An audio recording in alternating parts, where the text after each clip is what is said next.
Hello and welcome. It's TPK Tuesday. Hello, everybody. Hello, Zevis, Cody, Zencorp, Stamp, Idis, Prostar, Texas, Sizzle, Legion, Inkley, Rebuild. Hello. Welcome, everybody. Thank you for waiting.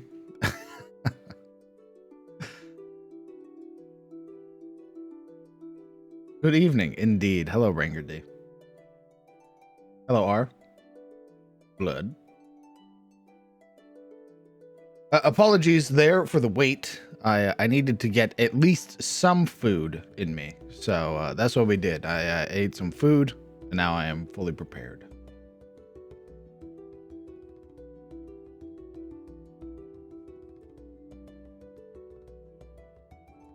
Is my voice okay?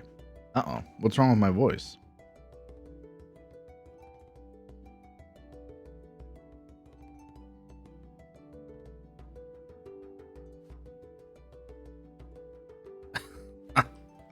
You sound sick. Oh, thanks, bro.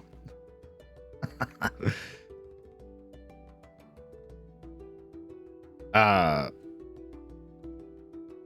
haven't talked today, if that makes sense. Like, I woke up and then didn't say a word to anybody. So that cat is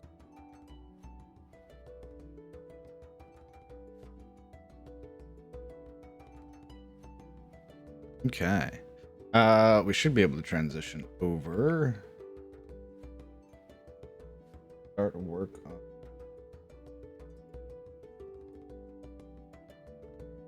So,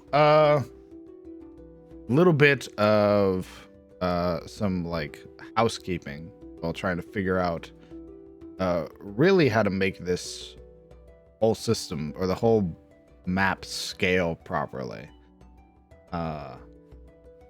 Was trying to figure out either if I need to make the like surrounding assets bigger, like make these sort of pathways bigger, or sort of like put in a lot of filler, because I don't want the roads to be huge. I want them to be like normally sized through the residential areas, but have the freelance have like very big sort of very broad highways.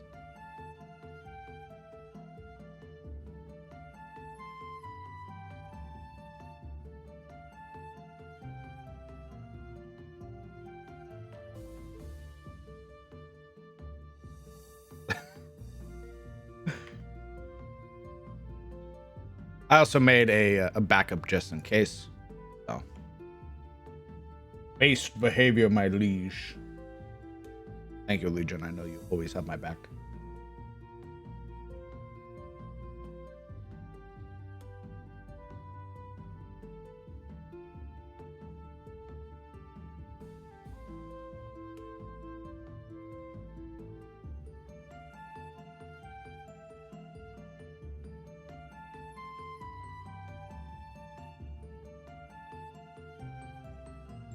Okay, so now the plan is trying to figure out how to properly lay out these buildings so that way they make sense, right?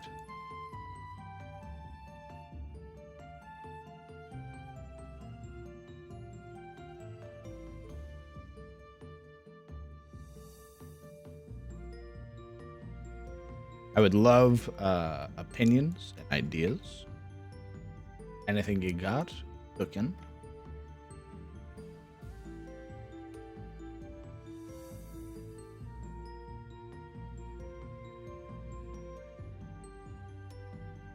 Me, a city with canals must have archways and tunnels.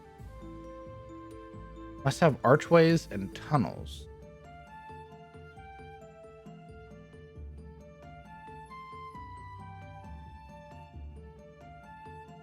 Oh, do you mean tunnels for the canals?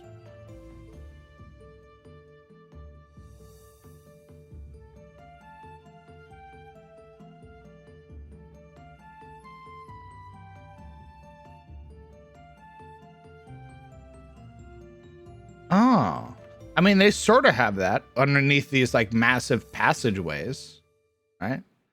These massive passageways would be tunnels, but we can make more elaborate tunnels, I guess.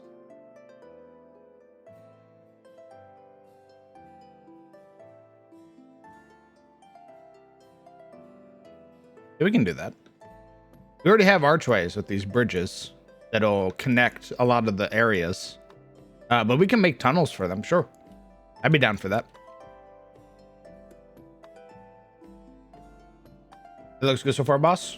All right. Okay, we can work with that. How many of y'all have like a park nearby your house?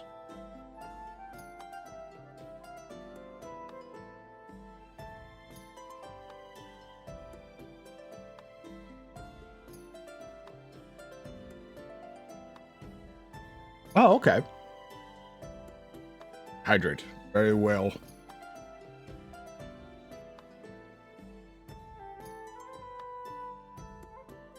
Me. I'm across the street from one, pretty close by. Oh, okay.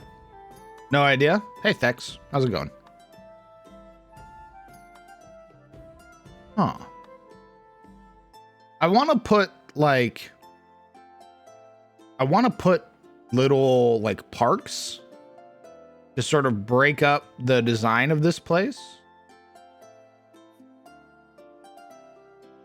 Like have like a strip that's like a park. Something that it's the residential area sort of built around that a lot of people can go to. Like right there type deal.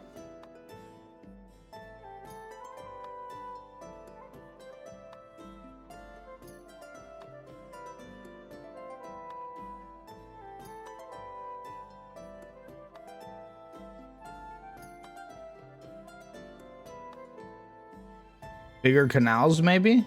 Like perhaps some form of bigger bridge with little vendors and stalls on it?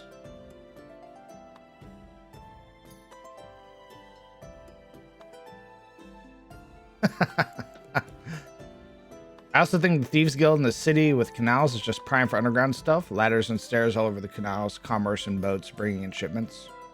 True.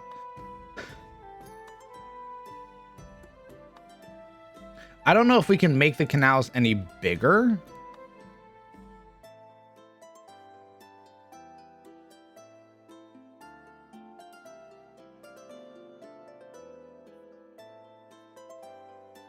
Oh, hello, Romaine. Are you looking for stunning imagery or historical coherence?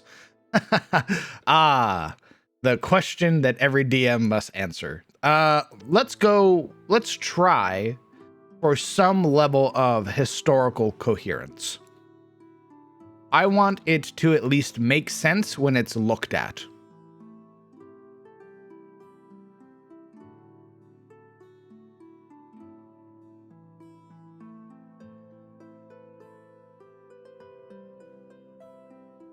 Maybe some more commercial zones could have small docks and then full-blown seaports.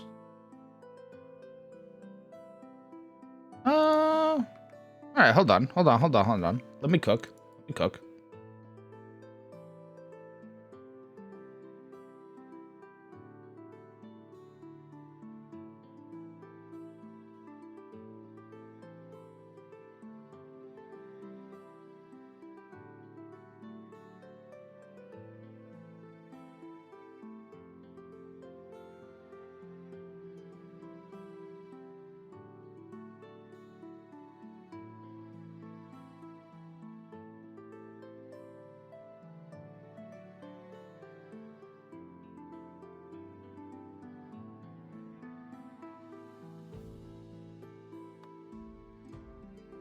How about breaks in the canals like that?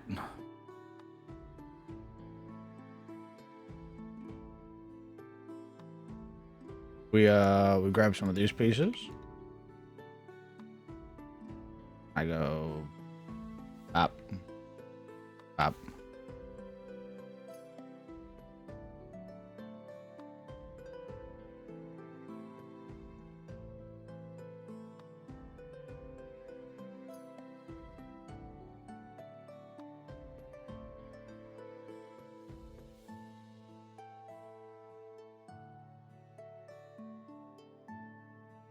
We can scatter a bunch of these around. I'm down with that. Like, I'm down to like move this down. And then, here, let me try cooking again. Give me a second.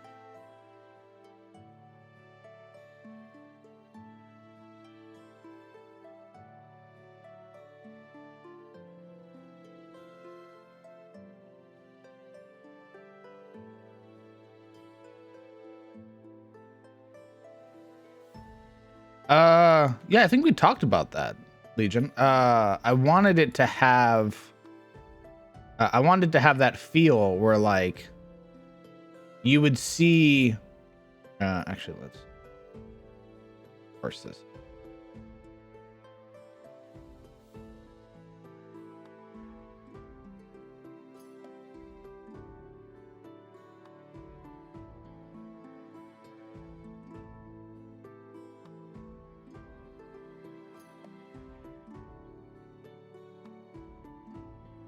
Okay, hold on.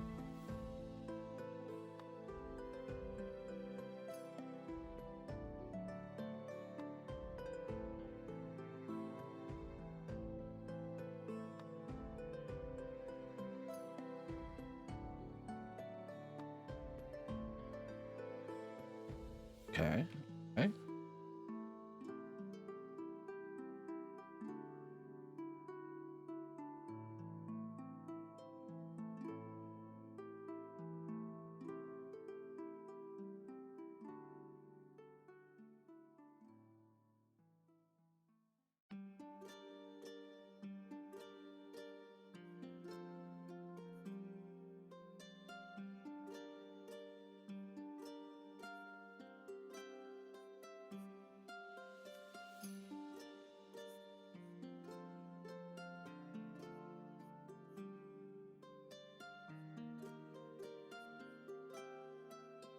One Piece. Will you line up?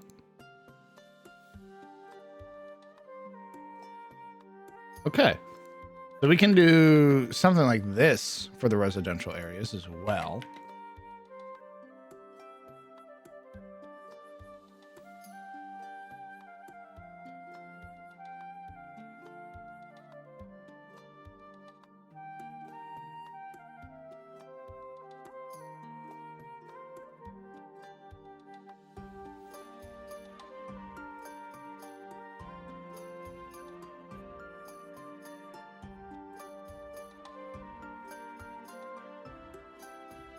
To answer your question, Legion, I believe we talked about it last night. Yes. These canals are big enough for all of the boats to be able to sort of navigate and move around each other. With the main sort of causeway having way more room for all of them. But once you get here, it gets a little tight. You'll probably have traffic if multiple boats are trying to move through these smaller canals. But through the main thoroughfare, plenty of room.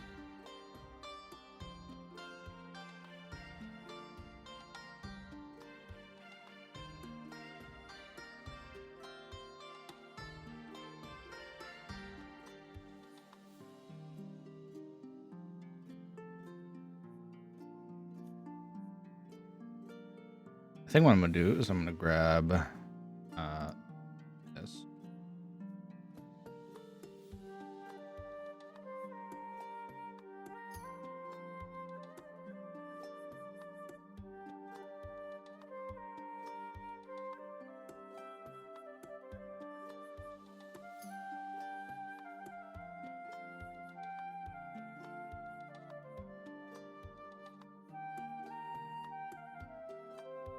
Ruble. I had finished a monster I made, but my PCs got corrupted. Oh, my PC got corrupted, so I have to remember what the final version was from the rough drafts I have. Oh shit. That's incredibly unfortunate. Sorry to hear that, man. Do you remember at least sort of the base design of what the creature was, or?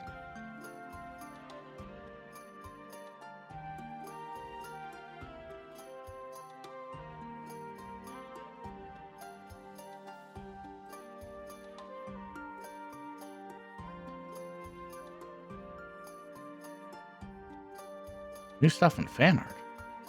Guys, we just started streaming.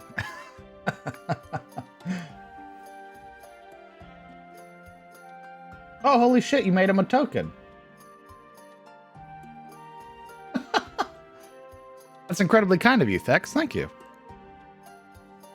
How about a canal that leads into one of those districts? It would be a gated canal for rich folks. How about a canal that leads into one of those? Oh, we have those. They're all gated. So into these upper districts, all three of them have a gate. There's the main thoroughfare, and then there are the smaller causeways that have gates around them as well. So to even be able to get into them, you will need passage and or basically approval of some sort. Unless you're referring to a different district. And considering it's a CR30 monster, you already know a lot of work was put into it. Absolutely. My god, CR30s are no joke. That's an insane amount of work. I really do hope that you get your stuff back. Incredibly unfortunate that happened to you.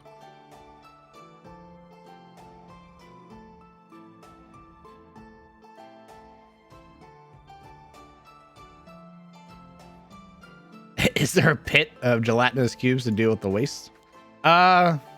No, but the way that they deal with the waste is that they basically have means of dealing with it, given that it is, the canals are a big part of their town, or their city, especially with being able to control the water elemental in the way that they do. They're able to get away with a lot.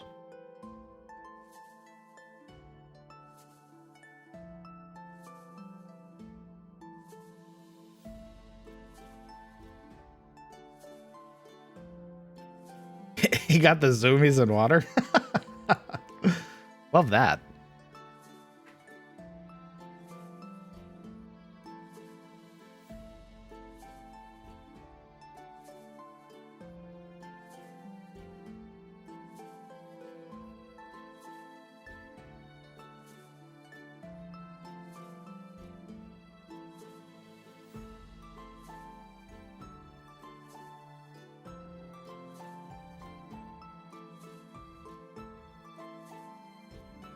There we go. No. Stop being a menace.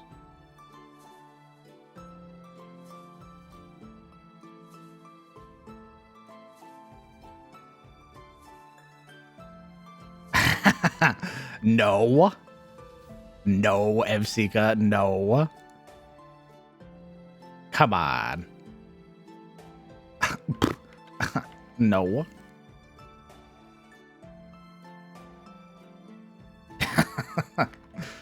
No, I actually have no idea how they deal with the refuse yet. It's a gargantuan fae that changes the way it looks based on how someone describes it to you. It was created based on how I felt I had COVID.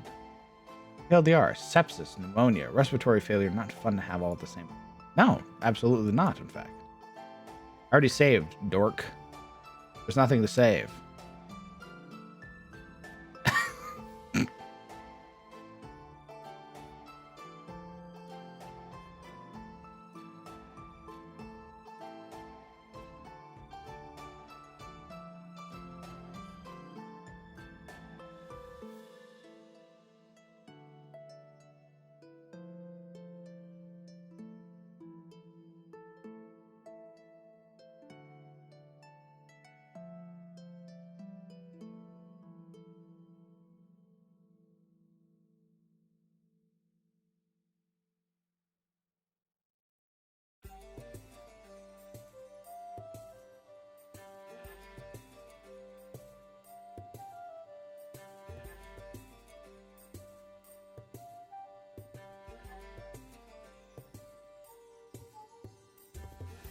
Because I spent some points on it? Very well. And I hydrate very well.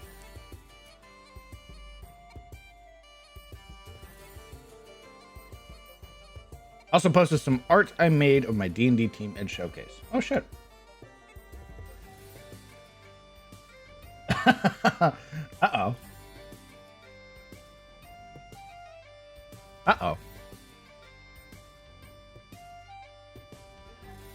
That's a lot of blood. Are there a gated and walled courtyard for royal artisans to stay and never leave till the day they die? Is that like a Minecraft reference? I mentioned it gives disadvantage on death saving throws because I feel like you should always be afraid of dying, even at level 20. I mean, there becomes a point where like, I think like past level 11, the story generally becomes more oriented around roleplay. But I understand what you're saying. There should still be the fear of death, right?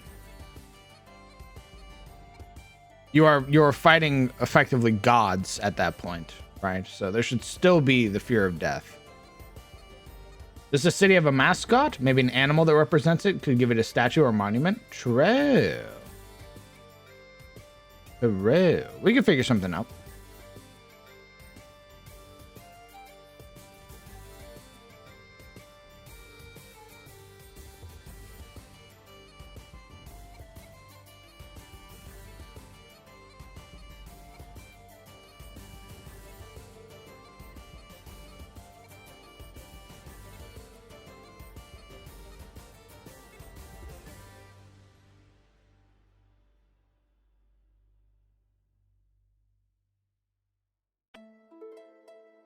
Gonna nap. I'll catch y'all later. Rest well, Inkley.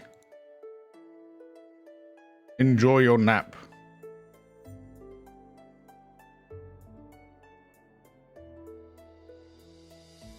Or artisans at the time is protected from spies that want to take their formula blueprint. Oh, interesting. Something I hadn't considered. Maybe we can talk about that more in the future.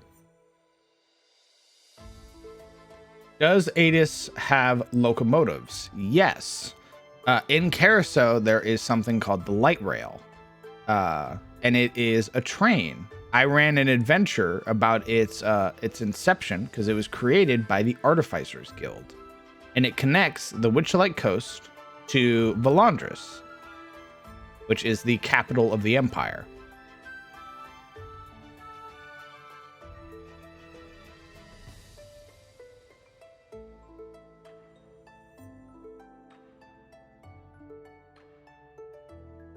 The roleplay of my Grung Druid with our Allen Rogue has to be some of the funniest stuff I've seen. We speak in Morse code, and it drives our bard insane who tries to detect language. Whatever it's called. Does this city have locomotives? It does not. No. The technological differences between Carousel and Tyros are very, very prominent. Or very, very different. For example, Carousel has airships. Tyros has dragons.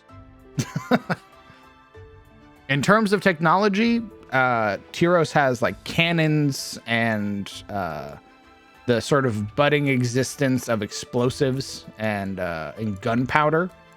While as Carousel has guns. So, you know, big difference.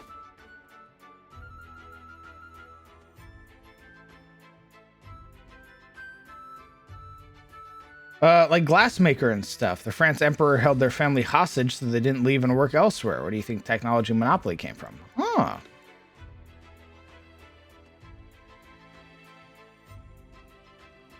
When are we getting a gunslinger in the campaigns? We already have one. His name's Talanos. He's a level 11 gunslinger.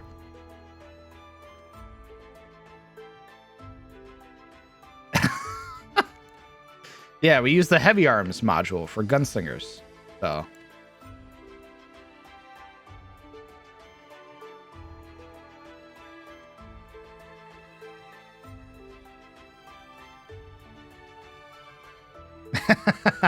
It's all good.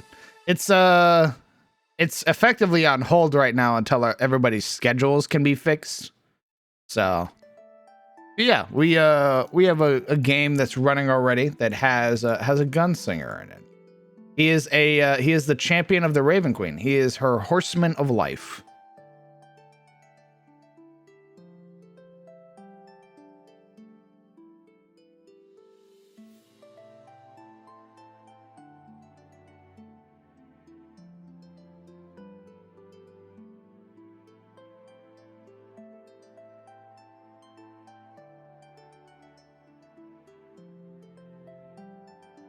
Oh, I thought that got fixed, FCK. Are those episodes still missing?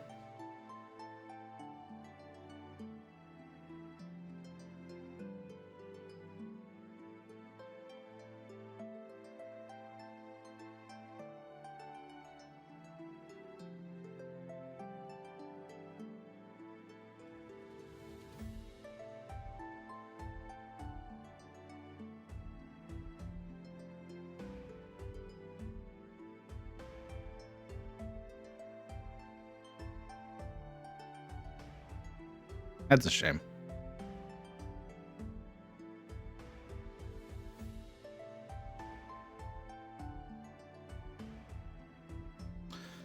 Is the way of it, I'm afraid, but... what?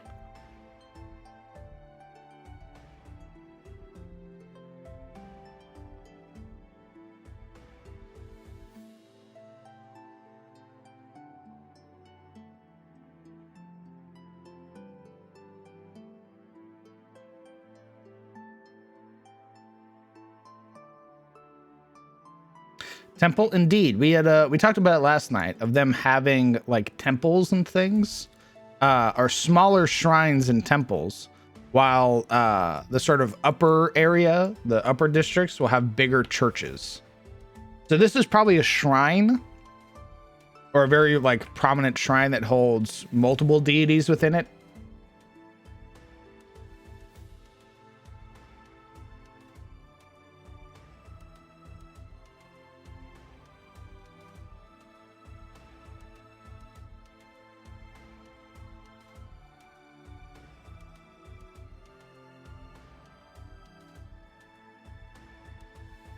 I have to burn my channel points.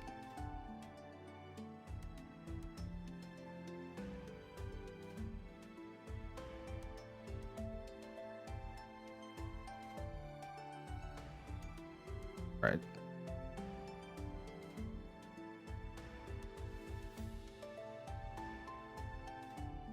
Maybe some district yard? Elaborate, Fsika. After burn channel points, give that the fun number. Nice. Very good.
Who built this city, as it seems inspired by military architecture.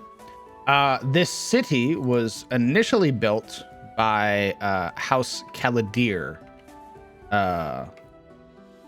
who used this as sort of their landing spot here in the Ettenmoor. It has been fought over for a couple hundred years. Eventually, House Caladir was pushed out by House Ashford. Amogus. And it has fallen into the hands of House Ashford. So it has retained a lot of its sort of structural form, and has just been built upon and sort of reinforced to become a more permanent fixture for House Ashford.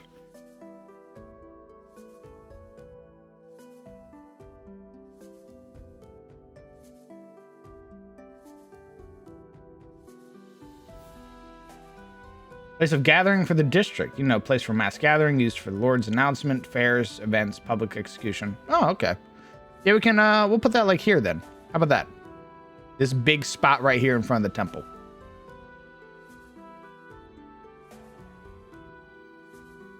Or we can move it back. How is this big enough, you would think? This big spot right here? Or should I make it bigger? Like there, and then move the temple back some.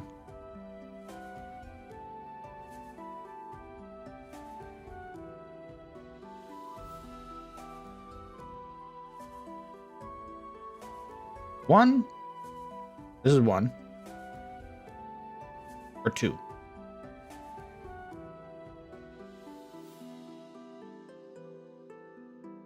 One. Two.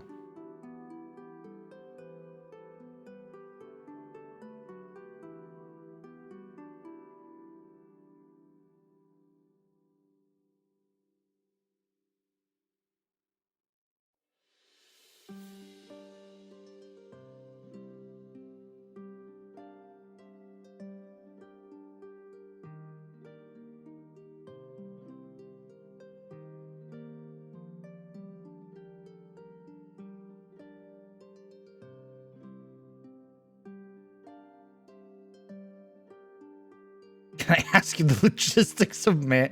Yeah, you can. I'm gonna be honest, I don't know much about it.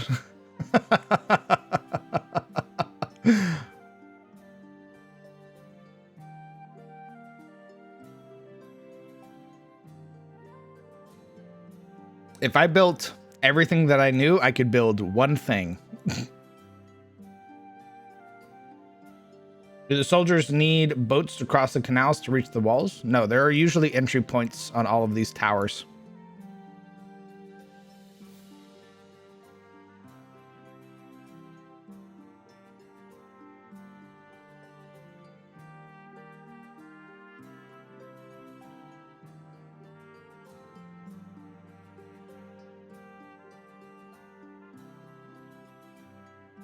Tunnels? Oh, we could do tunnels.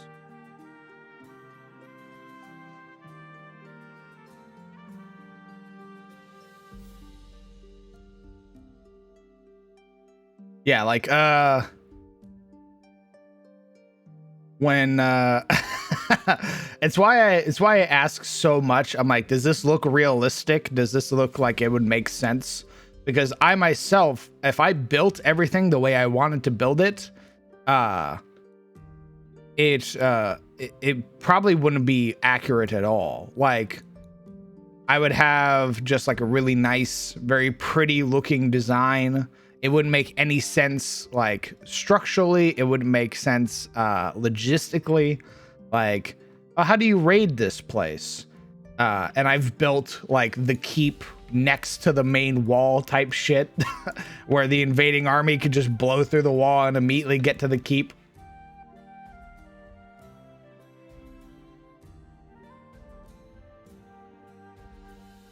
However, I am more than happy to learn.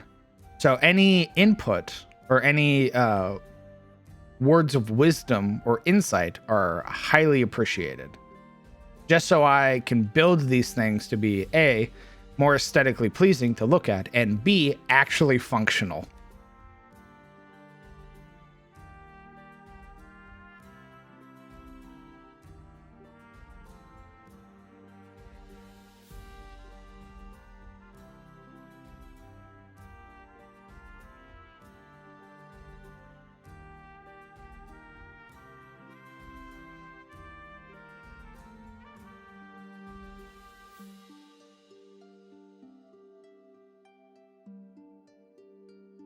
Welcome back, Vibing.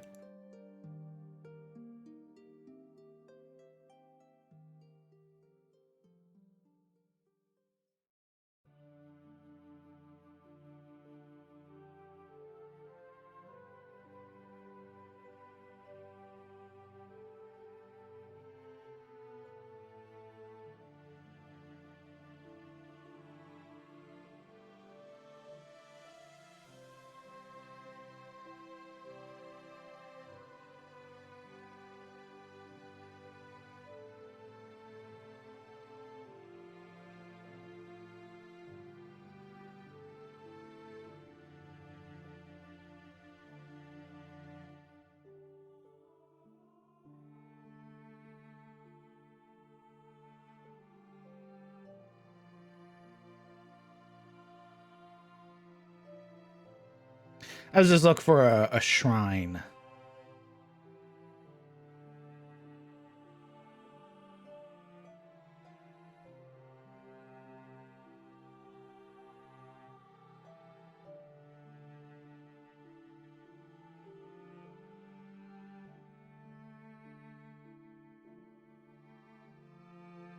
Internal garrisons and external garrisons, fort/camps. Yeah, we're gonna make garrisons. It would only make sense. Probably you probably want to make it along the wall, right? Cemetery behind the temple?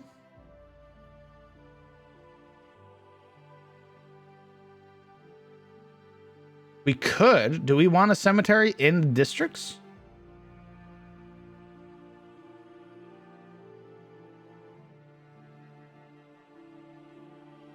Was this place ever expected to come under siege in the first place?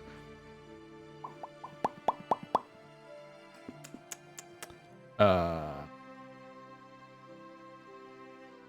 mean, there are Morlings that want to get inside of this place, so.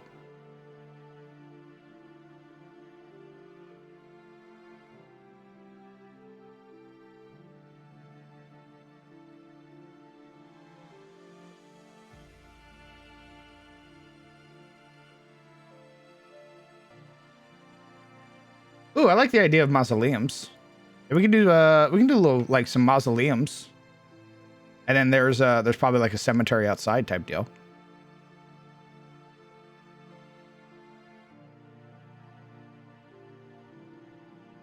My advice is add a large hill. They change the feel of every map. All right, good to know. If you use big streets or avenues to organize it all, you may have a way to fragment space and give cool names to those streets. Depends on where's your executioner. That may kind of determine where you put your cemetery. Oh, God. Great question.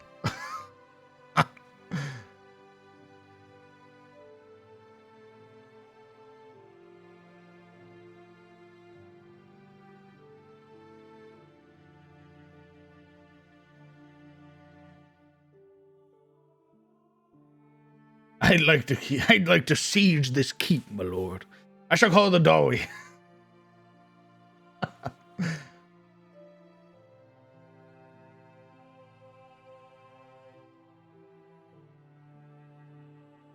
Hey, Grungred. Oh God, does this place have an executioner? How do they deal with punishment? Not something I had considered at all.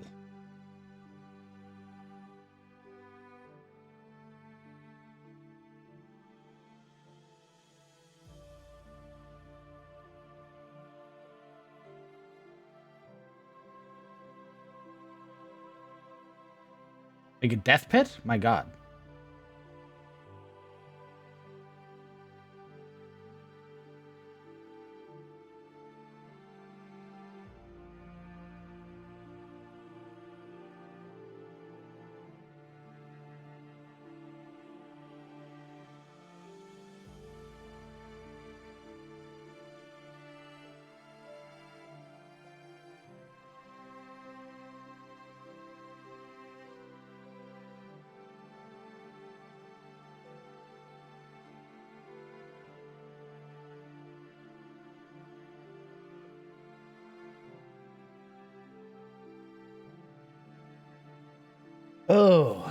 Oh, we're asking a lot of questions I don't have answers to.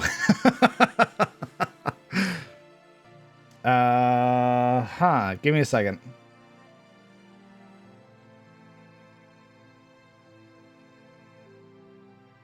Let me double check my notes just to make sure I didn't write any of that down.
The Baron of Sunfall is an eccentric man, known to throw lavish parties, festivals, and tournaments, making him a well-liked leader to the people in his courtiers.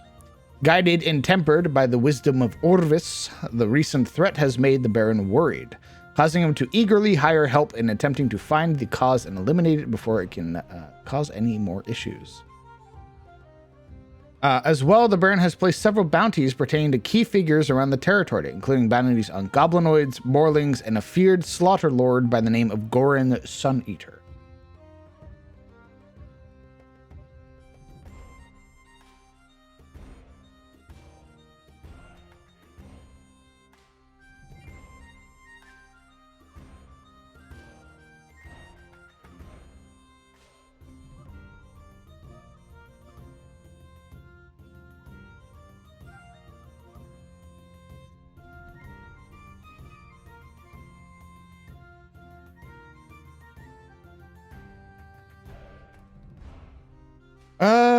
I don't have anything written for that stuff.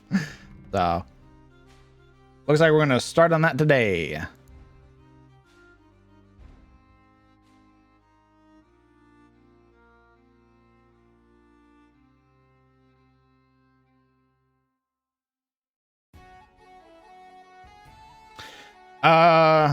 I like to imagine with the canals, the way that they are, they probably have a Bastille of some sort.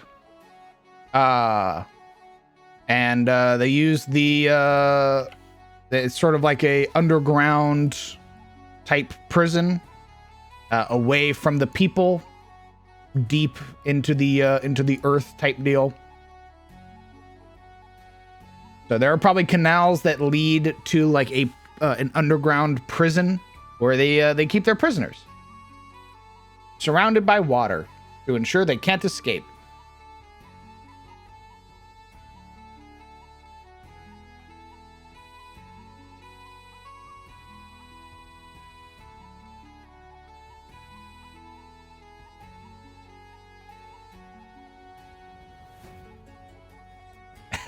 Question: is it more humane to actually, I already know the answer to that. I'm not gonna ask that. I already know the answer to that. That was a funny joke.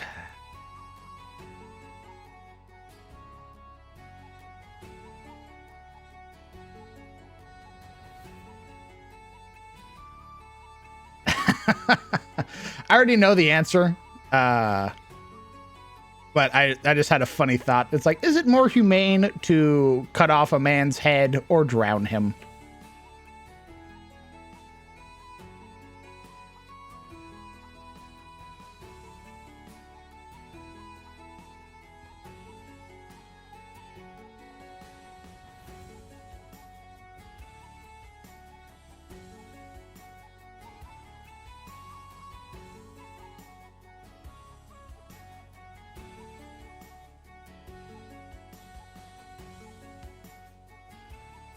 To the gallows it is, my lord.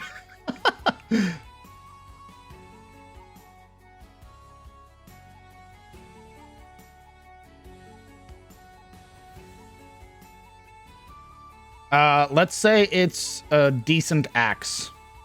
How about that?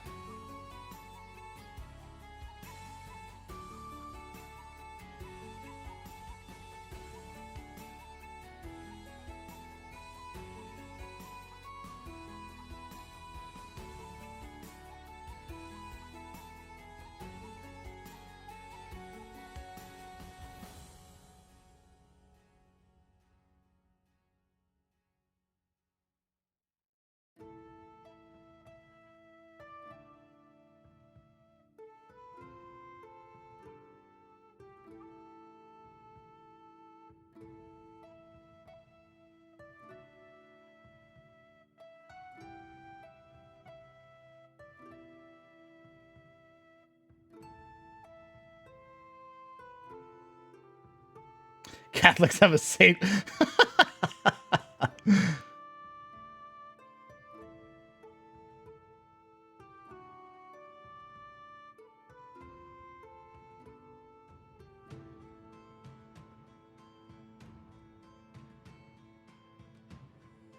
Gallows were very effective since the goal was to break their neck and kill them instantly. Gallows also had the issue of the ropes not being the right length, and the person would hang there suffocating on their own tongue for hours. You're still conscious for about 10 seconds even after you get your head chopped off. Use that information with how you will. Okay. My FBI agent listening to me have this conversation. What the fuck is wrong with him?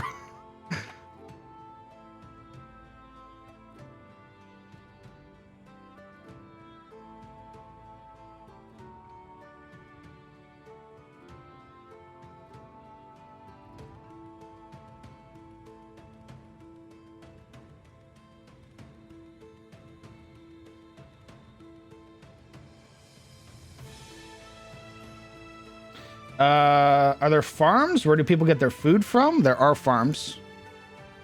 There are a lot of grasslands that sort of surround this place, so they will have plenty of food as well, because it is the seat of the barony.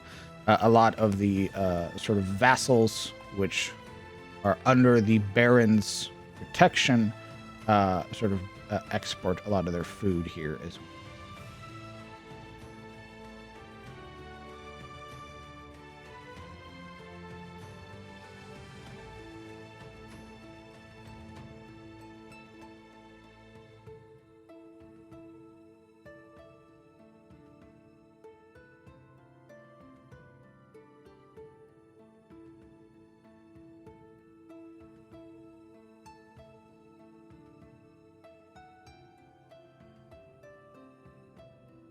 Pig feet is the prisoner's fate? My God.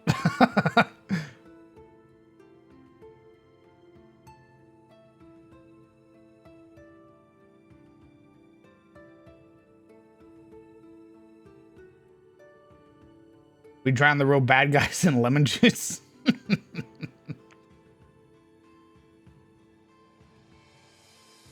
I think in a high magic town, the execution method would probably be a shatter spell. Well, I was thinking of, like, they probably don't do executions because, again, the Baron enjoys being liked, right? That's one of his faults, is that he's very eccentric, and that's why he throws a lot of these lavish festivals and the like, is to earn a lot of the favor of the people. So he does that a lot. And then as a result, it's basically him trying to, like, counteract the claims that he doesn't care because there are a lot of threats in the barony. And he's trying to do his best to keep the people safe. Very bad. It's a very rough time for him to do so, however. So you need some more likes on us too. Exactly.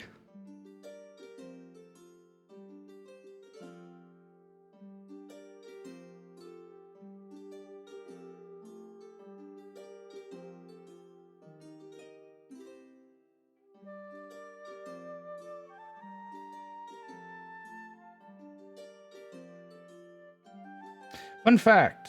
There was an ancient Persian method of execution where someone would be tied down inside a boat and force-fed milk and honey. The diet had being unable to move made the boat quickly fill with water, or fill with the prisoner's waste, and caused them to be slowly eaten alive by flies and other bugs.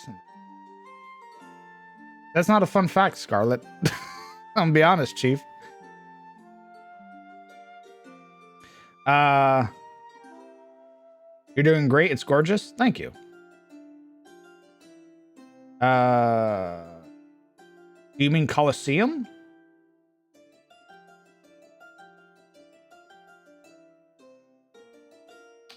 I don't know if he, oh, well, he does run tournaments. So there's probably like a tournament ground outside of this place. So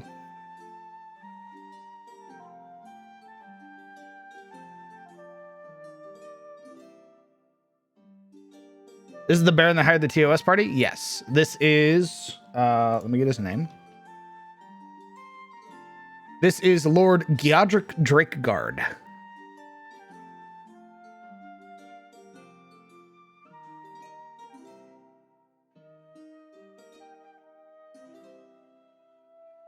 I squeezed barbecue sauce and just squirted it onto my hoodie. It's so cold. Jesus, I'm sorry, Gren.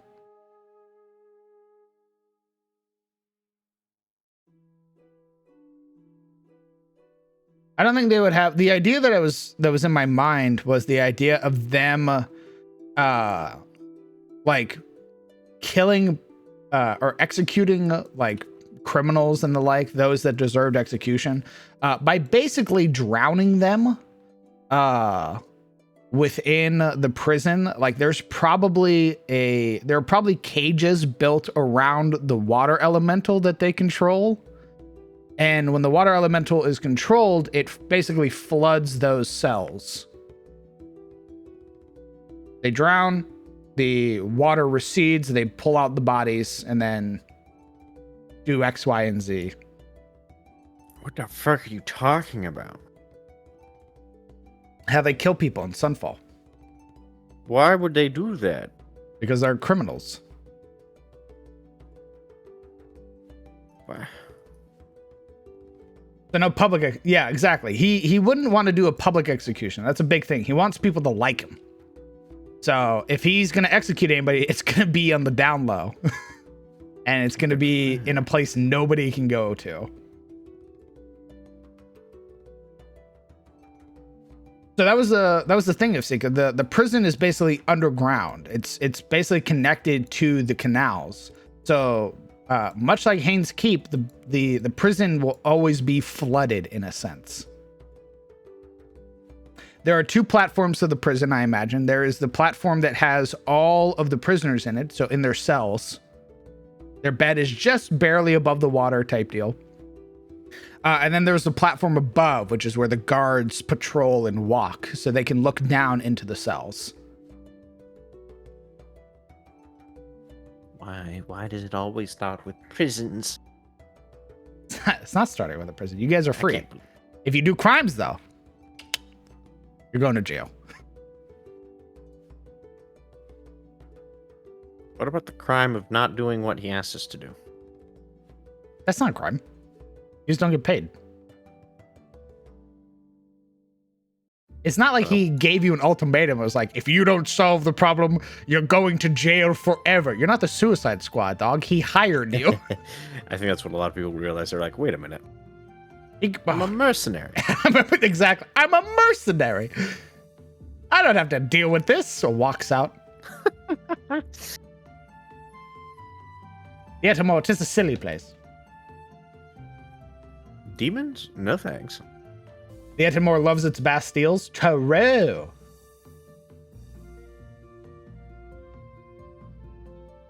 Is Legend of Zelda Water Temple? Yeah, why not? I'll just go. That sounds fun. That's it. Yeah, because then I can introduce like the pelagic monsters from Darkest Dungeon. Oh. I can literally introduce the pirates.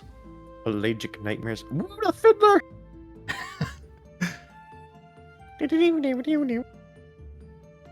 The pirates gonna be walking through the prison, and they're gonna hear. Don't go up in them dare prisons. Or what? What do you think we'll find there, stranger? Me. Maybe the water elemental just summons a water weird, and the tiny elementals just go into a person's lungs and drown them from the inside. Huh? More efficient and horrifying for the prisoners nearby. Oh. Why are you guys killing them like this? Today. Yeah, what the fuck? Probably some drowned tainted just sitting in the forgotten Bastille. Guys, what if we just power word killed the criminals? You have a nightly, you have a 17th level spellcaster just sitting around. Yeah, he's the executioner, you know, Holy the big shit. one. That's his one job, is to just cast power word kill on whoever commits crimes. You can cast it once a day. You better hope there's not more executions happening. Hear me out. Disintegration ray. Now, disintegrate. A disintegrating executioner, much more efficient. I think disintegrate's a lower level spell too. Slightly. At least by a little bit. Yeah, it's Think a about it 6th as level easy- spell. Think about it as So- easy cremation too. A wizard So true. would get access to 6th level spells as early as level 11. However, they don't get more 6th level spell slots until 19th level. So it's much again like Power Word Kill. He gets 1 disintegrate and then he's done. And then he's spent for the day. Very well. Just a guy in the back. Only spell he knows is Avada Kedavra.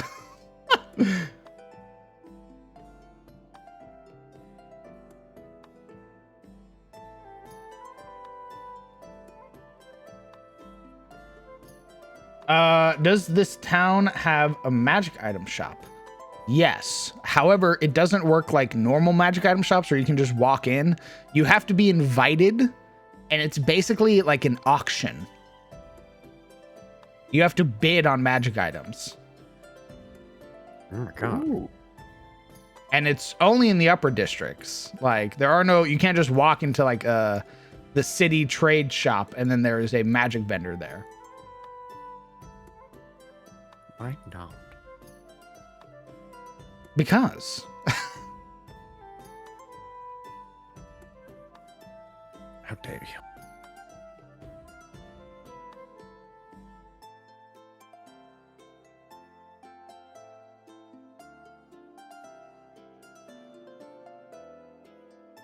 do you know if this, I don't know if this counts as a fun fact, but the Pirates of the Caribbean ride for the longest time included actual human skeletons from the local med school because fake ones were too expensive. How does that make any sense? How are the fake ones too expensive? America, explain. Oops. Capitalism.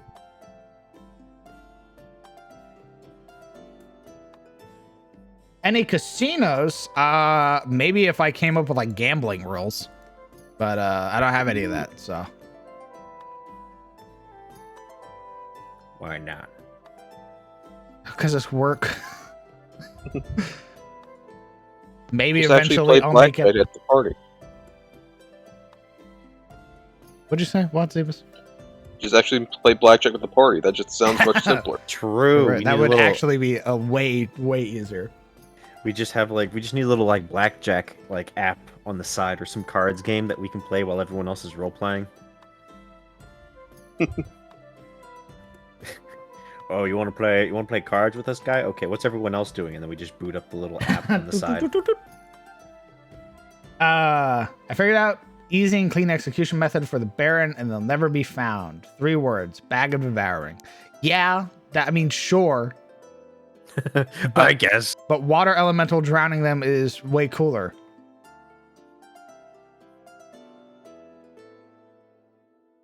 Any zoos? The whole world's a zoo. Okay. Should I put like a... Should I put like tents and like not tents, but like a little shops and stuff over here? Or how the fuck do we fill this out to make this look nice? What is it? This is like the little park area. Then make a little like garden area, like a little walkway, like a pathway and shit. Like what though? Like a little concrete area, like statues and art, like art museum kind of shit,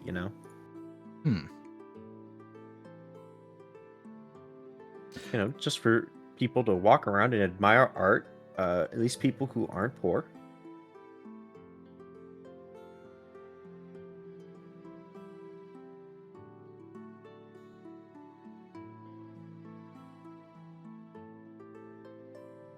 What are you doing?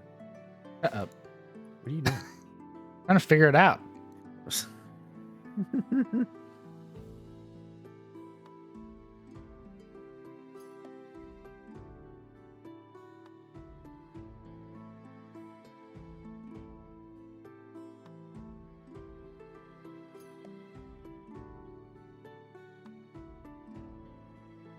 Market square? That's what I was thinking. Is that they would also use that as like a market square type deal.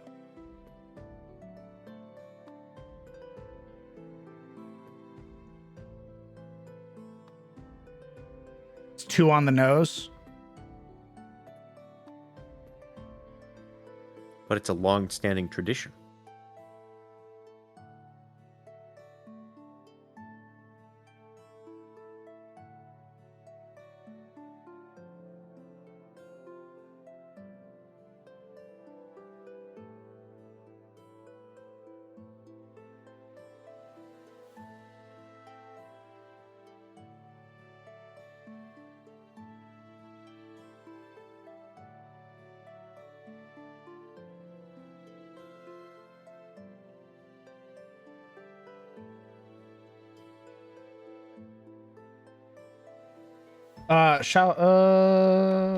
Food court? Maypole? A Starbucks in front of the church?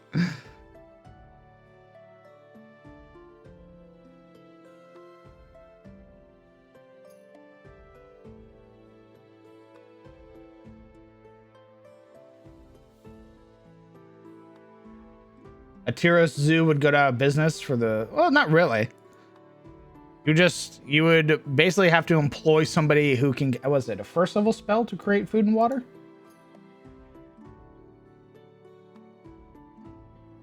Third level, never mind. That's still a lot. Third level spell?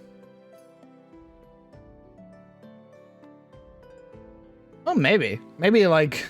I imagine that's like a fast food, like the equivalent of a fast food job. You go to Arias, you have like a college degree, and you end up working at the fucking zoo creating food for these gargantuan creatures.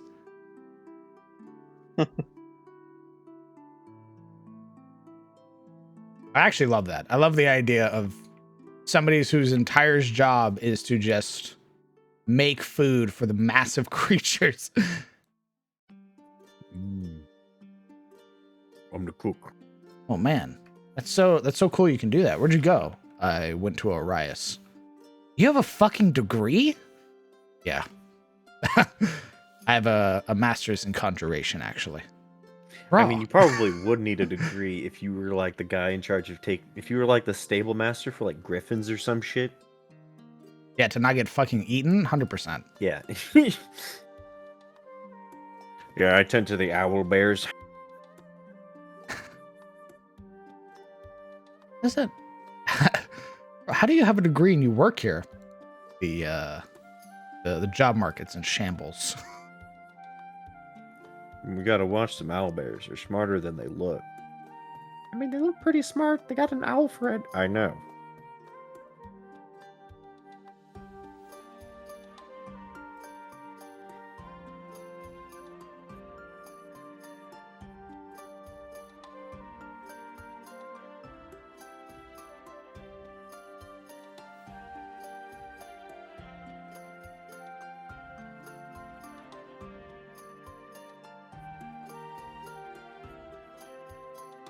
Cinder Spears never go after fast food wizards. It's probably a safe career.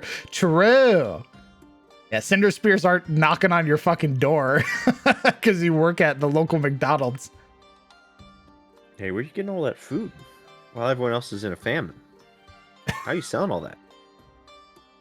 He slowly puts away his little book of conjuration. We are just...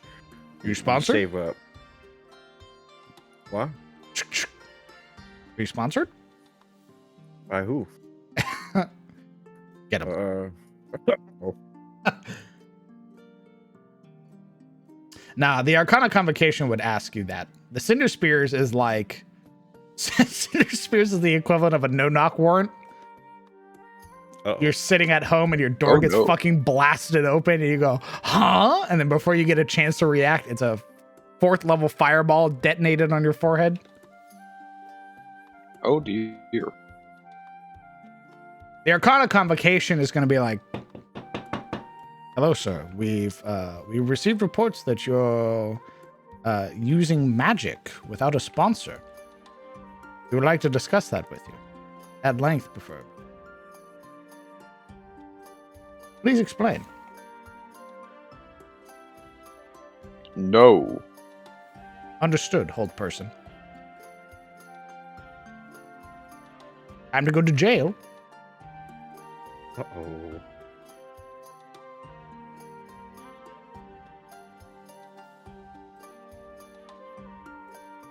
FBI, open up!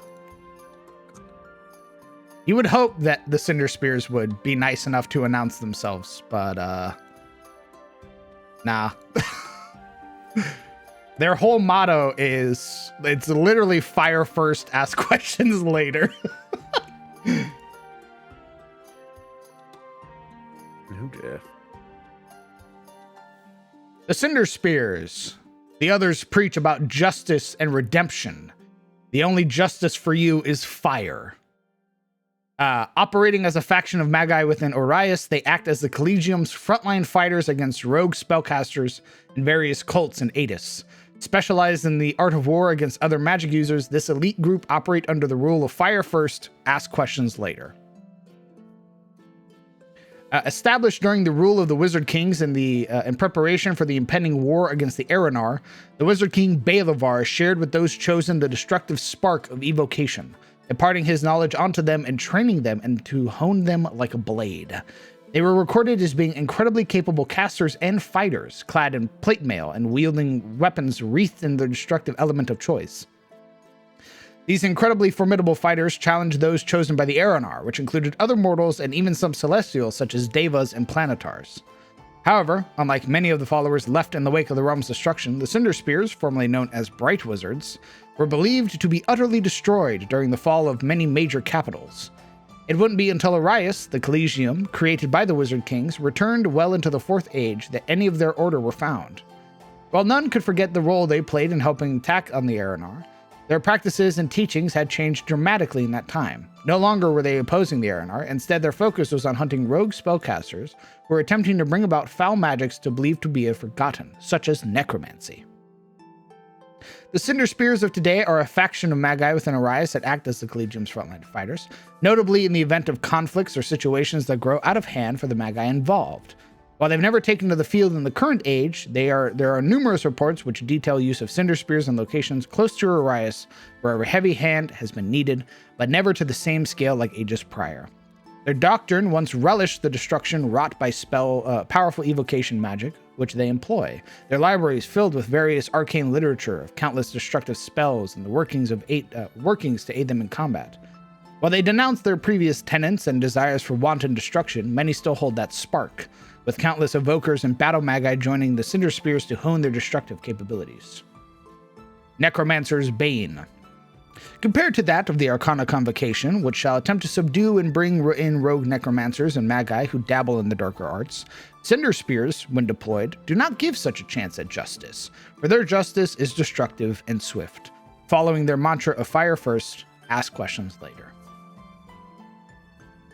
Known members include Arcanist Raynor Brightmore, who's a war wizard, Elementalist Thomas Pyre Sage, Pyre Song, who is a evocation wizard, and Spellsword Rowan Embertide, who is a blade singer wizard.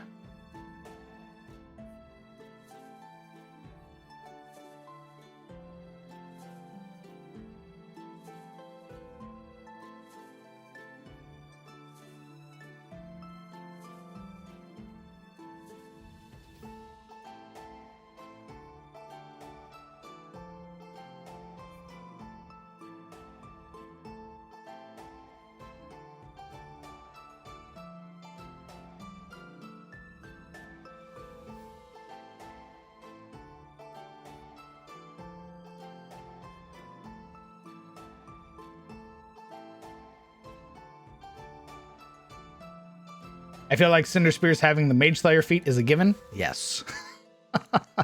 Very much so.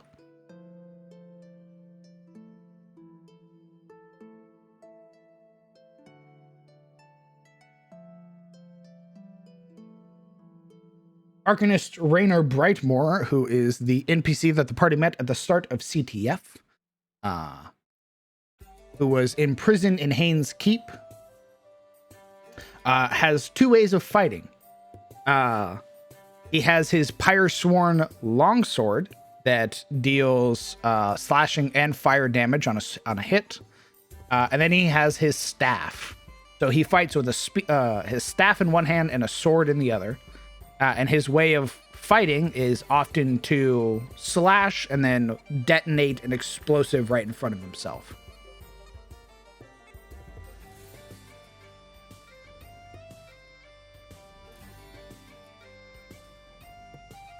Too bad he couldn't hit shit. Yeah, too bad that Shame. outside of Hane's Keep, he found that fighting against Hane did little to nothing. Imagine.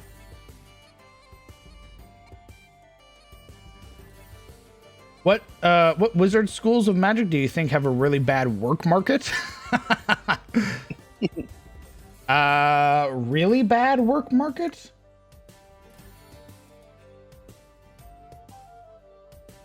The obvious one to say is necromancy, obviously.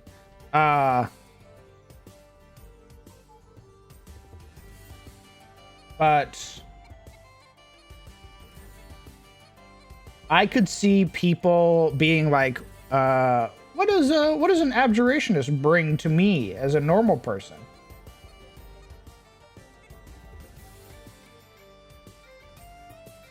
Isn't abjuration all about like protection spells and stuff like that? Yeah, dispel magic, Yeah. shield, dispel evil and good. It's sort of like, what does that offer me, a normal person? Well, you see, when that weird guy, you see that morning, I grabbed the fucking peasant by the shoulders and I make him look at the weird gray shaman over the hill. See that guy? When he wants to curse you with centipedes up your asshole, abjuration will stop that. It's like insurance. You know what? You don't know what that is. Never mind. It's like a shield. For whatever that guy wants to do to you. Oh my god. Yeah. Look at him. Look at him. Look at that freak. Look. I think he's eating a baby right now. your dick's now a noodle. That guy uses feces as a spell material. You don't want what he has. What the fuck? Why is he here? What? I mean, they're everywhere. Everywhere? They're all over. Random encounter tables are crazy like that. Oh my god. I thought that was only for adventurers. What the fuck? No, of course not. You might find an adventurer, and then they may make you travel, and then the DM will roll to see if you made it or not. Silly boy.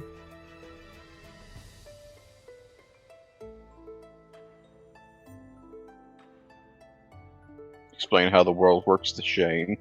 Are those fruit-bearing trees? Sure, why not? Good idea, random chatter. They're cherry trees, I guess. Got him. Perfect. That's not for someone to come in and be like, actually, this is definitely not the climate for cherry trees. They would die.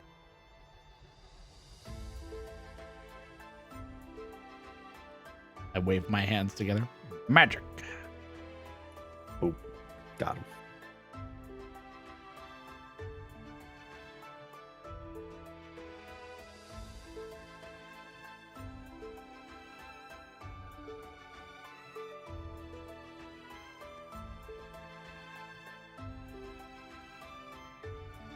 Okay, now I'm gonna put some benches down.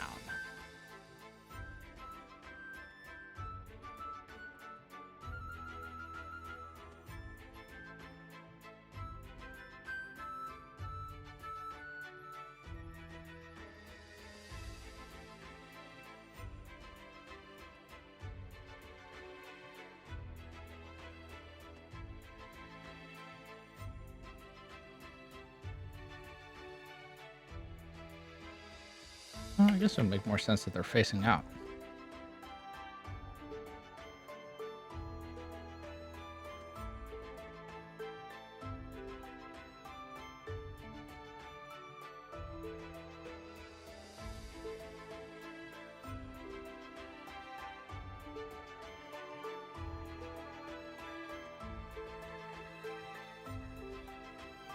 Evocation Fire Wizard probably smells like a rotten egg. They cast too much fireball that pressing ain't gonna mask that smell.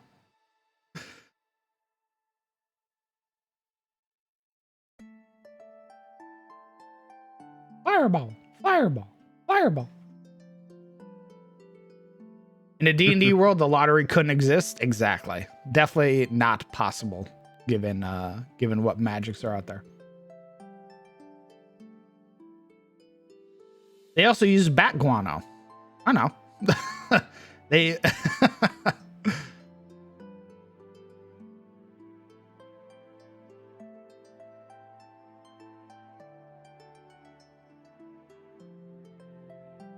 I imagine they probably want to counter that by using arcane focuses.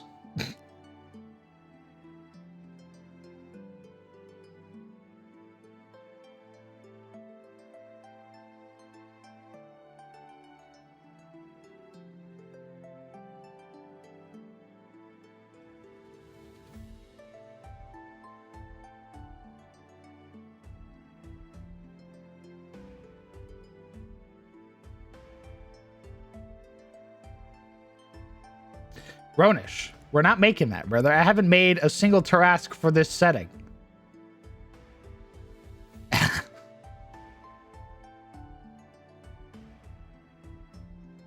How big is the trade between Tyros and the other continent? Not that big. They sort of don't like each other. I'm shocked. Tyros Really? trades with Suna. It does a lot of trading with Suna.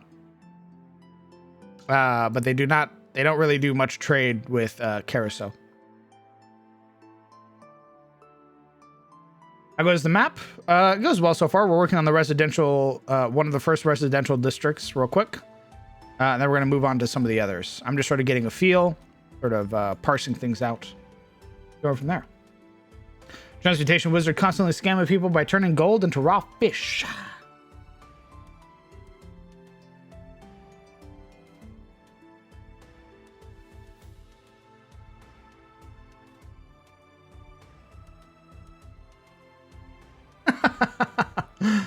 I've been busy.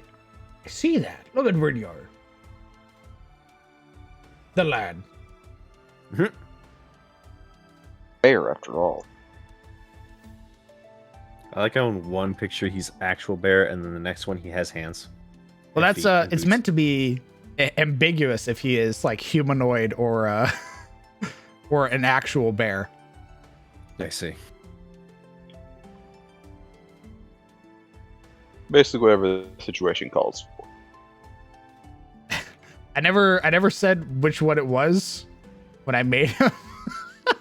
So people are just like, which one is he? And I'm like, yes. So when are they gonna make you sing Bare Necessities? I'm probably gonna sing that myself, where they make me. Just start humming it while you fish. See if anyone notices. I'm DMing for the first time next week. Started making maps like a week ago. I've been so excited. Just a meatballer. Welcome. And congrats. I wish you the best of luck on running your games.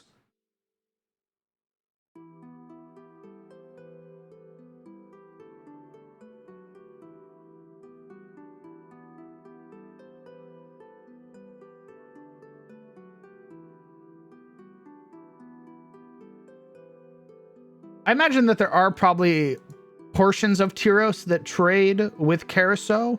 But I imagine as a whole, a lot of Tyrosians probably want nothing to do with Carousel. Fucking Empire.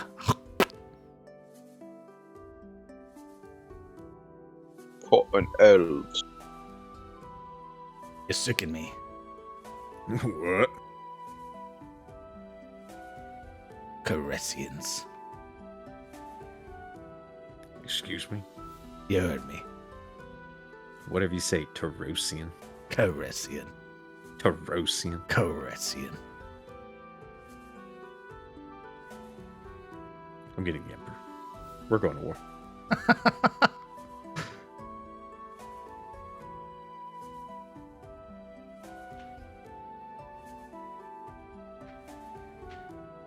First time DM would be a forever DM in no time. Thank you. Nervous but excited. All of my friends have played for like 15 plus years and I've only played like a couple of campaigns. So they helped me with the rules question. Nice. Thank That's good that you'll have folks that are sort of already familiar with D&D as a whole. I've sort of always wanted to run D&D for like new people, like brand new people who've never played before, because I think that would be a lot of fun. But I imagine as like a first time DM, you probably want those players that understand the rules well enough to give you at least some level of understanding. That way you're not feel like you're just treading water and sort of fumbling around.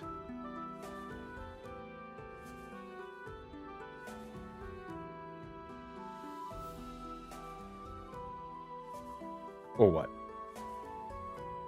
What? Don't worry about it. There's no or what. Or what? Hey, I just realized. What? You know that little OC that Legion made, or that you made, and then Legion, painted? Which OC? The werewolf one. Oh, Elena? Yeah, doesn't she use sickles? Yeah. So you have a werewolf with sickles, right? Yes, we already made the Lobos connection. The Lobos connection? Yeah, Death. Oh, yeah. Yeah. Oh, okay. Yeah, his name's Lobos. Oh. I never actually watched Puss in Boots yet. I just seen so many clips at this point. You've effectively watched it. Pretty much. But yeah, no, Elena is an older NPC from my first ever game.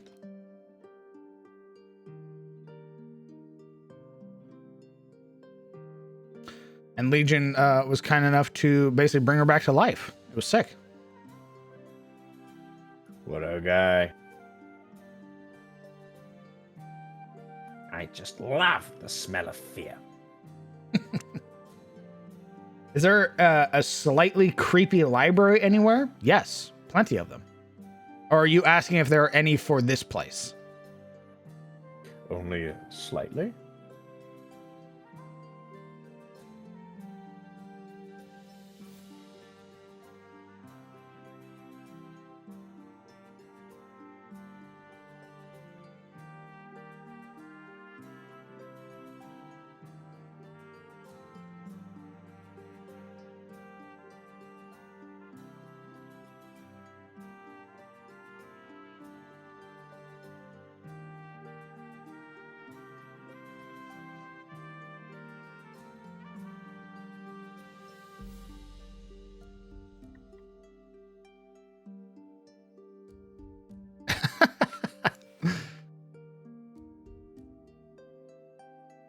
Would watch him get his ass beat. True.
Line up and up. Line up. No. You can't make me do anything. I will just delete you. Do it then, coward.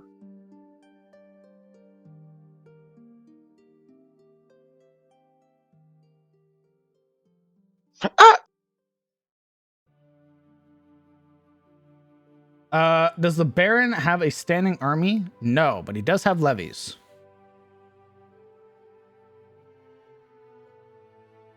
He does have a very like large contingency of knights whom serve him, so, but no army, so to speak.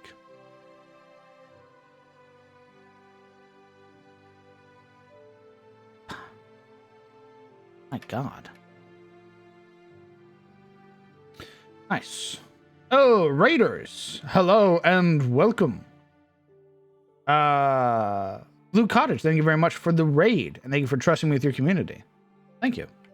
Hopefully you had a good stream. We are currently working on the Barony of Sunfall, which is the sort of main hub, the seat of the barony for our Tales of Sunfall game. We are currently working on one of the residential districts, and then we'll be spreading out to the rest of it. So hello, welcome.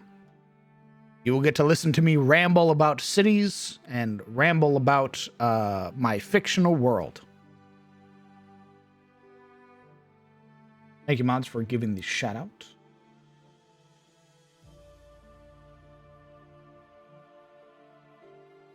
What'd you guys stream?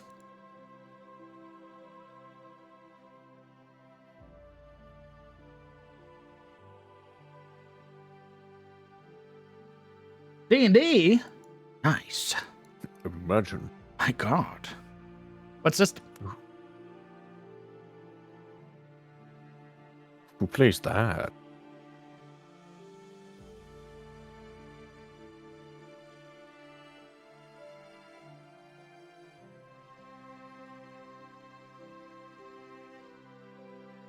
$5E? Oh, very well.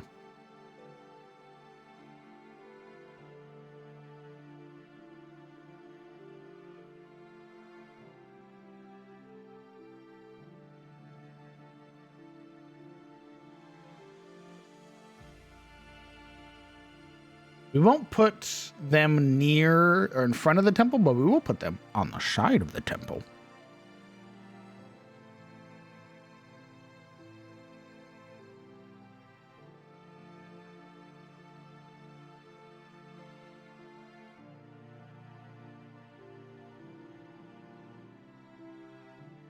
Make these smaller.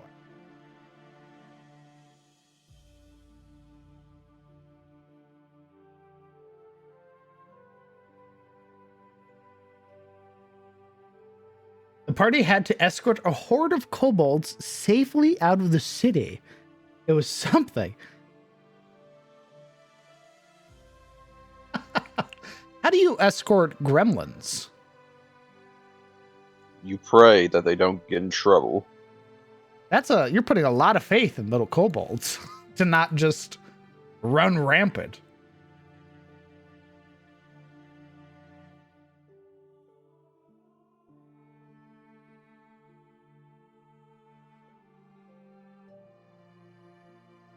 We indeed prayed. They held each other's tails. Oh, that's cute as fuck.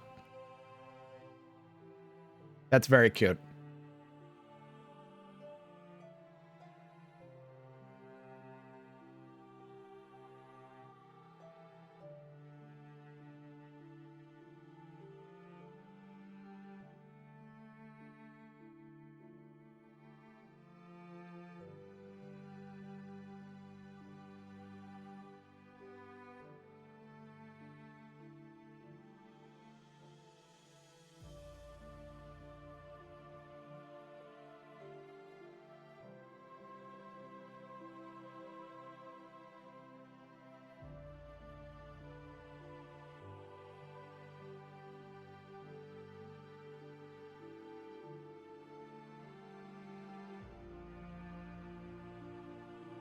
It's quite the migration. Can you imagine being like just a normal peasant in a town like that, where you have to watch as this horde of monsters just meanders on past, holding each other's tails? Oh. Strange.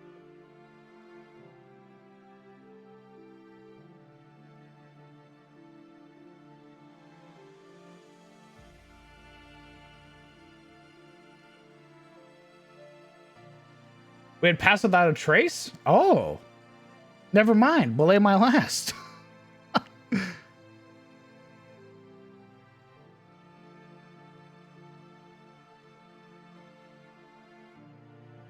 Sneaky kobolds. Absolutely. Nobody saw you guys.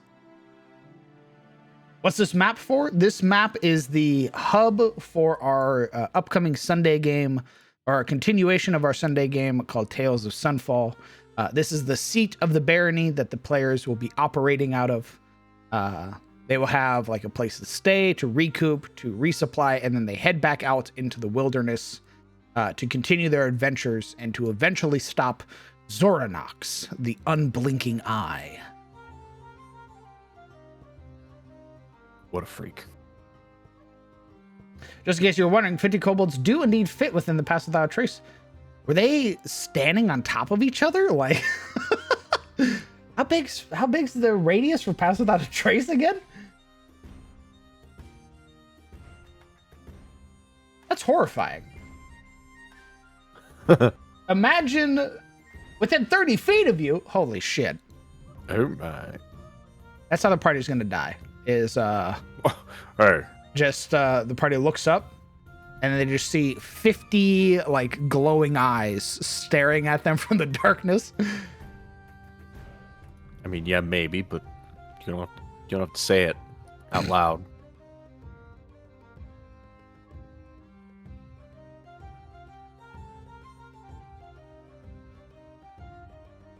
Imagine how bad it would be if a son brought home his kobold girlfriend and his parents go into a rage.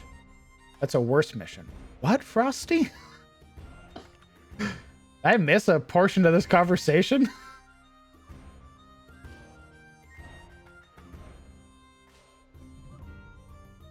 We convinced them to like gnomes. Oh dear. My heart.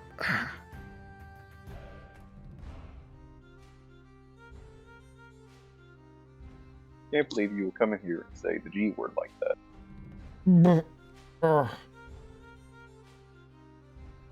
Kobolds are adorable. They shouldn't associate with gnomes. Oh, here we go again. All right, boys, take a shot.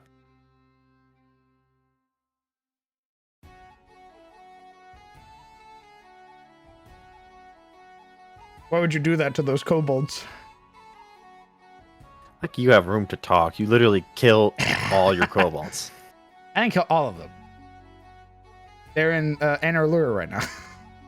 Oh.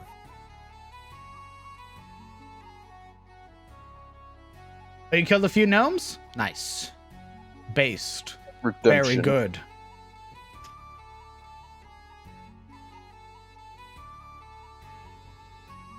Crispified, if you will, even better. Well done.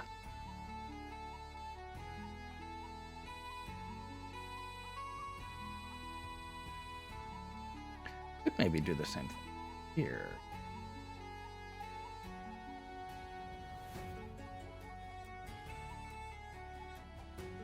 So the Wizard King has yes, the current God King has on his floating continent a bunch of kobolds. He basically, so what happened is he basically brought back and resurrected a bunch of extinct races. So kobolds are one of them, and he brought back like Harengon, and like Tabaxi and stuff like that.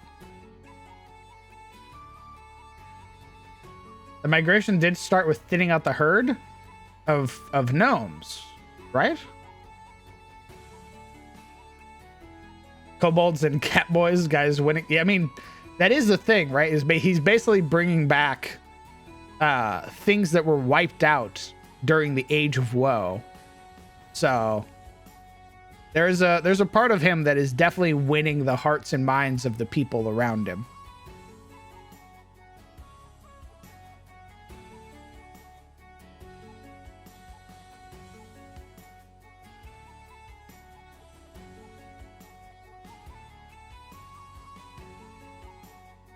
No gnomes were harmed in the making of the session. Bad session.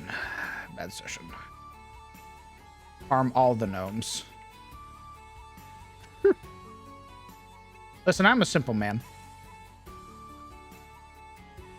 I'm a simple man. If you see a gnome, just kick it. Mm-hmm. Your life will be better for it. I really don't think that's true.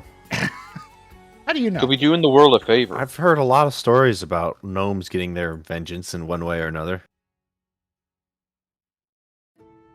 Are you sure about that? What's the story behind the gnome hate? I just There- went on this. I went go on this Here we rant go again. every stream. Somebody asks. So I very much greatly dislike the sort of what the epitome of the gnome is. The idea that a small tiny race is some brilliant masterclass tinkerer, engineer, etc. Is the sort of leading mind behind all of the technological innovations of the world. I fucking despise it. I'm not a fan. If you like gnomes, by all means, they're all yours. Dumb. But I do not like them, and as such, they do not exist in my setting. True, the only exception for the gnomes is if you're a Svirfneblin. If you're a deep gnome, you're cool as fuck if you're a deep gnome. I like deep gnomes a lot. If you're a regular gnome, get out. Goodbye.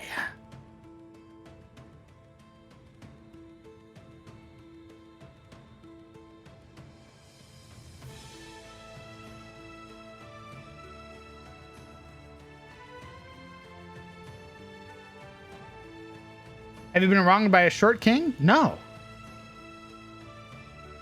I love kobolds and Svirfneblin and like Kenku and all the other small races. I just hate gnomes. Just gnomes. Goblins, Just them. fine. Kobolds, fine. Halflings, dope as hell. But a gnome? Brr. You will perish. There's a special ring in the abyss just for you.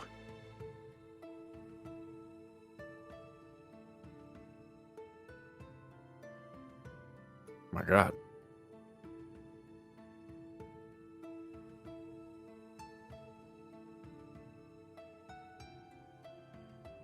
Allfather would have been caught dead breathing life into a gnome figure. True, Mr. Python. The Allfather looked at what Maelormanir brought him, and it was a gnome figure, and he said, absolutely not. And this is where we part ways. Absolutely not. But you promised. Yeah, I'm not making that, though.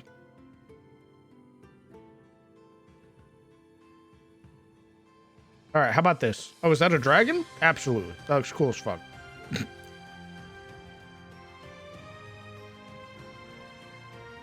Now that's sick. Santa elves are actually gnomes? Yeah, I know. That doesn't mean I like them either.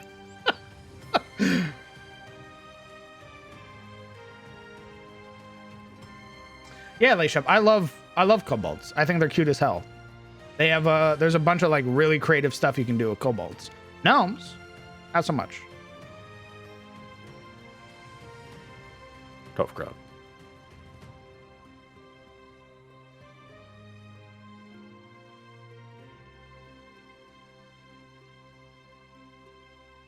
I also like the red caps, the murderous like lawn gnomes. I think they're great. I think they're funny, quirky little guys. But a regular gnome? Brr, brr.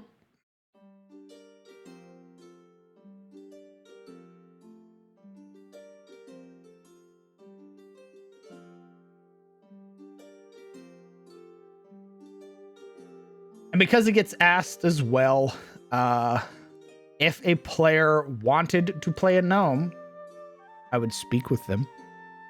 I would have a conversation with them. And I'd if ask they them were politely, what's wrong with them? if they were legitimately like and earnestly wanting to play a gnome for some reason, I would allow it. I may dislike them, but I would not stop my players from playing one. But I would ask them what the fuck is wrong with them. I would seek to kill that, to edit and fix that little part of my story as quickly as possible.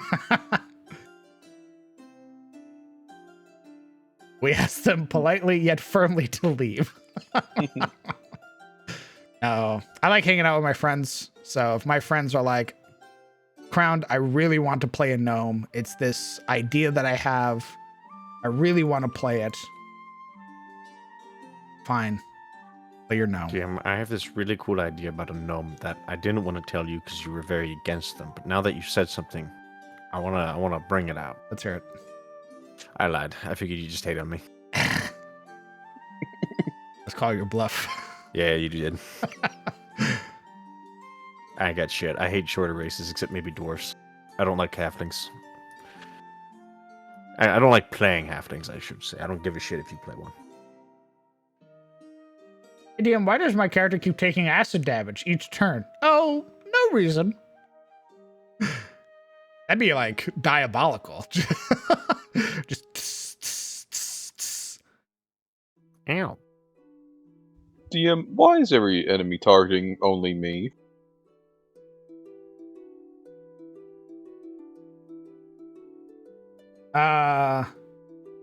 Kobold Drake Warden Ranger mounted combatant spear shield build. That sounds cool as fuck, Tal. Imagine him being on the back of like a guard Drake. That'd be cool as hell. What the fuck? What if they want to play that gnome so they can finally give them good lore from your help?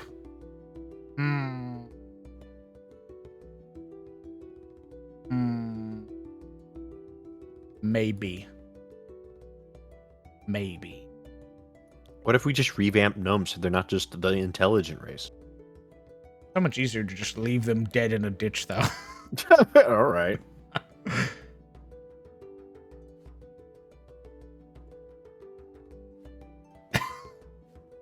See, the problem is that if they're not intelligent, then you just have a halfling.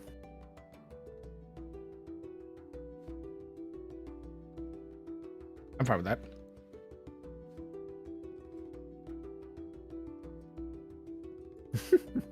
I accept this. I eat my steak well done with a slice of pineapple pizza because that's what my gnome character would do. Death. What's wrong with you?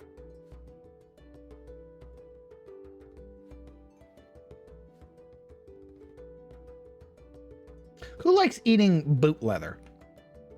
Oh, I love beef jerky. I like beef jerky as well, but I don't think I would get like a tomahawk well done. That is psychotic behavior.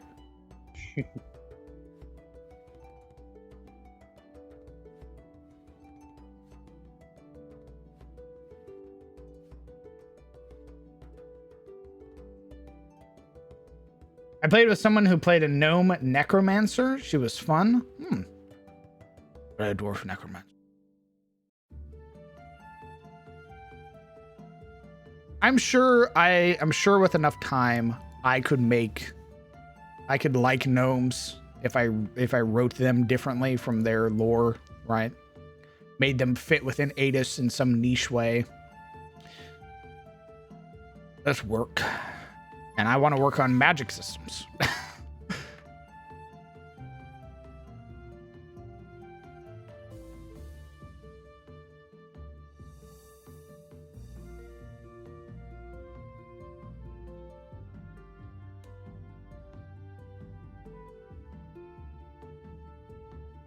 How the hell do I fill out this corner area?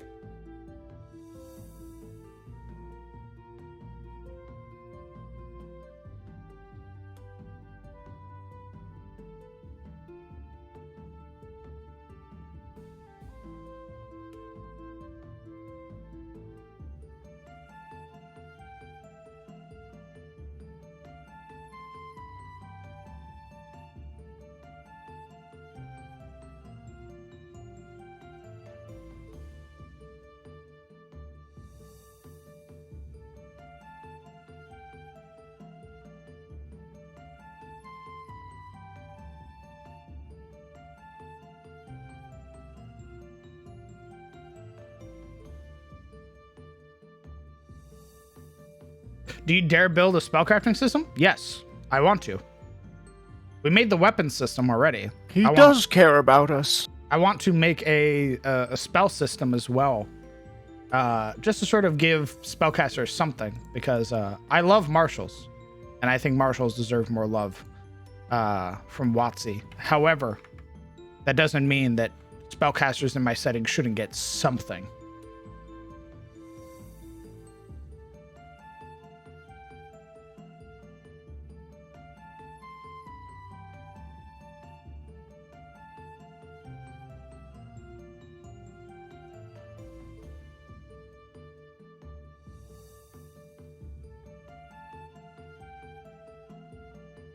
I think they should just be focused on like sort of buffing the spells that no one ever takes because they're not good. You know, that's the problem with spellcasting is that there's just clear winners, right?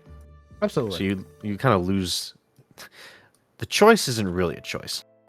That was the big thing that we had discussed, was wanting to like make healing like an actual viable choice.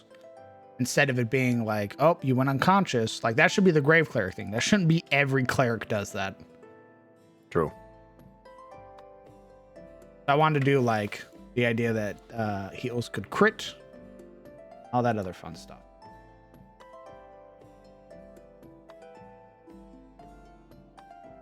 Go for it.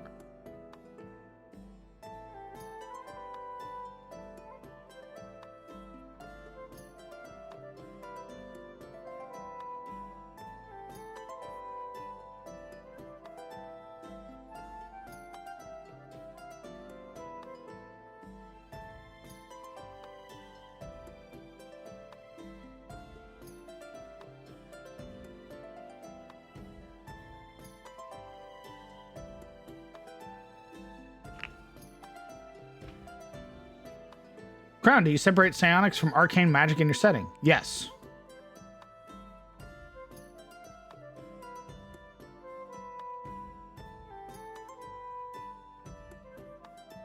And when Matt Koval releases the talent, which is the psionic-based class, it'll even further separate them. Because psionics will have like their own like spell list and stuff like that.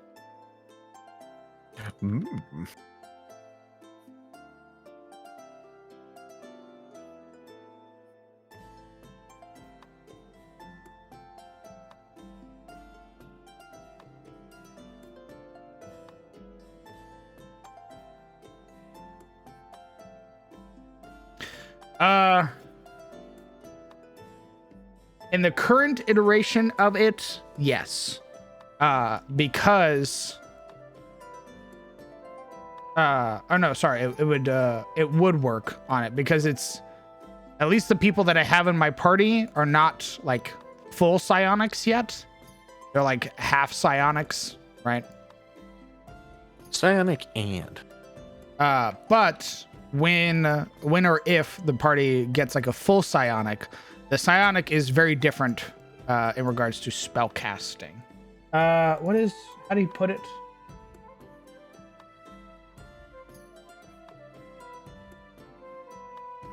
Some creatures have psionic powers, creating effects with sheer force of will instead of with magic. When a creature manifests a power, they create an effect following similar rules to casting spells with the following exceptions. Not magic. Powers don't create magical effects. So they're unaffected by features in spells like anti-magic field, counterspell, and dispel magic. The damage from a power attack isn't magical. If a rule affects only spells or magical effects, it doesn't affect powers. However, powers are psionics and supernaturals. So if a rule affects psionics or supernatural effects, it also affects powers. Powers don't have material, somatic, or verbal components. Like spells, many powers require you to concentrate or maintain their effects. However, unlike spells, a creature can simultaneously concentrate on more than one power up to a number equal to their proficiency bonus. If a creature fails a Constitution saving throw to maintain concentration, all the powers they are concentrating on end. A creature can't have multiple manifestations of the same power active at once. Additionally, a creature can't concentrate on a power if they're concentrating on a spell or other effect. If a stat block power requires concentration, this is noted in the parentheses. So, with his version of psionics, A creature is different from a spellcaster, so their powers are manifested differently. They don't require like the same material components as a spell. They're not actual magic. They can't be counterspelled or dispelled magic or anything. They can be concentrated on like a spell can. The issue being if you concentrate on multiple and get hit and fail, you drop all of your powers. And if you're already concentrating on a spell and you attempt to concentrate on a power, you're not able to do that. So, one of the powers, for example, that the player would be able to do is called Liquefy. It is a third order metamorphosis power. Manifestation time 1 reaction when you take a hit from an enemy creature within range. Range within 5 feet. Duration 1 round. You psionically barrage your attacker with transformative energy. The attacker must succeed on a Constitution saving throw or be pushed 5 feet away from you and restrained until the end of their next turn as their lower body temporarily melts into immovable gel.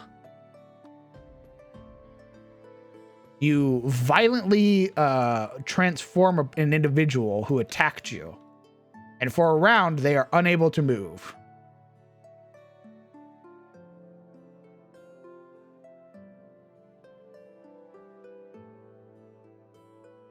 Right now, the players that have psionic abilities sort of are granted their psionic abilities through like the primeval current. It's a very latent thing, but with this, as when the book comes out and everything, I'll be able to further expand upon it.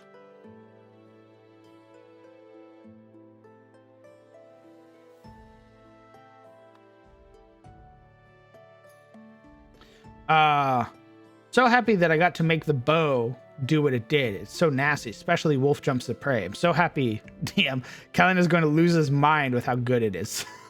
I don't think he's read any of the abilities. Wait, what?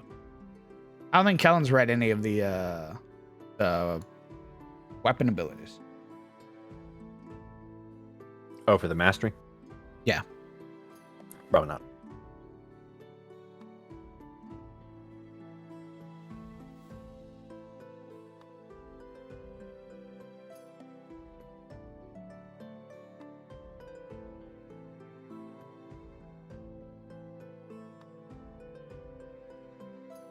It's okay. You'll figure it out. Just did this. I just really been way easier had I just manually inputted the roads. Yeah.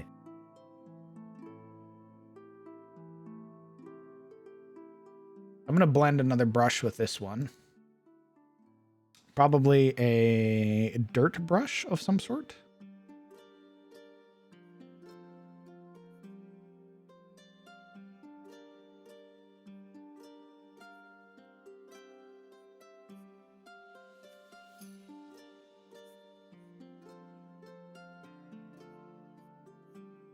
At some point, I'll separate my power sources from more completely. It's really just a different lens of magic. Yeah, I have it split so far as like how spellcasters interact with the primeval current, but that's really it. Hopefully with the release of this, the talent book, I'll be able to even further sort of split up like how psionics work versus how like how a spellcaster works. That is the hope, at least.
Do you think Silver will want to be a Leighton or stick to Psy Warrior?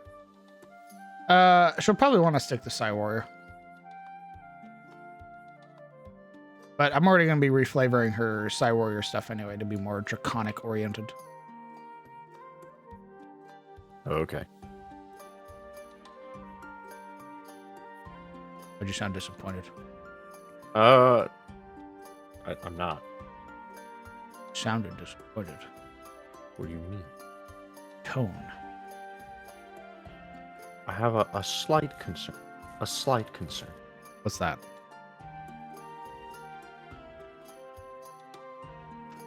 Only that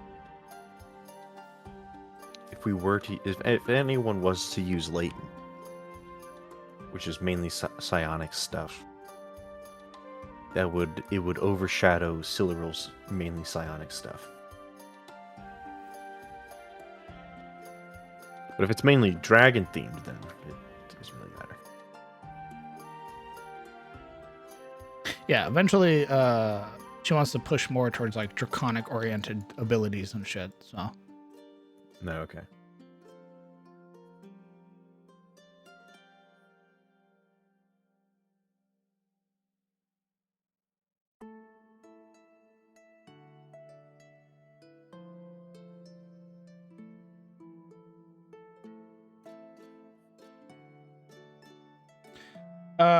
Well, my world is so high magic that even martial PCs are so magical. I suppose that there could be an NPC with 0 magic, but he would more likely be null than anything else. Oh, like an anti-magic person? That'd be super interesting. I'm always impressed by your map making skills. You have very good visualization. Thanks. It's incredibly kind of you to say.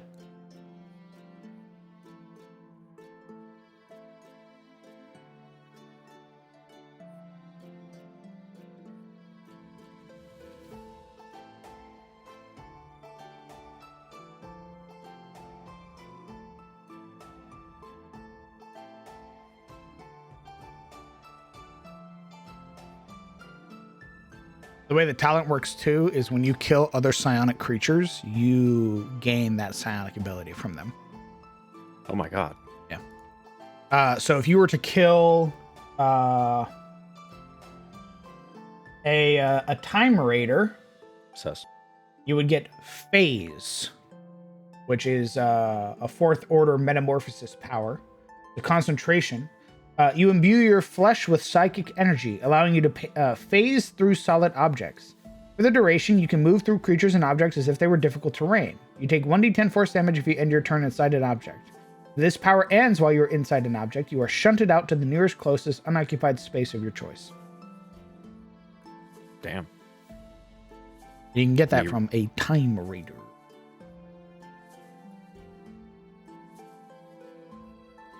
You use pen tab or your mouse? I use a mouse. I wish I had a pen, like a pen tablet. That'd be pretty cool. This looks weird.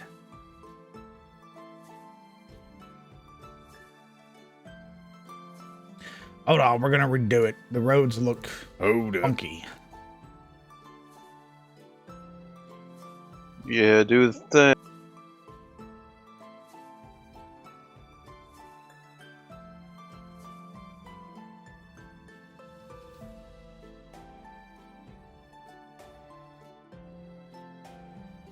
I don't know why it looks so weird. That was very strange.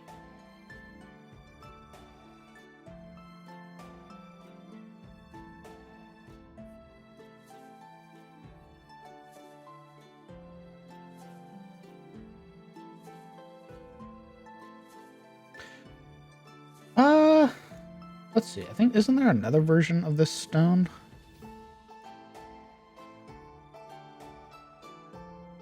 I swear that there was. Why is there only one road?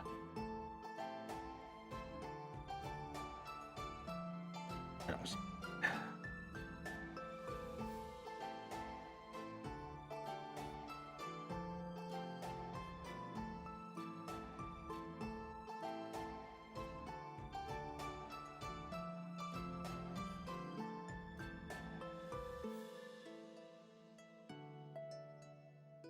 All right, chat.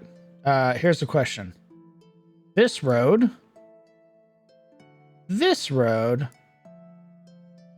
or this road?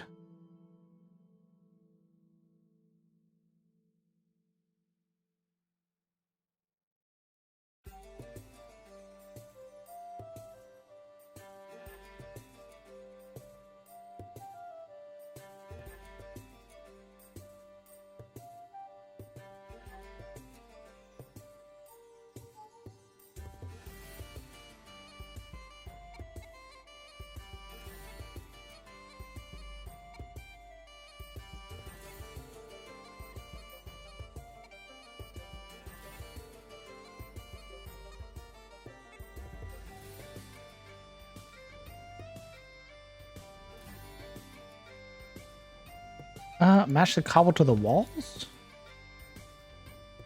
Wonder.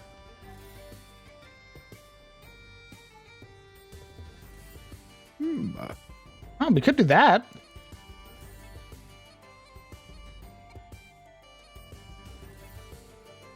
How about that?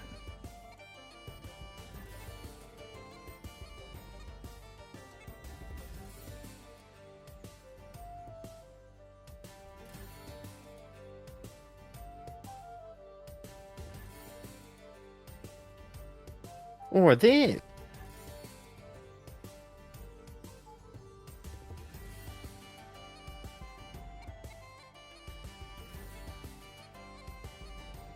Rolling up on Sardex as Leighton be like, at first I asked for you to teach me. Now I've come to be you. Mind blast.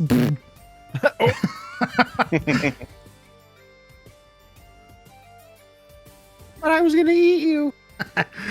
Au contraire. One day. Mix of 1 and 3. Okay, so this gray then.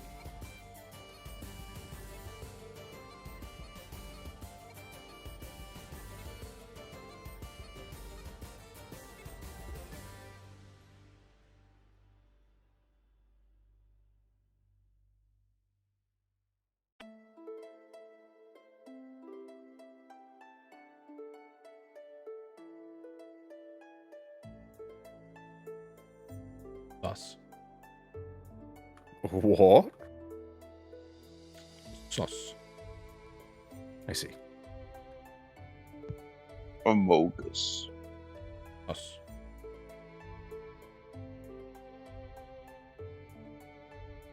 I like the idea of them getting the cobble and wall stone from the same quarry. Okay.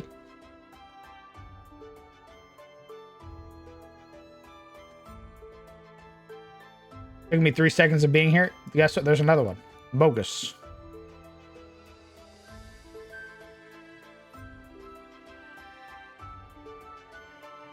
My God. They're everywhere. Get down, Mr. President.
I'm starting the TOS binge tonight. Are there any retcons I need to know about?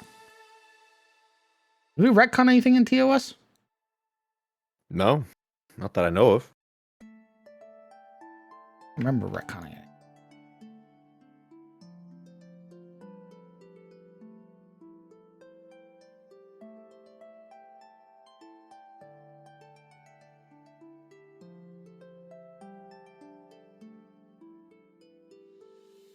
Excuse me.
Okay, what do we think of this? That looks nice.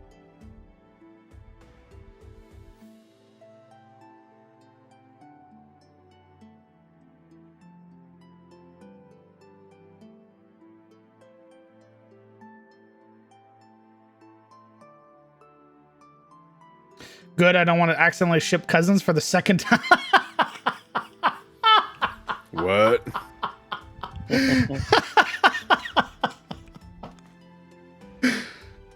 Oh, no. No, nobody's related. Yeah. What's the matter, Efsika? Don't you like the Targaryen feel? Welcome to nobility. Welcome to feudal nobility. We put the common welcome.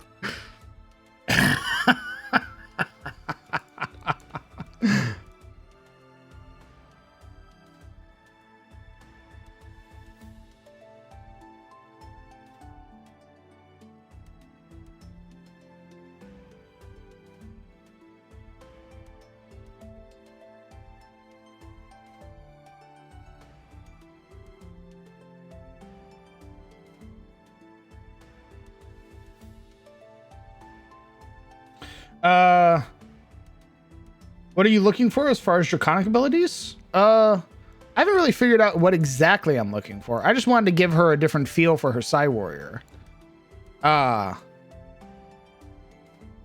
She expressed to me where she's like, I don't feel like, I feel like I'm sharing a lot of my flavor with like other people.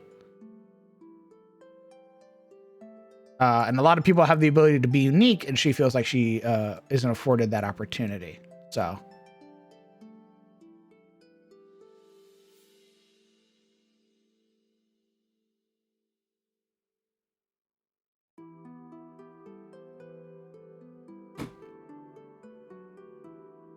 I wish I knew what she was aiming for. I thought it was dragons. She also got psionic stuff. Originally, it was lycanthropy. And Yeah. Alaric was Alaric went lycanthropy. And then she went psionic, and Urias psionic. Yeah.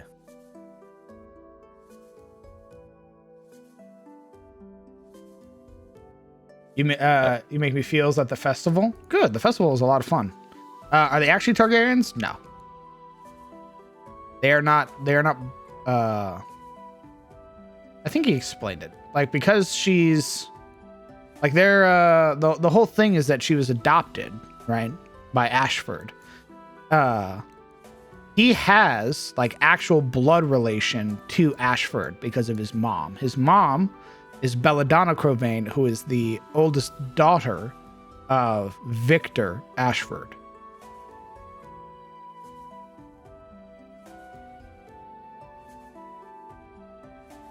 I mean, is it really incestual if it's adoption, you know? It's just your cousin. It's just an adopted cousin. Roll Tide. Fine. Roll Tide, brother. She could be part prismatic? Maybe.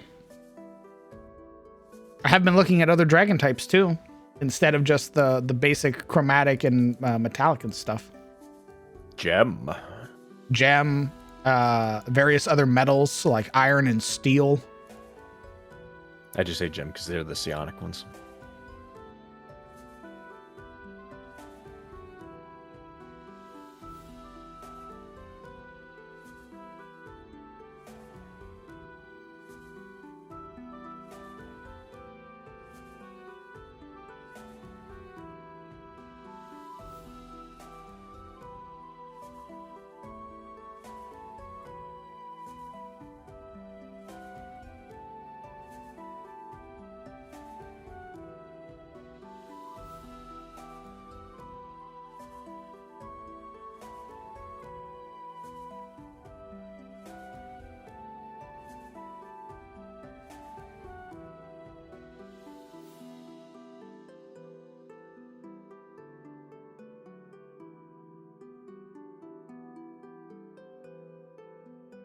Incest without the genetic problems, a win for me.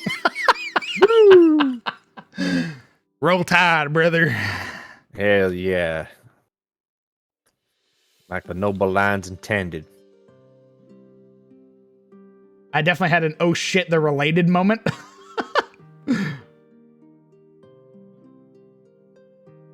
I go AFK for an hour and I come back to this. Holy, you work fast? I definitely do not, but I very much appreciate your confidence in me vibing. That's incredibly kind of you.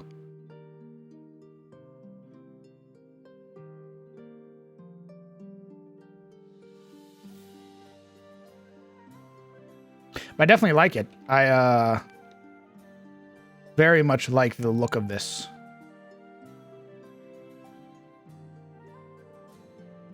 Gives me a nice baseline to work off for the other ones. I'm going to add just a little bit more texture, a little bit more flavor in terms of some smaller pieces.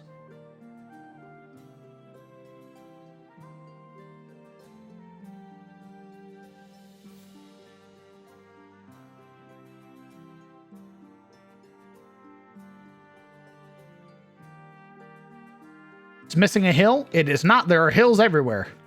Look at all these hills. Look at all these hills. Look at them hills. Look at them. Don't go up at them there hills. Or what? Skating walkers. Still don't exist. Me going up in them there hills. Getting eviscerated by skinwalkers. My favorite dragons are the turtle dragons. Turtle dragons are pretty cool. If incredibly menacing, because they have very low intelligence. And they'll just go after your boat because they think you have riches on it. Where's the rich part of town? The rich part of town are up here in the upper residential districts. They are going to be using these buildings. These buildings. So you can see there's a pretty big difference between the two types.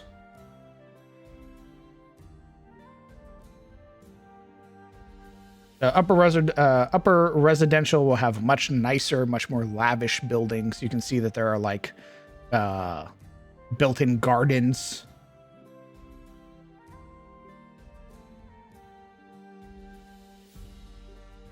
Hey, traveler. Oh, save check. Very well.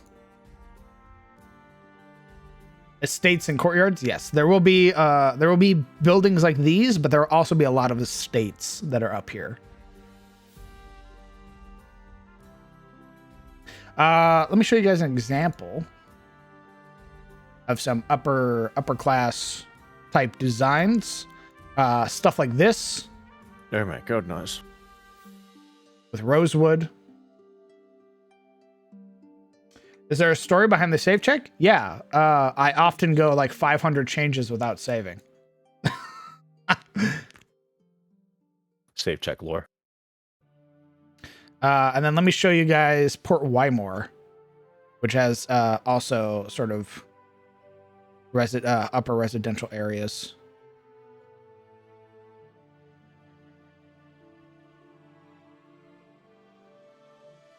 Ah, perfect. So here's another example of how the upper district will look. A lot more trees, a lot more greenery, much nicer buildings. They'll probably have an actual cathedral or a larger church or temple of some sort.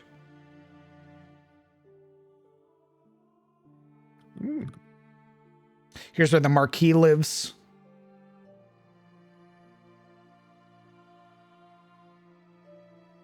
And then you can see that there's the sort of break by the cathedral that sort of breaks it up.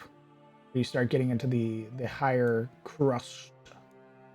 And then you have like the buildings over here, which are much more connected.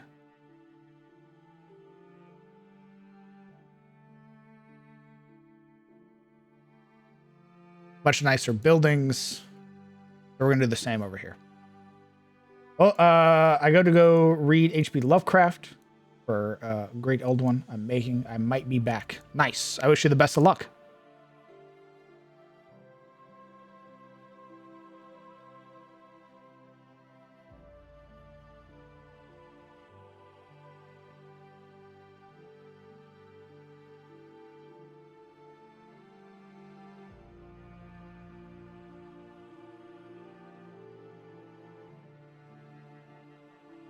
We're just going to fill out these other ones because we have a new stone that we're working with, so we're not going to use the white stone. I'm going to fill these in by hand because I've already finished out the roads on that one.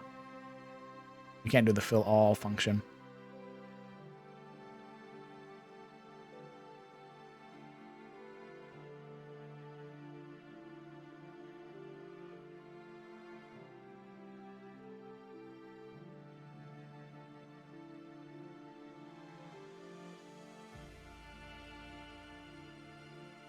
We'll also probably give them the white cobblestone up there to further differentiate. They'll probably have nicer cobblestone roads, much nicer paved, versus the sort of basic cobblestone that the people in the residential and trade districts use. So it'll be gray for this area. It'll be gray stone for all of this. And then it'll be white stone up here. That district.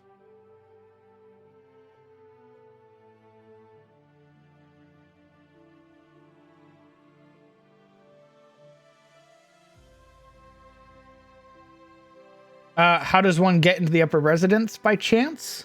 Well, one of the easiest ways is knowing one of the minor or petty lords that either resides there or has granted you an audience. The other way is to work for the Baron.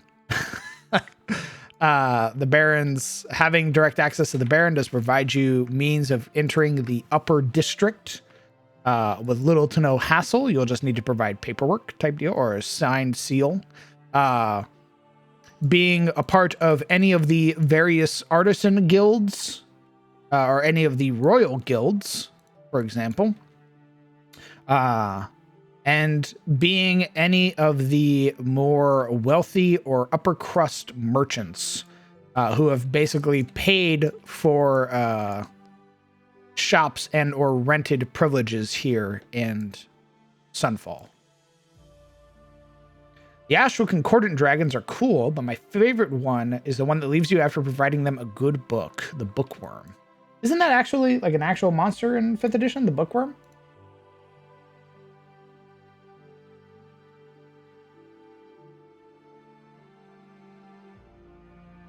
I could have swore I've seen the Bookworm somewhere before.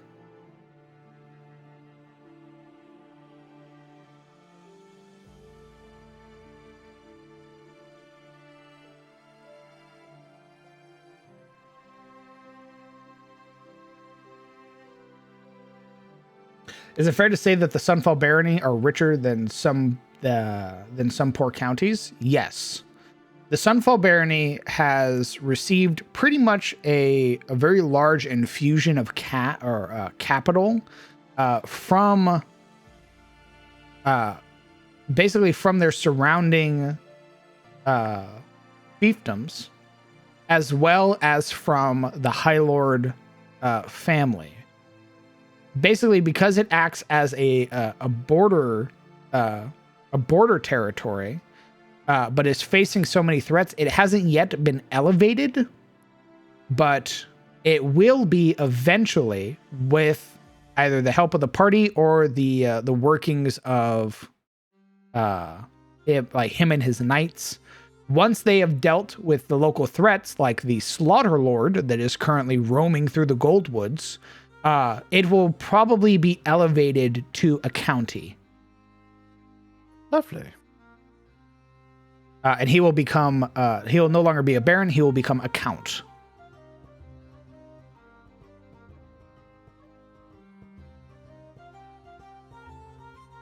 Which means he'll probably elevate some of the others in his court. So probably, if things were to go the way they are right now, like let's say he just becomes a count, he would probably appoint Lord Saxton as his baron, who is the current regent of Iredell.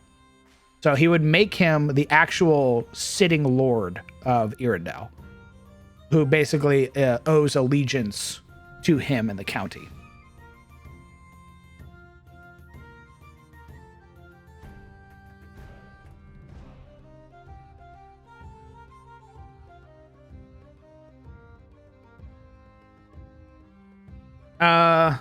You could simply flavor her psionic abilities as coming from the dragon. The extra damage dice could be an eruption of golden draconic energy unleashed before she hits. When she crits, oh good lord, the poor fool is getting nuked.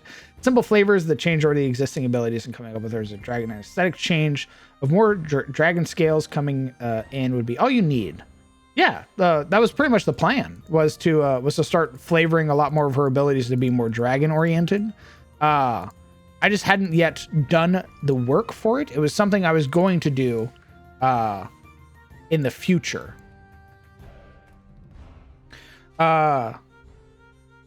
If he one day became a count, did he have the right to elevate the party into landed knights, even barons? Yes. Yes, he could. He could basically offer the party knighthood, or he could elevate them to lords.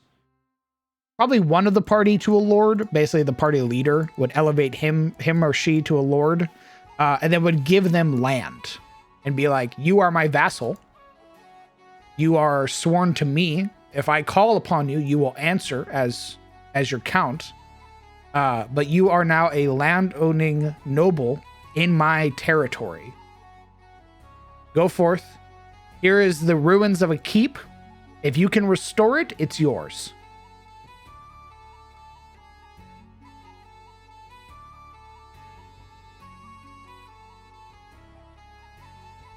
And basically, the party would pick a member within that party to become the lord of the keep. Lord. And when that person would be chosen, they would get unique abilities and stuff like that.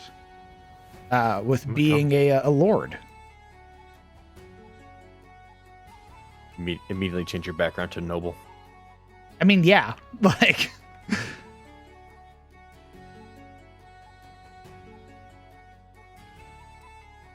Like it would be Lord Caldani or Lady Caldani. I'm in. What'd you say? Nothing.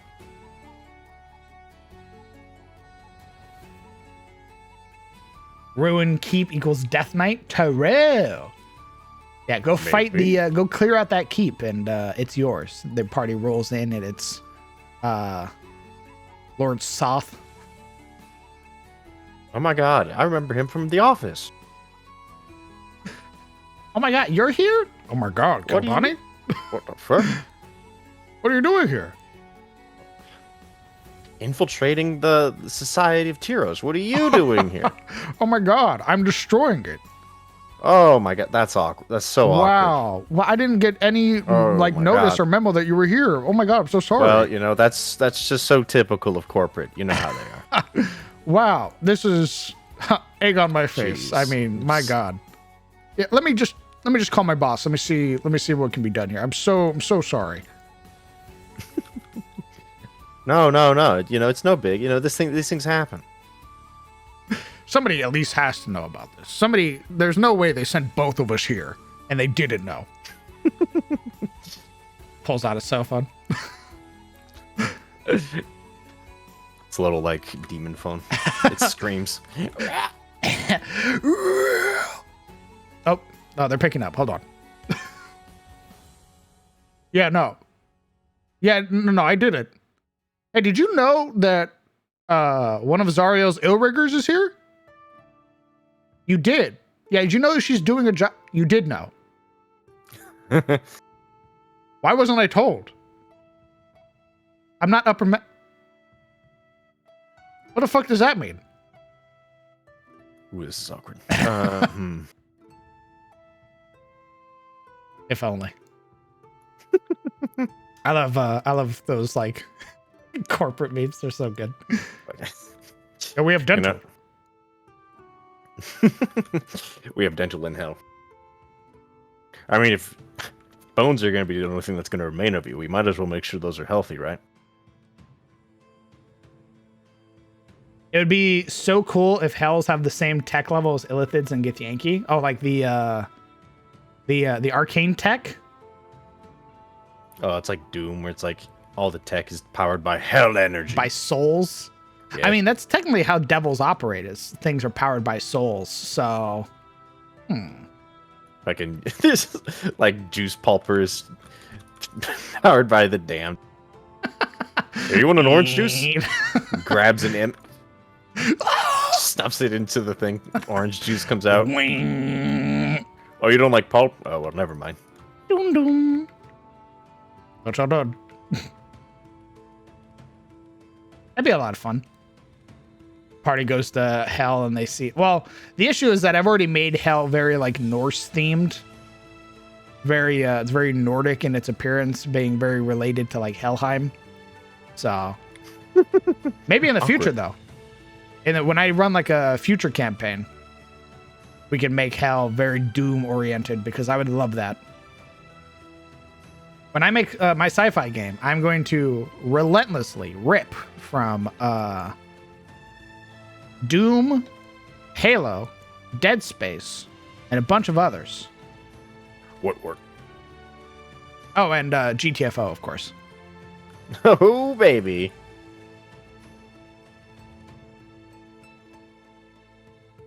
GTFO is just its own campaign.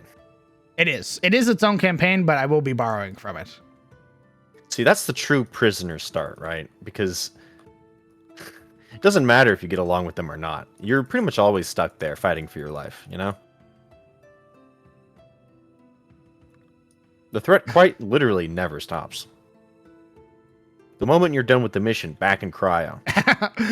Good job. Get in. No time. Another successful mission. Get back into your cryo tube. I'm not asking.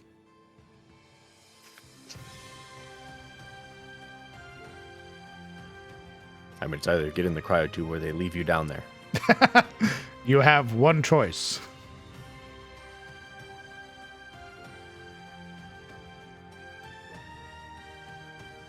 I love the idea that the Nine Hells runs like a corporate office in the future. Right now, it's very warrior oriented. It's very, it's full of like hellwalkers and ill riggers.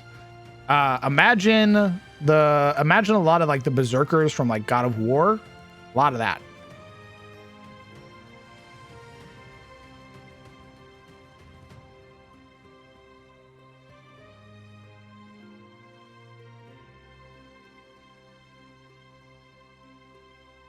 I do think of the Hells, or imagine them to be very by the book, though. True lawful evil, where it's like the word is law, there's no mercy.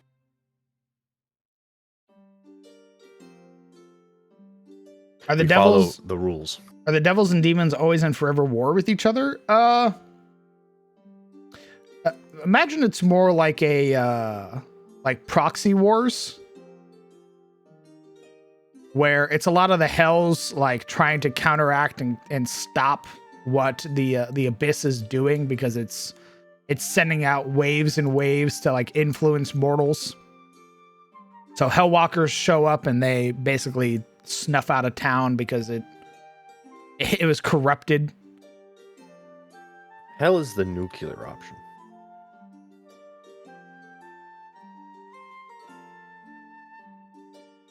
Scorched earth, quite literally method.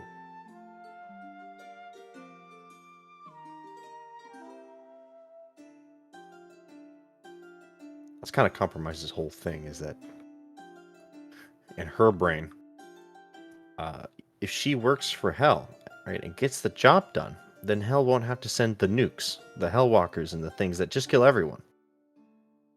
Yeah, generally it's like it's infiltration first, and if they can dismantle it through infiltration, dope. If they can't, then they send in a big gun, which is often an Illrigger. And if they can't defeat it with an Illrigger, then they just drop basically the Hellwalkers, the Berserkers, who just roll in and anything that moves gets fucking cut down. Bride. Very, almost like Imperium, actually, from Warhammer. Where, like, if the military can't do it, if Space Marines can't do it, if the Inquisitor can't do it, then we just nuke the whole planet and call it a day. Exterminatus. The influence of the Abyss it has taken too much hold on this place. Burn it. That would be the fear, right? Is that, like, if Adis gets too corrupted, then war just basically fully invades. Age of Woe 2, baby! Let's go!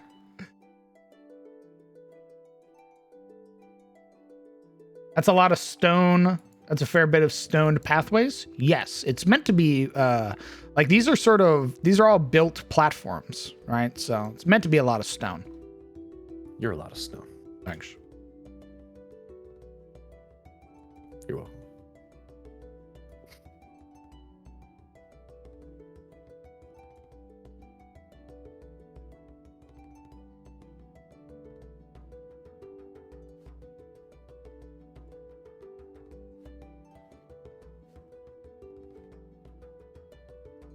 Ready for Age of O2. The Revengeance.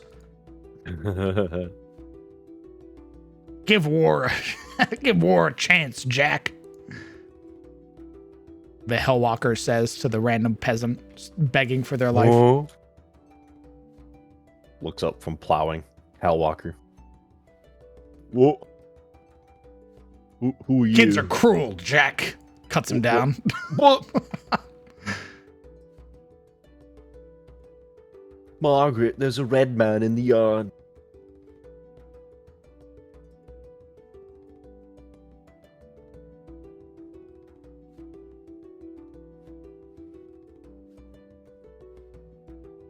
Oh my god, he just killed Peter. Do you ever seen the Grim Hollow campaign where all the gods are dead and basically world is governed by an archdevil, archdemon, and archseraph? Oh, that sounds cool. No, I haven't looked at Grim Hollow at all. I've always viewed the heavens as the nuclear option as well. True. It's very, the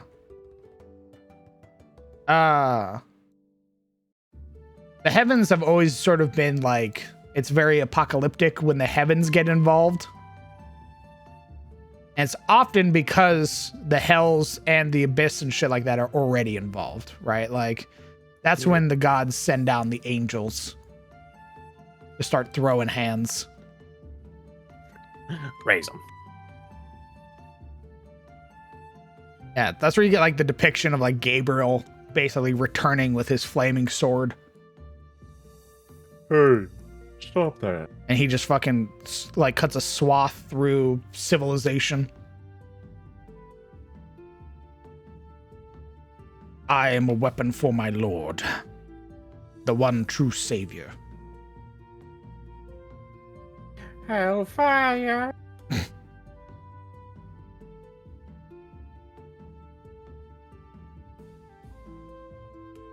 Do the canals have fishes swimming in them, or are they fully stoned canals? They would. They would have fishes swimming in them. So They're full of bodies. the thing is that these canals are very deep. So,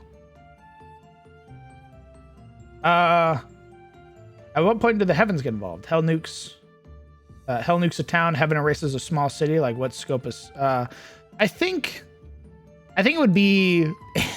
It would pretty much be the same time that the hells get involved. I'd imagine it would be like Asmodeus makes a play, or Zariel makes a play and invades Hades.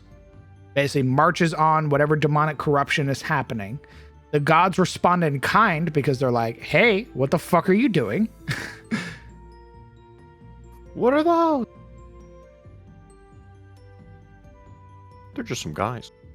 And it would be a lot of conflict, I imagine. A lot of craziness.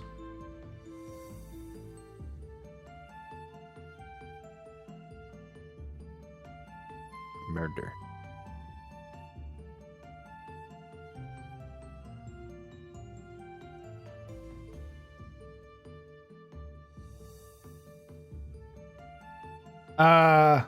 The God King taking all those soldiers from Zariel has probably weakened Helops, right? Yes, which is why Zariel was fucking pissed. That's why Zariel showed up.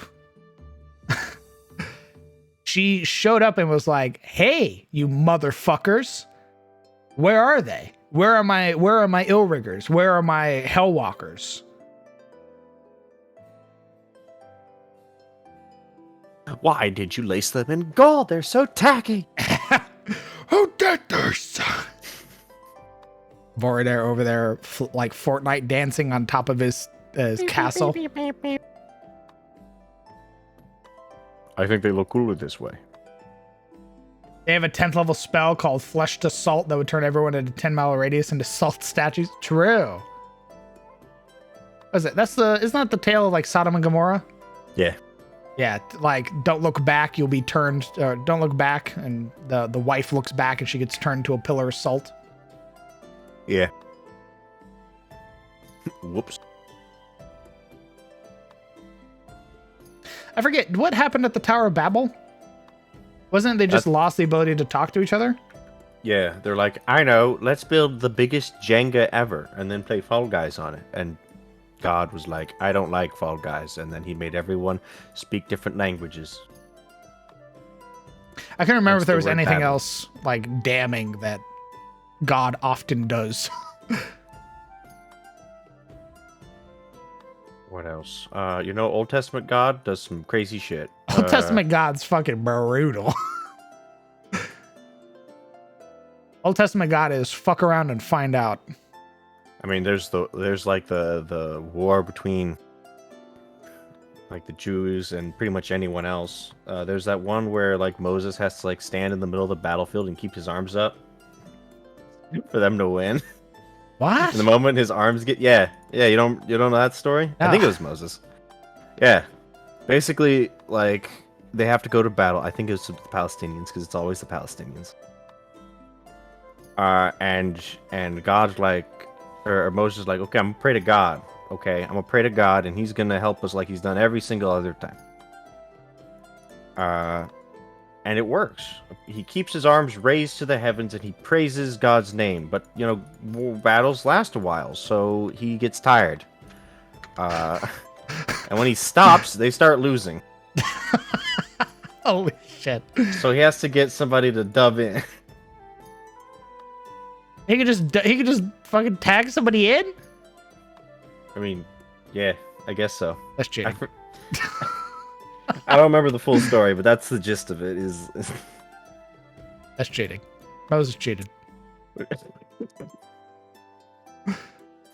I'm sure God agreed.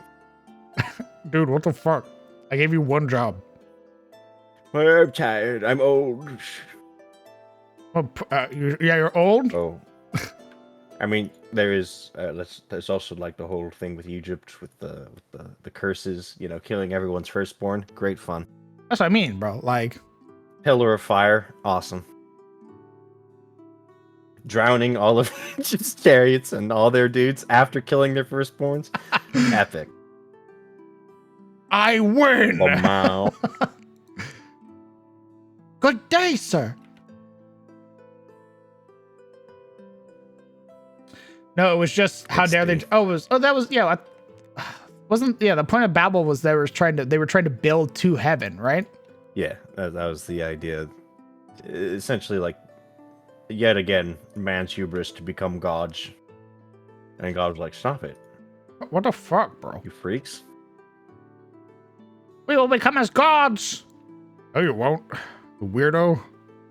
It really was that silent where the player humans were like, DM, I'm going to build a tower up to you and I'm going to punch you in the face. Oh yeah. You lose all your languages.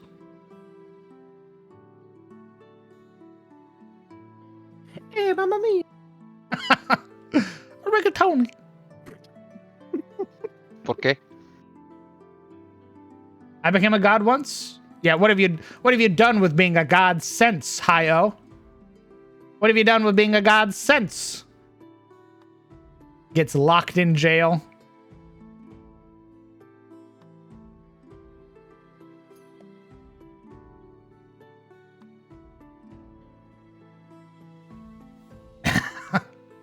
Yikes. Old Testament was very D&D inspired, let me tell you. God, the first wrathful DM. Rocks fall, everyone dies. All right, guys. Here's the NPC I'm introducing you. He's super cool. I mean, the story of Noah is basically rocks fall, everyone dies. Isn't that just your son? What? No.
What do we think of this layout so far?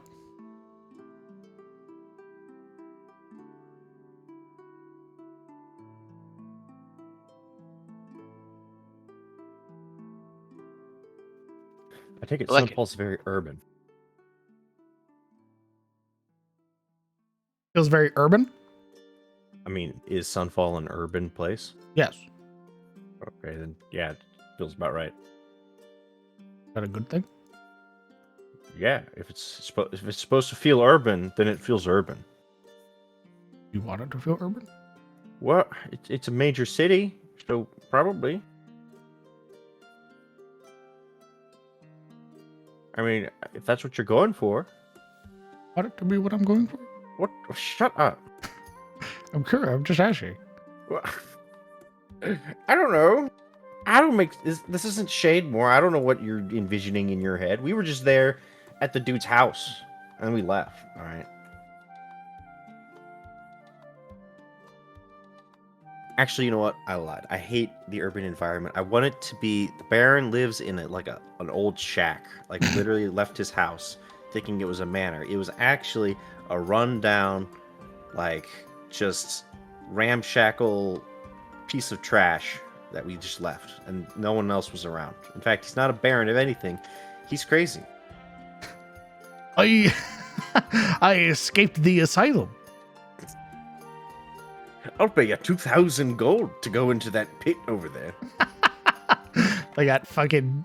They got duped by an insane man. If you see if you see that Morling chieftain out there, don't kill him. I want to fight him with me knuckles. Can you do that? I don't know. I'll do it or die trying. I really believe that second part.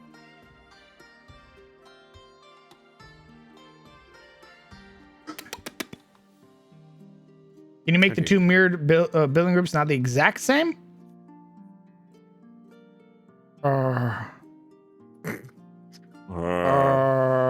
Yeah, of course I can. Of course I can. Watch this. Yep, I can do that.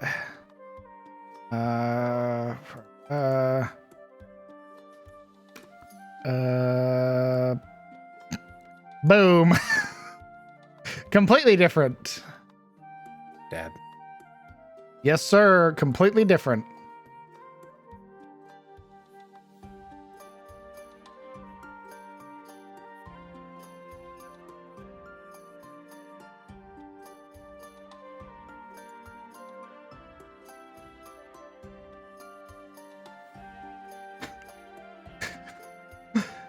Boom. Look at that, Afsika. Holy shit. I wasn't expecting that. Totally different. Out of nowhere. Can't see the similarities. Nice. I'm just imagining a situation where an Illrigger stops a cleric from praying, wide-eyed and slightly pale, hissing into the priest's ear. Are you insane? Are you trying to get us all killed? If you turn the god's attention this way, everything, and I mean everything, is going to be turned to salt.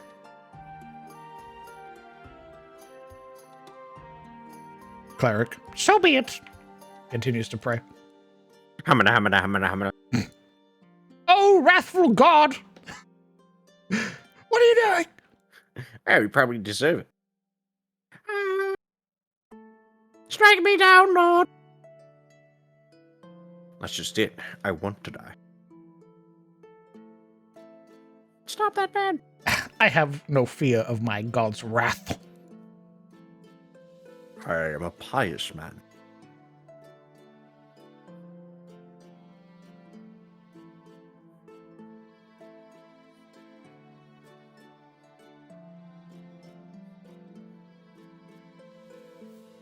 Let's see. Yeah, see, I'm sort of limited in terms of like buildings. What I could do is That sounds like excuses. do individual pieces by hand. Very tedious, but it can be done. Okay. I do something like this. With that base. And then I change it up. Up. Up.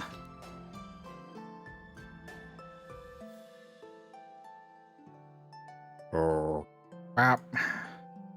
Shibba map. Bop. Bebop. And then I go,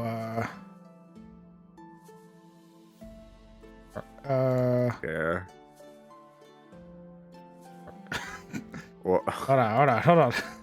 I got this. Up.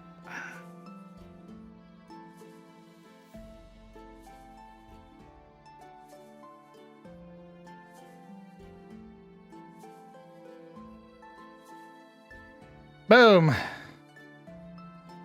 Did you do it?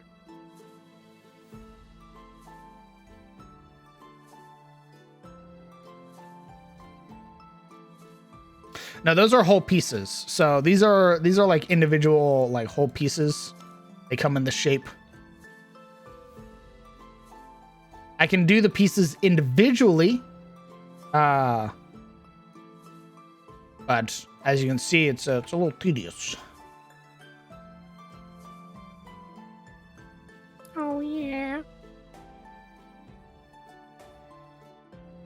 A fine color palette swap for buildings, my liege. Quite innovative and trailblazing. Thank you. I mean, we could actually do that. We could go through and change up some of the colors. Do something like this.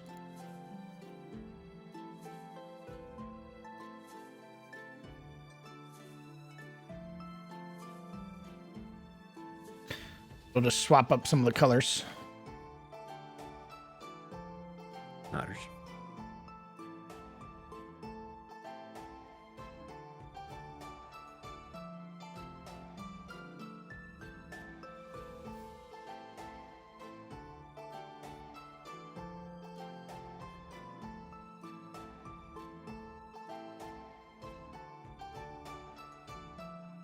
There we go.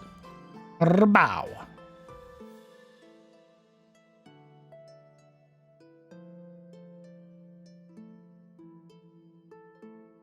I'm probably gonna need to learn how to create assets for my maps.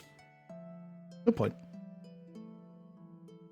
What do you imagine the house price in this part of town? 25 cents.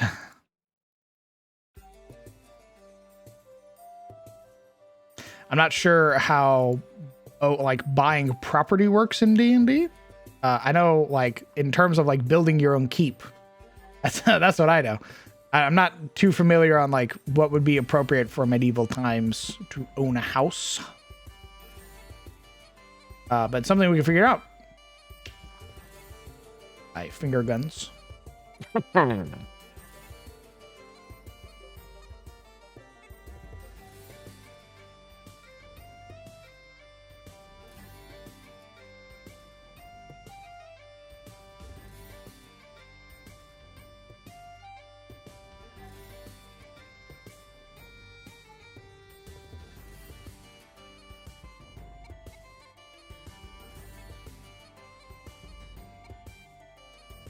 Watch Spice and Wolf. I know, Blood. I know.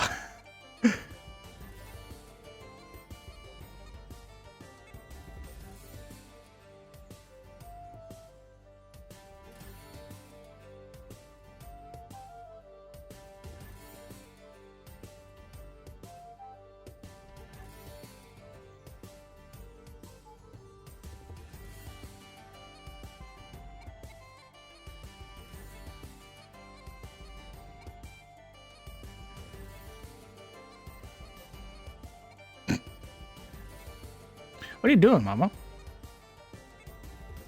Yeah. Why aren't you hanging with the homies? Explain.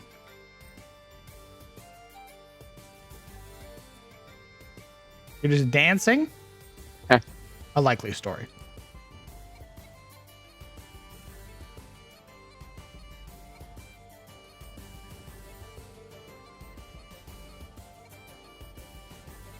I feel like dancing.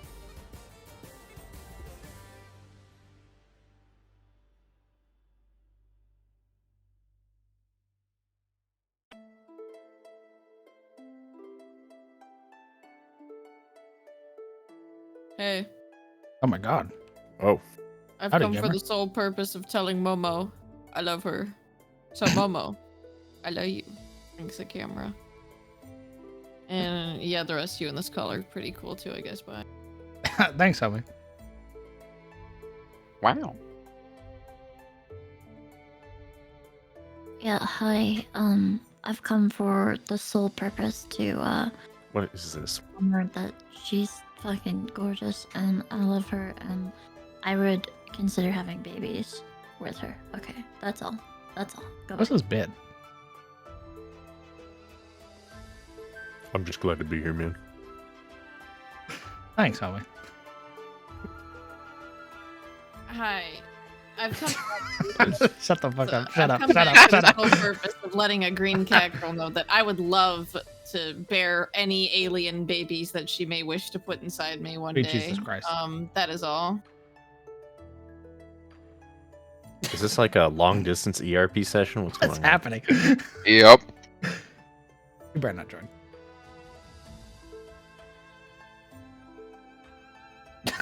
God damn it. Uh-oh. I've come back to share my message with Summer that I have a ring, and she's more than welcome to wear it. That's all. They do know they can come stay, to right? let you know. Not you Don't you two. fucking dare. I point a gun at Kira. Get the fuck out of here. Fine. What's up, So, homie? So I've Oh my gosh, she acquired, actually left. God damn it. You fucked up. What is this bit? I've acquired my mother's ring. My father has approved. My mother has also approved. I am standing in the wings. I have also brought cake. I can officiate.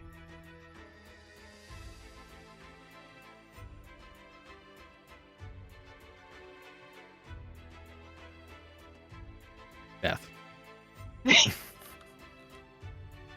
Death. Death. But hi. Hello, gamer. Accept. Hi. I accept. Oh. 5, 4, 3, 2. Chris is free real estate. Tarot. Finally, my own DM. I would like to know what dates you're free so we can, get the ball rolling on this.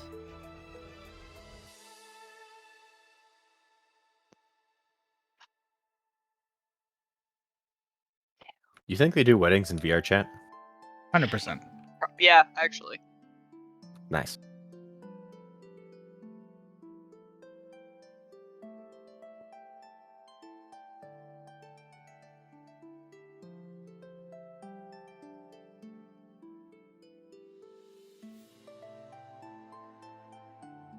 And boot up some Darkest Dungeon. Nice. I was having a great run earlier, and then I got too greedy. A traditional ending. I was like, you know what? I can take the librarian. Fuck yeah. Overconfidence. Yep, exactly. Got that motherfucker down to 4 hit points before he got the last stack of books. Ooh. And it was just like, hey gamer, guess what time it is? Burning bright. It's like, oh god, he has like 4 turns in a row. Fuck. My leopard just looking at me like, you did this. I would continue, but my husband will beat my ass if I don't go to bed now. Goodbye, Summer. Just the husband for me. With much tongue. Wait, which Lovely. husband? What? Which Chris. husband? But we just saw them get married, like long distance. Yeah. For real. Now I'm though. confused. I didn't say wife. I said husband.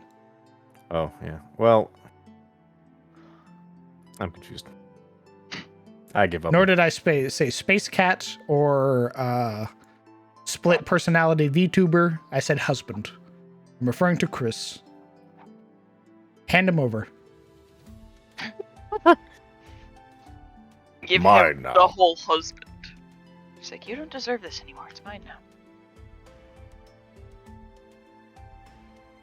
The true beloved.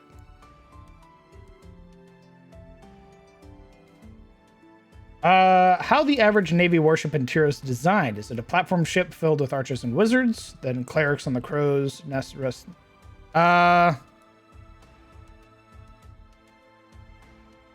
Great question. My man out here asking all the questions for things that like I've never prepared. Holy fuck.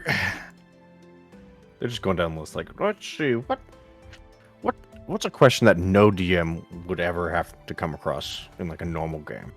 I know. Tarosi warships are made very predominantly by House Aridhurst and House Stymore. They are House Stymore being the great shipwrights. They are some of the best ship makers in the world. And they make very versatile and very long-lasting vessels. things that are able to withstand, in some instances, dragon fire.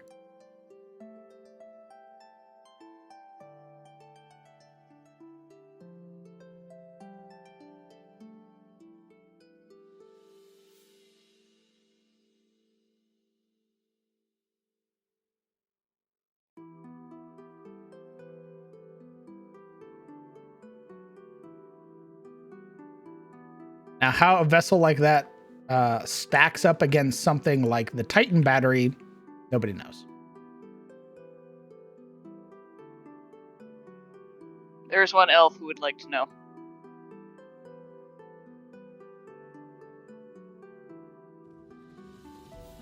Shame.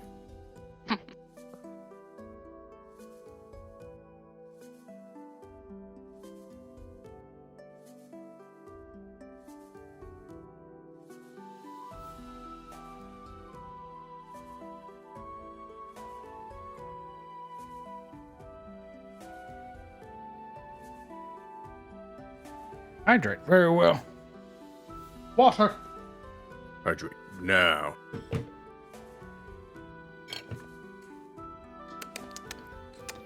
All right, what do we think of this residential district? Very residential. Now that we've made 2 of them. Oh my god. That's twice the real estate. Already a better housing market than IRL.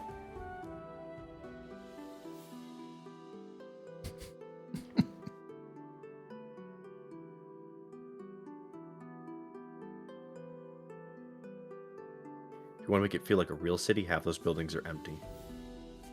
True, they're waiting to be purchased. They're owned by trusts. Ugh. Welcome to London.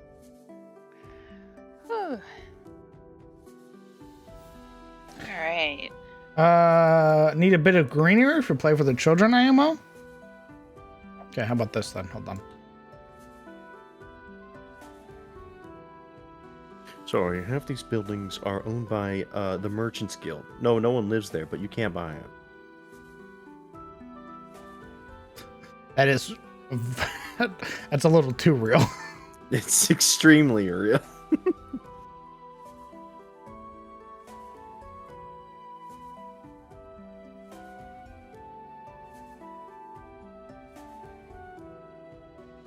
I love how sometimes the quirks for your Darkest Dungeon guys are like, those two should not go together, I feel. These guys are not friends. They should never be in the same cart together. No! Unfortunately. Like, this guy, he has Iron Constitution as a positive quirk, but then Thin-Blooded as a negative quirk, and I'm like, Oh. how?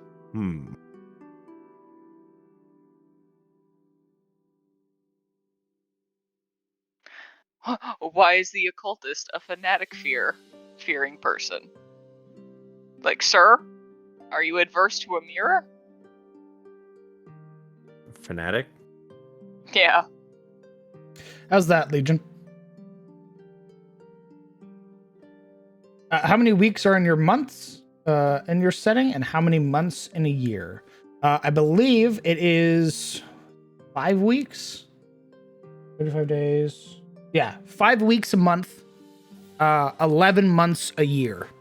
35 days a month.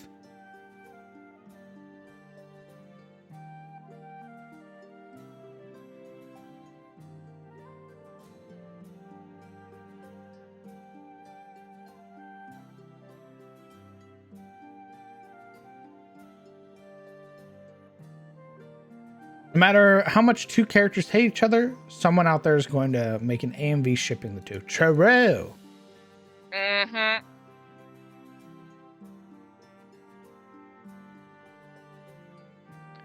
I'm one of those people. You're like, I'm going to ship it.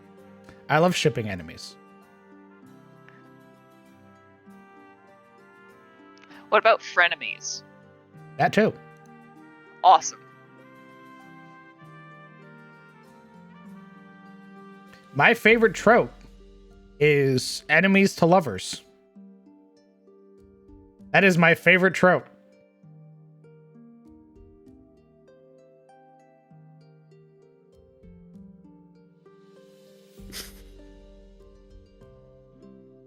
What about enemies to lovers to enemies again? That too. Nice. Enemies with benefits. Ooh, also very good. Also true. I fucking hate the mouth.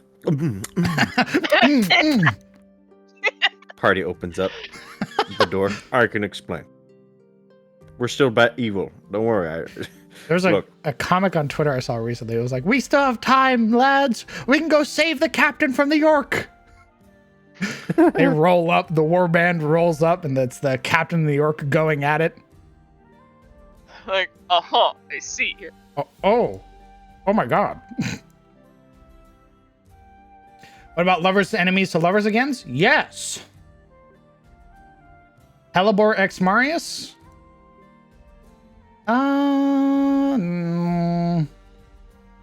I don't think Hellebore is Marius's type. Yikes. That's your crack shit, Chief. Yeah.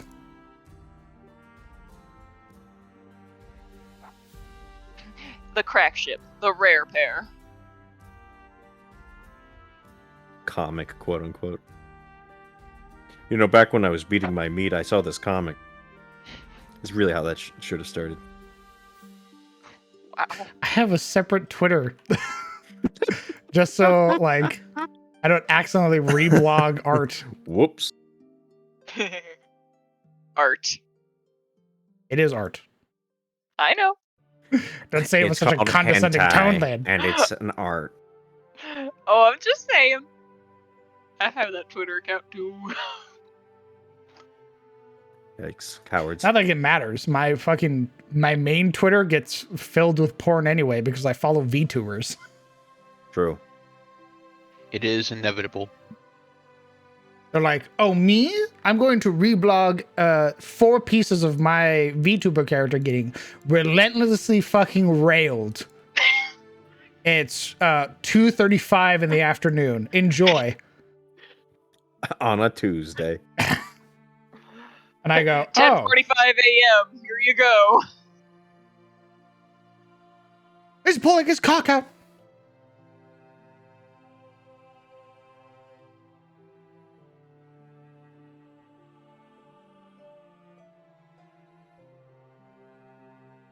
Enemies to step siblings to lovers seems to be a common trope these days. I beg your pardon. What? Hold on, we took a turn there. Everybody stops talking, points at the first time chatter. What did you just say?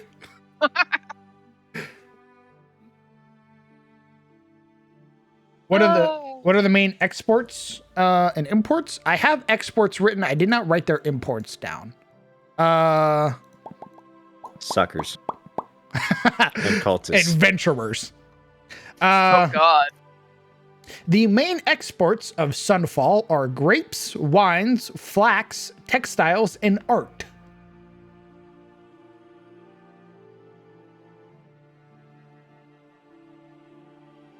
It's This called is probably- hentai, and it's an art. Damn it. So probably a little bit of a party town, because with all the luxury goods here. Correct. Let's see. The Baron of Sunfall is an eccentric man known to throw lavish parties, festivals, and tournaments, making him a well-liked leader to the people in his courtiers. He throws a lot of parties. Oh. That makes sense why my satyr's here. Like, I like that guy. Oh no, I'm stuck. Help me, step nemesis. I know you're stuck. I cast hold person. Oh my god. The part of the backstory Honey didn't tell us was that they were shipped with a bunch of like nude statues. Hello, pretty lady. I mean, they aren't wrong. Have you seen Manwas? I do not know what Manwa is. But, sounds like Venice? Yes. I point at Fish God. Correct.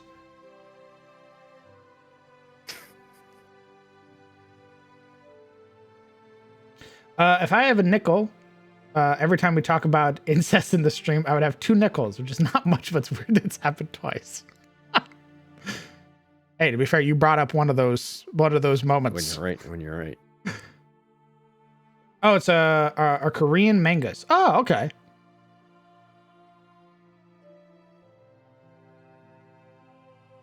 There are real life stories of 2 people getting together and then their divorced parents meeting through them. And then their parents get married after the kids are married. Wow. And her and now step siblings are considered the freaks. Owned. Can't have shit. Get owned by parents.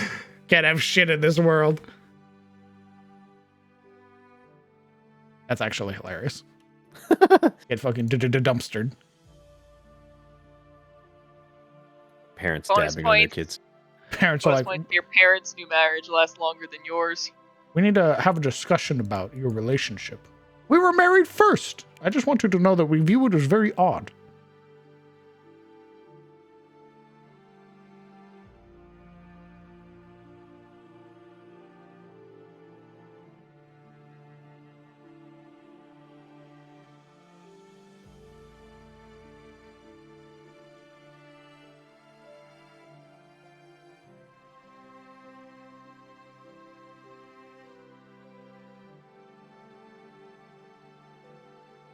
The anime Citrus is step siblings to enemies to lovers, with 2 girls in high school. I see. Whew. That's enough literature for one day. Let's stop talking about books. Literacy was a mistake. Let's talk about computer games. I curse God every day Safer for granting me things. the vision of sight, for the ability to see.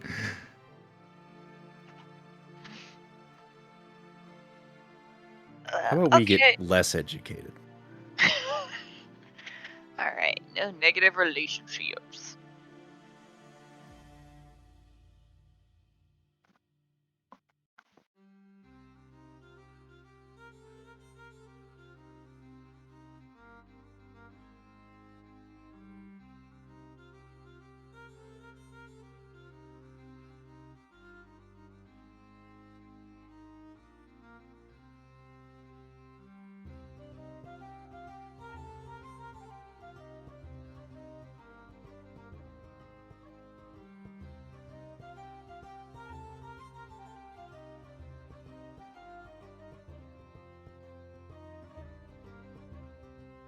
Computer games let introduce you to the wonderful world of visual novels.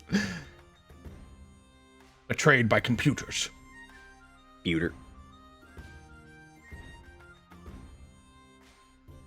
Food preservation imports to the city for how large it is, and import of raw materials like precious gems are the exports of fine art.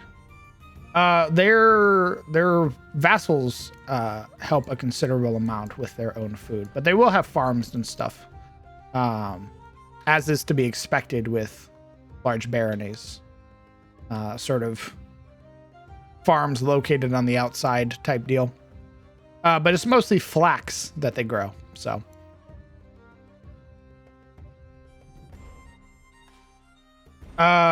What is the difference between freelance and city trade shops? So freelance traders are traveling merchants.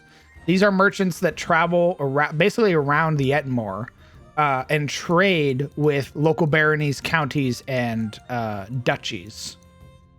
They basically rent out shops to operate out of when they return here and basically run a business while being here. So they'll leave behind like their son or their daughter or like their grandson or whatever to basically run a shop in their stead to barter and trade while the main merchant goes out and does stuff, and they pay rents and tithes and everything like that. They can eventually become a citizen, but they are usually the residents of some other place. And they are not associated with any guilds, which is usually the big thing. They are not associated with a guild. Guild trade shops and the guilds themselves are often associated with like the artisans guilds, like carpenters, blacksmiths, armorers, things like that. They often have like that whole union deal behind them where they pay like union dues or guild dues. They are afforded like guild housing when they are here. They are afforded a lot of perks while being a part of various guild memberships, and generally are able to come and go out of major towns and cities because of their abilities and what they owe and what they pay for. City trade shops are more locally owned. These are like citizen ran shops. These are people that live in Sunfall and operate businesses here.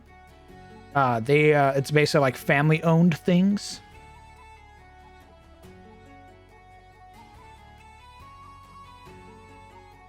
And that's generally they deal with a lot of the incomer or the newcomers, people who are often arriving from the docks.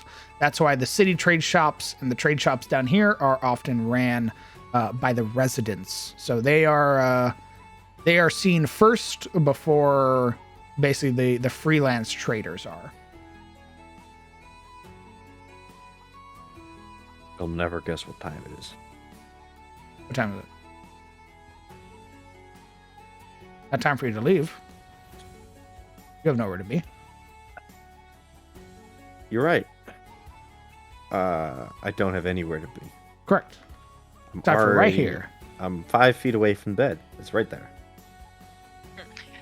So if I just Don't roll do it. over, Don't Yep. do it, you coward. Don't. Howard, What do you have to do today? Nothing. what did you have to do today? This. Yeah, you could have started it way sooner. So this is your fault. I did start it sooner. But you went to bed. What? No, that's not. What? You can't blame me going to bed on you not starting sooner. I can, and I will. You're a fool. You can't stop me. No, but I can leave. No! Bye, chat. Don't say bye to this Goodbye. man. Goodbye, Don't chat. say bye to this man. Say goodnight now, chat. Do not say goodbye to this man. I swear to God. You Keep better him here say forever. goodnight. You better say kissy face goodbye. Heart. Boom. There it is. No, Carzoni, no! Oh.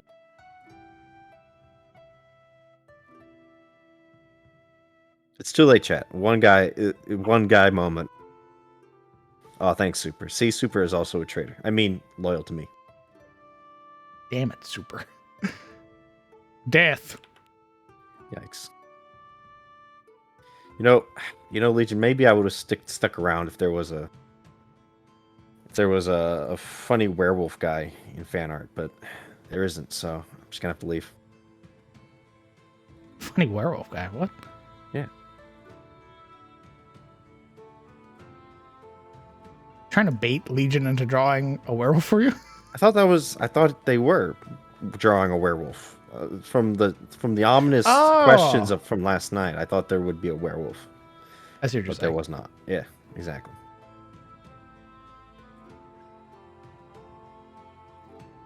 I'm cooking. Well, I'm glad. You know what? Tomorrow when I'm up, I'll be pleased. I'll be tickled to see it. Please don't give it. You know what? I won't say it. I don't want to give ideas. Out of here, traitor. I'll remember this. Oh, you want me to leave? All right, fine. I'll take my leave. Jeez. You're gonna perish. The shambling mounds are gonna target you. They're gonna drop Callan company. They're gonna run past every other frontliner. Oh my god. call ignored. You. It talks. Huh, what? I mean, or you What? could stay. Yeah. Why does it suddenly have a speed of 50 feet per round? Yuria tries running away and just fucking rushes her. So mean. Oh, it's not. It's necessary. No, it isn't. It's not necessary at all. Stay a while and listen. I've stayed too long. No, you listened too long. You're weird. Talking about weird shit. You guys are freaks, and I'm leaving. Ridiculous. You're We're calling the cops. stinky. Okay. I'm friends with the cops. So they're trying to leave this residence, and I have not yet given them the ability to do so. I would like them arrested and detained here until I feel such a time that they should leave.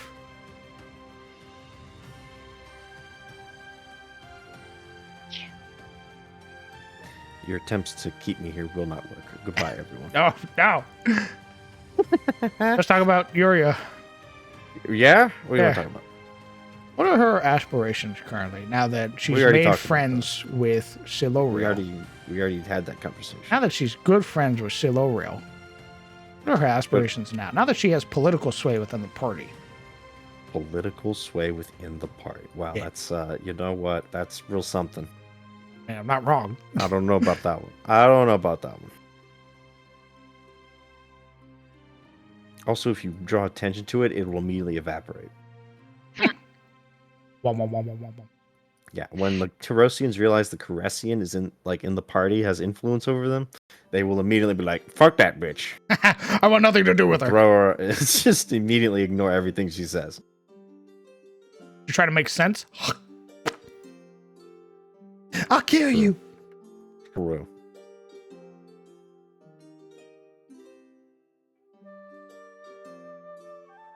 But imagine if you stayed. Yeah. What's the worst thing that could happen? I wake up with a migraine. That's it? A small price to pay to hang out with friends. What's another hour? You get 1 minute. 1 minute. Good. Answer Legion's question. Is she loyal to one werewolf cock? What does that even mean? Is she monogamous? Oh, you know. I see. Is she probably. I can't imagine finding 2 werewolf cocks. So You can't we're imagine? not unless we're in the Grimwald, which we're not yet. So Keyword yet.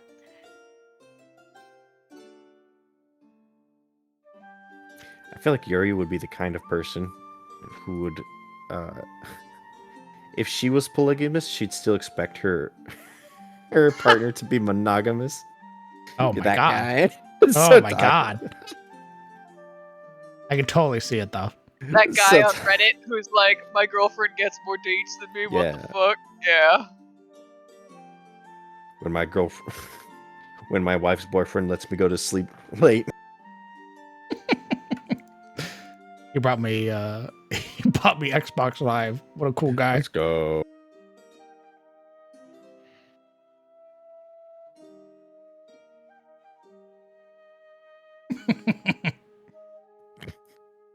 Easy. Gelm's right there. Nice. You want that? Okay. I don't know. Do I? I mean, that's a choice. All right, just cut to the chase. Is it a good catch or not? I got time for this. Don't do it, man. Why don't you put a beach resort into a coastal city, my lord? Where are the places for the special beach episode art? That is the entirety of Katarina. I gesture to Katarina. Behold, the beach episode. My god, we need to go. Get on the boat. I don't want to. I can't wait to see Honey in a bikini. Yes. Either that or it's gonna be like one of those Borat mankinis. The G string just wraps around the Yep. pot. Yup.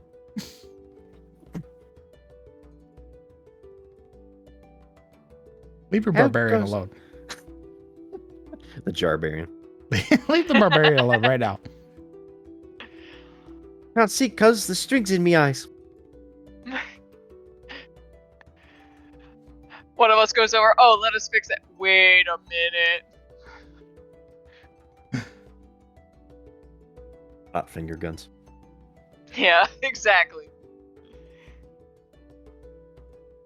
Sir Poi, thank you very much for the 3 months. Incredibly kind of you. Thank you, good sir, for sticking around. Yeah, unlike myself. Goodbye. No! For Come on. real? It's just work. What has work done for you? Pay me. They do what? Pay me. That's it? Yeah. That's Well, all they like, do? They care about you emotionally? They call you It's not friend? for work. It's so that I don't feel like shit tomorrow and I have a brain. You have a brain. You always have a brain. You're so smart. Wow. You have a humongous thanks. brain. You're right. I am very smart, which is why I'm going to bed. No. You could stick around longer. Imagine.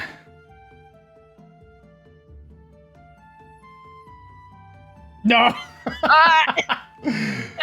Bastard! Died. I'll kill you!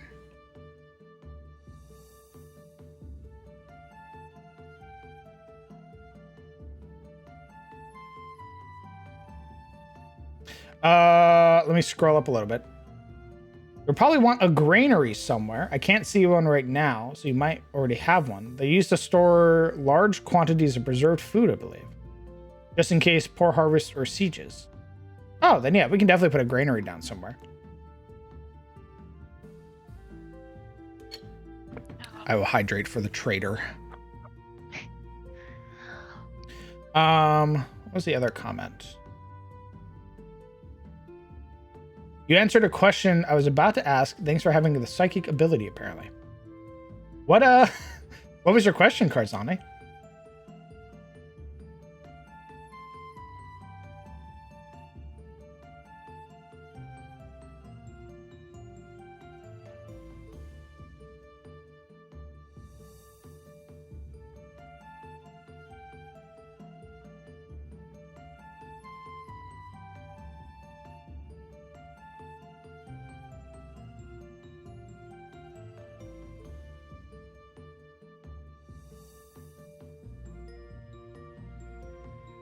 Ah, yeah.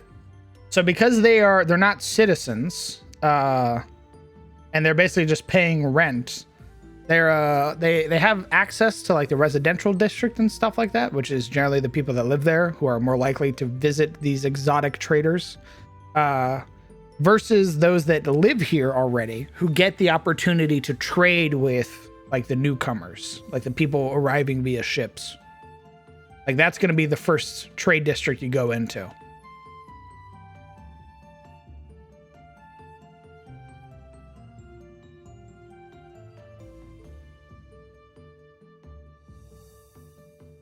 And then if you really, really want like exotic trade, you go up into the basically the upper district and start trading with the merchant guilds that are up there.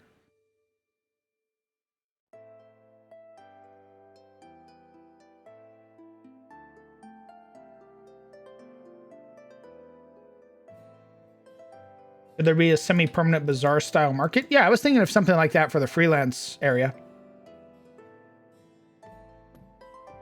Is there only one way to enter the city? There's really like there's 3, but the road comes in through here. So you arrive via the boats. There's another gate over here, but really it's mostly for like evacuation and stuff like that, and for like the harvest. So the harvesters would come through here type deal. Traders would come through here. And visitors will arrive via the dock.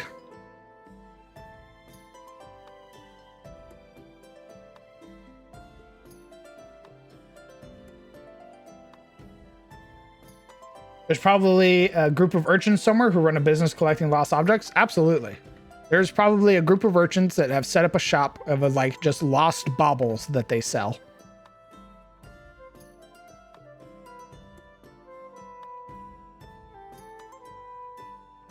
Layout is super good. Thanks. I appreciate that, brother. I'm going to save. I'm going to go use the restroom, get a quick snack, and then I'll be back. BRB. Sounds good.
Gamers, I return. Welcome Welcome back. back. Thank you. I am being beset by fishmen. Pelagic nightmares. Yes. Quiet, actually. Something you'll also face in TOS. Woo!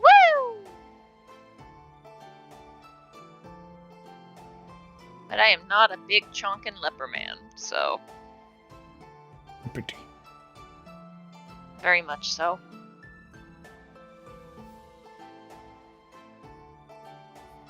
CTF Beach episode when? They technically already had one back in like episode 16 when they landed on the beach. Episode 16. Episode 13. Yeah. 16 was Tears of the Southlands. Double check my notes. Just in case I'm correct. Yeah, 16 Tears of the Southland. Yep, 13 is when they landed. Do you want to be a big chonking leper man? That can be arranged. No. I was more so like, yeah, that was a beach episode, in a manner of speaking. By all written rules, yes. Not enough fan service to be called a beach episode?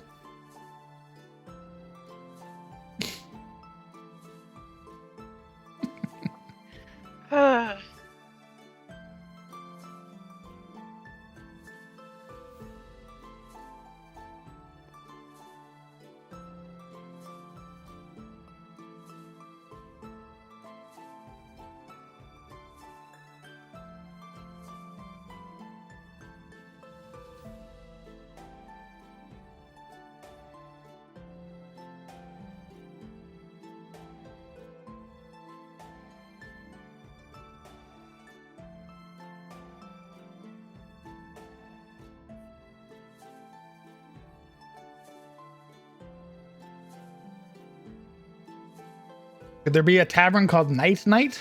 Oh, brother.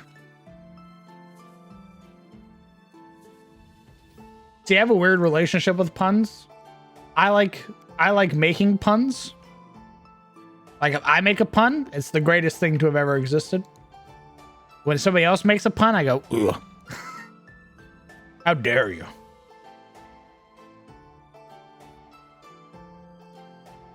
Like the party going to Haines Keep for the first time. Episode 1 was called A Heinous Crime. Because I'm a genius.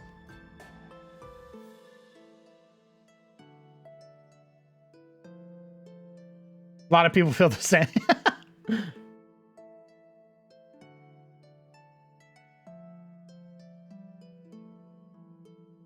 Yeah, I feel like that became abundantly apparent last CTF.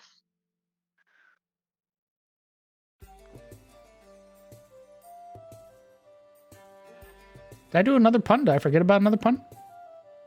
Oh no, we were going off on Sirik about his characters. You know, beck and call. Oh, yeah. And how if we sack him, we're just cold-blooded killers. Brr. Exactly. Ooh, tough choice. Hero Shrine time. Who do I fucking send in? What do you have? I got Dismas, I got Barristan, and oh boy, I got Baldwin. I already finished Junia's the whatchamacallit, the Vestal story. Then I would say Dismas, of course. Okay, Look at let's those go. guns. Have I Good even story, Gabe. restarted his? Okay. I did start his story. Good. I just decided to unlock all the Vestal stuff first because, healing. She's a please. badass. Yes.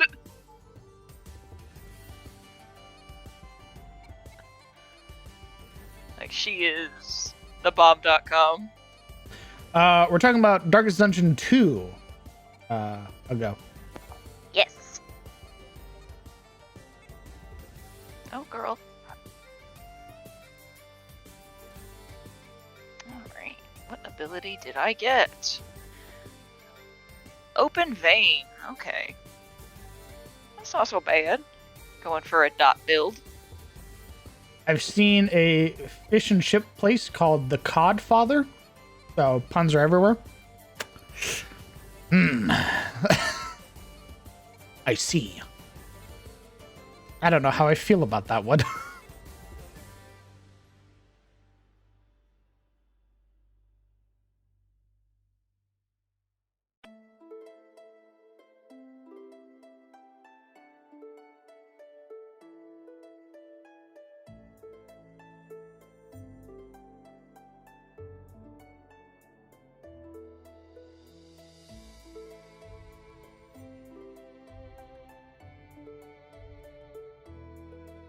Question: are all the campaigns in sync, or are CTF and TOS still behind DOA? They are behind DOA by 2 years. Although,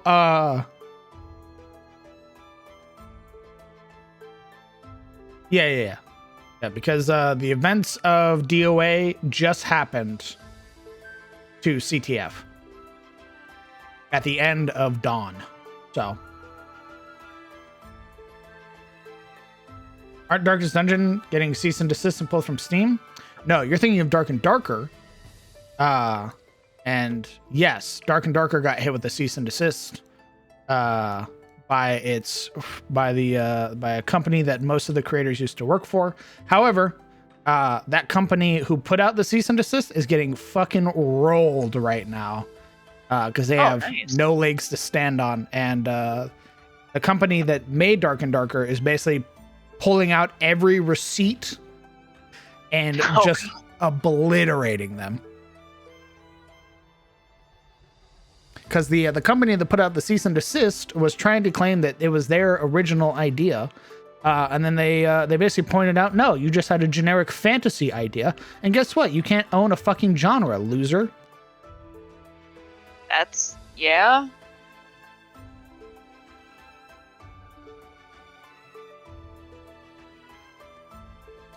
Fun fact, due to the coloration of a building in Stardew Valley, they broke the Geneva Convention. I assume you're referring to Harvey's hospital.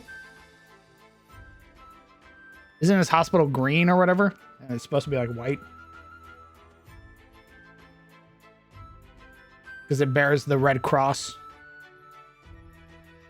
Yeah, they also claimed that Unreal market assets were stolen, not realizing that those were assets that anybody could buy. They were claiming that they were stolen assets. Bruh.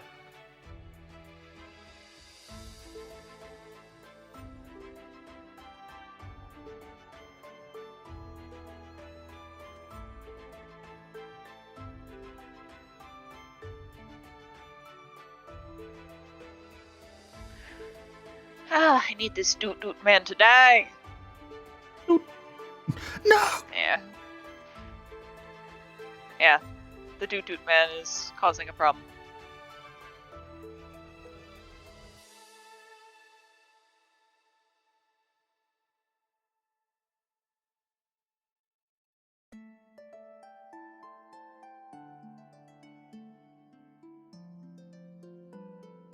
Ah! It's blue as pharmacies in the EU and use green crosses. Gotcha. I was like, I knew it had to be something like that because I know he used like a red cross, and that's a very specific Geneva thing. Are CTF heading to a time skip? Not that I am aware of. You guys planning on time skipping? I don't think we're gonna chill out for a couple years in Eleon's before we defeat the Terror. That seems a bit counterintuitive. I mean, catching up to DOA? I don't think I have anything planned in terms of them like just skipping, like doing a bunch of downtime and skipping time. I think it's gonna be like if the game catches up, the game catches up type deal. DOA is currently on like hiatus, basically frozen right now. Oof. So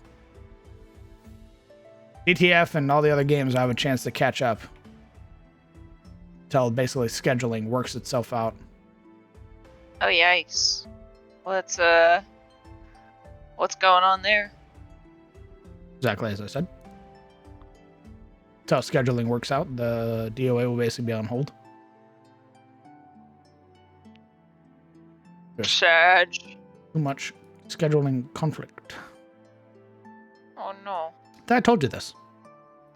I saw that there was something mentioned about it, but I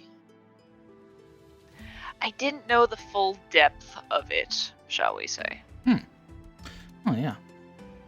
Yeah, basically because there's too much scheduling conflict, and basically availability slots are so hyper limited for everybody who can play, and people with very rigid schedules because of their current work schedules and everything. I'm basically gonna put DOA on hold until like basically it works itself out, like schedules change type deal. Just because if I don't, then it's basically a huge mess. Oh yike. I was gonna say, my schedule has always been what it is. I know, but there are people who have very rigid schedules that cannot be changed, Got it. which puts a lot of things in conflict. Fair enough, fair enough. Oh great! This motherfucker died. God damn it. Who died? Barristan. Ooh. A man-at-arms just fucking bit it. Good, attack his corpse. Fuck you. The ultimate BBEG. True. It was basically a moment of sitting there being like, all right, time to work out new schedules. And then the fact got revealed to me that that doesn't work the way that I had intended. And I went, fuck.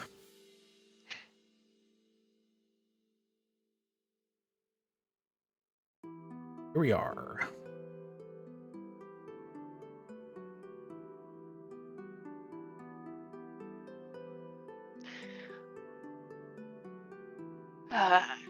Well, that was not the best way to start my first zone.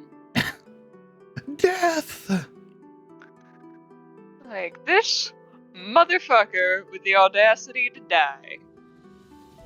Oops, tee. Alright, well, we'll see who we get at the end. Probably a Hellion. Or Jester, knowing my luck.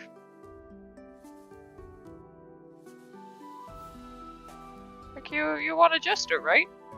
You don't need another frontliner. That'd be silly. Time to speedrun CTF. Let's use Sardox's skip to the Iron Duke's bedroom and shank him. My god. Just no clip through the world. Metal bar sound effect rattling on the floor as the party rubs against the wrong angle and then just appears in his room. He's just like, what the hell is that?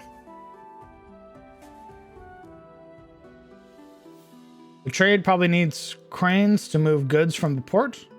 Oh, down here? You talking about this one, Efsika?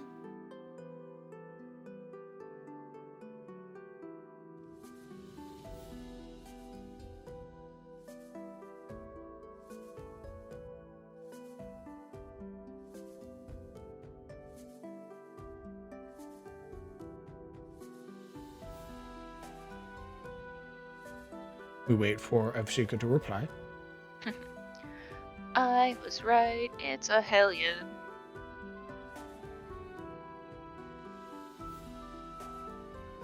Oh, you're referring to up here. Gotcha. Yeah.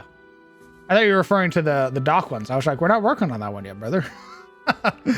We'll get to that one in a second. But sure, I can put some crates down. Yeah.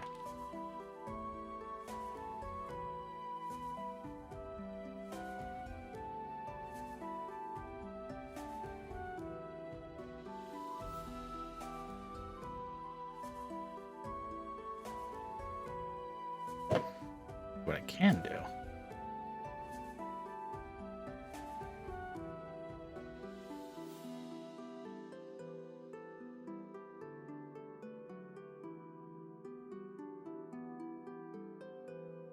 There you go.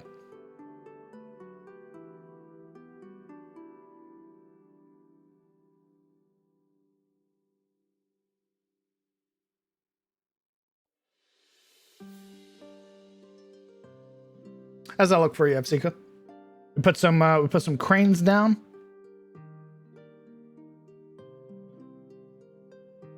Yeah.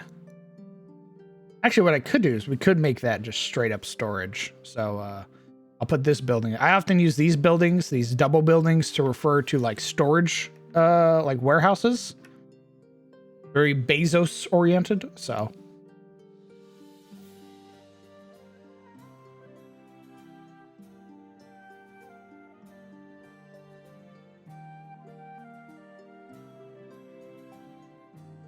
Like, the building below the A in trade is an H. You could have a district be a word.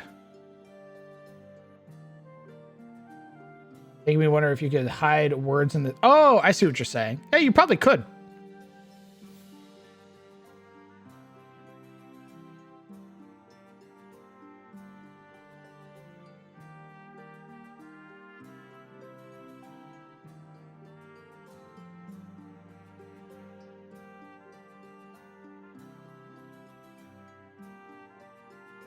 I put something in Creation Showcase for you. I hope I did the math right.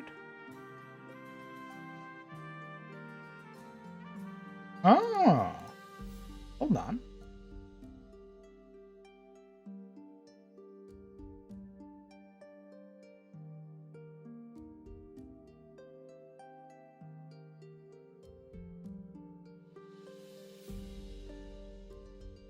Oh.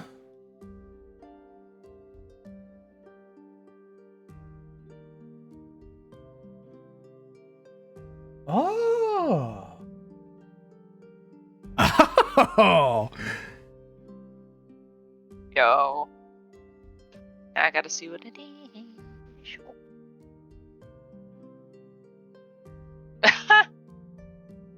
Nice. Oh boy, buying property. I like that a lot. Nice. Thanks, brother. Instead of murder hobos, we can be murder homeowners. That's right. Hell yeah. Now you guys can now you can buy property and work towards buying property. Or you can get gifted a keep and, maintain it that way. I like owning property. Oh my god. It's the lizard man. Yes, and it is I, Skizzard Gizzard, the lizard wizard. No. Please. No. Snapjaw or nothing. Snapjaw or I fucking kill you. It's that simple, Rozzy. Okay, I get it. So I'm gonna learn some magic as Snapjaw. No, you're not. I'm gonna take Arcane Trickster. You're gonna die is what's gonna happen. Snapjaw. Why? Why can't the big guy learn magic, huh? What do you Because have I against said it? so. Fucking god. I'm railroading your character now. I can't believe Doesn't this. even exist yet. I can't. Have I hidden the Amogus in the city yet? Not yet. He's still just vibing right here. We'll give him we'll put him in the house. We'll put him in over the temple. Amogus. Amogus. Mogus. We got 2 relationships. Fuck yeah, what are they gonna be? Oh, great. What's happening? What's going on? People hate each other. People hate each other in fucking Darkest Dungeon. God! Alright, this run is cursed. Nice. You smoked weed with her. You should be okay. I hate her guts. We shared bud together. I want her dead.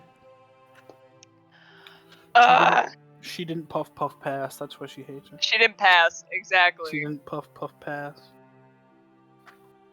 Mother.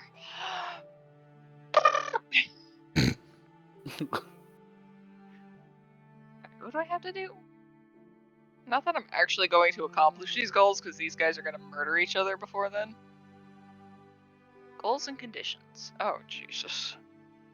Oh, no. Well, that's not going to happen.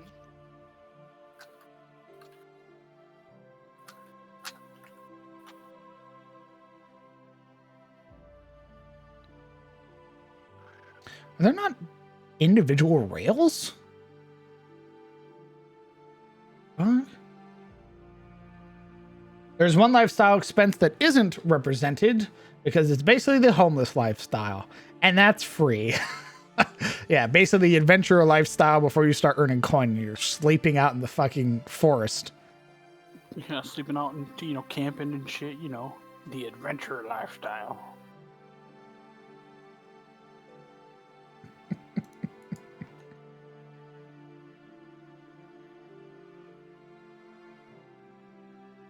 That's your freemium lifestyle.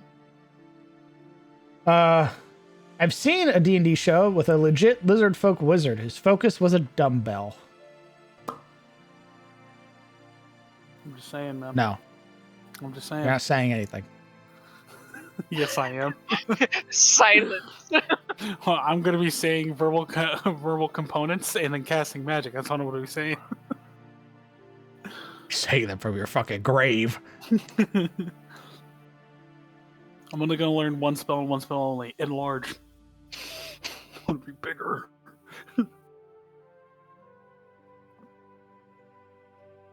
think I can cast that, actually.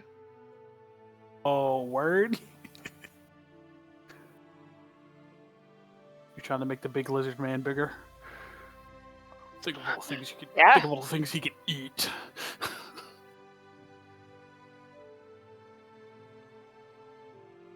Pim would be like, this seems like it would be funny.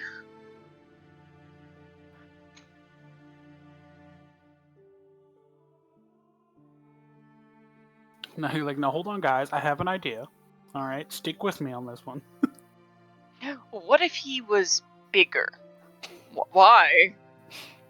Because I think it would be funny. Fun. Be funny. It'd be great.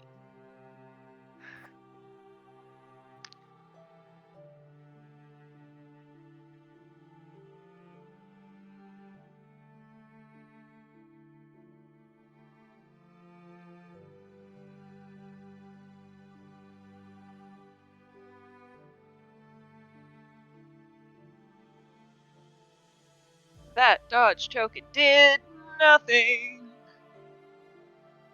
And now my hellion is on fire. That's just how it be sometimes. I know. She's just gonna have to be on fire a little while longer. And if she dies, she dies. If she dies, she dies. Exactly. I need to break him. I'm going to break Rocky.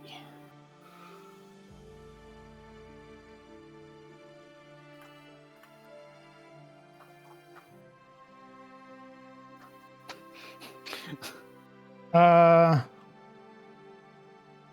honestly think that the assassin subclass would work great for Snapjaw. You can do terrifying damage as an assassin. Could he? Well, as long as you, basically as long as you get, I think it's as long as you act before another creature, you count it as a critical hit. Let me go look at assassin. And with your really high initiative, with like alert and all that stuff, that would pretty much guarantee that.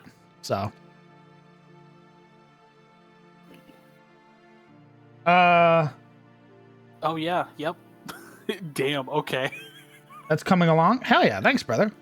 It's only a little bit so far. It's only like 3 of the districts that we need to make. When I made Rosewood, it took about a week, and I'm imagining this will probably be the same as I put in a bunch of little details and stuff like that. Go back and flesh everything out. Which is often what I do for big cities like this, is because I want my players to look at it and be able to visualize it in their head like they were on the street level.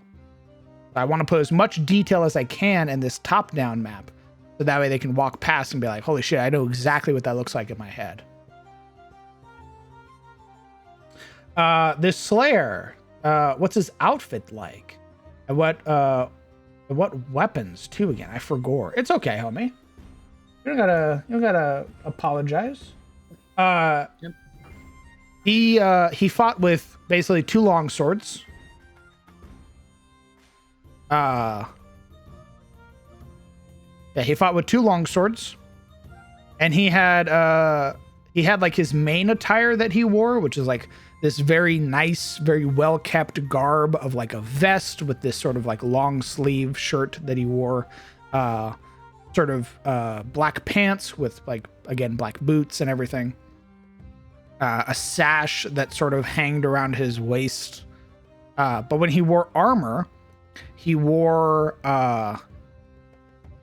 he's a warlock knight, so he wore plate mail, and he had very like elaborate plate mail, the sort of pronounced Bevor and Gorget, with like the very like prominent like fur mantle and cloak.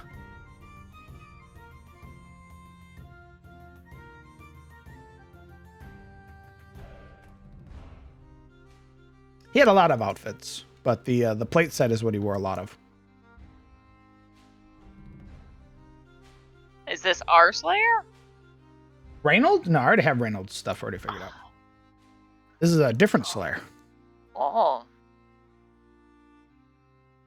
He'd wear a helmet.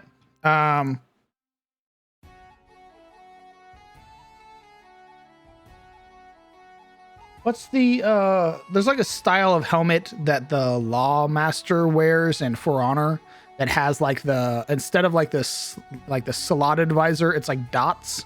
Like it's like poked out holes. I know exactly which one you're talking about. That's the style of helmet that he would wear.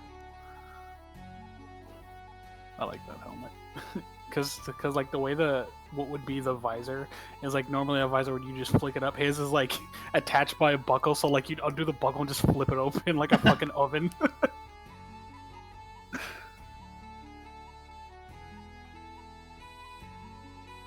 Let me see if I can give you some good representation for that he'd wear. Because again, he has like several sets. If he's fighting like a big thing, he's probably going to wear his plate mail. If he's fighting like smaller creatures where he needs maneuverability, he's probably going to wear lighter armor. It's the same thing with a lot of Slayers, where they dictate what the hunt is going to be, and then they sort of build around it.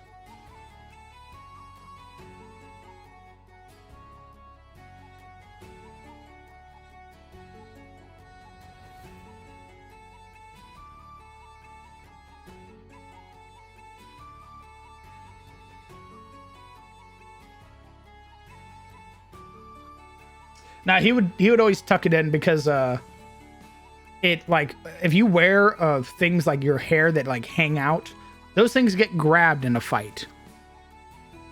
Last thing you want is for the bad guy to grab like your ponytail or your beard in the middle of a fight and fucking stab you in the neck.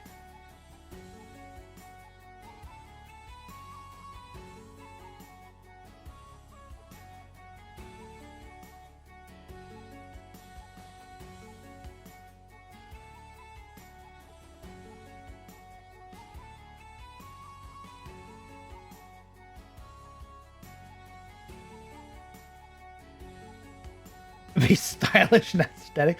I mean, yes, it'd look aesthetic as fuck. Until the Morling grabs you by your neck and stabs you.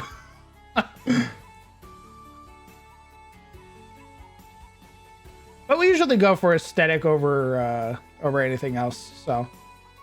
I mean, it's a fantasy game at the end of the day. You can't fight crime if you ain't cute. Exactly. We're gonna die pretty. I'd rather not fucking die. I'd rather not fucking die, but if I'm gonna die, I'm look hot as hell.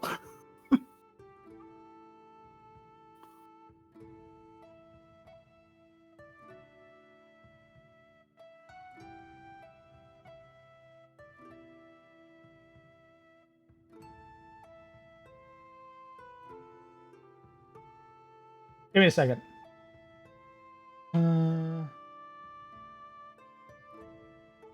We all know that Slayers like their drip. True. Drip.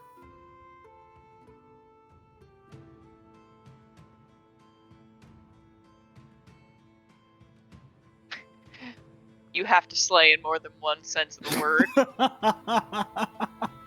I hate you.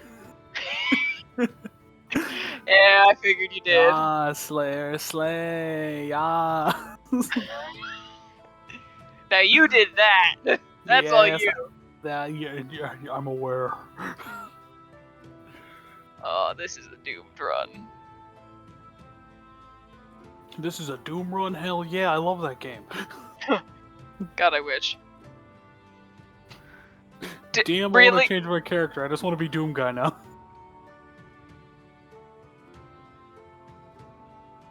Wrong setting, I'm afraid. If we run a future game, then yeah. Okay, alright. One day. It is literally just one day. Just wait, and we'll get to the future It's not setting. not a matter of if, it's a matter of when. Exactly.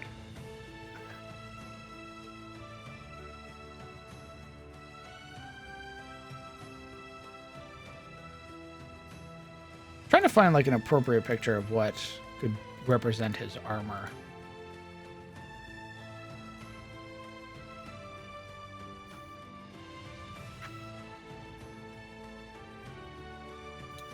This is the helmet you're talking about, right? Or is it the other one with holes? I think that might be it. Okay.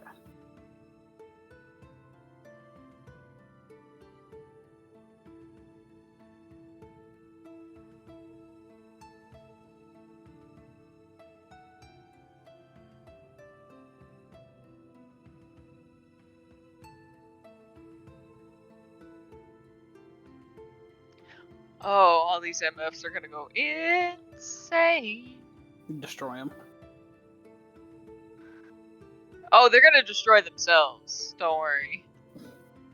Yo, let's go.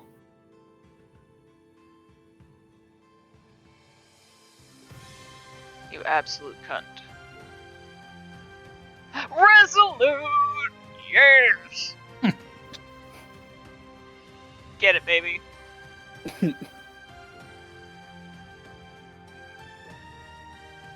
Hey, Dismas! Oh, no, you disappoint me. Back to the orphanage with you. Paranoid. Yeah, Fuck. Oh shit. back you go. Oh, you did get a critical, so... Holy shit. Yo, Kieran, are you ready for the constant stress gain you're gonna get from Snapjaw just eating people?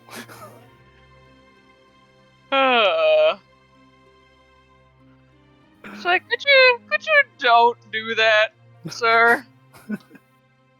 Don't do that. Can you turn away when you do that, please? Thank you. Just take that literally anywhere else.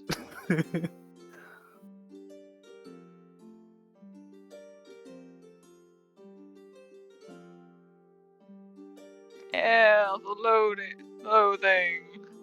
Oh my god. Cry.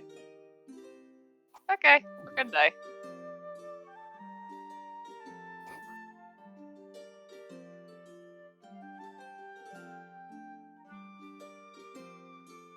I know stream's not moving. Give me just a moment. I'm looking through my assets real quick.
Who are you giggling at?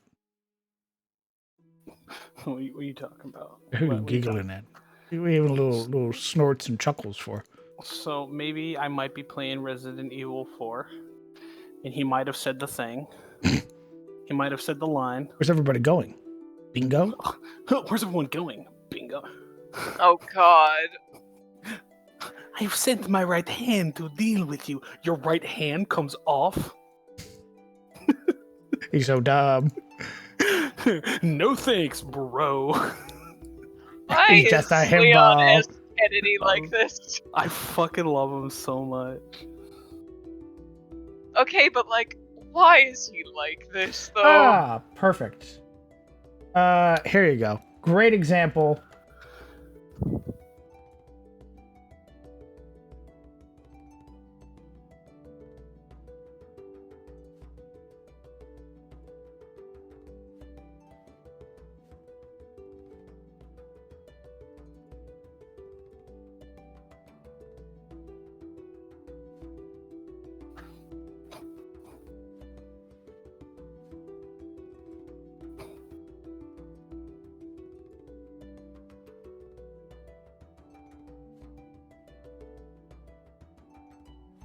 Oh.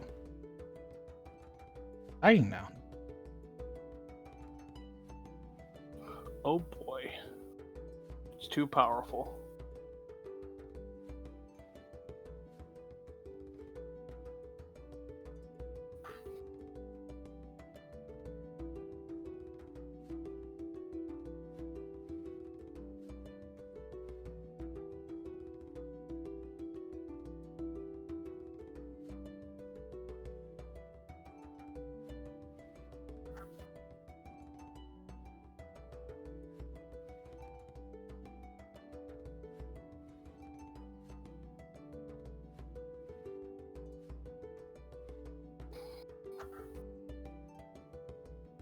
Okay. Let me read through chat real quick. I also feel like the lifestyle expense thing really puts into perspective how much a good price is to common folks. Like 5 gold is more than covers a month's rent for people in squalor. And then there's nobles who spend more than twice that a day. The rules state the aristocrat lifestyle is 10 GB a day minimum. Other than the canal, this town let the residents ride their horse inside town, or is there a pedestrian?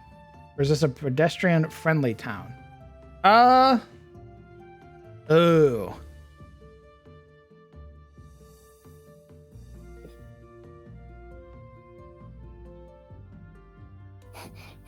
I got you thinking on that one, huh?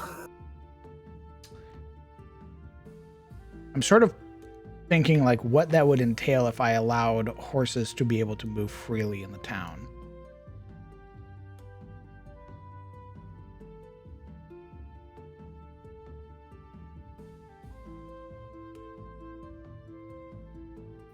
The question is, could they?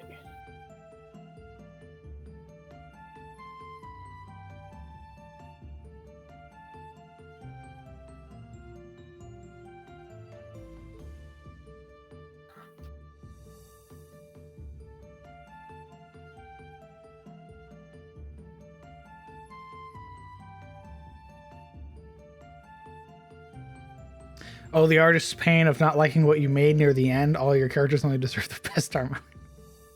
Legion, your art is fantastic, brother. It is insane. Trust me, even you just drawing is more than enough, I assure you. It's amazing. Legion, you're doing God's work, Legion.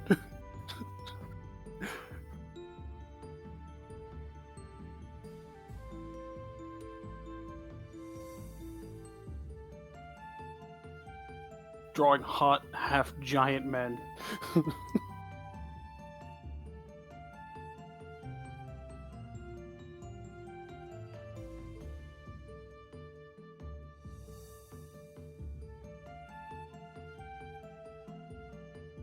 You know, gondolas was a joke, but honestly, it would be legitimately good. Gondolas would be somewhere else, I imagine. Tyros. What's the most Italian place in Tyros? Katarina. Yo, all right. Yeah, definitely Katarina. Conveniently where the beach episode is. Yo, word. Still waiting on Like, the the DOA reason- beach episode. The reason that the reason that this place is the way that it is because it used to belong to Katarina. Like, Fair.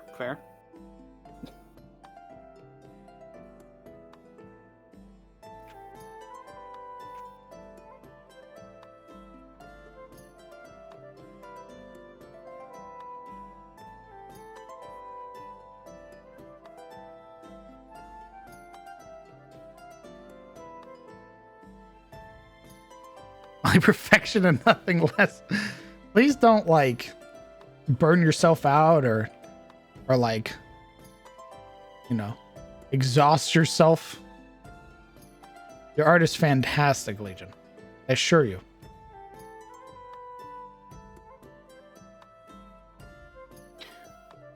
You know, I don't know why, but when I'm looking at this map, I'm strangely getting RuneScape vibes. I don't know why. Every time Shut I up. look at Get it, the fuck up, I'm just you getting, dumb bitch. I'm sorry. Shut up. The hell's wrong with you, idiot? Stinky. What Why of are you it? so mean to me? I like RuneScape though. What if it has Varrock vibes? What about it? I like Varrock though. So what if I'm always inspired by RuneScape? Fuck you. Why are you so aggro? You know what? Snapjaw dies. No. You called him out. See, that was your mistake. I'll kill you dead. I wasn't even calling him out. I was I'll like, kill "Man, you I- dead. You did. Why? Why? You get eaten by a Why? megalodon. No, he Oh. eats the megalodon. He kills it and he eats it. You get eaten by a mosasaurus. He fights his way out. He eats his way out of the mosasaurus. Right as you eat yourself out, a Plesiodon eats you. A Plesiodon, that's smaller. Exactly. Takes a bite out of you. Yeah, but right now you're too full to eat him. That's so right. Good luck. But not too full to kill him. I'll kill You got you. the meat sweat.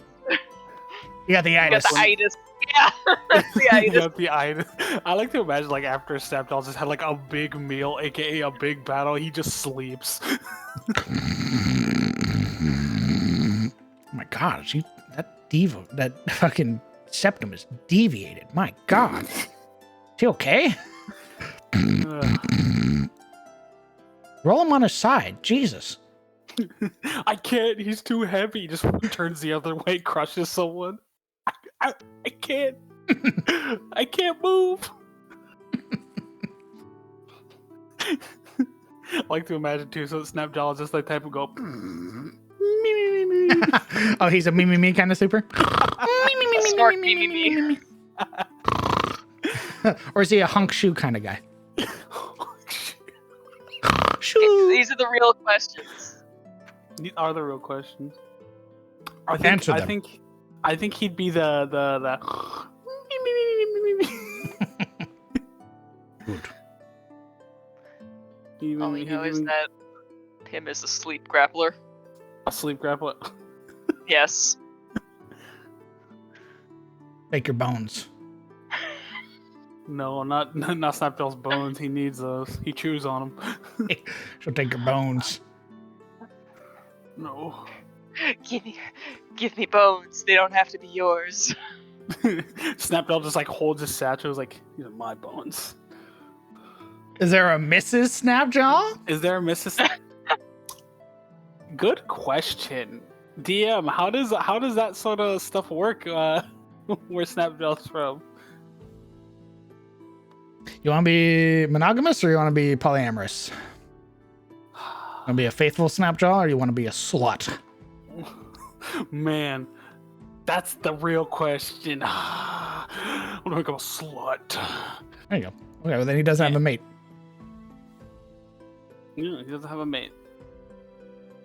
He left. I imagine lizard folk in general are just like, we reproduce. Ding. Yeah. Just thumbs up. I mean, I guess depending. I mean, I guess like, oh yeah, Snapjaw's a really strong guy, so they all want to mate with him. But then there's always a bigger Snapjaw. There's always a bigger Snapjaw. I mean, mini mates, yeah. Is there a difference between freelance and mercenaries? Or freelance mercenaries and adventurers? Or does it just come down to saying that they are one or the other? Often mercenaries belong to mercenary guilds, which is usually the big proponent that separates them. Adventurers often do their own thing. I haven't made like an adventurers guild yet, right? That's not really like a thing in my setting, or at least one I haven't established. But there are mercenary guilds and factions that exist that like the gold company and stuff like that. The Gold Company.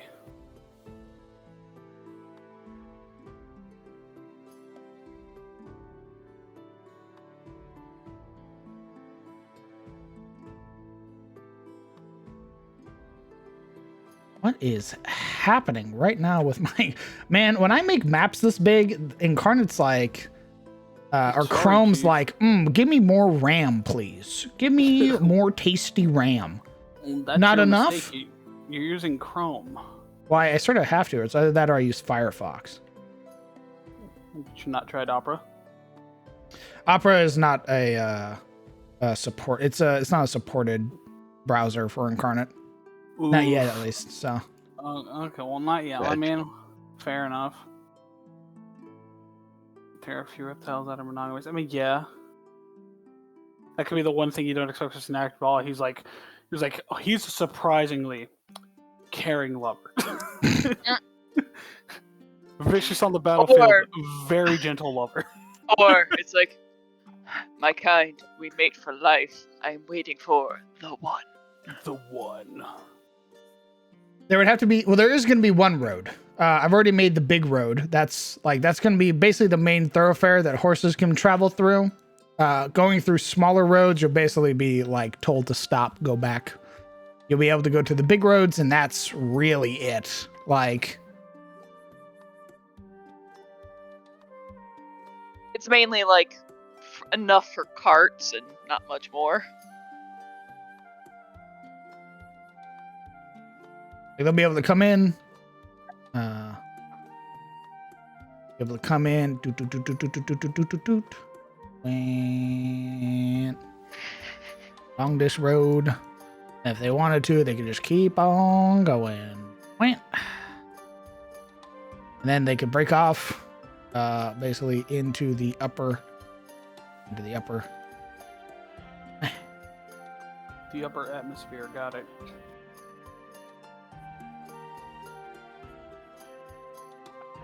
There you go. That's your horse road.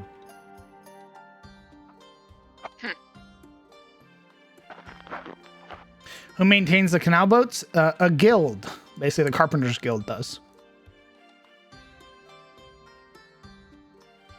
Oh my god, there's an Amogus. I might allow the horse road to basically go through here.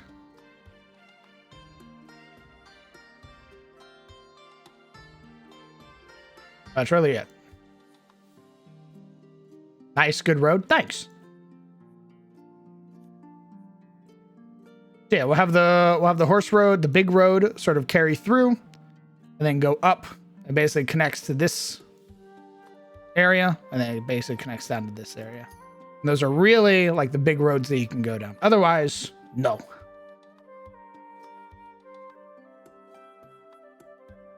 If Snapshot gets surprised or something grabs his tail, would it fall off like a gecko? Technically, if we wanted to use the Flea Mortals book, yes. So here's the thing, with Alert, Snapjaw is never surprised. But if someone were to sneak up on him and grab his tail, it wouldn't fall off. They'd get thrashed about on his tail. And maybe they'd die.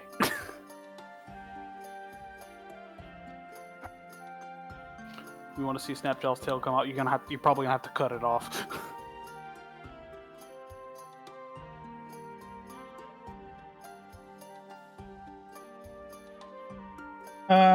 Let's see.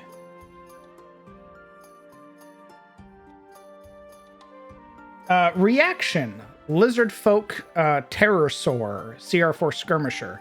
All lizard folk have something called reptilian escape, 1 a day. If the pterosaur fails a strength or dexterity saving throw, they lose their tail and succeed instead. They regrow their tail when they finish a long rest. Oh, huh.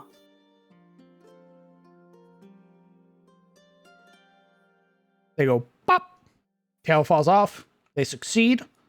Basically, they get like a little legendary resistance, but it's only for very specific things. Which is how I like his. Which is how I like his monster manual. It's a lot of that, where like they basically got rid of legendary resistances, and gave them like villain resistances and shit, where they have to give up something to be able to do it. I like to imagine like Snapjaw can do it with his tail, but instead of running away, he just picks up his tail and starts whooping people with it. Improvised club. Yeah, just looks at it, looks at the party. You gonna eat that? You gonna eat that tail? Like, no, you go right ahead.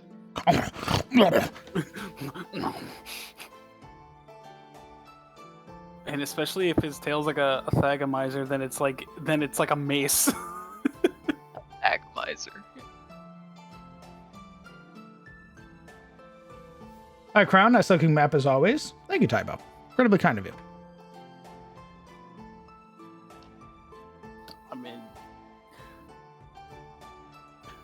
I have had gator before. Yeah, the tail meat's pretty good. Pretty tasty.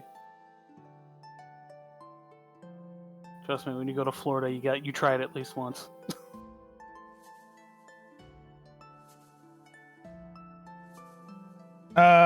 It would have to depend if you're basing him more off a crocodile or a lizard. Lizards can lose their tails. Crocs and alligators do not. He's gonna be like a crocodile. He's gonna be like a little crocodile alligator sort of thing. Does the Carpenters Guild ask for a toll? Like, yeah, of course they'd get commission paid for the boats that they repair. Unless you're saying, do they run like a toll in the canal? That's what I think they meant, like almost like a taxi. There's Oh, you mean like who runs it? Gotcha. I thought you were like who repairs it. For the people that maintain or like run transportation, I don't know who yet, but there's definitely somebody that does it. And yes, they would pay fare for you to travel via the canal. Yeah, you would pay a fare to do the taxi service type deal.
Yeah, I'm just imagining like a toll canal would suck. A what? A toll canal. Like he's like, all right, it's like, oh, but I don't have enough change for the toll canal. We gotta turn back, and he's just like Fuck. awkwardly trying to turn.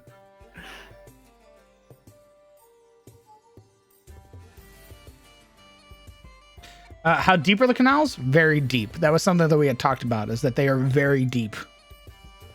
There's something living in them canals. Because they are also serve as entrances to the prison.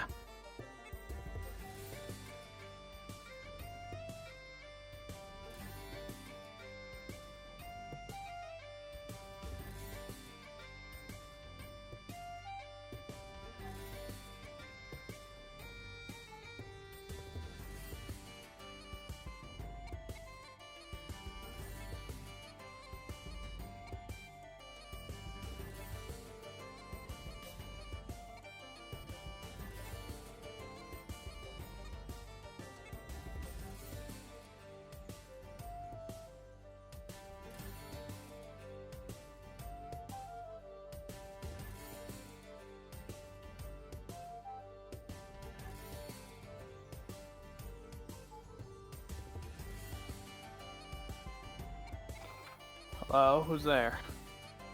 It's a Zebus. It's Zebus. Oh my god, you're A back. Zebus.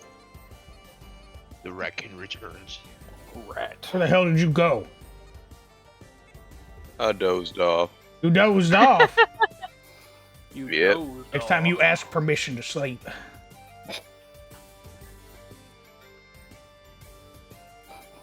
Permission.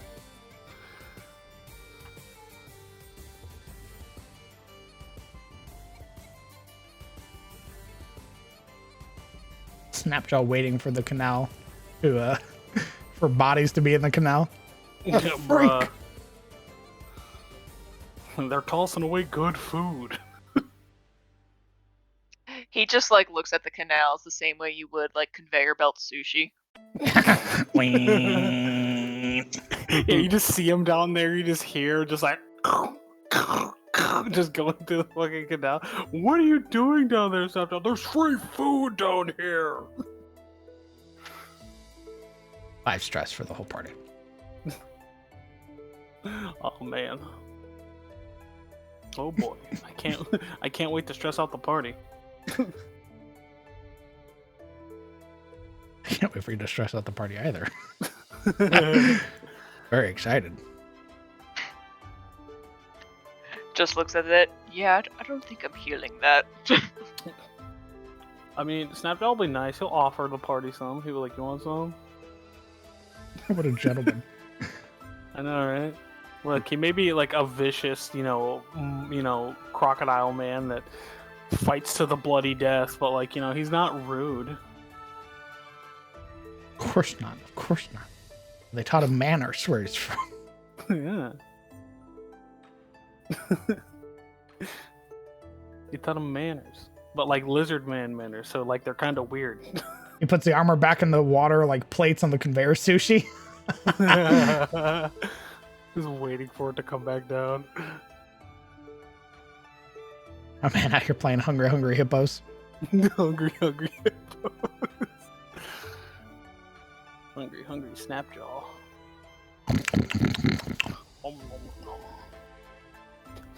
He's just like, rum, tasty. Sir, please vacate the canal, you fucking freak. Oh yeah, would you come down here and say that to my face? No. The hell do I look like, an idiot? Get out of there. You look kind of stupid, but you also look kind of tasty. That's it. Call the cops. The cops just show up and is like, sir, you have to get out of the canal. Are you gonna come down here and make me? Well, no. All right then.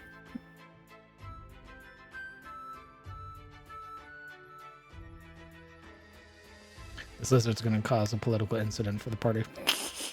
I can already see it. What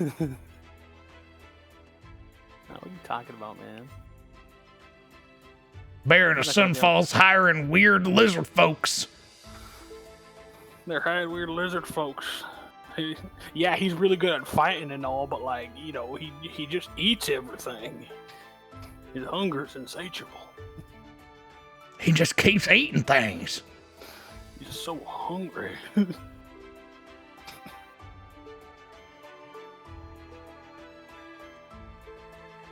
That's the curse. He's hungry, but he's never satisfied. Dramatic. I mean, yeah, you could just do that to Snapjaw. Just tie duct tape around his mouth. He couldn't open it. Oh yeah, they have like no opening power. That's right. Yeah. Somebody Yeah. walks up, just holds his mouth closed. Shut. Just Snapjaw just getting rowdy into like Snapjaw.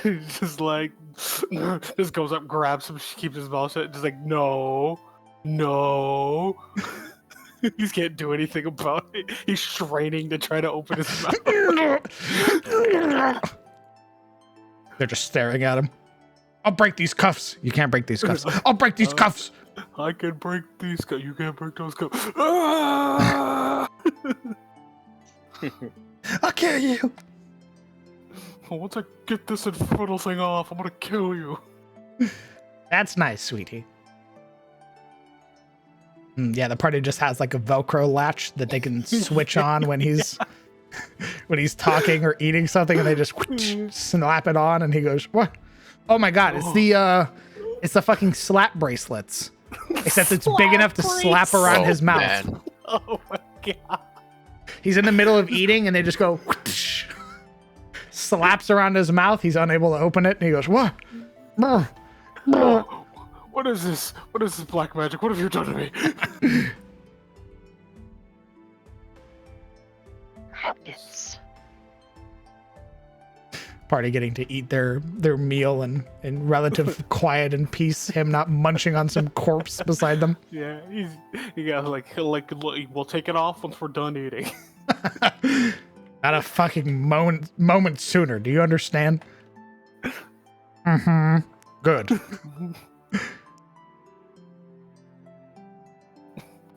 Lizard folk. Fucking eat people, piece of shit. Eat him loud as hell. Doesn't even eat with his fucking mouth closed, motherfucker. You could literally get Mage Hand to do like the shut meme.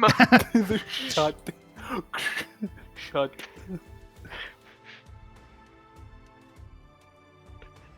Just pinches. No. No. No. Imagine you're fighting a bad guy and they did that to Snapshot. Just Mage Hand. No. Throwing punches, and then the bandit goes like slaps his hands over Snapshot's mouth. He just can't open it, and they're both just standing there staring at each other. He knows the moment he lets go, he's dead.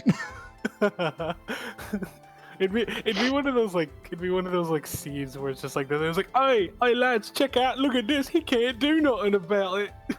Pull your hands away. What? Pull your hands away. See what happens. What? You know, the moment you pull your hands away, you're dead, right? Nah, I'll be fine. I'll be fine. Oh no, he's armless. You're about to be armless. This Snapdoll just makes that long, drawn out, like the rumble, guttural sound. Yeah, the rumble.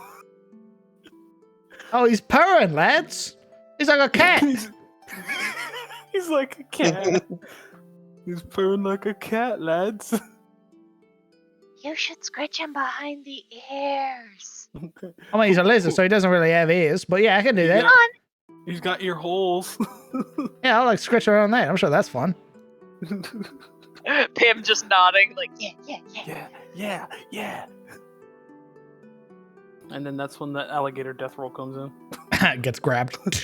This guy just hugs him tightly, just starts spinning around. Hey, he's hugging me. Ah!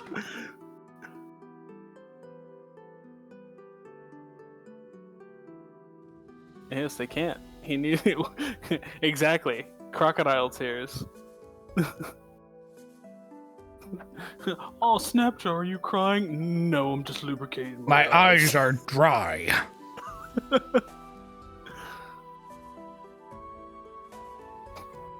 And there's that one moment, he's like, oh, Snapjaw, are you lubricating your eyes again? Yeah, that's what it is. Guys, take a look. Tom's dead.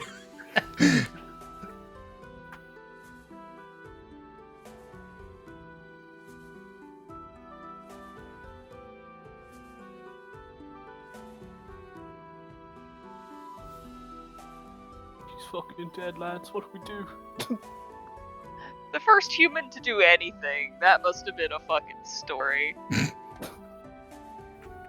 want to meet the first human. I was like, all right, I'm gonna wrestle a crocodile. It's probably by accident. Probably wasn't intentional. They probably got fucking jumped while doing something at the river. Mm-hmm. And had to fight for their fucking life.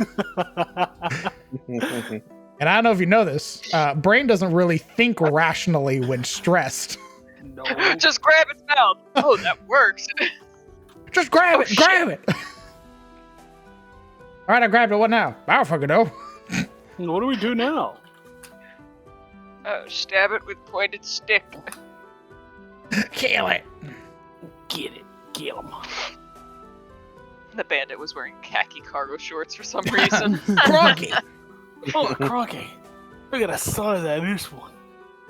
Woo! If it is then it is wearing khaki shorts. I'm sorry. I think they're gonna win that one.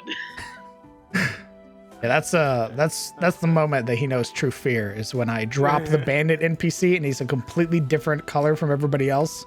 He's wearing like khaki pants. He's got like a light khaki like or sort of beige shirt. He has like sort of swept dark brown hair, clean shaven. He's holding a snake in his offhand. Dude, bro, that's not a bandit. That's not a bandit at that point. That's a ranger, bro. Crocky grabs Snapjaw. Most preferred dangerous enemy. lizard folk ever seen this side of Teros. I'm gonna hold his mouth shut. I'm gonna hold his mouth and watch Just it. expounding to the party about like lizard folk facts as we're just standing there watching. Crocky. he just, Do you like, know that did you lizard know? folks have the strongest jaws this side of Teros? However, they lack any opening power whatsoever. So if I do this, closes his mouth, he can't open it.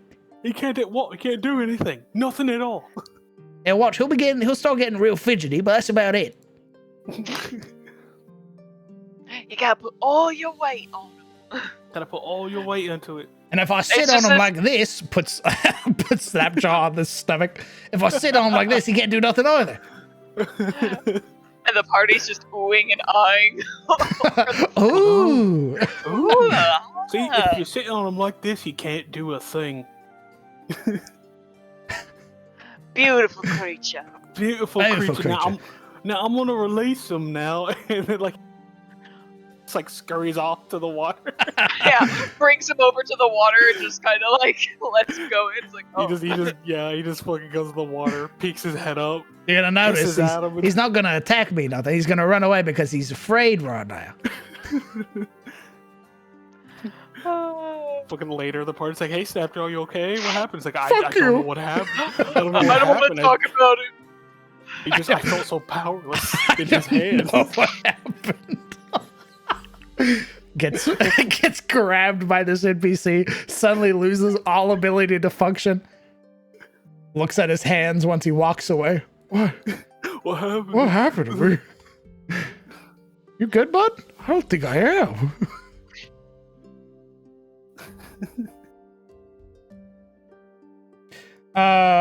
Clemshine, welcome. Hello. Does this map have a story? Yes, it does.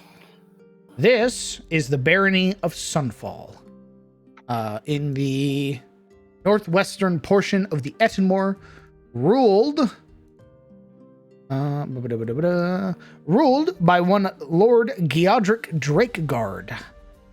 They swear an allegiance to House Ashford. Their main exports are grapes, wines, flax, textiles, and art. And it was previously a territory owned by another Warden family. However, in most recent years, it has fallen into the hands of House Ashford, who basically seized it for themselves. Wow, what an asshole.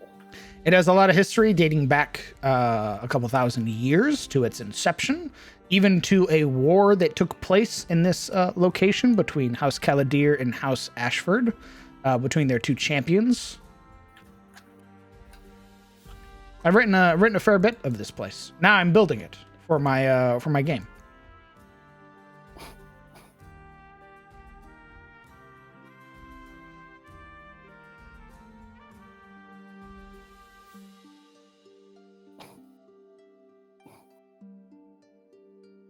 Stop giggling. I'm sorry. The bit's over. Stop giggling. No, it's because like I'm thinking of like Snapjaw, then I thought of the Flat Fuck Friday meme, and I was thinking of Snapjaw just like laying down. Hooray!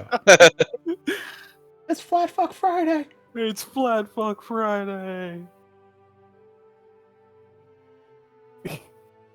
Get rotated. Get rotated, idiot. Get rotated. Snapjaw of the water. Yeah, just get rotated, idiot. The Sahagin just flips him around. Once again, he just like has that look of just like, what's happening? What's going on?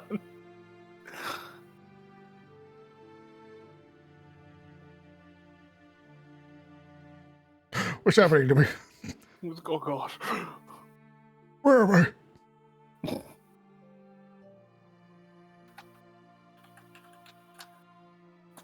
Once I get this trade district, this sort of trade district worked out, Clemshine, I'll read you some of the lore pertaining to this place. If you would like, of course. I've read it a few times already, so I didn't just want to assume.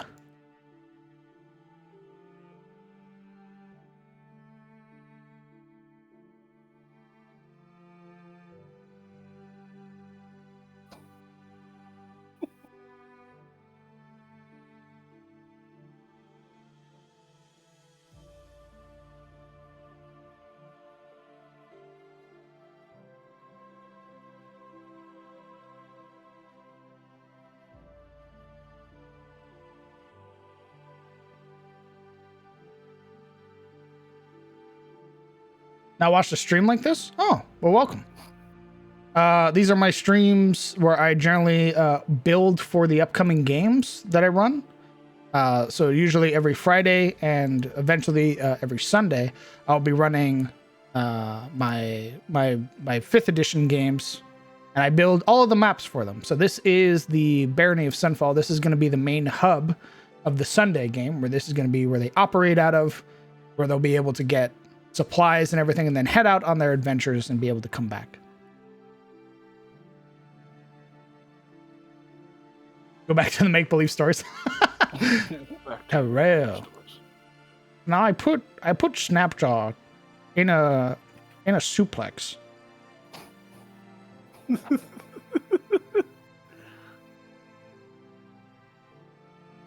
All right, damn, I got Snapjaw's token icon. Oh yeah? Yeah. Jesus. That's funny though. I love it. It's effectively what I'm using for my the bear character I play. Yo, let's go. Does Snapjaw have opposable thumbs? I think Lizard Folk have opposable thumbs. Yeah, they got opposable thumbs.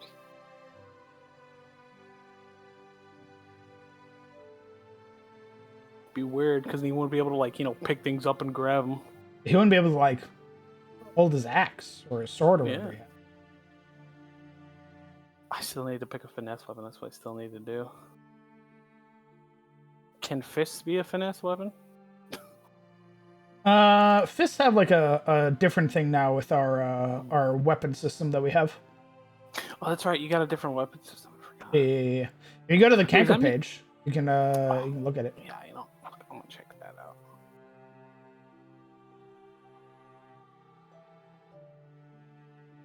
Typically, rules as written, you need to be a monk to use your fist as finesse. That's fair. Snapjaw will be a character in the Tales of Sunfall game. Yes. Very simple concept. Big crocodile man. He kill. I play a paladin in a while. Seems to be my favorite class. Nice. Paladin's a really good class in World of Warcraft. I'm a fighter, or I'm a warrior. I love warriors. I'll always love warriors. No matter how much Blizzard nerfs them to the ground. I'm not hurt, you're hurt. I'm not crying, you're crying. I'm not crying. It's just it's raining directly above my eyes. Yeah, there's rain clouds in my tear ducts. Just leave me alone. Terrible day for rain. No, I learned it from Snapjaw. I'm lubricating my eyes. You know, Evsika, that question kind of came up in like a Critical Role episode. Like, what other forms of lycanthropy are there? There's a lot. Were tiger, were saber. Oh yeah, but people were hypothesizing some really wild shit. It's like, well, do they only have to be predator species? Question mark. Isn't there like a were-rabbit? There is technically a thing. Although there is not technically a were-rabbit, I don't think. I thought there was like a... Oh, might just I mean, maybe in Pathfinder, because Pathfinder. Yeah, like I was thinking like a were-hare type deal. Where I hate that. Just I the mean- way it comes off the tongue. Yeah, it's just normally they are some kind of predatory species. Would you? I mean, aren't there were-rats? Yeah, but rats eat anything. They'll eat ya. Were-boars? Boars are also pigs. They'll eat anything. So is it about eating anything, or is it about being a predator? What the fuck? I mean, Either You way. lied. You're a liar. If that's the case, is like Snapjaw a weird creature because he eats anything? No, you're a freak. He's not a freak. He's No, a you're just a lizard man. weirdo. You're built He's not a weirdo. built He's a lizard different. man. Yeah, he is built different. I am He doesn't assembled. Oh, what the fuck? Let it go. Damn it. He doesn't need form of lycanthropy to be built different. He just is. I've seen were-swans. Wow. Okay, that's Were swans? That implies the existence of were ducks, and I'm all for it.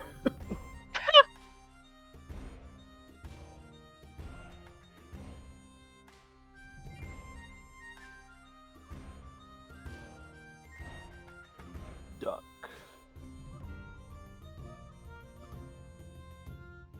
You know what it also implies? What? Were geese. Were geese? Oh no! No. The mightiest predator. The were-goose approaches, a single blade in its beak. Honk. Honk. Run. I'm just imagining that story you're being told in a tavern is like, there's a monster out in those woods. What is You it? wouldn't believe me, lad, but it's out there. It's The out lone there. predator. Stronger than any dragon. More deadly than any beast from the abyss. I'm telling you, son, it's hunting us even now. Honk. You hear that, son? It's here. Oh, Either you fight or you die. just outside you just see a normal goose head pop up. This is a normal goose, yeah. I can imagine there's in town, and then you hear a siren go off. It's like, it's here. What is it? You don't believe you're in a horror story. Honk. You better start believing, son. Again, just juxtaposition the way that just honk. Just a singular honk. The least. Just a single honk. God, It's coming I love for you, it. lad. it's coming. It wants your bones. Seal up the doors My quickly. Barricade the doors. Hurry. He just gets there. They barricade up. Now I need you to listen to me exactly how I say it. Pulls them out. It's grabbed, ripped through the door. Like fucking Shining style. Oh There are were-ravens in Ravenloft. Yes, there are. Are there? Yes. Hmm. In our Curse of Strahd game, we actually came across the family of were-ravens that is in the module. They were very nice. I don't imagine they're evil. They're probably very neutral. Actually, I think they're more leaning towards the gooder side, because... Really? Like werebears? Kind of. I think they're like neutral good or something like that. I don't know. I have to double check.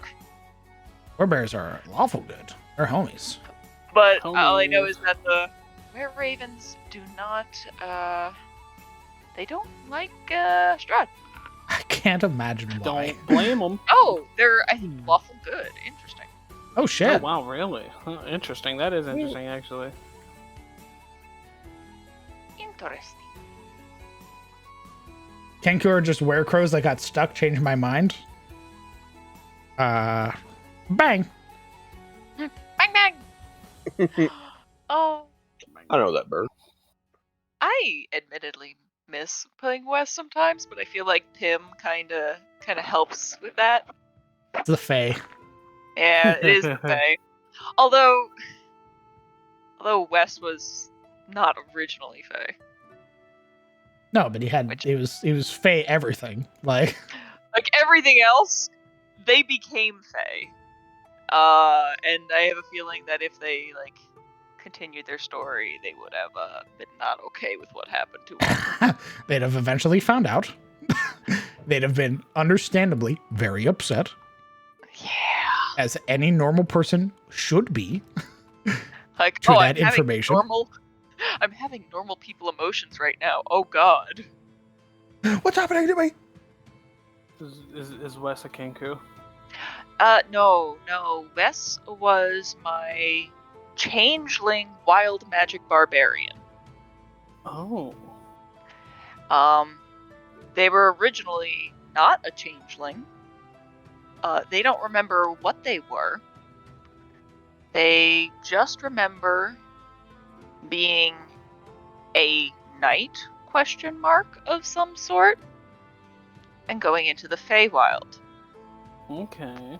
From there, they remember fighting against something, getting imprisoned, and then having their skin stolen. Oh my god. Oh. Skinwalkers. Yep, and basically when it stole its skin when they stole their skin for whatever purpose, it also, in true Fey-like fashion, took, their memories and identity with it. Aw, that's just sad. It's great because Wes was like a legitimate character, and then there's Boomstick, who's a Kenku with a gun. Woo! What do you mean? Those both sound like legitimate characters to me. True. And then they eventually got rescued, or rather stumbled out of their abandoned cage and went to live with fairies for a bit. Fairies. Woo! Remember, in one of my old games, we had a Kenku on our team, and we asked him. He was a friend who would join later. We asked him so what's your name, fella? And he just every time he'd ask his name, he'd go. I'm like, what does that mean? And then and he's like, your name's Skid, and he's like, That's funny. Holy shit. Yeah, I love Skid. Thoughts on a chat made NPC redeem? Yeah, sure, why not? I'll probably make it a bunch of points because making an NPC is a lot of work. But how many points? I have a lot. I don't know yet. Okay, hear me out. Here's the NPC. Lizard Wizard. Appears and is immediately grifted by the fucking rock, taken off to parts unknown. Squirrel! Like, 1 million points! My god! 1 million points. Zebus, how many points do you have? 426k. Man, you're here like every stream. I'll make it a...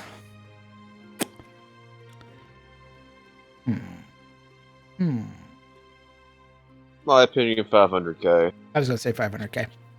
500k to make a fully fleshed out NPC. I basically, if we're doing TPK Tuesday, and you redeem that, we'll make an NPC, roll stats for them and everything like that. We can do that. Oh man, I got a lot of points to save up. Yeah. Same. But yeah, I miss that character. They were fun.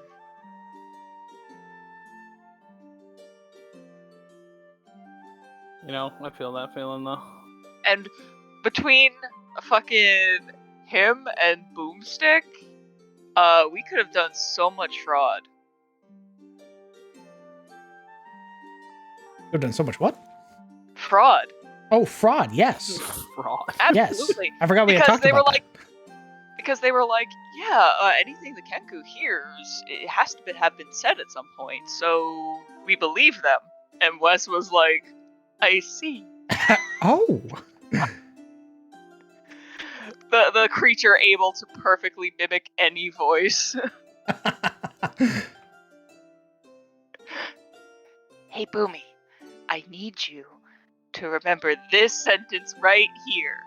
Repeats it in someone else's voice, in the guard captain's voice, or something like that. Yeah, I love that stuff. It's like just mimicking their voice and be like, they said this. It's like, no. They had to have. Yeah.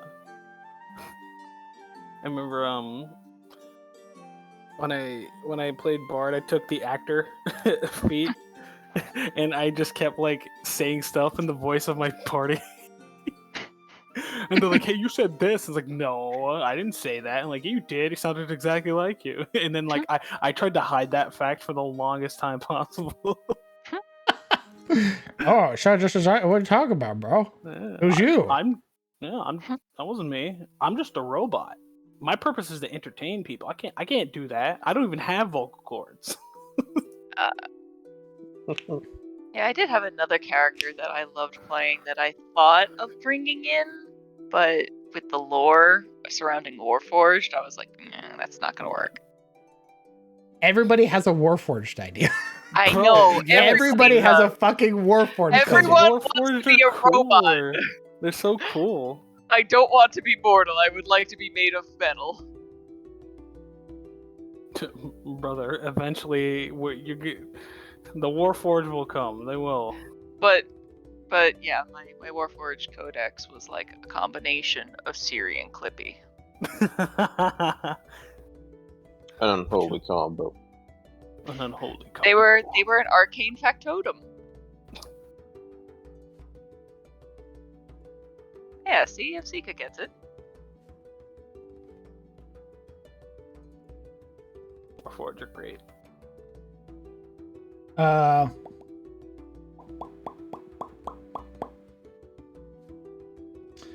Read this. Especially homebrewed Warforged. Then you'll probably love the Pop Boys because that's they're effectively Tyros' Warforged. Hell yeah.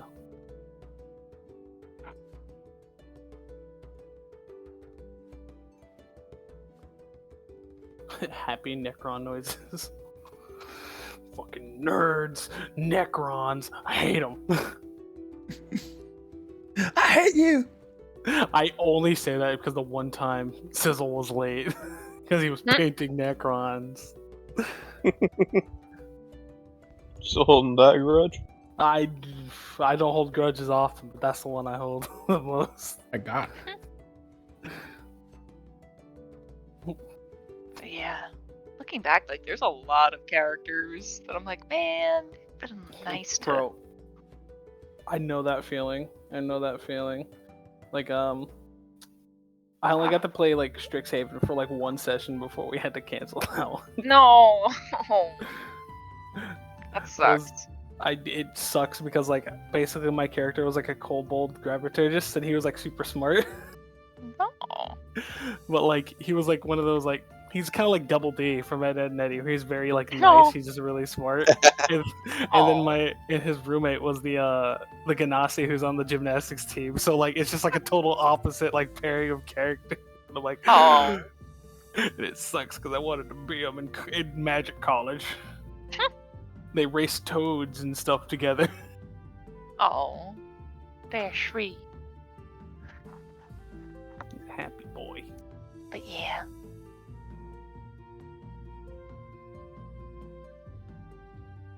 Because I missed my not quite robot lad, Jarek. Not quite robot. Hey, It you was son of a bitch. Yeah. I miss you. You dumb bitch. Yeah. Yeah, not quite. Not quite. Not Uh-oh. quite. What? We got a raid. Oh my gosh. Oh, hello, Raiders. Welcome. Greetings and hello.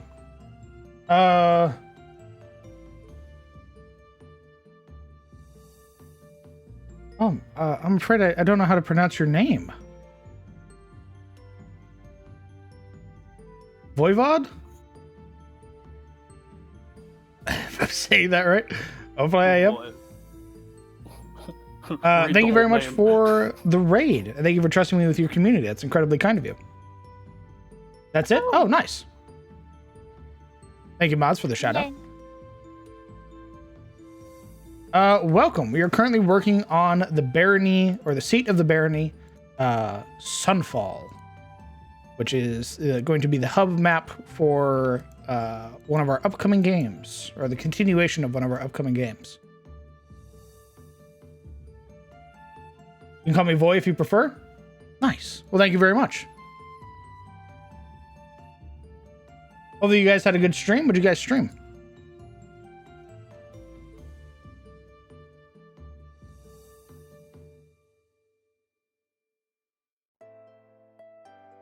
D&D! Nice. Which system?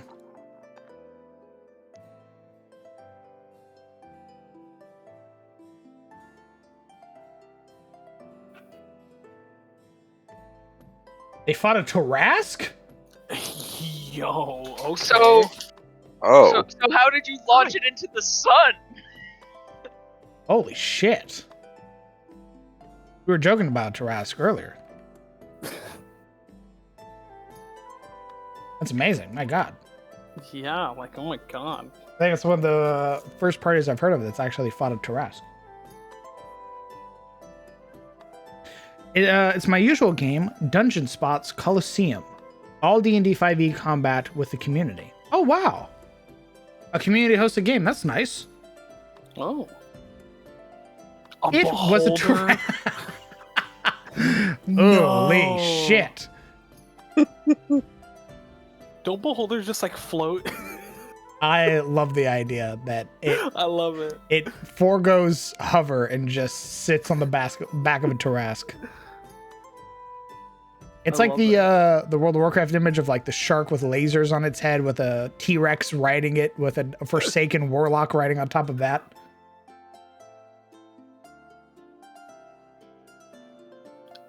Anti-material rifle, bro. These games sound fucking wild. Yo. A beholder is slow. It needs a mount. Of course. Apologies. How could I have not? You know, you're right. Yeah. You're right. Of course it needs the Tarask as a mount. Sorry, the mention of Beholder got me for a second. I'm just like, Yeah, oh, same. now I'm sad. Same. Yep, me too. Oh, wait a minute, now I'm sad. I'm missing so much. With arms Tor. wide open. Where could I go wrong? Man, we really did try everything. Fuck. Oh my God, man. I literally, I had to just get one critical hit. One. Had you fully been the adjudicator at that? You might have been able to save him. Stop! You let him die. To me. You let him die. You killed him. Oh my God, you're a terrible person. You are inept. You let him die. Oh my God, you're a terrible You person weren't good too. enough. I'm gonna destroy both of you. Can I petition you to do a Nameless King knockoff fight? A cloud giant on the back of a rock, followed by his storm of other giants riding smaller rocks? 1,000% you can. 100% you can. Why a cloud giant, though? I would 100% put a storm giant on the back of a rock. Because that would be more fitting, I think. It's not a boulder. It's a rock. Oh, honey, you just think it's that kind of rock. I'm just saying the rock would win over a rock. Petition signed, +1. Whatever the highest. Oh yeah. Then be a storm giant. Storm giant's my my highest CR in my setting, giant wise.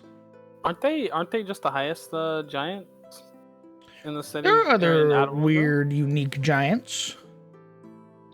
You forget this setting's homebrewed, dork. Oh, yeah, that's right. Yeah. Dingledorf. I'm sorry. It's just You see the monster manual? Take that as a guideline, more or I less. forgot. Okay, I You forgot. I For forgot. gore. Remember better. Skull emoji. I'm sorry. I don't remember too well. No, you don't. What do we think of this trade district? Or the residential trade district? So is that like where local shop? Yes, citizens basically can own shops here. Oh, nice. Okay. So we're gonna have like the local shops, the out-of-town shops, and then people with like flea market-esque booths. So there's going to be the upper district, which has a much nicer shops. There's going to be the freelance trade shops, which are going to be very bizarre, bizarre or sort of tent-oriented, with a lot of like rented buildings for traveling merchants. And then there's going to be like the docks, which are also part of this trade, the sort of citizen trade. They're the people that get the first hands on those that come in via boats. Very nice, very nice. Very nice. Mm-hmm. Is it a rough trade district? What do you mean rough?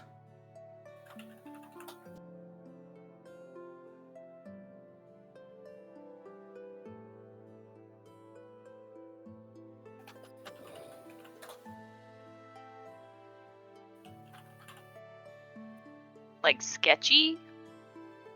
Maybe? Rough streets.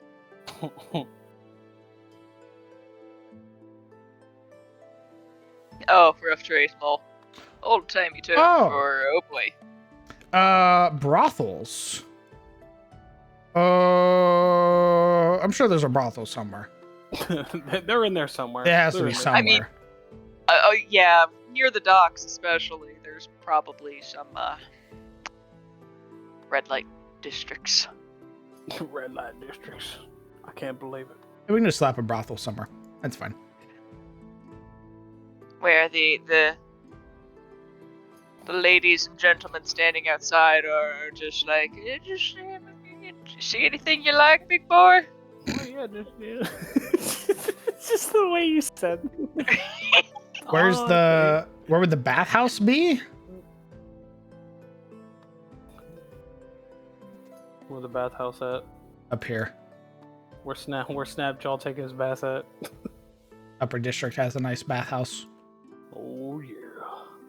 I'm just wondering, just without any changes to the party and just adding Snapjaw, I'm just imagining what those fucking employees would think.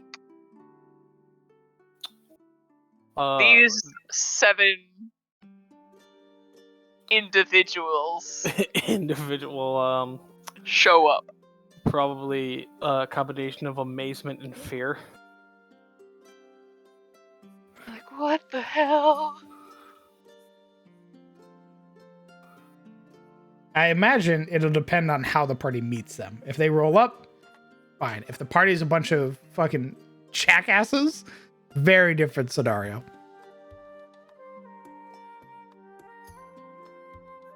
Can the Hidden Among Us be the brothel? That's a huge brothel, my dude. That's a city block.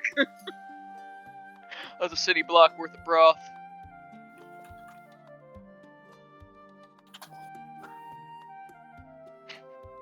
City broth. How's the plumbing? Good, because all of my settings have good plumbing. Yo, let's go. We don't want to think about that much infrastructure. You're saying there's an option where the party isn't a bunch of jackasses? Yes. Yeah. CTF is currently that party.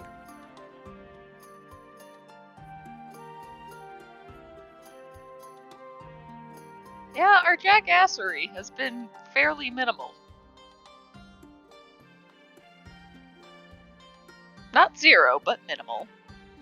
I don't think there's really been like the party being jackasses to anybody. I would argue one thing.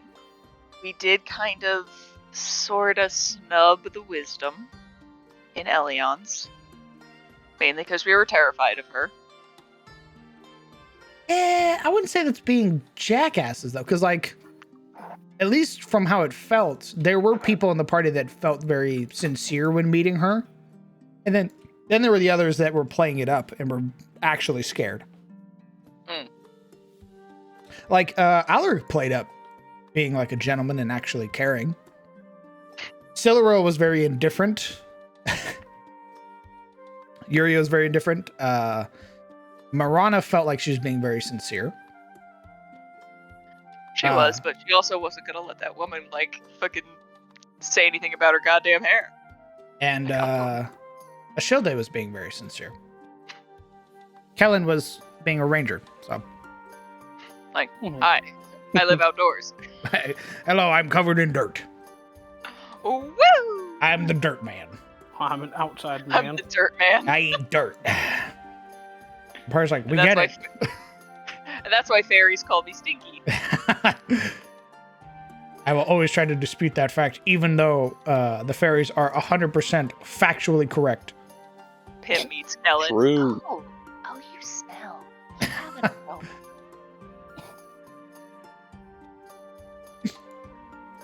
There's like a stink on you. Shut up, shut up, shut up.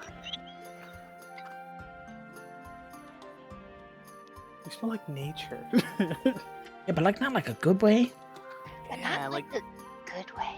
not like good nature. More like It's just, when you've been out a while and you start smelling natural. Right. Yeah, they are basically a party of nobles with a ranger who's like a half noble because his father is a very important individual. So I just love it. Just the nobles and their non friend. He's like, kid, y'all like just what is wrong with you? What is wrong with some of you people? there is the thing that they lost a noble and have replaced him with a actual just tribal barbarian. So we'll see how that goes for them. I'll be back. I'm gonna go use the restroom and stuff like that. But looks like Chad has a question for you. Oh. I have a shopping question for Marana. With her current wealth, what does she have planned on purchasing? Ooh, What's she buying? I mean, oof. What's she buying? It has been such a while that she has seen like actual coinage that it's like a little overwhelming. It's like you suddenly feel like you have options again. I think a lot of that is in part going to depend on the party. Because as much as she would like to get like her own set of like carver's tools so she can start making things from monster parts, A, might not be available, and B, yeah, might be more than they have. Also, if we want to get like upgrades to the cart so that we're not on this just rickety ass fucking cart. Fair. Could turn some of that silver into at least silver coating for a dagger, I would think. Because that is something I would, again, very much inspired by The Witcher, Silver for Monsters, you know. Yo. So it's like, I do like the two longsword look. Oh, Fish God, I don't think Snapjaw will be joining CTF. I think he's going to be joining TOS, which is a bunch of Oh yeah. mercenaries. Yeah, no. Snapjaw is going to be TOS. Trust me, if I could join CTF, I would, but my schedule doesn't allow for it. Aw, thank you, Skullthrone. Morana's pretty great. I love Morana. She's my little vampire, but not quite vampire. The little goth princess. My little goth weirdo. I was like, yes. My 14-year-old self is very happy right now. Bro. Originally I was going to use one of my other characters who was also a Dampier and just kind of like copy paste. There's nothing wrong But I with was that. like, I mean, yeah, there's nothing wrong with that, but I've kind of RP'd him in another in another of one of my friends' like homebrew worlds, and Uh-huh. he became a part of like the lore there. That I Got didn't it. want to like take it away from what they created. That's fair. So I took the base concept of I want to play a Dampier and just was like, well, what haven't I done in a while? What's kind of the opposite of what I'm playing now, which at the time was just Oberon. Yeah. I was like, I don't want to fuss with a spell book. I'm done. I don't want to be this smart guy right now. Yeah, spells are annoying. I want to be something else. Not even spells are annoying. It's just there's a lot to keep up, and having that cerebral character being like always on. I kind of wanted to have someone who took a step back.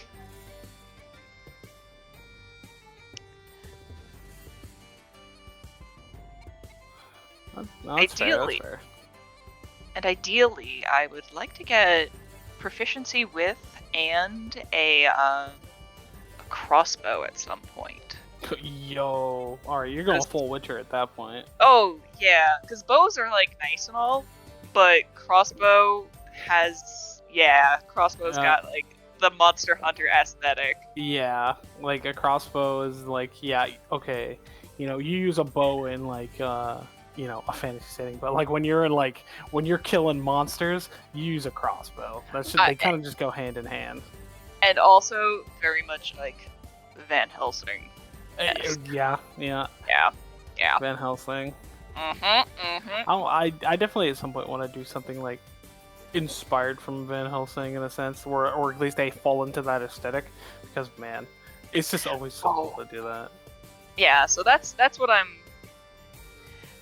going with. A lot of inspirations from Marana, like Blade, The Witcher, Castlevania. Yo, Blade! I love Blade. I love Blade. With a heavy crossbow. A heavy crossbow would be nice, and that would be bigger damage numbers from ranged. Oh, absolutely. And I mean, I have like several build ideas if I multi-class later on for her, but that's going to be more of a character development thing. Yeah. But yeah. Use a retainer to pull in this crossbow swing. Well, Zika, the good thing is, as a rogue, I only get one attack. Woo! I have to make you count.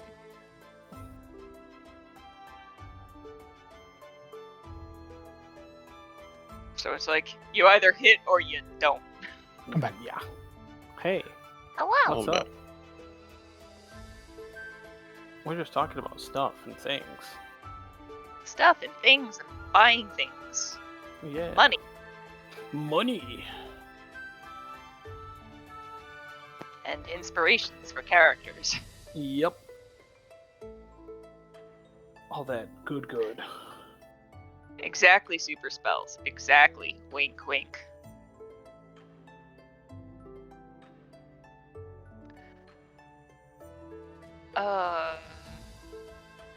DM, am I clear to take this question?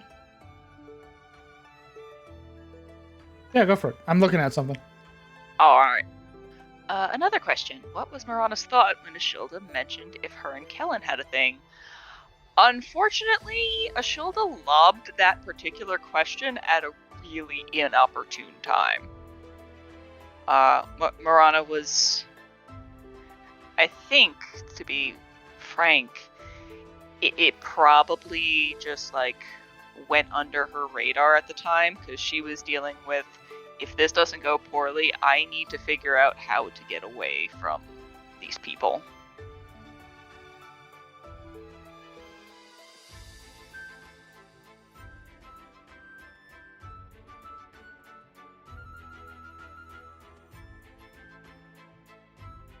Crossbow expert does a lot of things.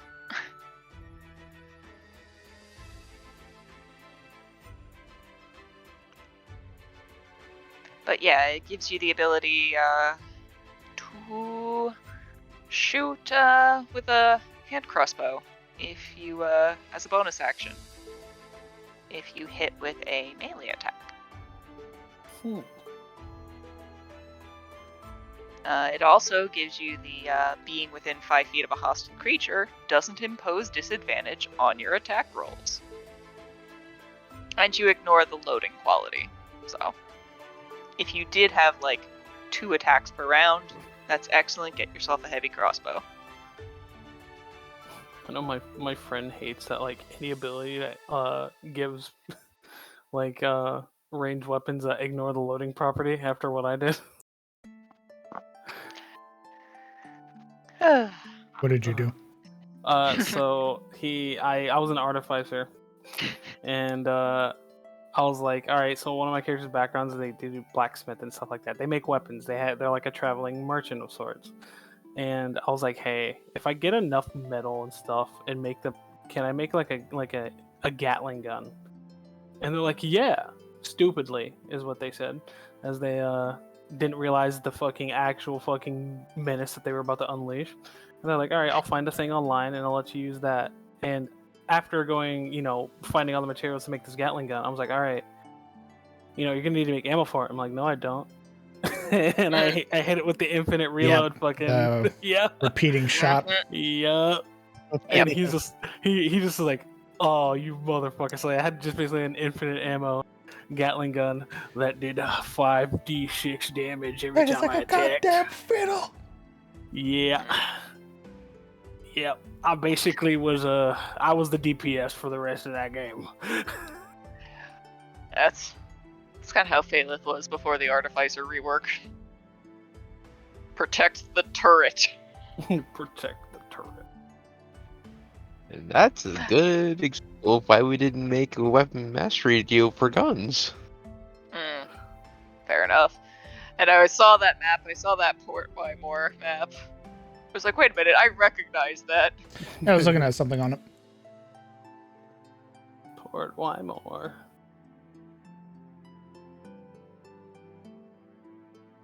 Oops. Have fun there.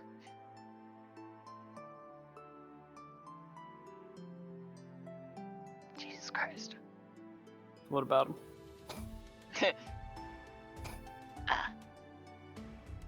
But yeah.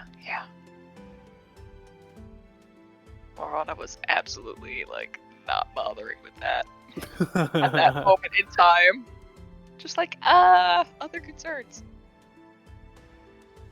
Oh no. It really only have one set of walls? That doesn't make it. No fucking way. Am I a fool? A buffoon? Am I looking at the picture wrong?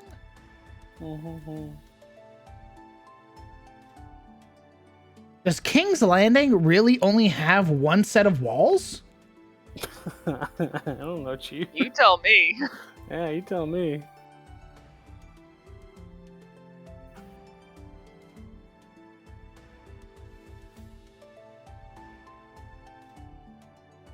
I just work here. I just exist in this world, man. Yeah, dude. I'm just a player, bro. I'm just trying to be a lizard man. No way that the largest city in Westeros only has one fucking set of walls. No way.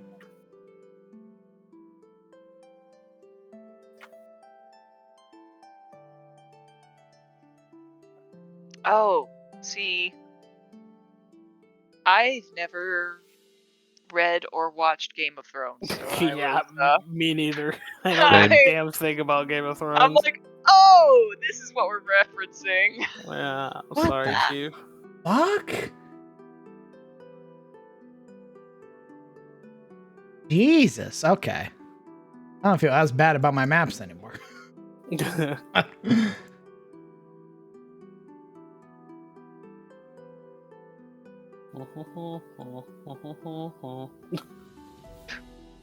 I think the closest thing to Game of Thrones I came to actually I played the Telltale game, which had nothing to do with the main plot line. It was just like its own thing. I haven't even seen that. I'm so fucking divorced from it. I just vaguely know who the characters are Yeah, and that they're all gonna die. Yeah, I just like know like. I remember seeing like Jon Snow for like 5 minutes in the game, and then just like, I'm like, oh, I know you. You're from the show, but the rest of the characters were. You know nothing. Okay, yeah, the that's rest of the characters were just specifically for the game, and I'm like, who are you? Targaryens were also welcome, Zordraco. Nice to meet you, first time chatter. Were seriously overconfident and thought that they would sit the Iron Throne forever. Interesting. Yeah, because the rest of King's Landing is packed. That shit is full to the brim of like towns and like it looks like whole like states inside of it. Lord. Yeah.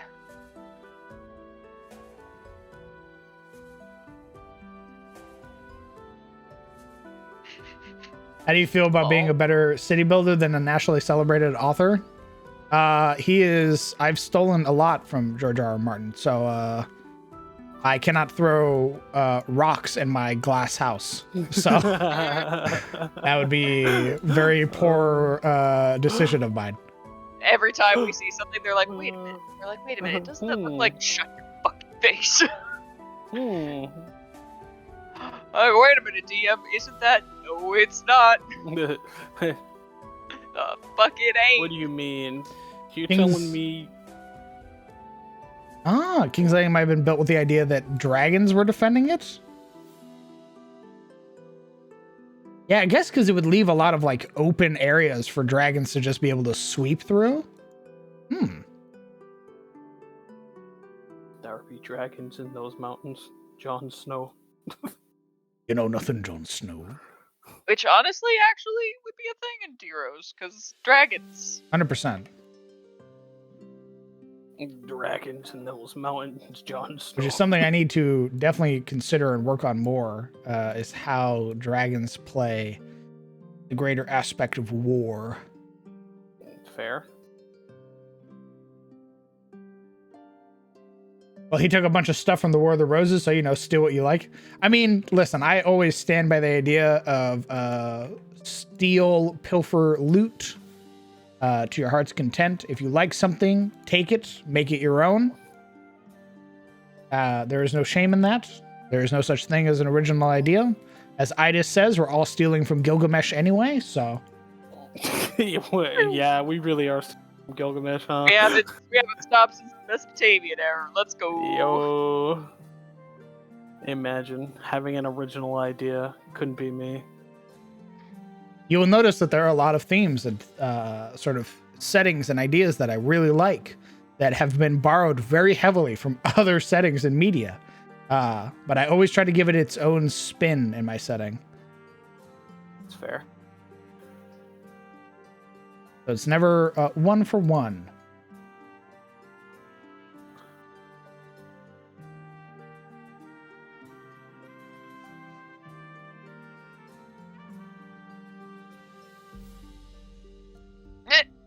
Jesus Christ, Leisha. Imagine.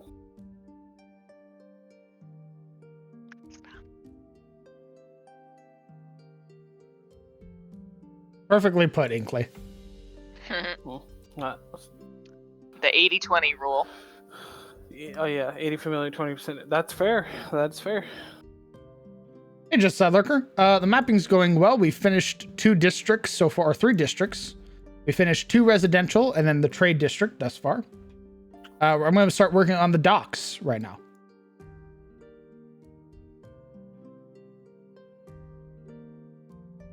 Also, I'm glad Conca is working out for you. I really like it. I need to put more into it. I've just been working on maps. Yeah. Cat.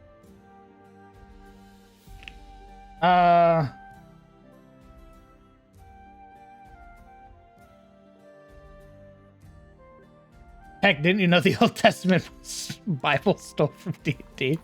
No way. Oh my god. No, couldn't be. Jesus was a gamer. He was a gamer. About to say some blasphemous shit. Do it. Do it. Blaspheme.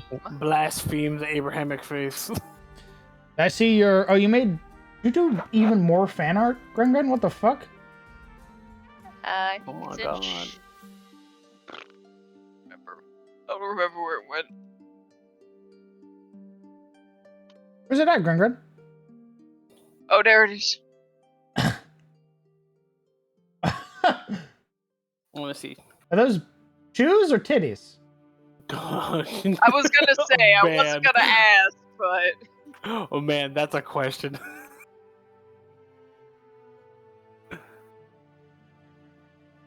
the answer yes. Choose. Oh. But like Gren, they could be titties. They could be. Man, He has titties. drip. Oh, he does have drip. Okay. Good, good. I love it. It's fantastic. I'll draw female Silver. Rule Excuse me? 34. Rule 34. It exists. Oh, where was that? I think that was rule 60 something. I don't The know. Rule 63 is the one that... the 63, gender bend one, yeah. That's why Yeah, my next 34. character will be named Moby Taguire, technically inspired by the actor who played Spider-Man. Moby Taguire. No. Why is there this wide open alley for a mass of our troops to rush in, and why is it lined with asbestos? Why is it lined with asbestos? Good question, good question. Like a boob window. Gren A likes devil's- drawing boob windows. Devil's Diamond. Man, Gren's cultured as fuck, that's all I'm saying.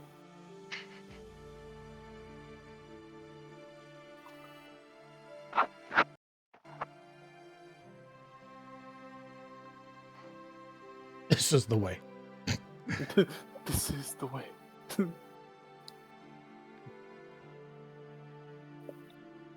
Alright, yo, I'm You're not doing anything. No, You already you're took a not. nap. Nope. You can't It do was this. enough. Too damn bad. Should have been enough. Where the hell do you think you Yeah, are, yeah. huh? You had me up till 5:30 last night, man. Too damn And I bad. woke up at 9:30. That's too damn bad. It's too I'm running. I'm running on fumes here, man. You'll be running in your grave. I can't believe this. I can't do that. I'll be dead. Get out of here. Get out of here, rat. Rat. Sleep well. Sorry. Good night, y'all. Good night, chat.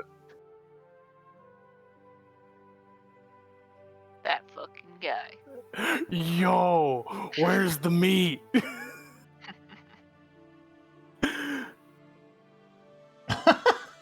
Holy where's shit, Lincoln. the meat?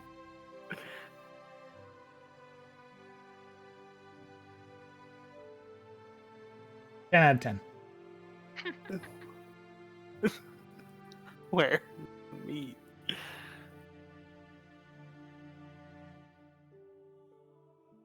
Really? Dragons, even ancient dragons, can be killed with like mundane weapons? That's bizarre. I think that they're just resistant to non-magical. Let me show you. No. Ancient Red Dragon does not have... It only has immunity to fire. That is fucking bizarre. Oh, okay. But at the same time, if you are at a point where you only have a mundane weapon against an ancient dragon, Death, white then people. reconsider your action. Death. Like, maybe just rethink your life choices. Rethink them from your grave. Pretty much. What do you mean? Hey, if there's a chance, there's a chance. Is this too much? What's too much? No. No, I don't think it's too much. Like, what do you mean too much? Like, too many docks, or? Because, I mean, with as big as the place is, it seems fine.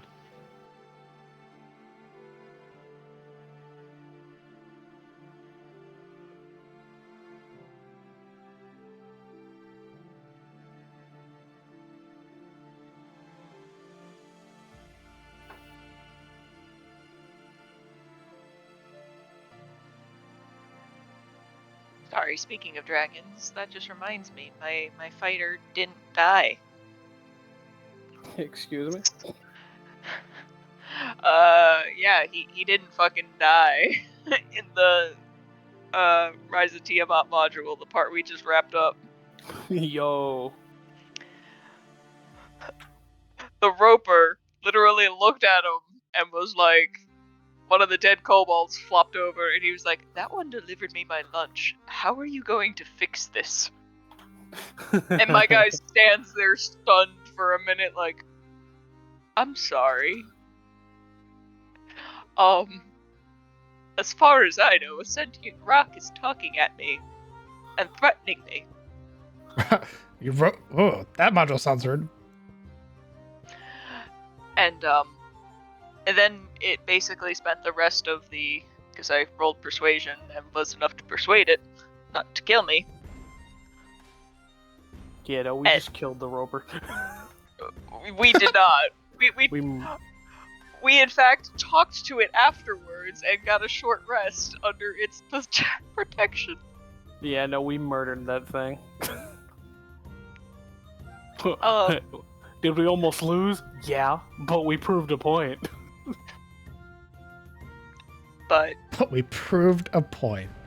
Yeah. Menace. But we sat and talked to it, and it proceeded to roast my fighter like, why are you down here all alone? All your friends are up there, far away from anything dangerous. Don't you feel like they're abandoning you? Just like roasting my guy the entire time. Dude, Your why? drip mid. No bitches. Pathetic. Oh my god. And like already throughout this entire dungeon, it was like, hey Bryce, you go first. And he's like, fine.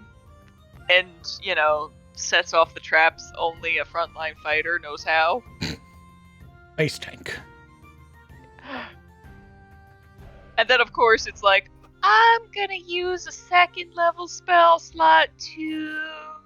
And I'm like, waiting, looking at my hit points, waiting. Cast hideous laughter. I'll kill you.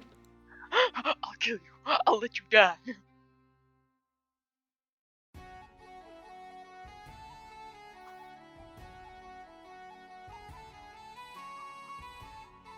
Yeah, and that character is also one that has to deal with another lizard person. Yo, did somebody say lizard person? Yes. We have our own lizard person ranger, and yes, we permit him his finger snacks. They are literal fingers in a pouch he carries. Yes. Oh my god. I like this. I like this lizard. And we've made it very clear to strangers that if he offers you anything, you probably shouldn't eat that. Because he cures his own meats. And we just don't ask. Just like any good lizard folk should, you cure your own meats, you cut your own deli slices, God damn, boy. Are you talking about female Sivrin? God damn. I'm just saying, I'd let her punch me. Well done as always, Gwen. I was going to say, I don't think it's a matter of let. But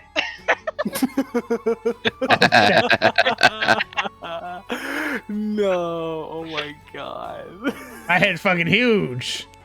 Lord, I possess all the knowledge. big brain. Gargantuan thinker.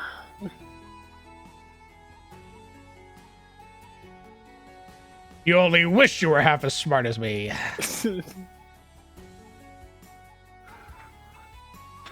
Big brain.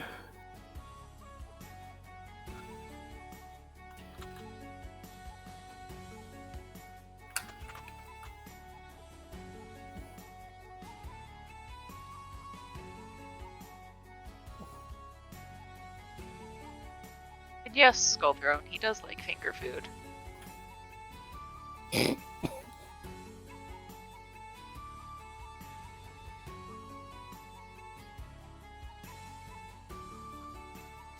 Did that on this side.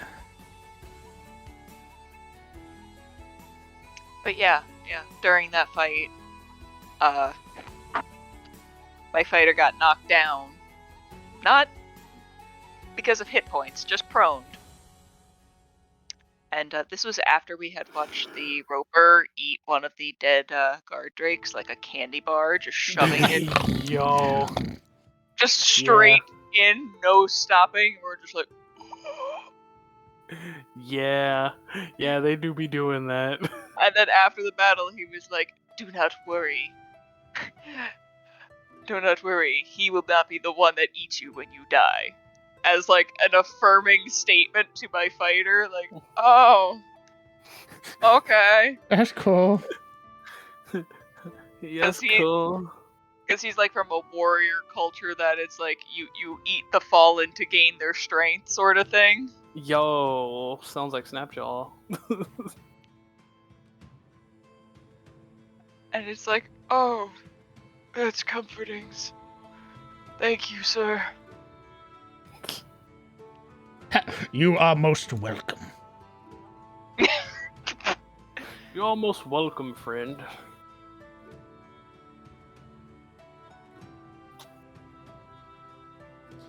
Ba, ba, ba, ba, ba. I love my hat. Yes, super. Yes. I love my head. Bears want me, fish fear me.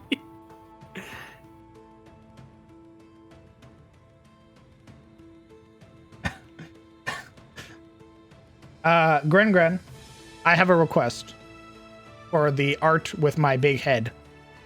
I demand a singular vein. Singular vein. One singular vein, please. There should also be one singular hair. Just like curly Q. Singular curly cute hair. Yeah, real friends don't let the homie's corpse go to waste. Yeah. Never waste a homie's corpse. For you, I'll eat it whole.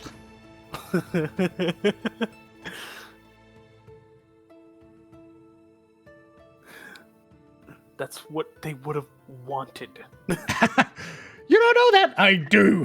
Yeah, but meanwhile, my ASMR is like, no, I very much do not wish to be eaten. Yes! Thanks, Grin. It's perfect. Look at the big ass. Look at the fucking size of that thing. Look at the size of that thing. Huge. Oh my god. Oh, Gargantuan. oh, I love it. My god, dude, that looks like you got the head off a dragon with that thing. Like every time he turns his head a little bit too fast, it has like one of those like wind-swept like anime attacks.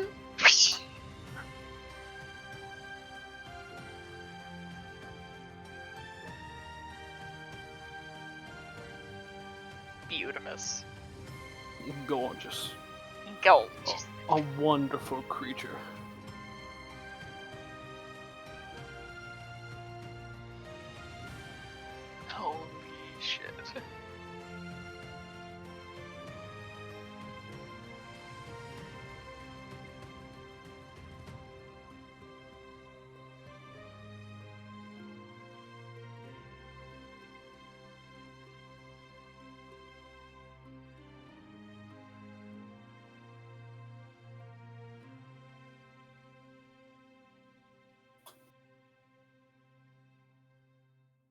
All right, back to map.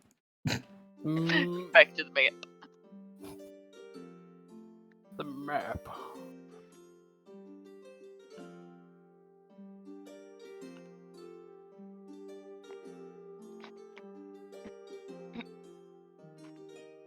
Shut off. What are we doing? Knock it off. I hear you. Whatever sound you're making, knock it off. Points at Kieran. Stop it. Quit your laughing. Stop it. Stop it. All joy must end. Joy ends immediately. So, what's a character class that you've wanted to play but never really had the good opportunity to?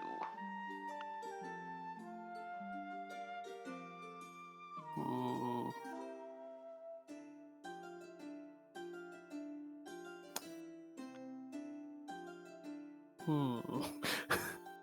I guess monk. Monk, okay. Yeah, because I feel like I've tried everything so far, except I don't think I haven't played a paladin, haven't played a cleric, haven't played a monk. I want to try monk just because, like, I don't know, for some reason I just get some real, like, yo, dude, I'm about to do some kung fu fighting shit. I'm about to whoop so much ass.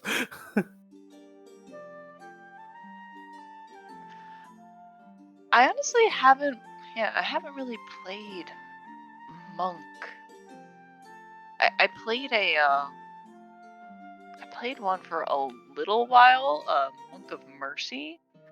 That was interesting. Mercy is one of the few good subclasses. It was very interesting. Katrina van Gouta was a very interesting monk. I went full on with the fucking bird mask thing. You know, Plague Doctor-esque. Yeah. She will beat the sickness out of you. You know, because I never really got a chance to play it, I did really want to try, like, Wizard Graviturgus. I really did. What class are you least interested in playing in? Least interested. You see, I don't know if, like, because I'm interested to at least try all the classes once. Just because, like, they all seem like they have something interesting that, like, they have to offer, and, like, I don't find any of them not interesting to me personally. I think they're all, like, super cool, and I want to make a character at least for one.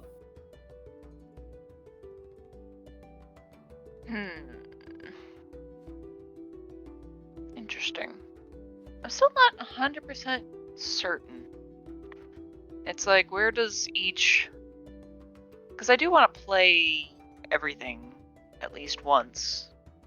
Yeah. But I suppose it comes down to what's at the top of your list and what's towards the bottom. What's at the bottom? Yeah, I guess, out of everything I haven't tried. Well, actually, no, just out of everything I've tried.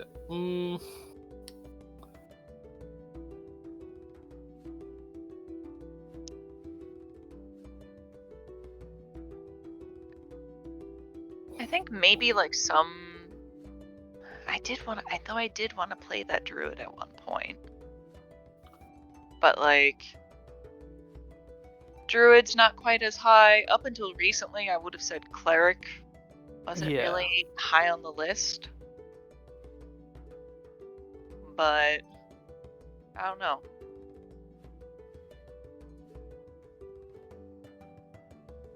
Bard isn't... Bard is one of those classes that it's like... It's very interesting in concept, but it feels a little pigeonholed at times. Being so performance focused. Okay, like that's fair. It kind of pigeonholes the character based on the class. Like, that's fair. Well, I guess it really depends on how you, like, approach it, because like the whole thing with Bard is they play the music and they inspire and stuff like that, but like I guess you don't necessarily have to. It feels a little bit more difficult with Bard to make a character trope that doesn't fall in line with that. Now, granted, the one Bard I played for a short amount of time was interesting. I mean, She was a Yuan-Ti Bard who was essentially the snake woman with the circus. Yo. Yeah. So she was more of a like a dancer more than anything else. Yeah. Because I mean, you could do that with the Bard. It doesn't necessarily have to be music, and like a dancer a dance to inspire others. I guess an artist could also be a Bard, you know. Yep. Once again, vicious mockery. I draw you as the Chad Jack. Yeah. You look like this. I know. Because I played Bard once, which was a Warforged, and the whole thing was like literally their body was just made of instruments. But one I really want to do, just because it's kind of stupid, but I would love to do it. I'll do like a half-orc Bard, and his whole thing is like he's like got like the traveling band sort of thing. So he's got the big drums and the cymbal and shit like that. Like the one-man band machine. Yeah, like a one-man band machine, Nice. but he's like a war bard, so like he's on the battlefield, fucking killing it on the drums and all the other instruments, inspiring his fellow orcs to just fuck it up. Yeah, we had the brief time we played Pathfinder, we had a Skald, who is basically a barbarian. Oh, barbarian, let's go. And they had the bagpipes. Oh, that's how you do it. That's how I you was do like, it. we are inspired to war. We're forever. We're running across the Highlands, boys.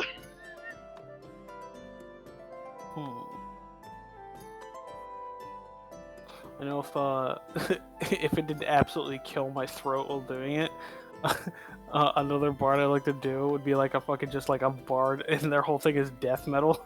Yeah. But that would fucking kill my throat.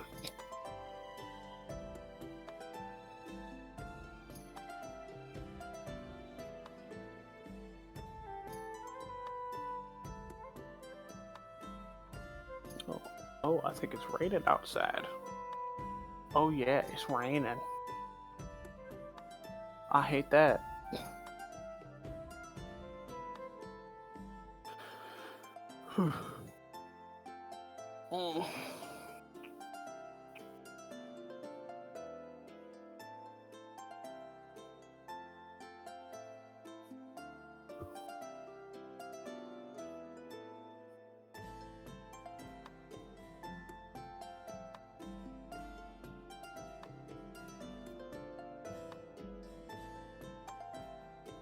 But yeah, so I think that's why Bard is a bit further down on the list for me, is just because it's hard to get a non-musical concept That's fair.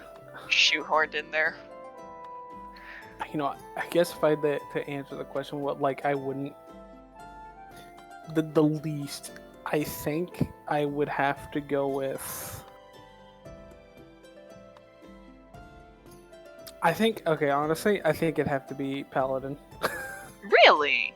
Huh. Okay, so hear me out. Alright, now, I mean, while I do, I feel like Blake's build is like Paladin, but with extra he is. Yeah, he is Paladin with extra steps. Now, the whole thing is, it's more so less of like the actual class itself and more of like, now, mind you, this kind of Paladin kind of falls into the same thing Bard kind of does, in a sense, where it's just like, while it's possible to build like outside of the stereotypical Paladin, usually you're just a stereotypical paladin. You know what I mean?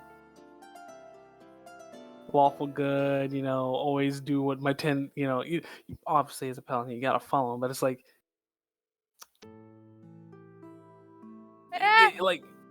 like you could definitely, I think you have more wiggle room than Bard, but it's definitely like, you're either good paladin or you're bad paladin, you know what I mean? I think there's definitely more wiggle room with Paladin because it doesn't always have to be, like, I've seen some people say it doesn't always have to be divine, this, that, or the other thing. So it's like you don't necessarily need a god or yada. You just have to have tenets, an oath, or like an order. Yeah, of course. But yeah. So if I were ever to do a paladin, like that wasn't like a character switching to that at some point. Just like if I start, I'd probably maybe go with like Oath of Conquest or something. Just because like I've already done the being the lawful type with Blake, and he's just like a fighter. You know what I mean?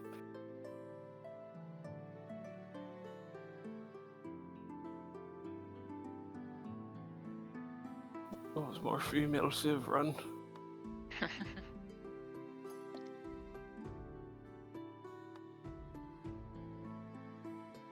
I'm getting very much Helltaker vibes from this female Civ run. Right?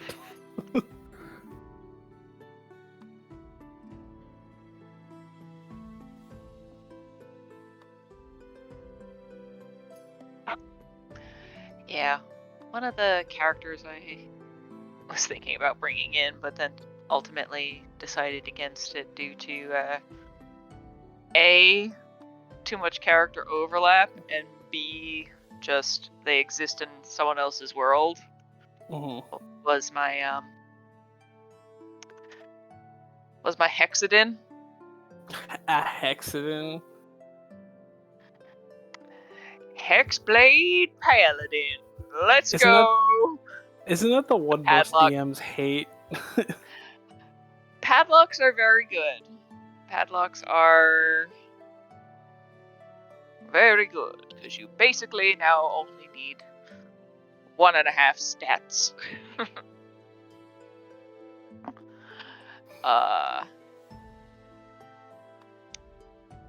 And yeah, he was fun though. He was an absolute little shitlord though. Loved him. Okay, we can do that, Grun. Oh, oh my god. We made Severin canon, and that was literally just an idea that was thrown out. We were memeing about Johnny Two-Fist, and look how far we've come. If you want to make a canon character, we can. Oh boy, oh boy, oh boy. If you want to make a female brawler, we can do it.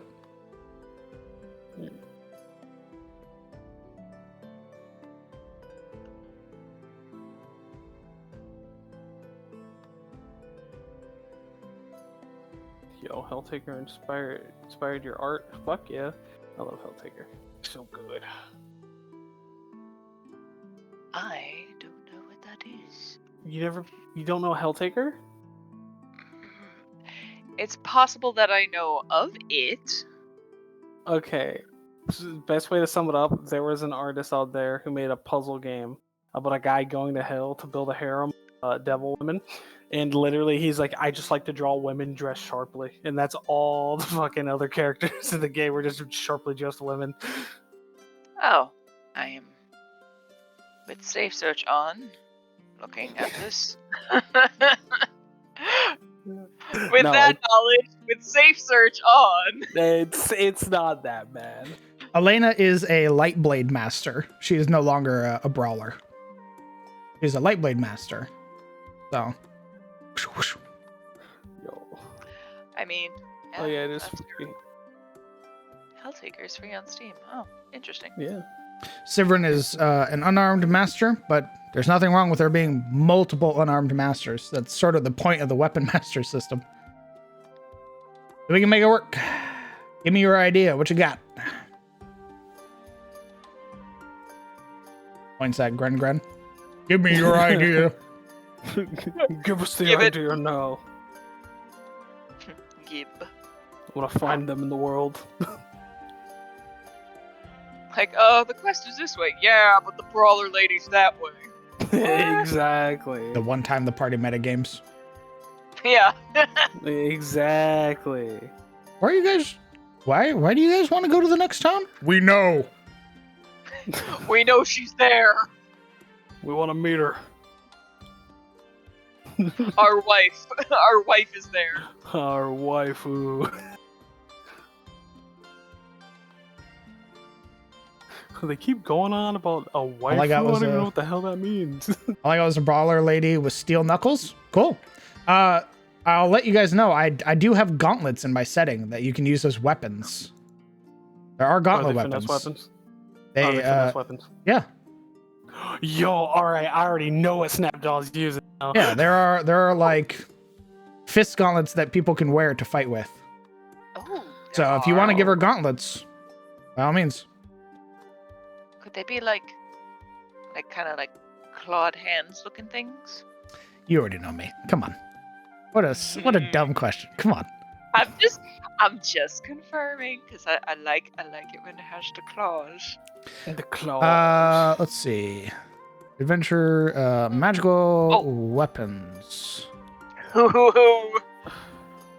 Venom gauntlets. Oh my god, Venom. These are one of the items that can be made by Reynold if you bring back the Basilisk corpse. Woohoo! They should have the finesse property. But they are Venom gauntlets. These spiked gauntlets have been imbued with a portion of the Basilisk, it's supposed to be Basilisk Emperor. This is made forever ago. But they do a D6 plus your modifier plus 1, and then they have a charge that you can expend to do poison damage. Yo. Now, what would you consider them? Simple or martial weapons? Because, as you know, they don't exist in 5e. Yeah, I know. Understood. If people wanted to, like, if a rogue wanted to use them, I would allow the rogue to start, like, basically building towards it. So, like, you can learn, like, different weapon proficiencies. You're not just stuck with what your class has for you. Like, if you want to spend time with Reynold, and Reynold teaches you how to fight with gauntlets, that can happen. Okay. I mean, that would involve us staying in Elions for weeks. Yeah? Weeks and What's weeks. different from what you guys are doing right now? But we're actually trying to do something right now. Justice We're not or just judgment? sitting around. Justice. Justice, Grin. Oh. That's Blake talking. Oh yeah, sorry. What's Oh, the no, that's not- no, what's the one that's that not Blake has what's the one that has like soot gray skin? She has like Judgment. Is that Judgment? I like Judgment. Yeah. I mean, his thing is, I like both are great, but I gotta give it to Justice. Yeah, I mean, Justice is okay, but Judgment is very good. Yeah, you know what? You're okay. Thanks, brother.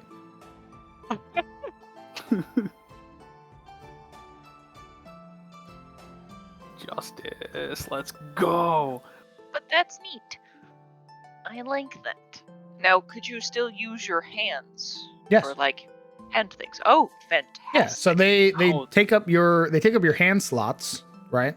And your weapon slot. So basically So you can't wear like gloves of blah blah blah with it. no. But you could wear Understood. rings or bracers. Ooh. Okay. But you can't if I were to give you like gloves of missile snaring, you wouldn't be able to wear them. Because you already have Understood. something occupying your hands.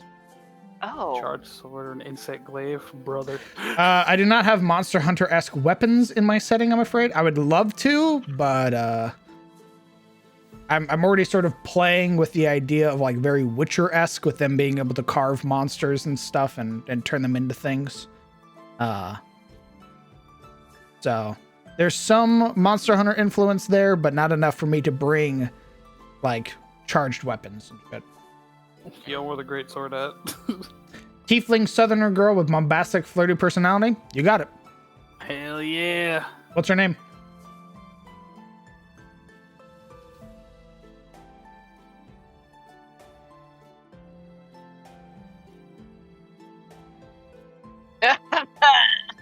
Oh. There it is. And there it is.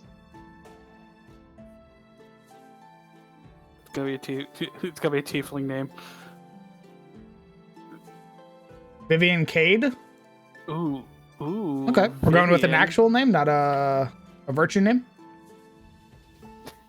Daisy Duke. Jesus Christ. They call her Daisy Dukes because when she gets a fight, she sticks her dukes up. Oh, get out of here. Look, if you're not, if Gren doesn't use that for the I'm stealing that.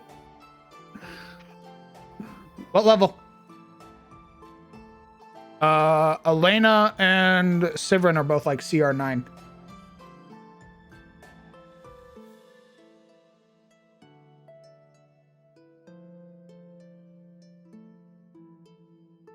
Did fucking Kinsley get a new portrait?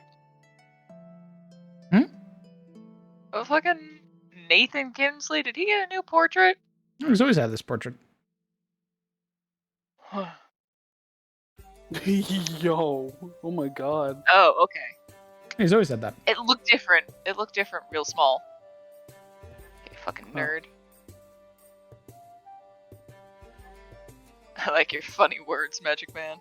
Yeah. Thank you, local gay rash. I appreciate you. And Bully Zebras was here. I love it. Big gauntlet or just gauntlets? You can have both. You can have like one gauntlet that's bigger than the other if you wanted. If they're younger. True. How old is Vivian?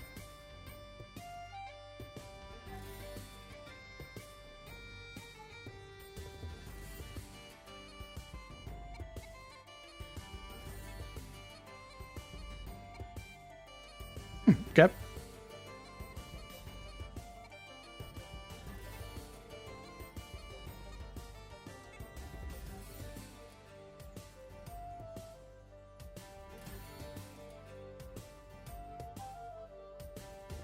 How would you describe them class-wise? Would you describe them as a support, a controller, a brute, artillery, skirmisher, or soldier?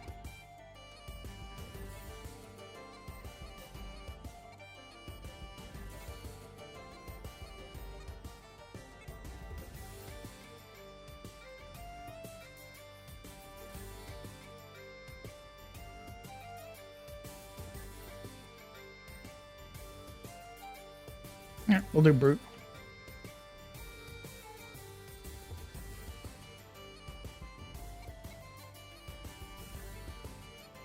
I'm gonna be real. I've been drawing dresses for so long that I have no idea what's happening. It's all good. Yo, Welcome. Dresses. Gren wanted Gren proposed the idea of a new brawler character because they were gender bending Sivrin Emery, who is a half frost giant, and decided that there should just be a new NPC. Those are making real quick.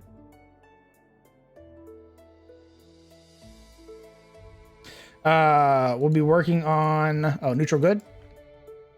We'll be going back to the map in a moment. All right. Okay. So this is how this is going to work, Gren. You should notice in our Discord that there is a roll channel.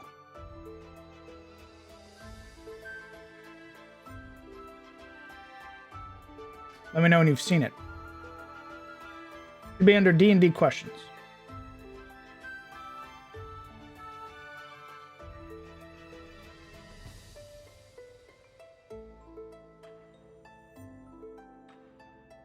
Okay. You are going to roll the following formula. 2d6 plus 6 You're gonna roll that 6 times. Yo, we rolling for stats.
Decent.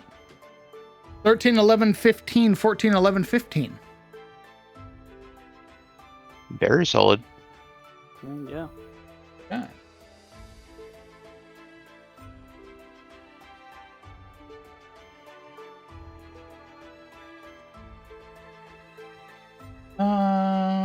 Tiefling.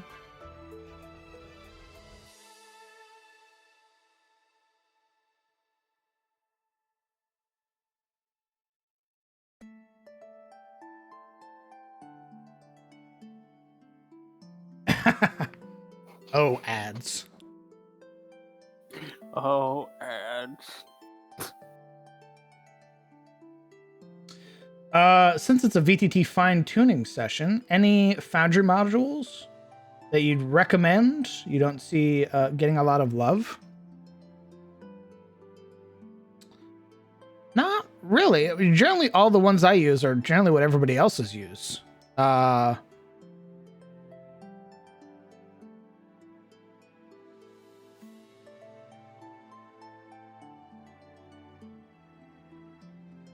no, I really can't think of anything. I use all of these.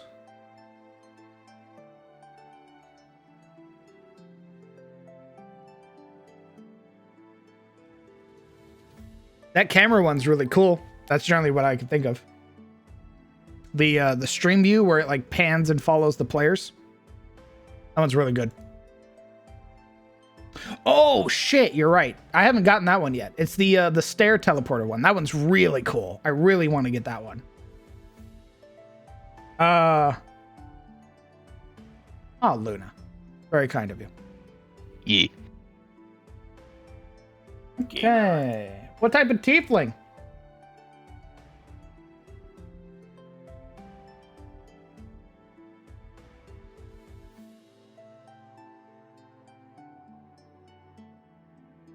You pick what type of tiefling. Or we leave it ambiguous because I have unique type of tieflings that exist in my setting. Like tieflings whose horns are made out of crystal. crystal tieflings.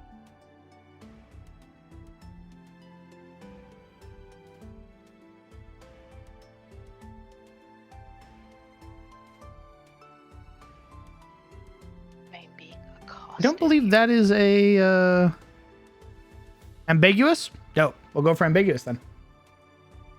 Okay.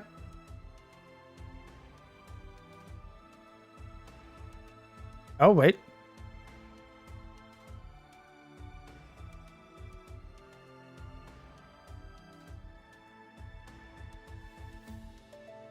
Her horns are big. Okay. Big horn. You can have big horns as a tiefling. Large.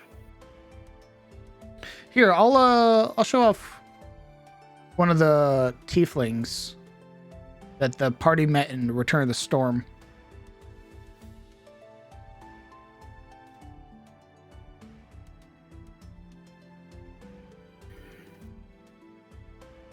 I like her. Her name was Truth.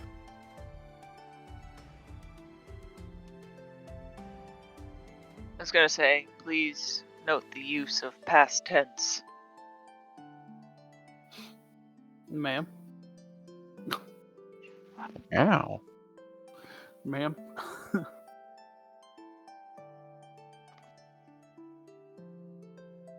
So you can totally have big horns. Absolutely fine. Big horns.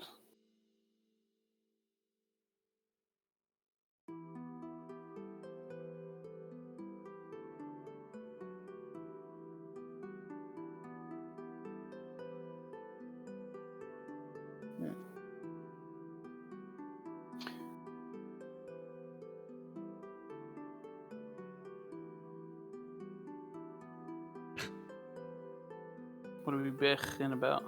You won't let me deselect the picture. No. Oops. We shall put the black hole until the picture is made. The void. The void. See, what the darkness is what you see after she punches you in the face. Because you've been knocked out. you don't know what she looks like. Yeah. Before you get a chance, you get knocked the fuck out.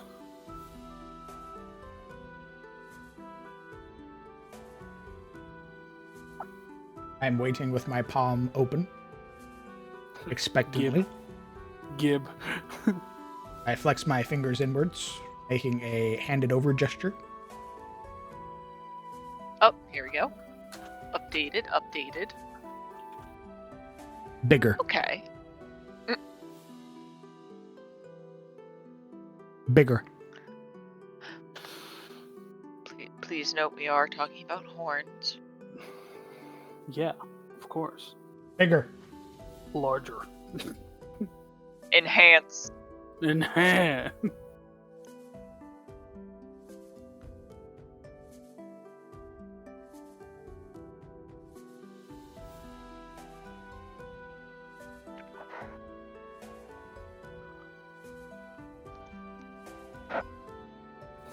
Yes. That's up to you. You're the one drawing them. If you want them to have big titties, go for it.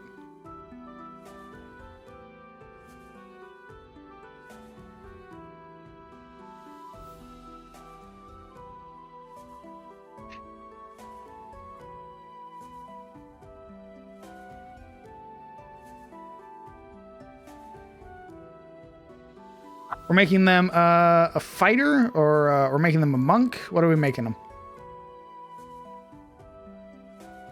Or rather, what should their unarmed defense be? Are they more dexterous or more strength? I'm still sketching them out, lol. Yep, see? I rattle Gren. This is like a dry run for when you redeem those points. Like, I alright. rattle Gren. Which one is it? Are they strength or dex based? Just shakes them.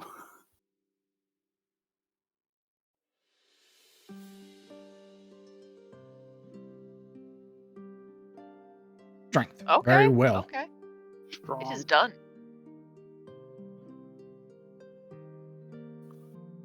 So, Tyros is inhabited by Dilfs and muscle mommies. Yes. You said she flirts a lot? Should we put the 14 in her charisma?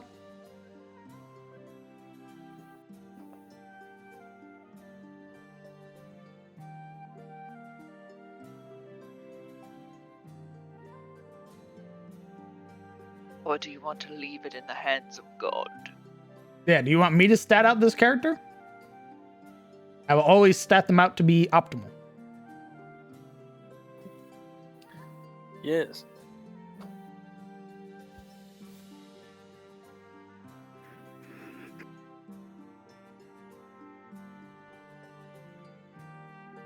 Okay, yes, that is an affirmative, I believe. The issue is that I asked 2 questions. Ah, fuck. And it hit me with the yes after I had asked 2 questions. And it's just like, yes. Yeah, give her that +2. Oh, put her. Okay, gotcha. The 14 in charisma. 16 charisma. We'll put the 11s in int and wisdom, and then put the 13 in dex. Now that's a dumb stat with some chest hair. There are no really dex, int, or charisma.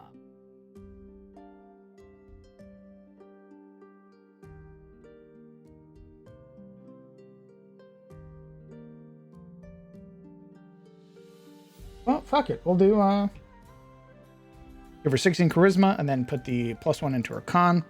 Got 16 con. Yo, let's go. Nice.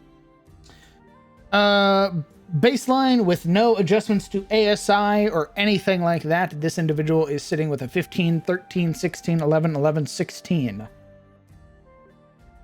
All right.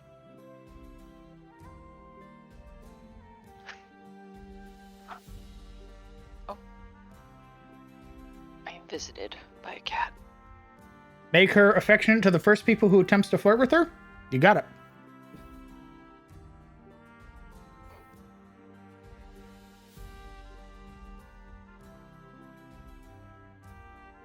So what I'm hearing is she's receptive.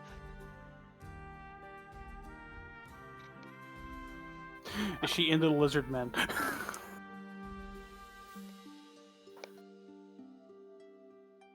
These are important questions, Gren.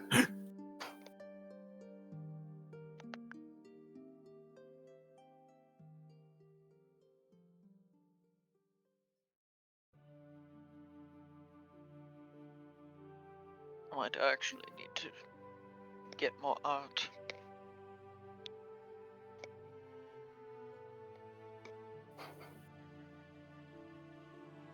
Be financially irresponsible. Oh, that's me though. Feel that. That was I was financially irresponsible when I got rid of.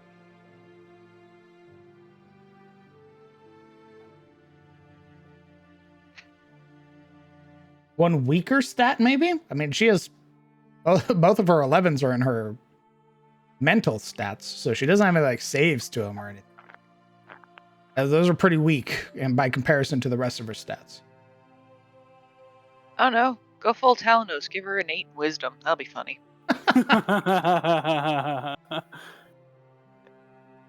the worst that could happen?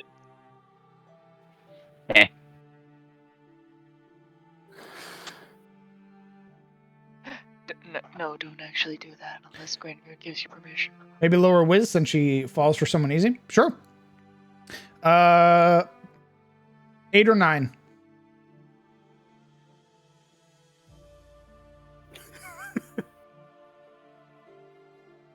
Legion's like, yeah, that sounds good. Oh, I read Legions. 5'15". I read Legions as fucking. Yeah, I was gonna say. Greg's, oh, whoops, my bad. Granger replied, she's 5'8". So, tallish by normal people standards, kind of on the short side by Tyros. Give her an 8 whiz. You got it. Oh, okay. Yo. What'd you say it was?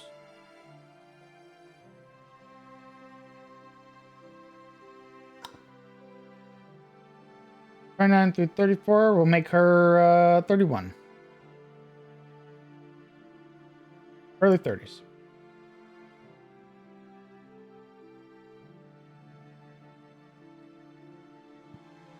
That way Sizzle can stop complaining that all the tieflings are like 20-somethings.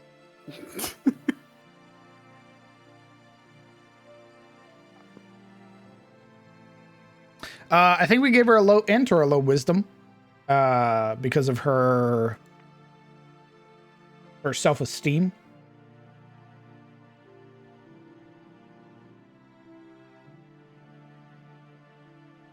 Do we? I swear we adjusted her in some way. Yeah, we gave Elena an 8 in intelligence. 8.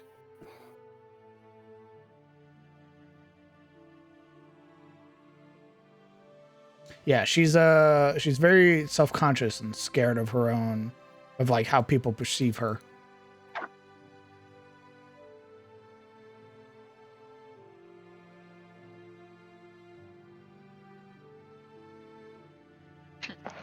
Because of the lycanthropy? And the scar on her face. Oh. Fair. But yes, also the lycanthropy. If you look at the art that Legion drew up in fan art, you'll see Elena Yeah, has a very deep set of scars that pretty much go from her eye all the way down to her jaw. I did see that, yes. I do not believe that we have adjusted Sivrin's stats at all. I believe he has a 10 intelligence, which is his lowest stat.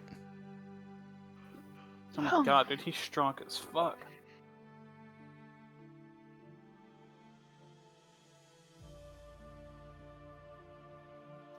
Yeah, if I remember right, you left his stats alone because he has the weakness to fire. Yes, we made him vulnerable to fire. Fair. So you're like, that's kind of enough. I mean, I already view like not having a bonus in a stat being as pretty low. For, I guess, quote unquote hero types, that would make sense, but for like the average Joe, that's just your normal. Why is he CR9 with 12 hit points? Because I haven't adjusted their hit points at all. I don't think I adjusted Elena's either. No, I did everything else except for their hit points. I usually figure out the hit points later. Fair enough. They have as many hit points as they need to have. Exactly. No, they usually have set hit points because they're always like there's always a chance that the party could be at odds with them. So I want them to be attackable. If you stat it, they can kill it. Exactly. You never know. The party could snap, or the NPC could get mind controlled. Did somebody say snap?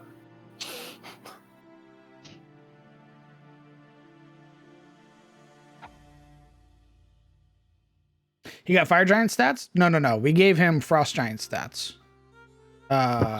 One of the Frost Giants from the Flea Mortals book.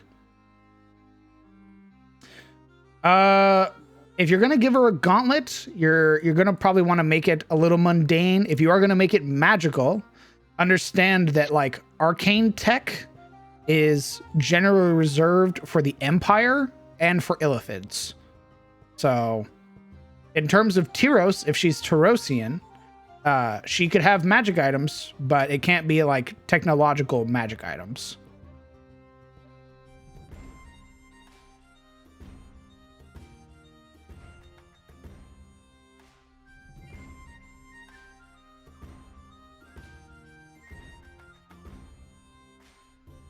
Can't wait for Elena and Sivrin's villain arc.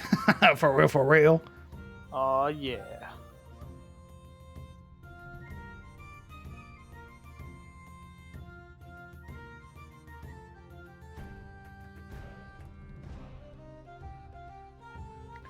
What are the odds that any of the NPCs run into the Empire? What do you mean? Like in their backstories, like what if they're trying to hunt members of the Empire because of like their town being attacked or loved ones being abducted or something like that? Sure. I mean, there's always a chance. The Arcanist was stationed in Carousel, and he ended up in Tyros because of a spell mishap. Like, he should be in the East right now dealing with a cultist threat. Well, he would have had the town not been burned to the ground. Again. Asterisk.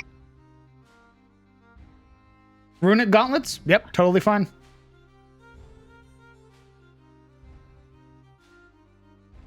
What's the quickest way for Sivrin to punch someone outside of him doing his job? Probably if they, like, assaulted his lover.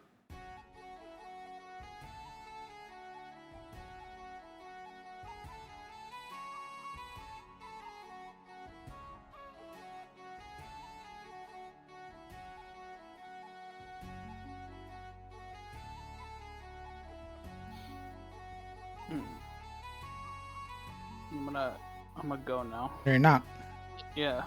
And fucking say you could. What do you have to Here's do the today? thing. No, it's because the storm outside is giving my dog anxiety, and I'm no. So yeah, that's what I gotta do. A likely story. Yeah, sorry. A likely story. I Bring the got a dog on. to take. Let me talk to the dog. No. Let me talk to the dog. Okay, fine. Here, puppy. Here. Say hi to everyone. Who's his lover? I believe we were leaving that open, and just in case one of the players wanted to try their hand at Sivrin. Oh. For what game? Yes. Oh.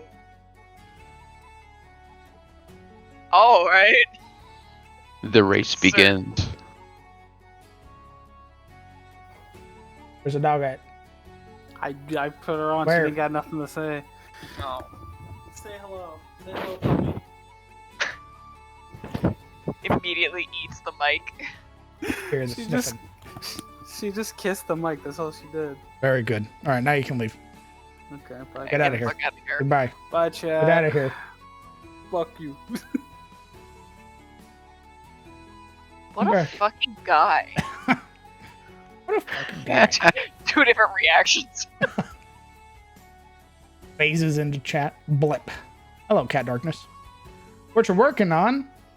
We were working on an NPC. I believe Gren is currently drawing them. So. Do a D10 plus con modifier for Sivrin? Sure. They have a +3 to their roll. Yay. +3. 10.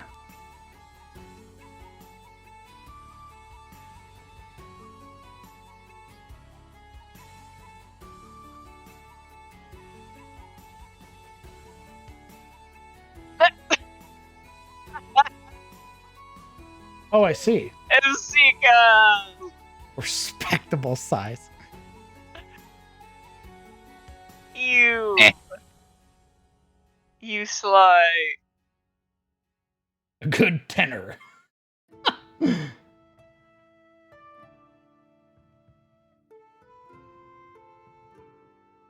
Fat lizard tail, all the way. 100% fat lizard tail. Now. Like gecko? Like the aura. Oh, okay. Fat tail. Oh my. Oh shit, it's Wednesday. My dude. My dudes, yes. Happens on Wednesday. Oh, it was X-Cat mentioned The Mandalorian, and I was like, ah, crap. I gotta watch my stories.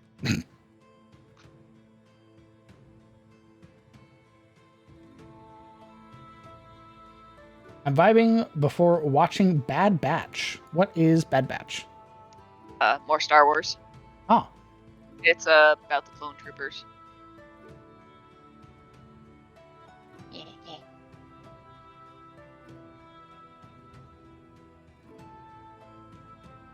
Is it possible if Sivrin switched their strength and con score?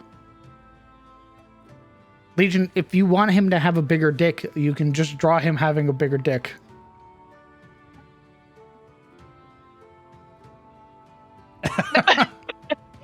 The truth comes out.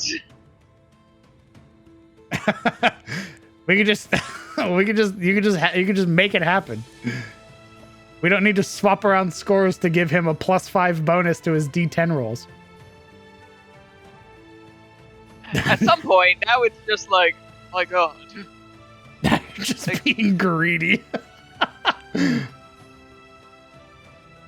It's just like, ooh, yeah, unless you got some WD-40, this is not going to work.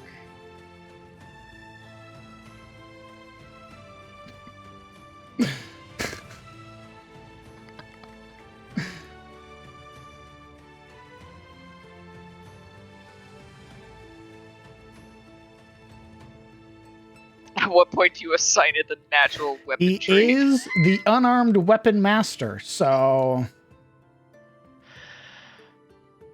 DM, you do not I want to go gesture there.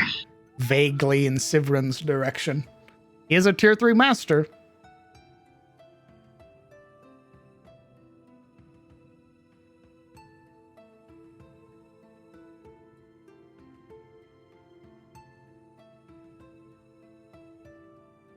In a fighter though, remember, like he's a support fighter with a gentle fist mastery.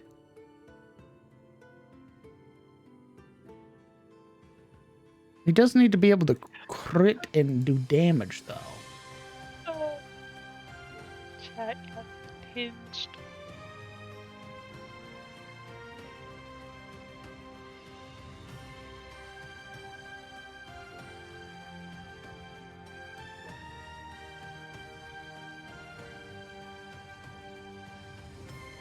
Yeah, that works.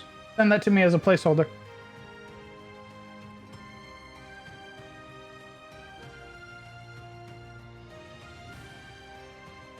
We could swap it around, I'm sure.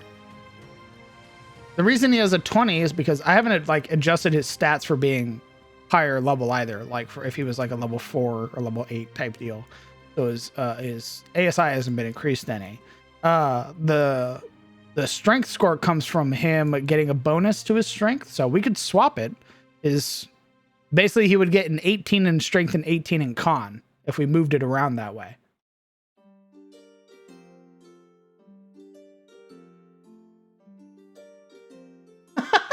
Yo, Inkley, my man.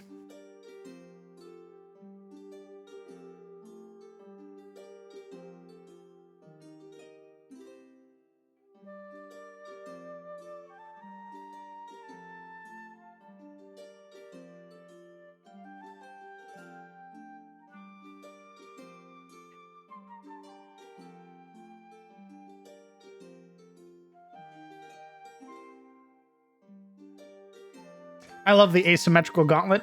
I think that's a great choice. After a point, it just gets to the point where it's just, yeah, I'm sure you're very proud, but that isn't getting anywhere near me.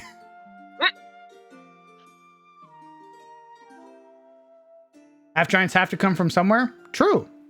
There are currently 2 half giants in my setting. And Gerald talked about how he came to be. He had a very brave mother who used a lot of fire resistance because his dad's a fire giant.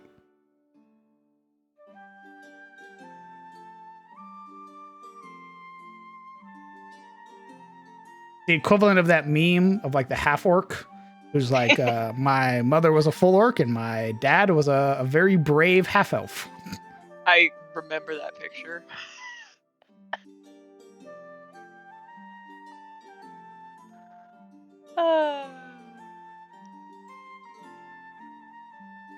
Nice. I'm glad you both went with the asymmetrical gauntlet idea. Very good, very good.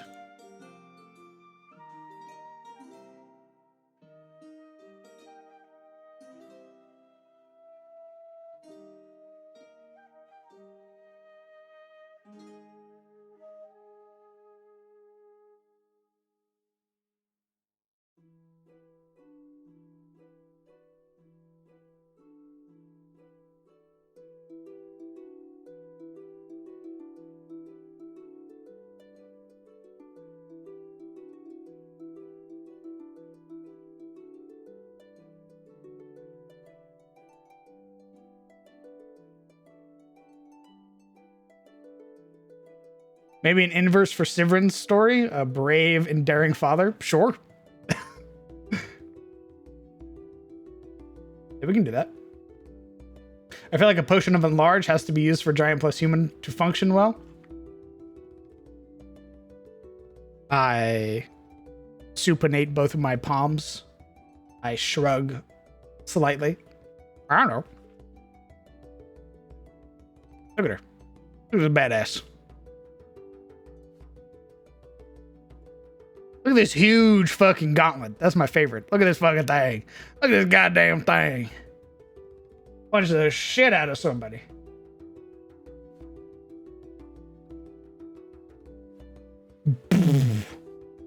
Delightful.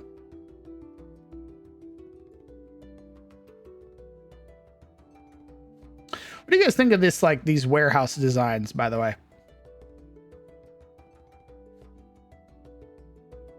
Looks solid.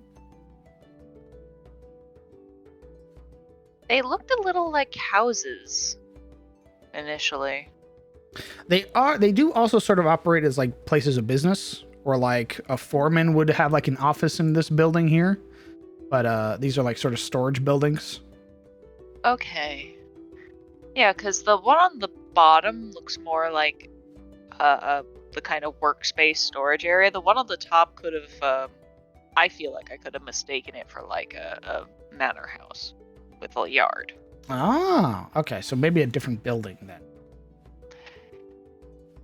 Perhaps. That's just how I kind of looked at it, and I was like, oh, that's a big house. Whereas the other one being kind of smaller with all like the rubble in the yard kind of looked like, okay, things are coming and going.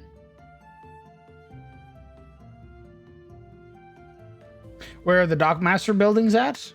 Great question. Probably right here. This is probably the Dockmaster building. Big old building.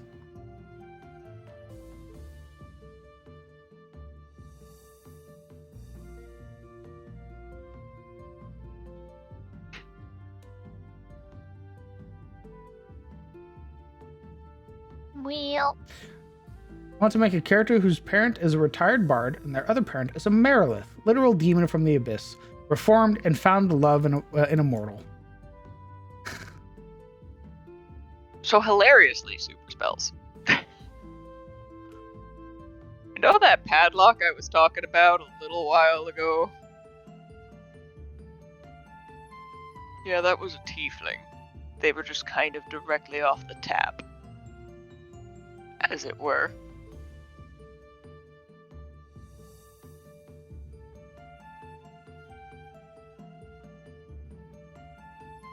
but anyway. Guess I gotta go hitting the old dusted trail. Dusting. I do. Have to go. What do you gotta do today, huh? What do you gotta do today? You never hang out. Where are you going? It's sleep, work. Sleep? Then work. Sleep? Sleep when you're dead. I mean, yes, but also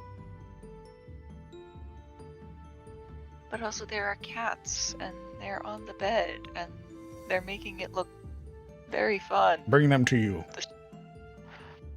I bet the moment you stand up, they'll take your chair. Probably. But see, that means I just need to get into the bed and make sure it's warm for them. Because they are clearly being deprived of essential care. My God. Marana art bribe. Get out. Hold on. Oh my God. I can be bribed. I can be bought. Fuck them cats. Fuck them cats. Fuck them kids. They can wait. But I actually gotta get going. Oh my fucking God. Despicable. I do. Despicable. I am the worst, clearly. Brr. But yeah, and who knows? Maybe one day I'll return with the goat lady art. Nice. Very good. Goat. All right. Good night. Good night. Good night. Vivian will be a secretary or something? I don't know. With a huge gauntlet? Down. Totally down. Just fucking obliterating people. I tried my best. It's okay, Legion. I appreciate you. Sleep when you're dead has the same energy as surrender and die. Hey, how would you stack common clothing that is fire retardant? I would make it a common magic item. That's honestly the easiest way to do it. I would just make a common magic item that is probably worth a handful of gold. It's probably made very specifically by a seamster or a seamstress who is sort of providing this clothing to individuals that work very hazardous jobs. And I would No, I mean, I would just give it, like, you just have your normal unarmed defense. The only thing being is that while you're wearing it, you probably have resistance to fire damage. So 10 plus your dexterity, no bonuses, no modifiers, anything like that. And then while you are wearing it, you are resistant to fire damage.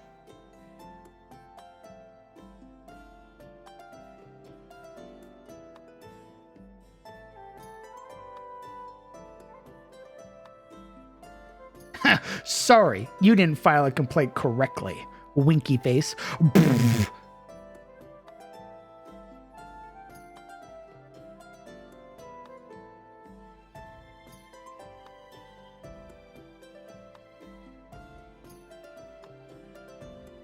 My bones!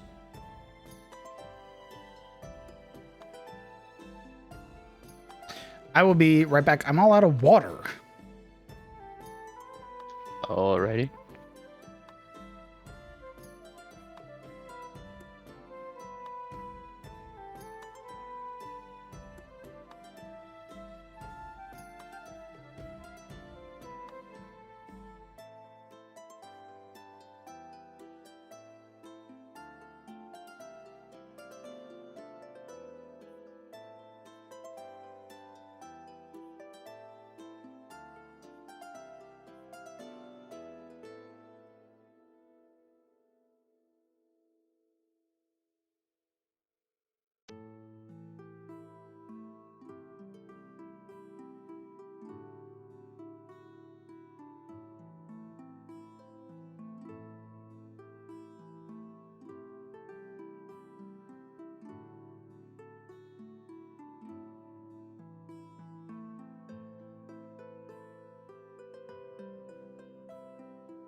Why, yes, it would.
I'm back. Abso-fucking-lutely, Gren. Of course. Yes, of course, black and gold.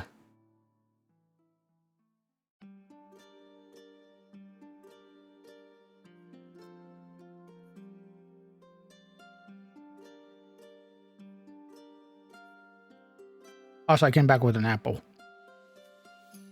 Nice. Also, you should look in the creation showcase, because that's impressive.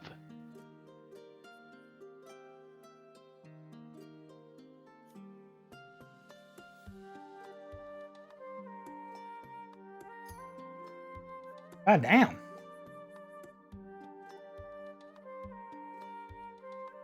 Megacity, a whole thing, but basically the northern continent has a large fantasy megacity. Across each region has its own style, which is generally brutalism architecture meets cyberpunk. That's really fucking cool. Holy shit. That looks awesome, Cat.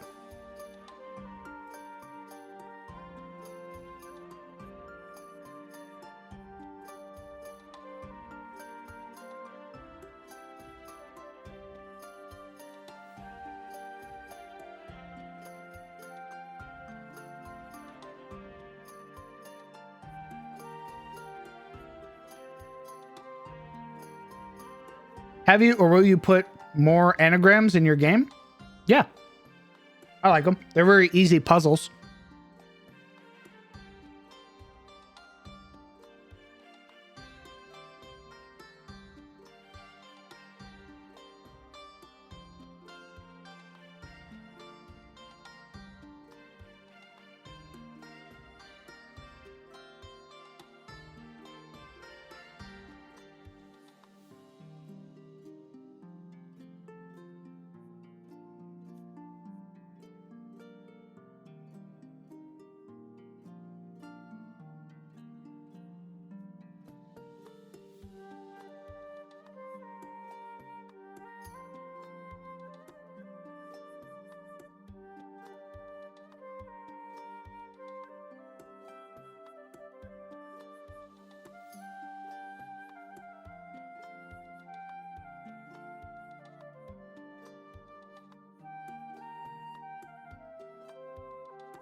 Oh, the Tiefling Slayer? Apologies. This apple is very good. Law and Order Slayers Guild. Reverence was their name. And I have no art for them. Right? Only a name, which is really all I've worked off of. They're Tiefling male in their 30s.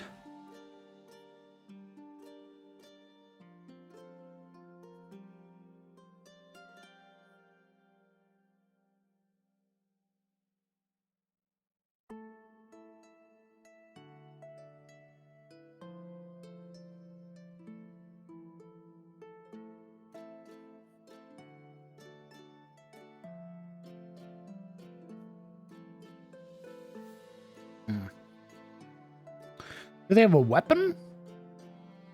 Let me roll.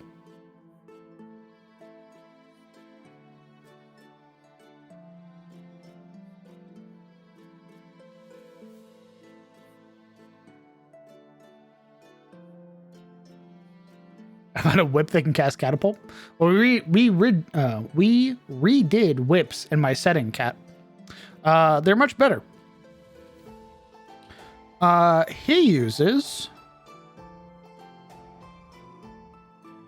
He uses an elven glaive, or like an elven saber. It looks like this.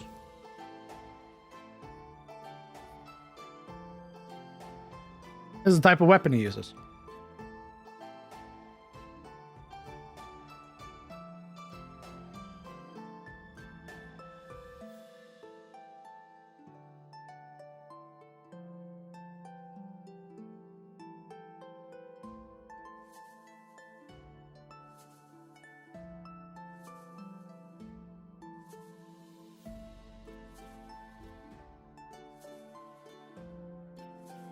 He's free real estate? Absolutely. If you want to design him, by all means. I only have his name, so if you want to make a super hot tiefling slayer, be my guest. That's a lot of leverage. It's meant to be. Reverence. Yep. Here's my question, because it was brought up early and now it's burned into my mind. Are there any NPCs that have had or still have crushes on PCs? And if so, with whom? Yes. 2.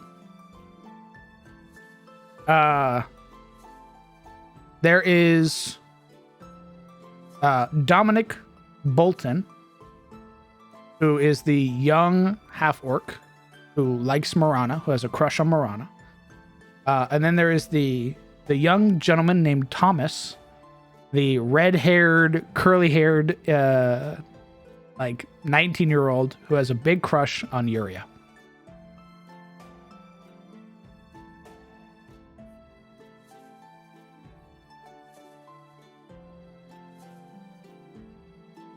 All art is good art. Stop it. Absolutely, Grim. Brother, your art is cute as fuck. I fucking love your art.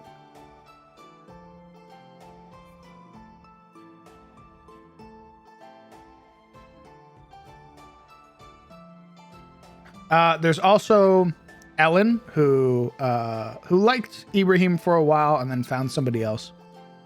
However, Farron Sunbreaker, the Minotaur barkeep in DOA, does have a crush on Ibrahim. It all makes sense now.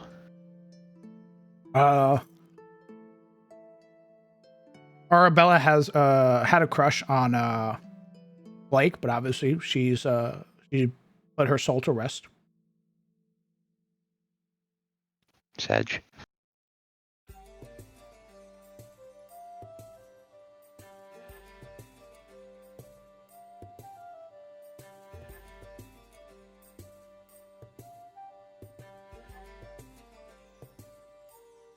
So the Emery name that was offered up was my first D&D PC. They were a tiefling. Oh, do you have art?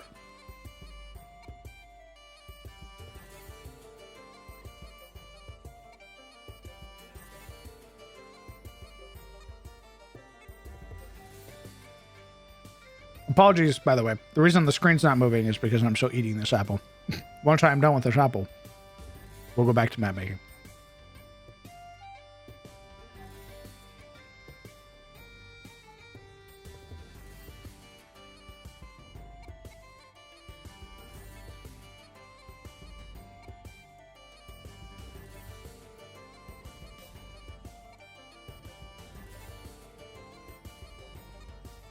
Yo, Cat, that world map looks fucking sick.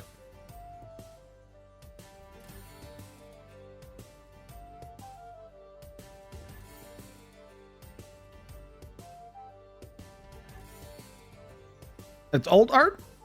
Show me.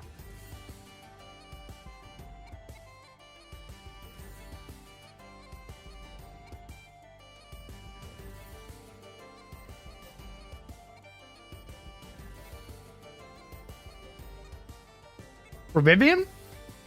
I feel like if we're going for the southern motif, like a Southern Belle type character, I feel like Freckles would fit.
The apple has been consumed.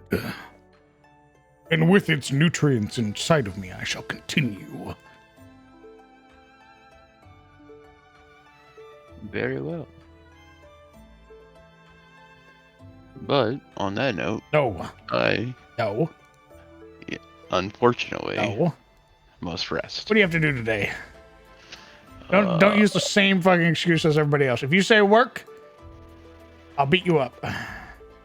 Well, I have to go pay bills. I have to cook breakfast and lunch. For whom? Potentially go grocery shopping. For whom do you have to make food for? Myself and my mother.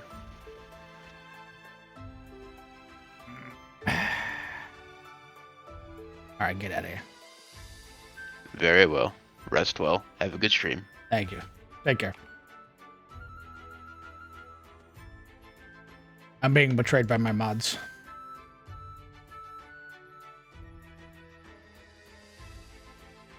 Sometime soonish, I want to roll 6 d20s and base monsters off the result. Like, roll stats in order. That'd be fun.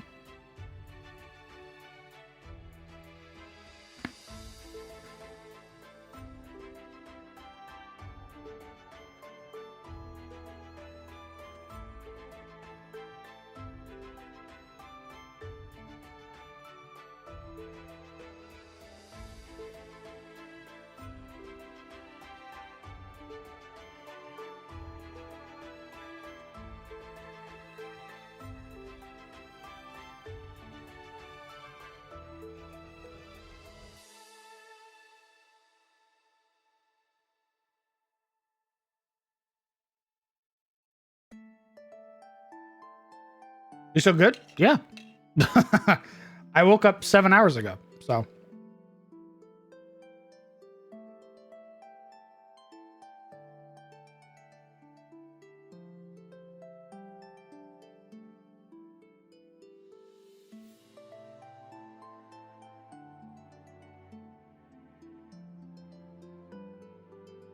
$13. Ooh, a 1 dex. 19 con. Oh, 1 int. 12 wisdom. 13 charisma. This is a slime. This is an ooze creature is what I have made with these strength scores, or these scores.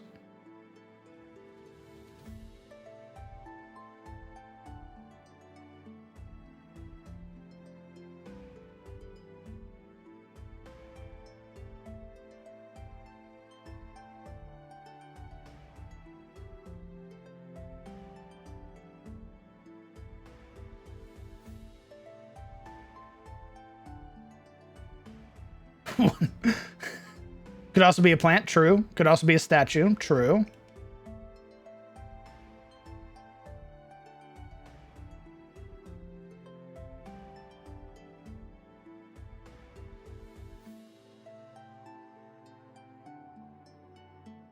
Yeah, it could be like a like in the upper torso of an automaton. Think Zervin from Final Fantasy XIV before his second phase. If any of you are familiar with 14, where Zervin, it's just Zervin's upper half, and then he's making attacks with this halberd. And then his second phase, he unlocks the other half of himself, obviously. But the first half being just his upper torso would be really good.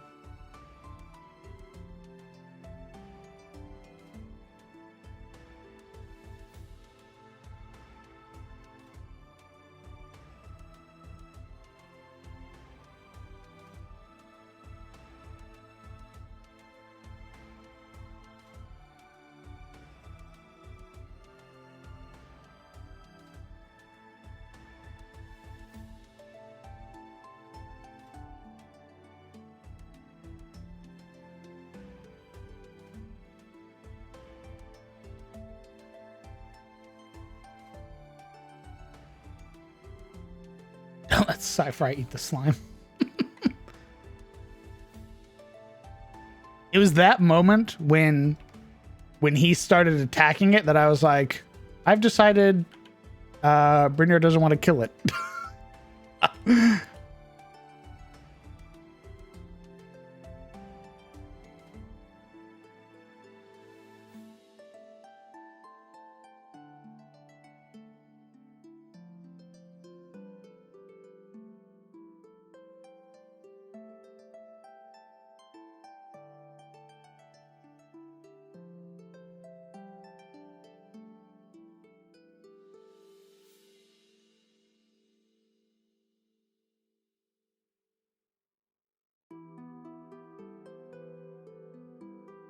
I also have to stat my anomaly dragon.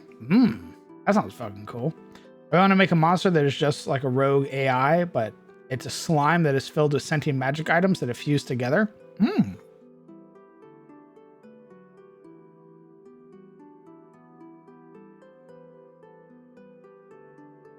I'm just disappointed. Loses half of his fucking hit points. Grandma almost kills him.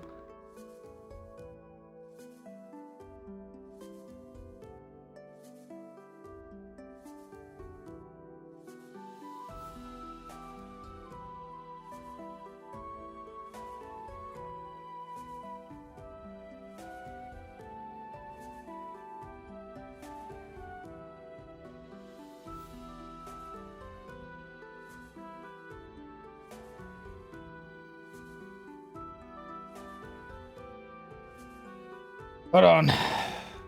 Let's I want to look for a little bit of inspiration.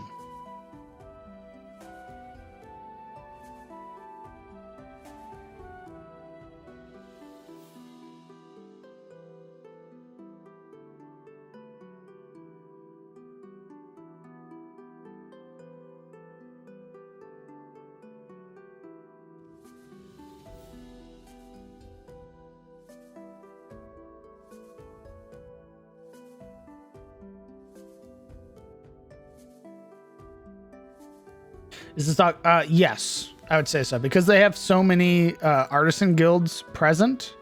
I would very much believe that they are able to and fully capable of maintaining and repairing ships. That's a really neat. Oh, I see what you did there. Clever girl.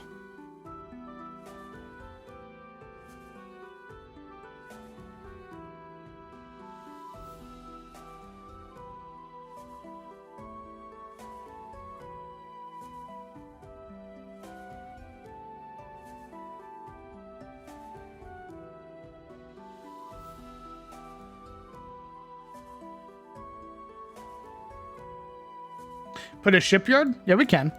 I was more so looking for inspiration for like the docks and warehouses. That's all I was looking for.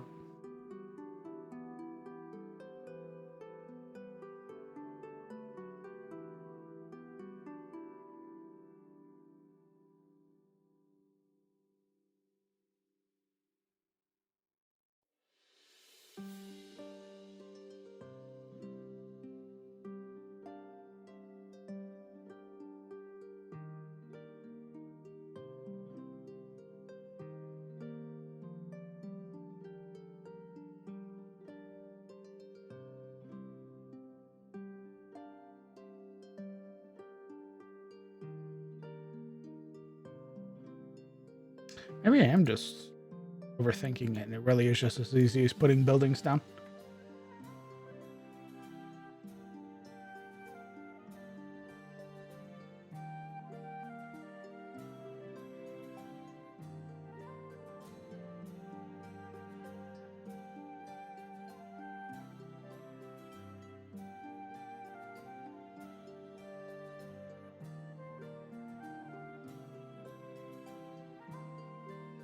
Ooh. This is a really cool map.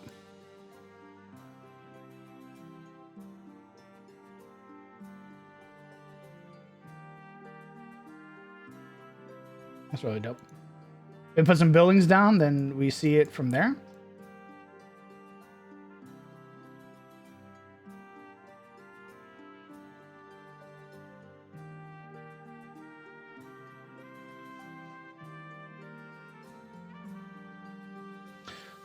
Vivian Cade was her name.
Love the horns.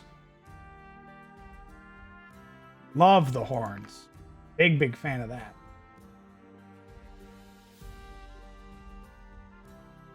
Are those tusks?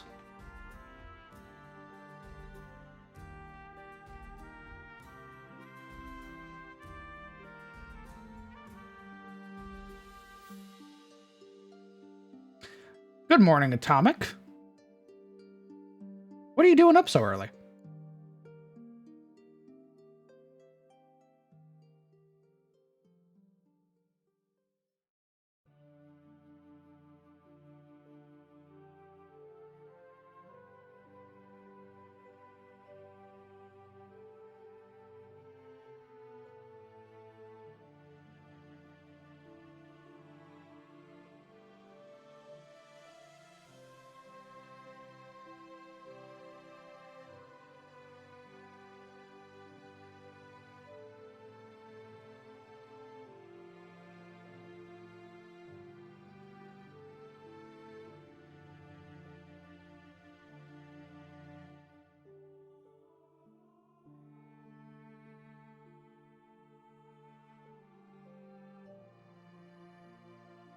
They were a quarter orc since his mama was a half orc. Interesting.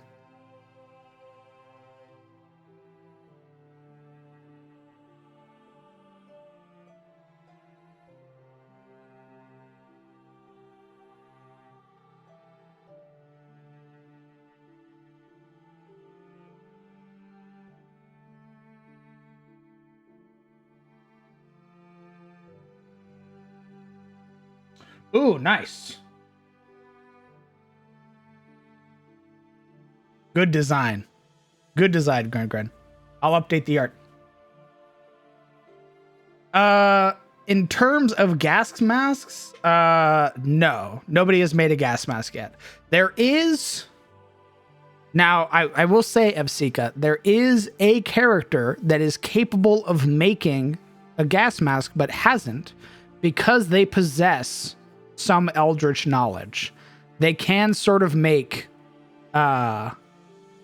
They can sort of make some World War I era equipment. They just lack the materials, if that makes sense.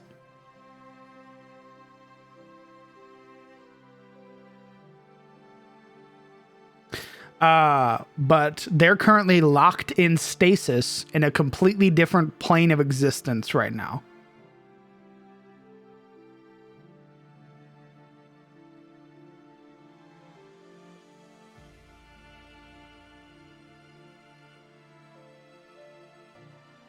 Huh? Yeah. They lost against a Wizard King, which are one of the very prominent BBEGs in my setting. And as a result, he locked them in stasis. Ever get to talk to you guys anymore? Well, brother, it's because you got a job. You got that whole responsibility shtick going on.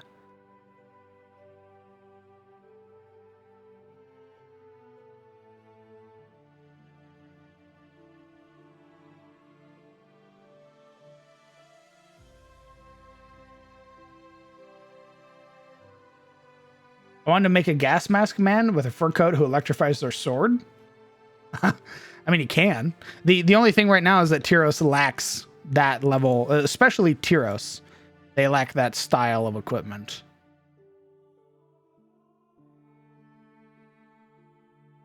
It could potentially be the Empire, but even the Empire is very much like the Roman analog in my setting. They're very imperial.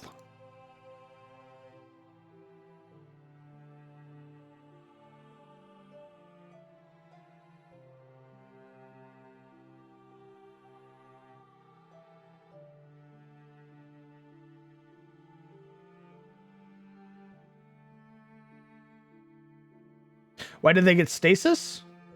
Don't tell me a deck of many things. Nope. They fought against they fought against the Queen of Smiles.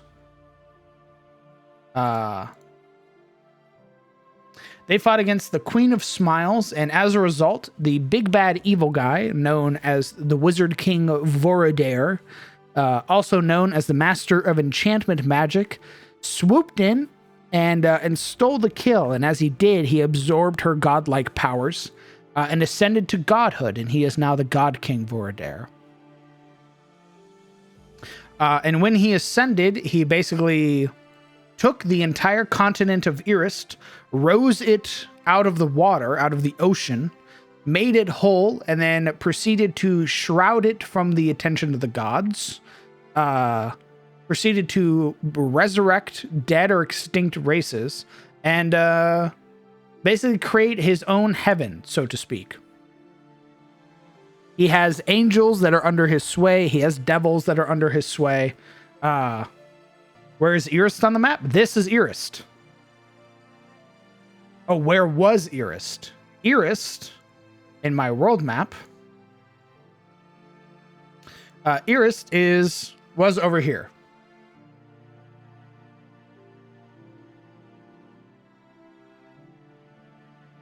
Have you had a chance to check out The Dragon Prince on Netflix? If not, you should give it a go. It's an amazing world. I have not. I have not watched a lot of shows on Netflix, actually. But I'll give it a look if you suggest it. How is his lunch? Pretty good.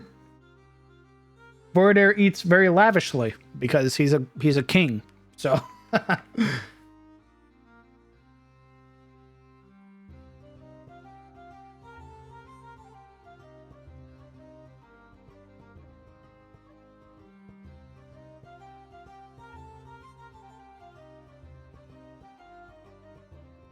Is this map stretched at the top and bottom? Not sure what you mean.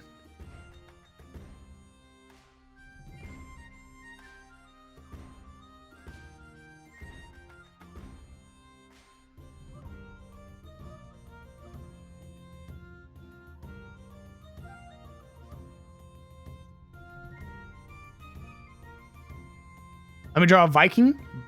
By all means, that is 100% within Tarosi standards.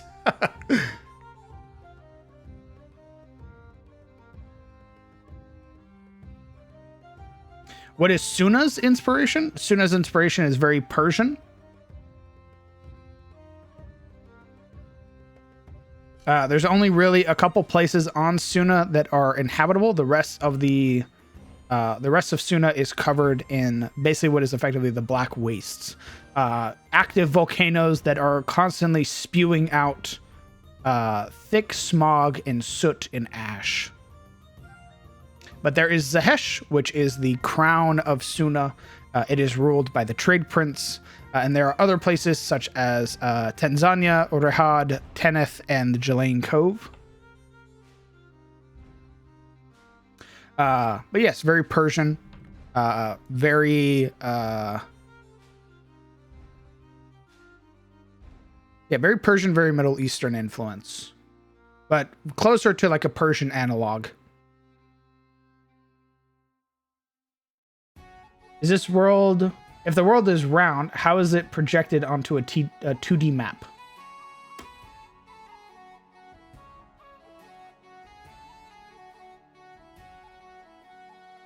Are you making a flat Earth joke right now? Are you saying Adis is flat, brother? Is it scaled the same way a map is? That the some pieces look bigger because of how stretched it is over a sphere? Oh, gotcha. Sure. I can't really make this map like how you would on a globe.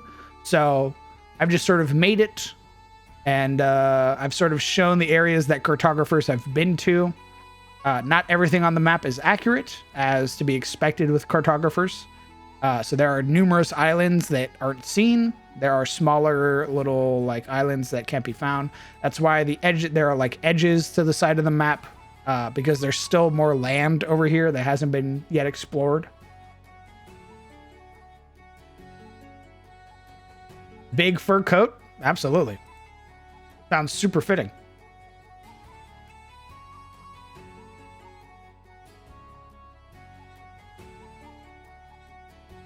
Is to, if all the landmass is to scale. Yeah. All the landmass is to scale. So the Dread Shrine is, you cut it out and it's about as big as Kareem. Nightfin Mire is about as big as Kareem. Yedimor is very large.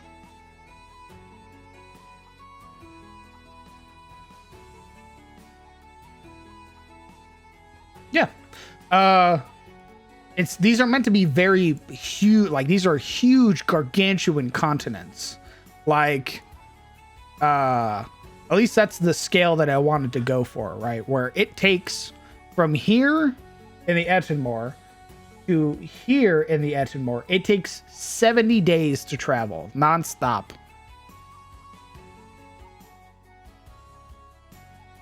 70 days, no weird interactions with hexes or monsters or anything. 70 days of travel, which is basically like 2 months to get from one side to the other.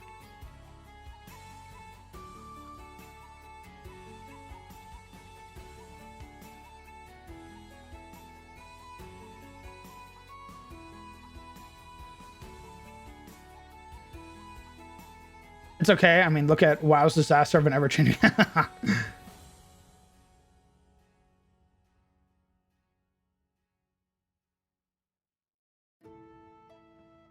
Do you want to know a funny story? When I first watched you, I watched the DOE stuff, or SOE stuff, and everything Ibrahim said, God Bahamut, with his thick accent, I heard totally different things. Fair enough. Yeah, Ibrahim's accent is very thick. Should you need a design for a necromancer, I humbly offer up some other designs of mine. Oh, yeah? 70 days on foot. Traveling 2 hexes a day, resting. 2 hexes a day, resting. What did I do the math? It was 70 times... It's about 1,400 miles.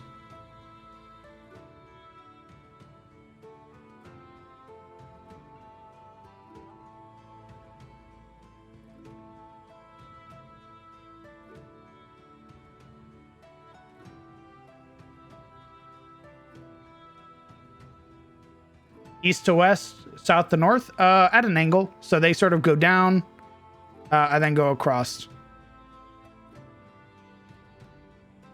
So actually, let me just pull up the hex map. Lamau.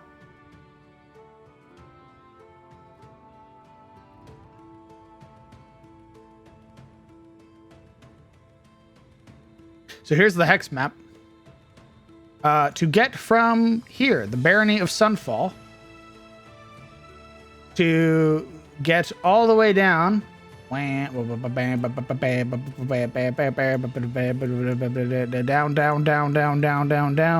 all the way to where the current party is at, CTF, it takes 70 days.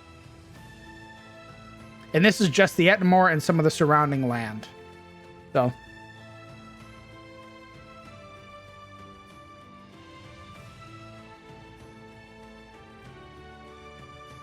Sheesh, that's big. It took a lot of work. It was a lot of work, but a lot of fun. I really enjoyed making this map on stream. Hey, you can play Civ.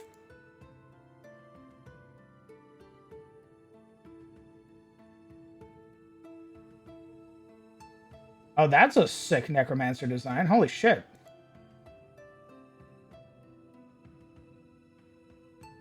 I love the sort of flames enveloping the entirety of their skull. Super sick.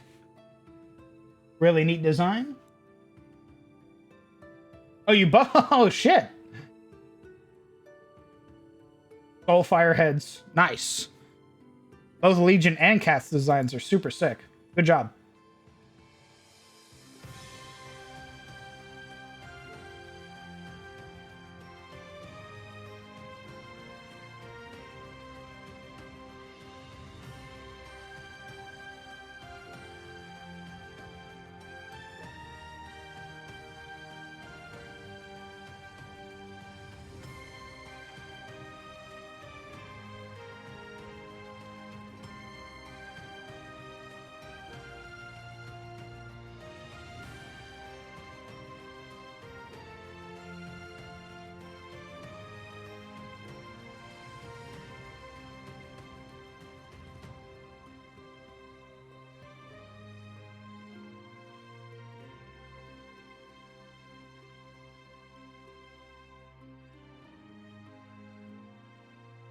Imagine playing Civ 6 and Tyros. I mean, eventually they'll be able to get, like, they'll eventually be able to make keeps and, like, castles and stuff like that. So eventually they will be playing Civ.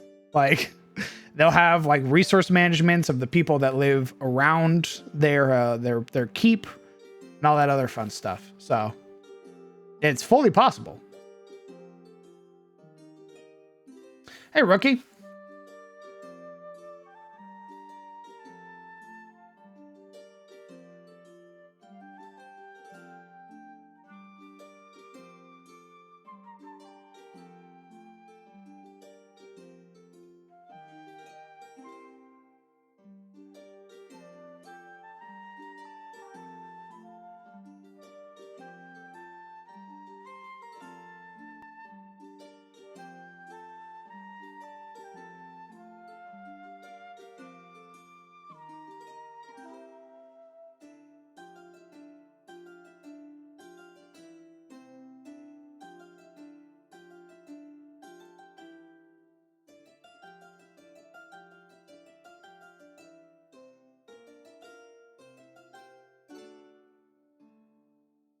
Until then, I will give you my state GDP formula. Nice.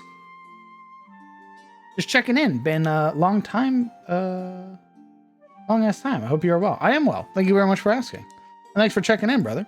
We are currently working on the barony, or the seat of the barony, called Sunfall. And I'm currently working on a sort of dockyard area right now. Sort of warehouse, or like a sort of where sort of dock work is done. And I'm going to make some warehouses down here. We've finished 3 districts so far. We've finished 2 residential districts. And then we have worked on a trade district thus far. We have the rest of this place to fill out and work on. Indeed, it is a very big city.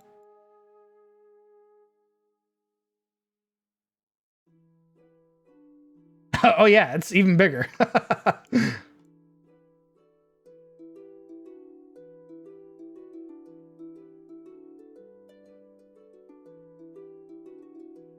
I don't think it's as...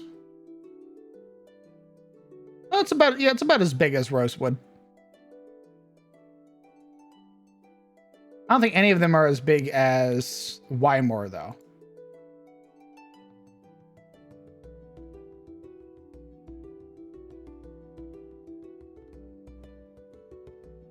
I don't think any of them are as big as Wymore.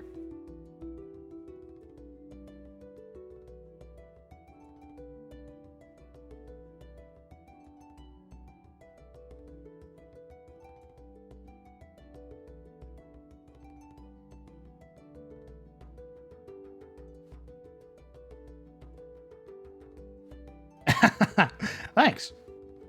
Have you decided how big the city is going to be, the actual size and population? No, I haven't decided its population, but we will figure out its population. I want it to be a decent size. I don't want it to be massive because I want to reserve the sort of feeling of a massive city being for like the capital. So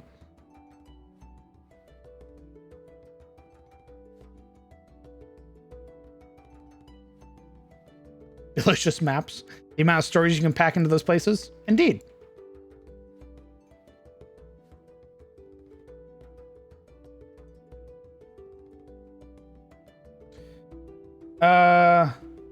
By the way, since I know you're slowly picking through the Wheel of Time, I just started reading the next novel after putting the series down for a while. The new book messed me up because it takes place during the same time as the previous book. I was giving no warning. Oh shit. Gotta love that. I think Donjon might have a random population generator.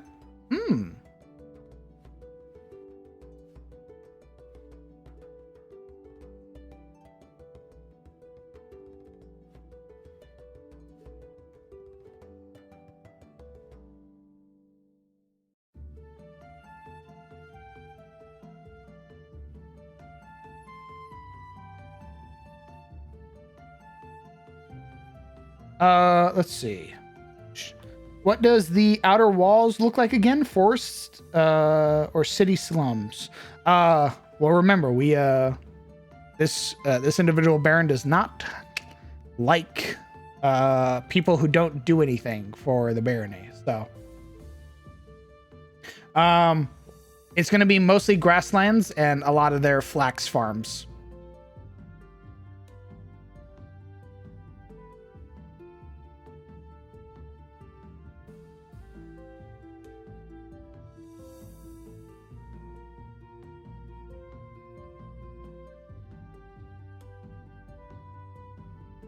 How about some plazas in the central districts? Plazas. Oh, like these districts up here, the residential and the freelance?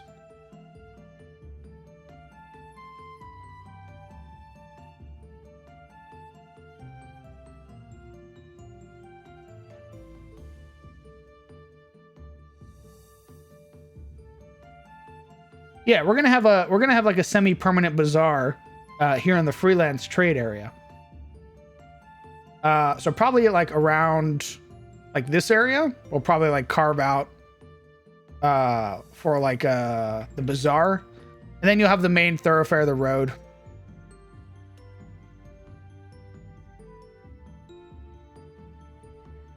Swordmaster concept, Viking Wanderer? Yeah, totally fine. There are a lot of like Tarosian, again, it's a lot of like Norse influence and a lot of Norse culture or Nordic culture. Like a lot of the Aranar are very Norse inspired. So having a Viking warrior is totally fine. Because I like Conan's, like the Aesir and the Vanir. I like how they depicted them in those stories. I like how they're depicted in Nordic mythos. So.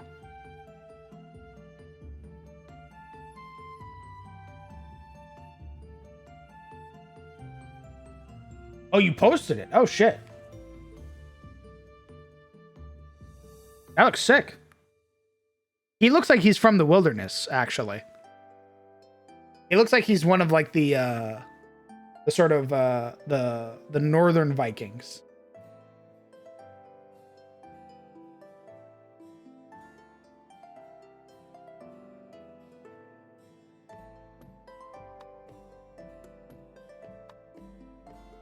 Hell yeah.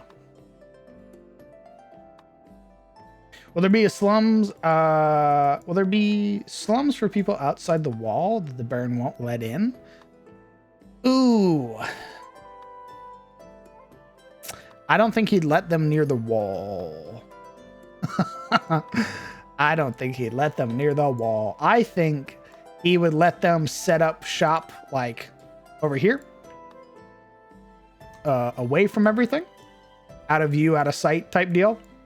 But I don't think he would let them like build up alongside the wall.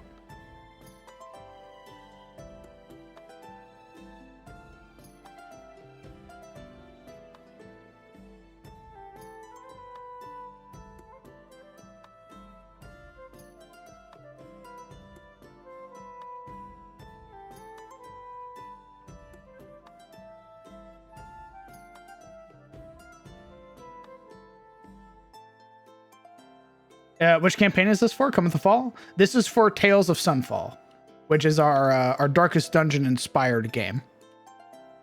This will be their hub. They'll be residing in the seat of the barony as the barons, basically mercenaries. And he will send them out to deal with tasks. I imagine the Baron would just put all the vagrants on a cart and make them build a new settlement / satellite village.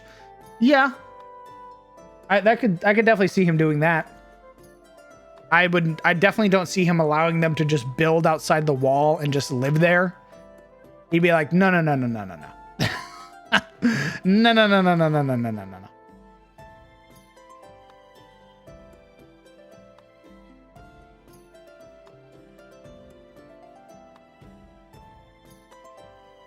I imagine in the same vein, I imagine it's mostly him kicking people out who don't want to work, right? Because I imagine being the way that he is, he probably has like this residential area is probably a lot of like apartment style buildings, like townhouses and apartments where it's like stacked homes, where he's probably like, hey, if you work my docks and like work for one of my foremen, I'll give you a house, but you have to work.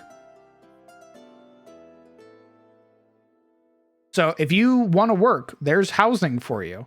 There's food for you. You'll get paid.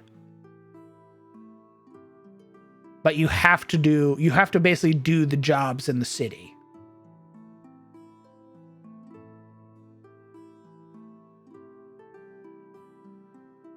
I feel like I should start making lore for Vivian Cade. You should. He could have wandered south. Hell yeah.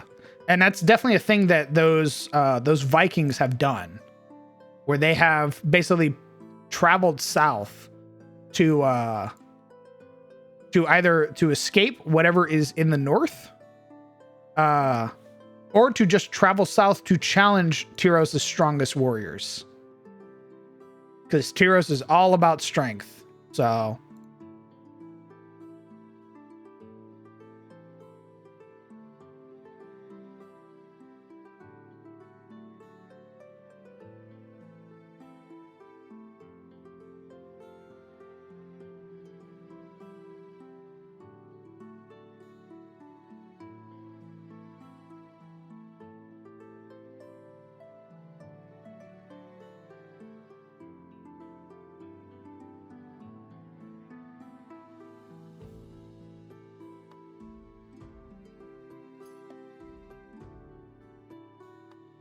here to make sure y'all are ripped, but all of you look like twinks?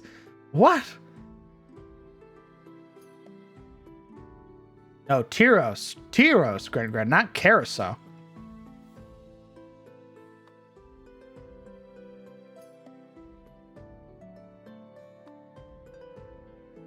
This man is definitely not a twink. Nor is this man. Especially not this man. That's the East. The East is what you're thinking of. That's where you're going to find the elf twinks.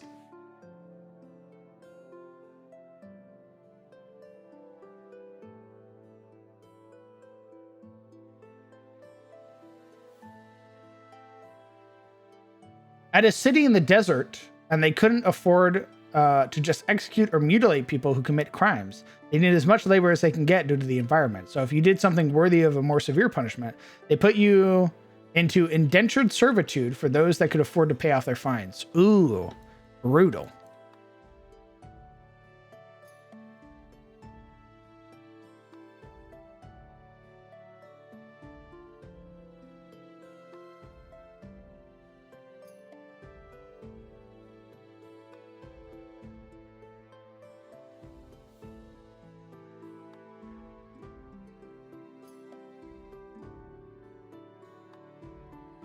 It's been fun vibing with you, but I'm going to go dip.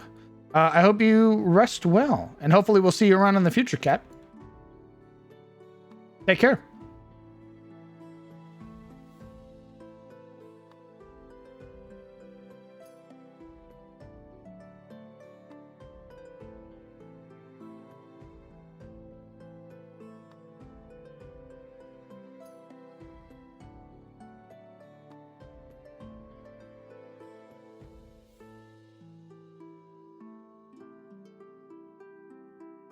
I'm gonna go on militia patrol now. Watching episode 49. Have fun, guys.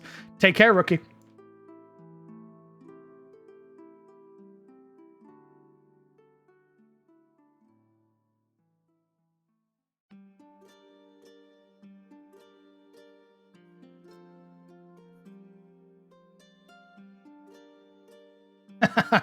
Take care, Cat. Hopefully we'll catch you around in the future. It was either indentured servitude or banishment. In the desert, that was basically death. So no surprise what most chose. Really, there's got to be at least one foolhardy guy who's just like, I choose banishment. And they're like, oh yeah? All right, get the fuck out of here then. Wanders into the desert for exactly 5 steps. Oh, fuck. Oh, this bitch hot. Fuck.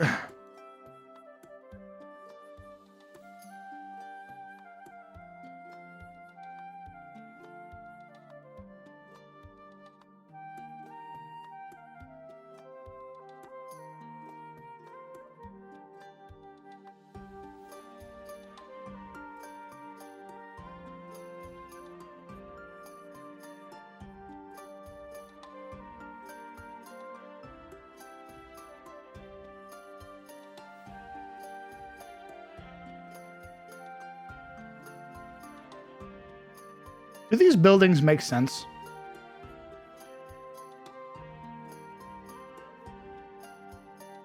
Still in sight of the gate when a passing falcon drops a venomous snake on him. Oh, fuck. Take me back. I choose servitude.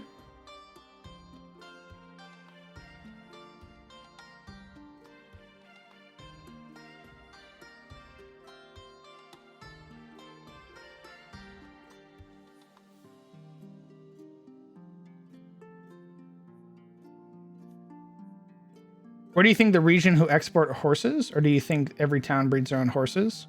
There is one place that has some of the best horses, and they generally sell their horses.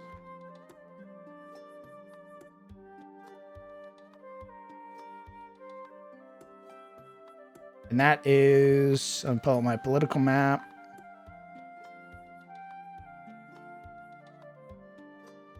That's the old political map. Where's the new political map? That is the territory of Amenhen.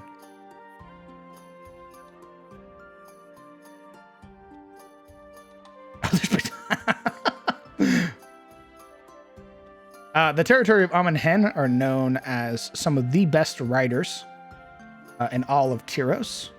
They breed very powerful and very strong war horses who basically do not know fear, and they sell them to other territories.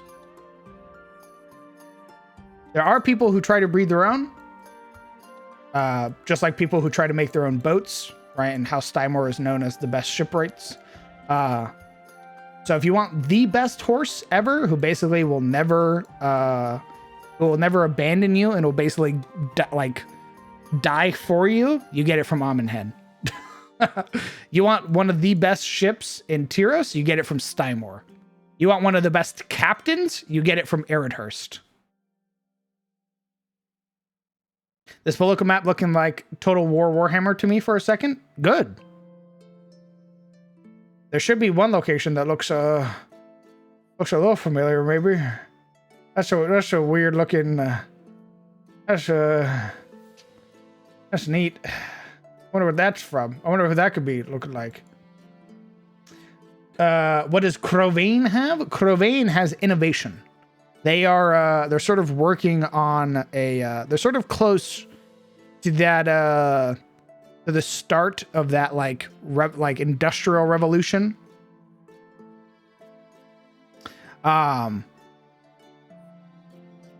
They have like a lot of mines. They have they export a very rare magical resource. That's what they got going for them right now. Bretonia?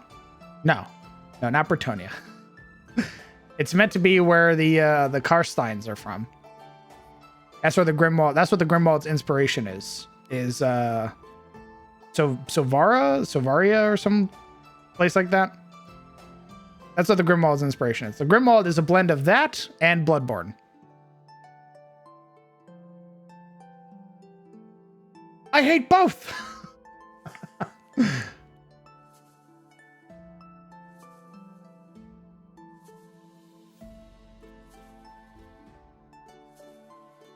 This is where your Viking warrior would have come in from.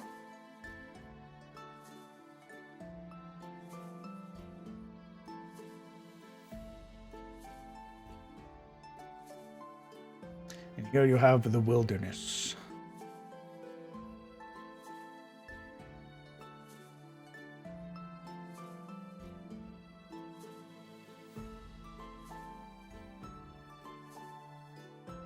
He just casually walks. I mean, they're used to it, right? So to go from like wilderness cold to Tarosi cold is probably nothing to them.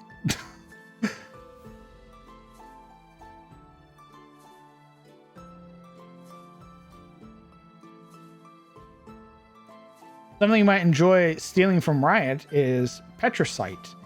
They are bone white trees who have the special property of absorbing magic, hence why Demacia is so anti-magic. Oh, interesting. Petricite, huh? I don't think I've come up with like my anti-magic material yet. I think every setting generally has one, right? Pretty common trope.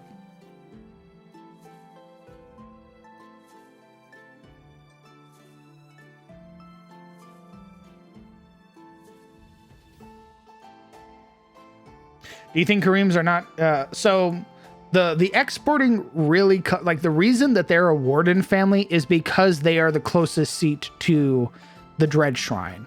They are called the Watchers of Dread. That is what Kareem's title is. They the whole reason that they were inducted into Tyros and brought into the sort of feudal system is because of how close they are to the seat of destruction.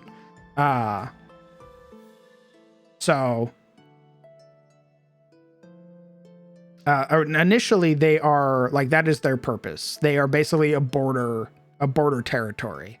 They watch for the east and they watch for anything that comes out of the Dread Shrine. Belladonna, the current High Lord, has started exporting things, which is why they're not really known for their exporting, but they have the capability of doing so.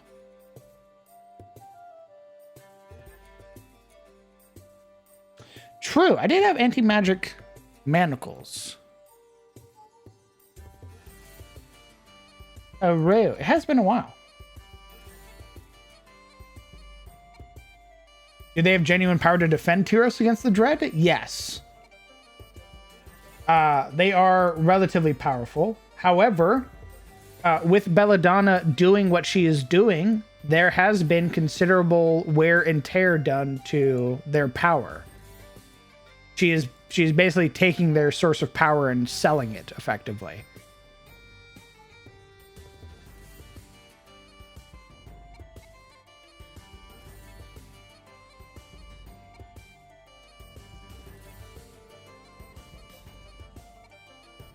Oh yeah, I do have an anti-magic thing. It's called Permidium. It's just been forever since I've used it. Yeah, it's called Permidium.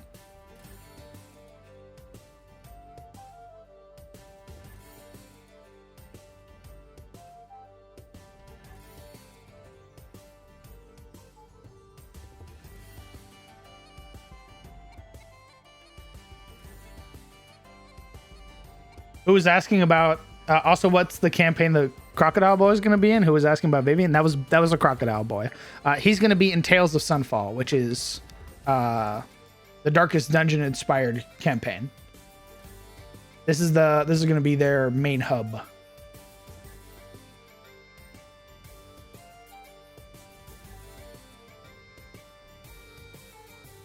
It basically acts as like the opposite of a magnet, right? Where like it doesn't. It basically just negates it. It doesn't absorb it. Just cancels it out.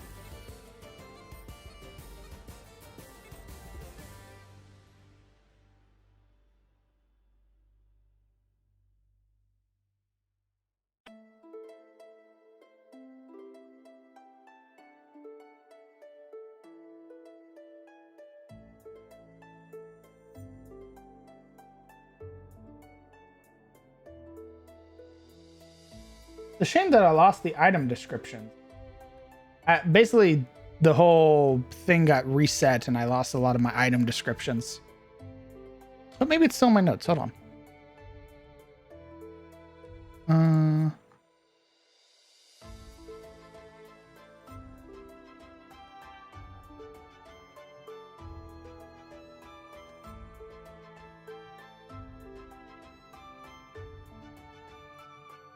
Double check my notes. Have any?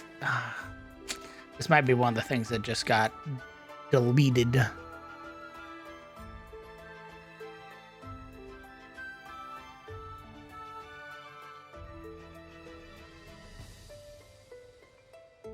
Yeah, it's looking like it got deleted. Damn shame.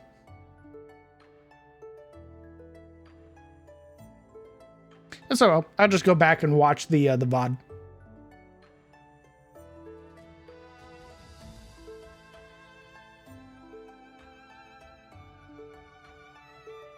Put her in a spot where she can be reached as early as possible, and tell them so that the tiefling lady is here. But I'm not telling you where. Sure. The game's going to be starting soon, Grin, so I gesture with my fingers. Give me the lore.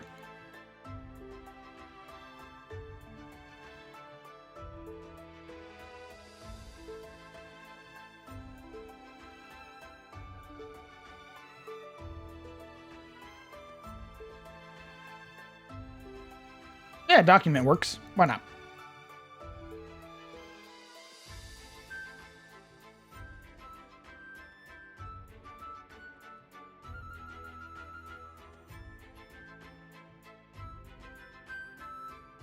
I want to clip the CTF PC's love language, but 7 minutes long. Understandable.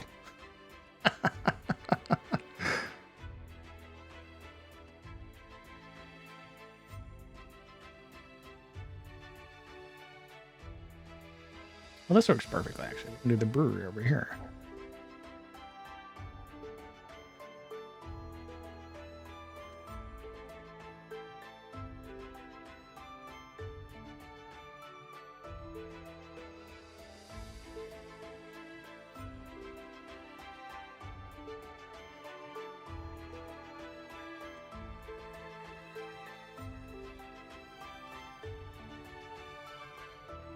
Looks at my unfinished Felsig ab art. Not today, my love. Can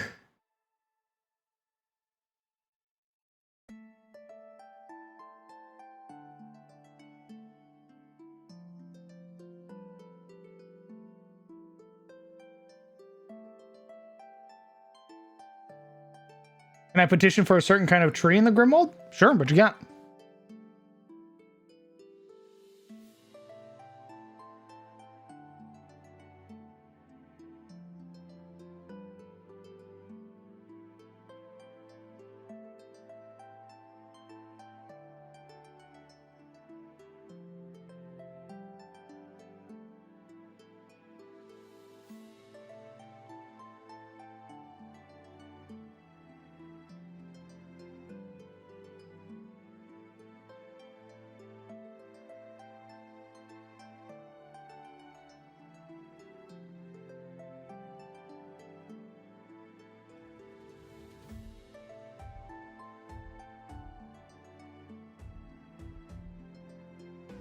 Make a few paragraphs and I may pitch in ideas for Vivian. Sure, go for it.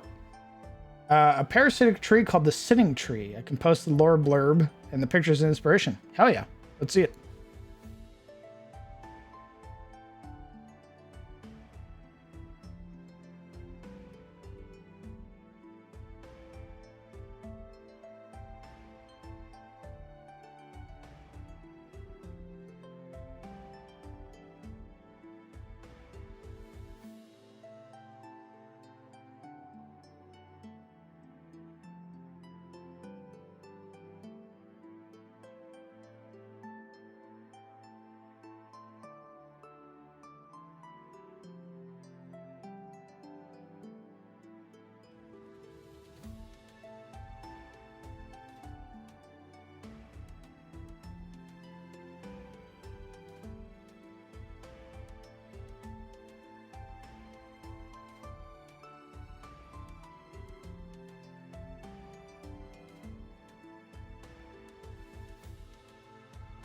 Do you think people near the Grimwald speak in a German accent?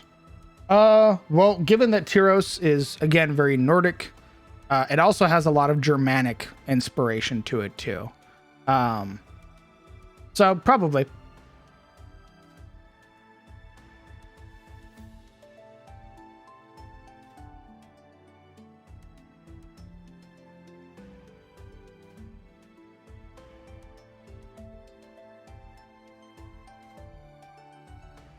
I'm gonna make my warehouse.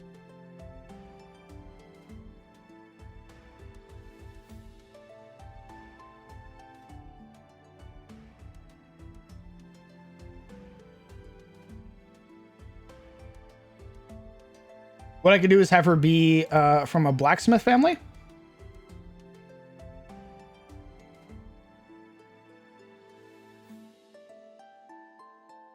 Sure. Is her family associated with a guild of any sort? Or are they freelance blacksmiths?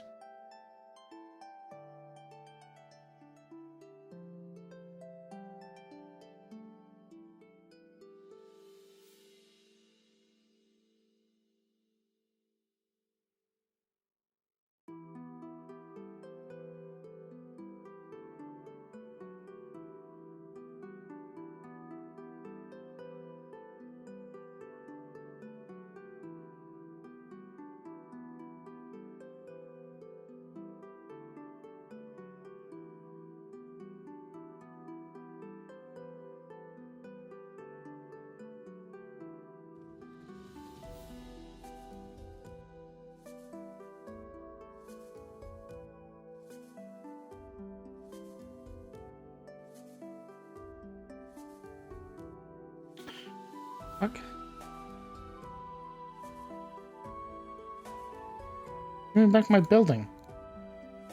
Piece of shit. There we go.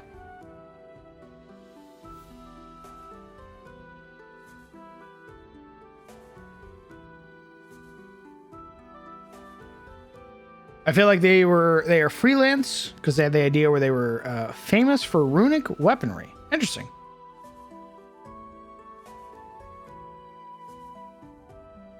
Speaking of guilds, how strong are the artisan guilds in Tyros? Are they local and decentralized, or are they continent-wide? They are continent-wide organizations.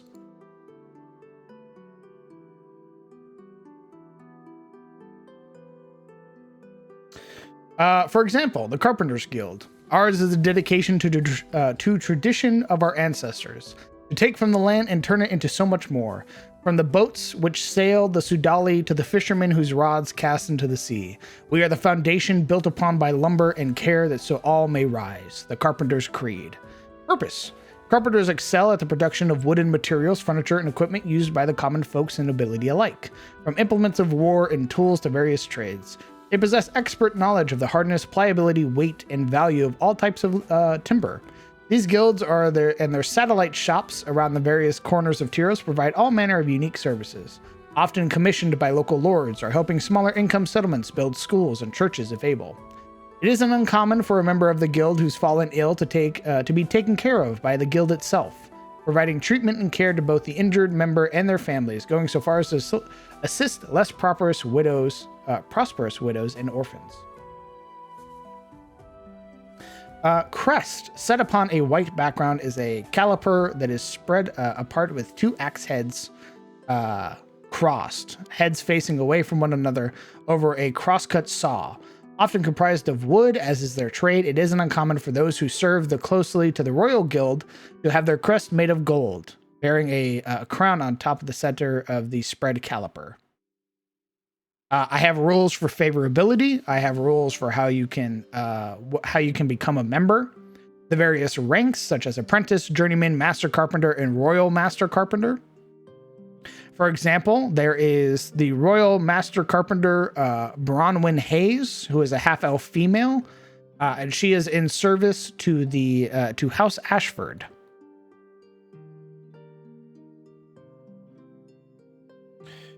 Is your world high fantasy, high magic? If you had to compare your world with other popular fantasy, how would you describe the feel of the world? Definitely high magic. You had to describe it? Describe the feel of your world. A lot of Norse and Nordic inspiration inspires both the pantheon and the entities of whom they fight. For example, the gods themselves, the god who made them, Eormenir, is referred to as the Allfather. The creation of life was that of the very similar creation to that of Odin, who breathed life into a log of ashen elm. The Allfather in my setting breathed life into carved effigies. As it stands, the gods are present, they are active, however the Allfather is missing. There is magic in abundance, and it can be harnessed and channeled. The issue now is that in the age of stillness, basically the forces, otherworldly forces, seek to control and destroy that of humanity. Compared to something like Game of Thrones, there is a lot of political play that happens in my setting. A lot of conniving, a lot of backstabbing, but far more magic in comparison to that of Mr. Martin's world. There are similar themes to that of just about every piece of popular media because I am a bastard and I steal. For example, there are various guilds and factions that operate within the world, like the Slayers, who are very closely tied to that, like the Witchers.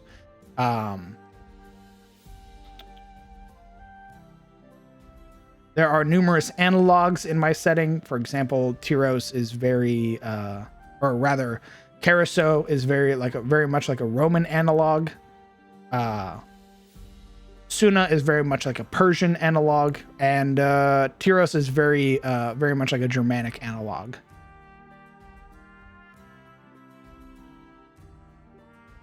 Bleak and hopeful is the running theme. In the current day and age, yes, I would definitely say so.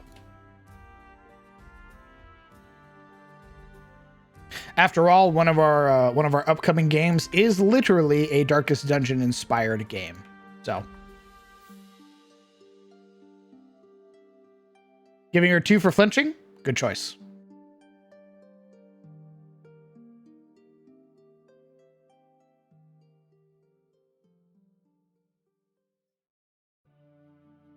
Hopefully that answered your question. I'm usually really bad when comparing it to like other settings and stuff.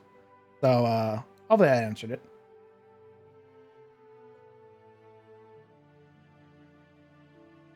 Stealing is the best DM's tool. True. Steal, pilfer, loot. If you are inspired by something, take it and make it your own.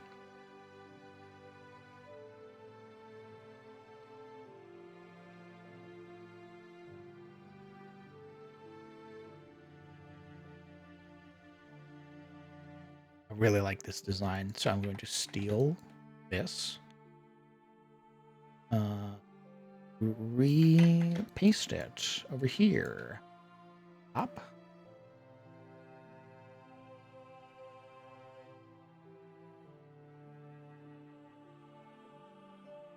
We're going to put it up here. I'm going to put another one.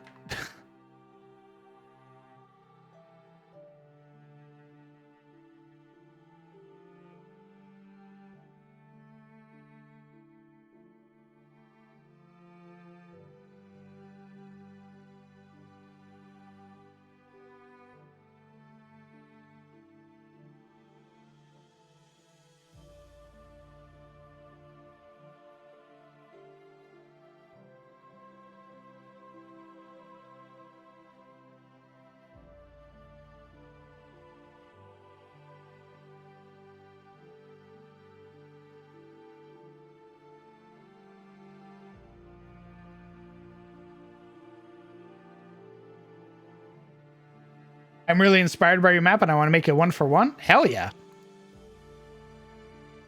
Abso-fucking-lutely. Please do.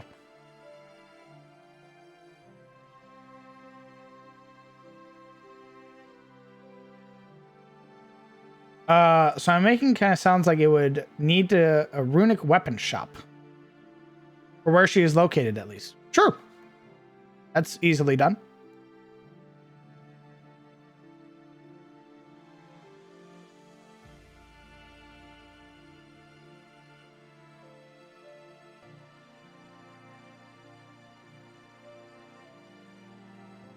The website with the lore was a cunt and wouldn't let me copy paste. Okay, let me read it.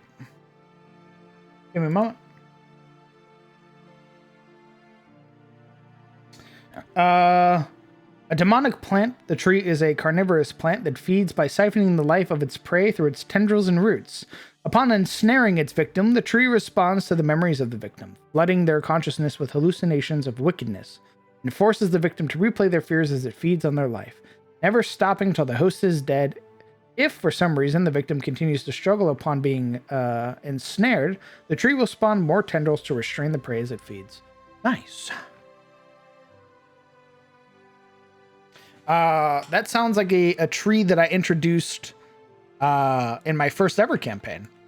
There were strange tendril trees that basically the tendrils writhed like snakes. And if you got too close, it would try to ensnare you. Is there runic weapons? 100%. 100,000%. That's usually how the magic is sort of imbued into the weapons. So, for example,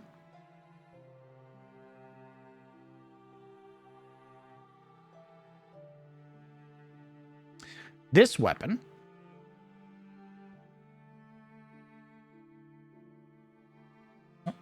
foundry. This weapon, which is a weapon made by the Slayers Guild, which is known as the Great Hunger Blade, is a rune blade. Not all magic swords and everything like that are rune weapons, but very specific ones are rune weapons. How's it go? Every rune weapon is magical, but not every magical weapon is a rune weapon. So the Great Hunger Blade has been imbued with the properties of the Emperor's powers, and it's been made from his jaw, dealing an additional +1 to damage and hit. And the first time you hit a creature upon your turn, you regain hit points equal to the amount of necrotic damage dealt. So it does a D4 necrotic and swings.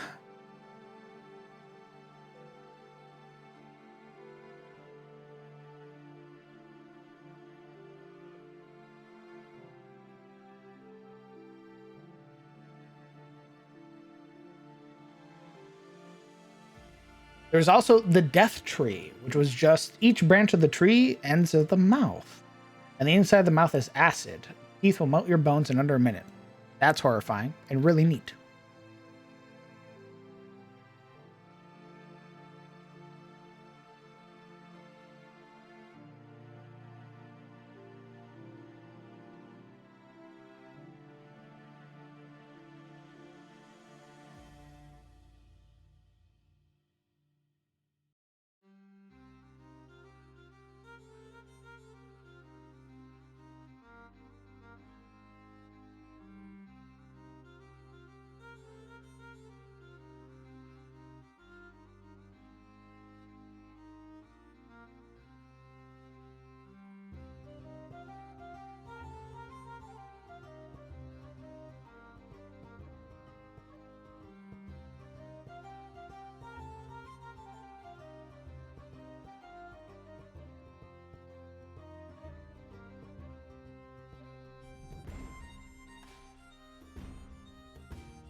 Your stream outlasted my work shift? That's what I was going for, Ruffian.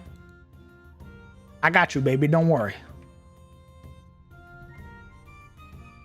I think the rune weapon made by Vivian's family would be, like, imagine a civilian AR-15 compared to the military M4.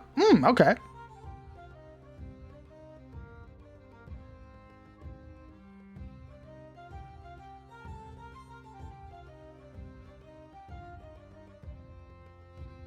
Never thought you'd be eaten by a tree? Welcome to the Shademore.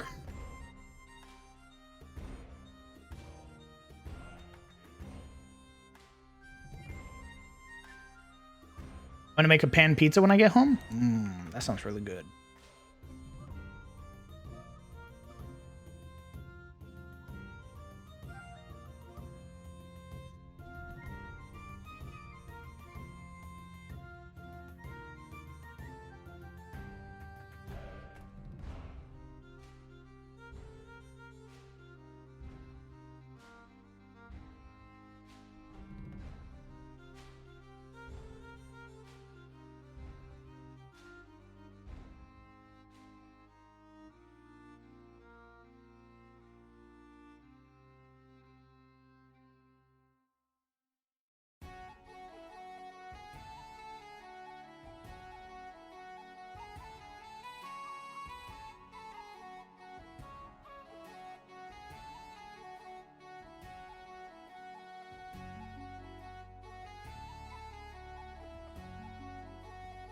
Making your own pan pizza is really fun and really easy too, so long as you have the dough ready. I've never made. Oh, I lied. I have made my own pizza once, but I was like a kid. What? It was at my friend Ben's house, and I was in like middle school.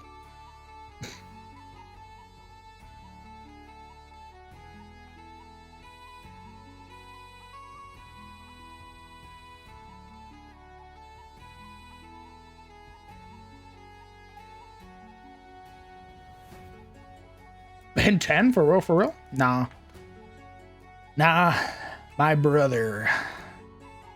Well, I call him my brother. We're not actually like we weren't blood related, but to me, he was my brother.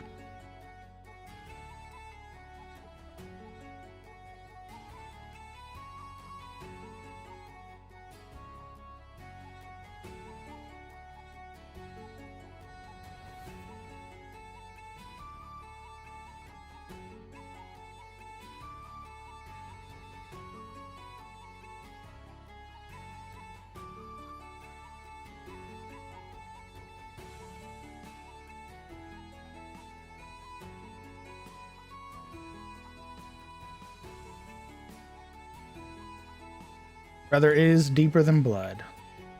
That I agree wholeheartedly.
Sorry, y'all. Give me a moment.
What do you think Shane's love language is?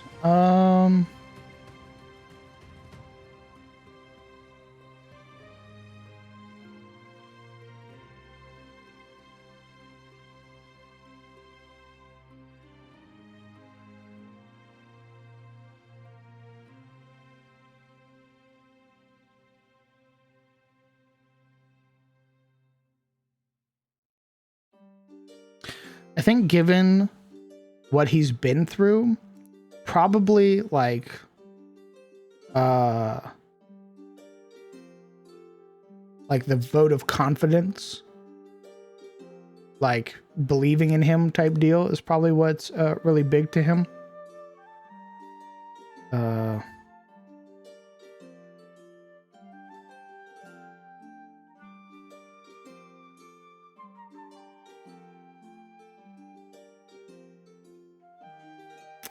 He's very affectionate.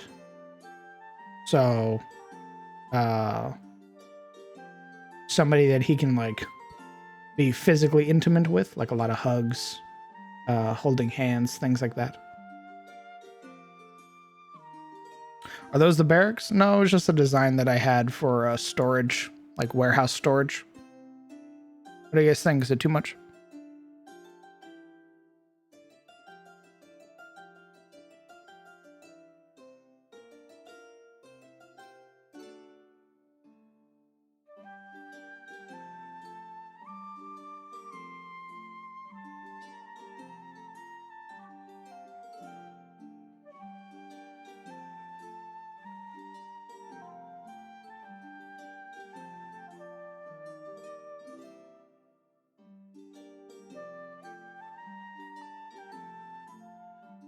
Yeah.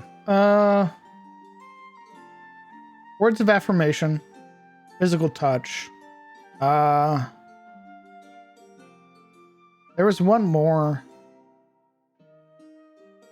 Like, there's like a big thing where he does not like being abandoned. He has like huge abandonment issues. So basically somebody that will reassure him and prove that they're not going to leave him.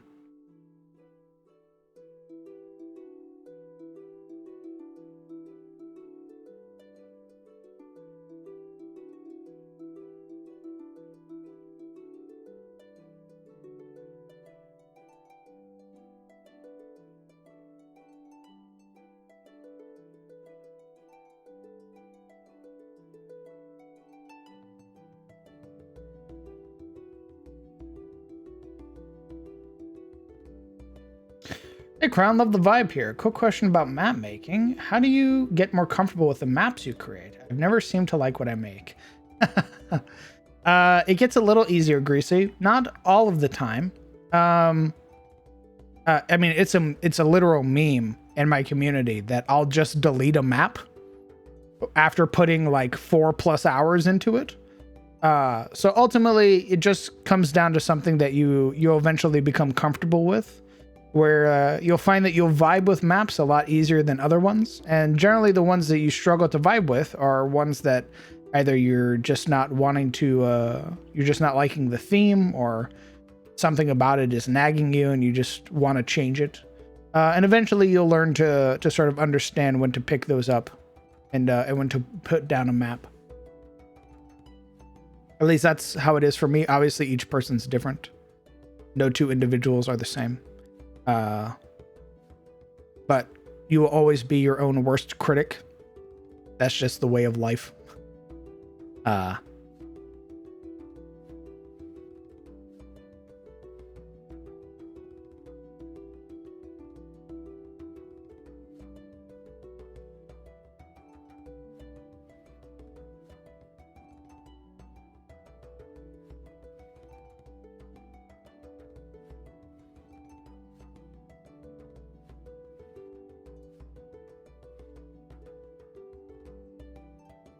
Better to note the flaw and start over, better than to try and correct. Yeah, usually the case where I'm like, I don't like this. Something about this is wrong.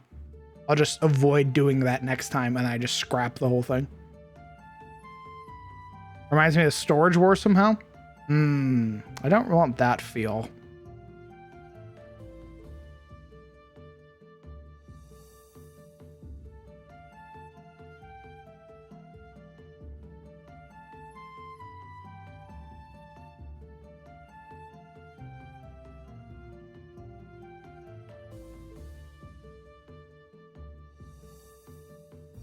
Too modern? All right.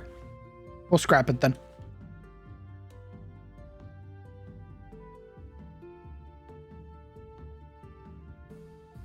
I like these designs anyway.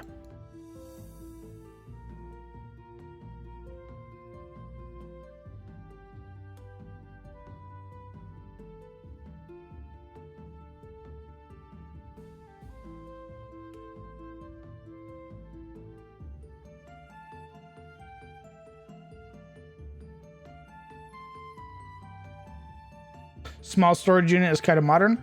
Fair. Fair and understandable.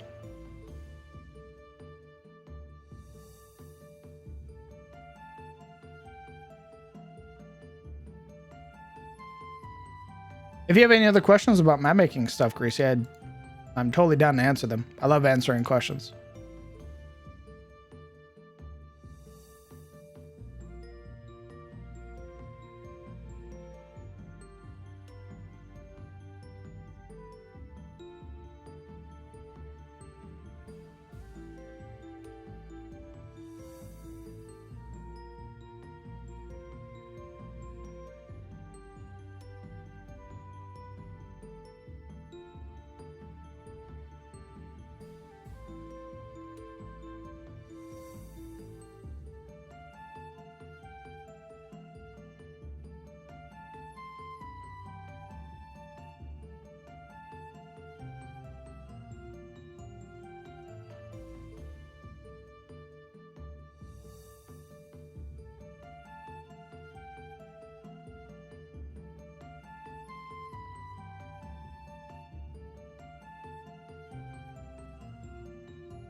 That's my struggle at the moment. I'm making a world map and I'm making a floating island, but I can't seem to find a way to show a city up there without there being a bunch of open space. I mean, sometimes there's nothing wrong with negative space. Sometimes negative space can actually help sort of flesh out stuff. But I understand what you're saying. It can look very weird, very off-putting.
What if Vivian could use her own fat lizard tail as a limb? Like an unarmed strike?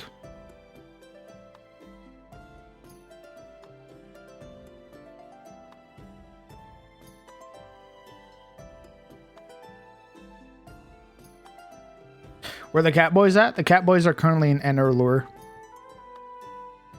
They're in the floating continent. Maybe not another arm, Gren, but you could put magical items on her tail if you wanted. Like a band that does something. Or like a tail cover that does stuff. Things like that. I wouldn't give her the ability to use her tail as an arm because. Oh, with it being prehensile? Sure, you can make her tail prehensile. I do that generally with most creatures that have a tail.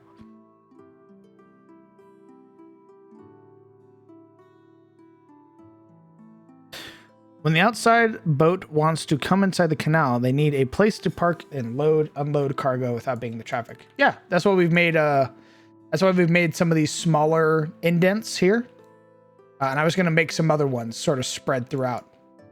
This is basically a place where they can pull into the canal, unload their stuff, and then whip back out without impeding traffic.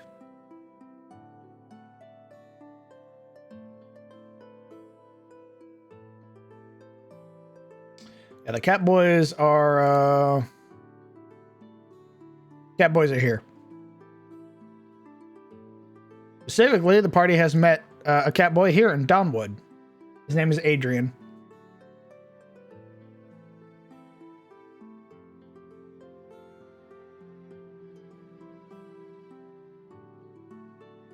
How long has that been up there?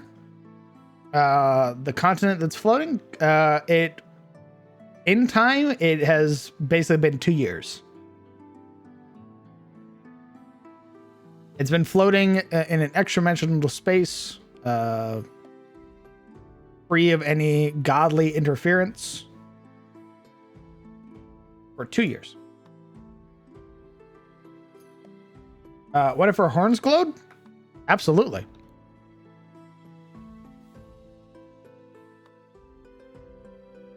Make it happen, I point at Gren. Make her horns glow now.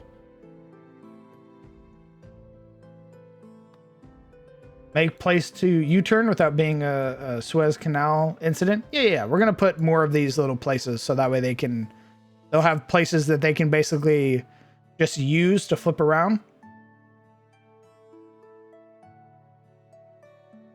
We'll put a few more in this dock district.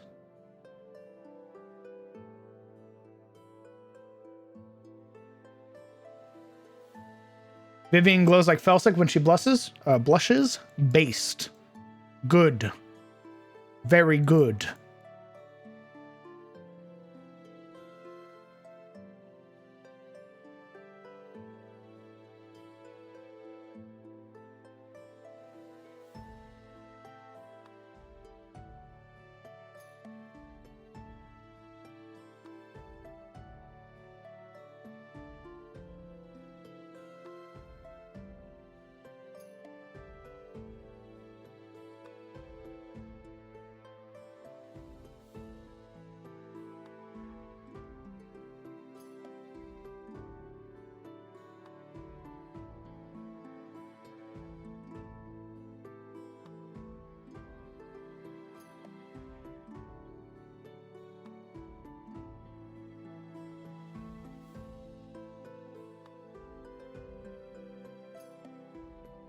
Yeah. So currently, as of CTF time, which I am using as the accurate time to track the passage of time in my games, as of CTF, the continent ascended into the heavens on the 35th of dawn.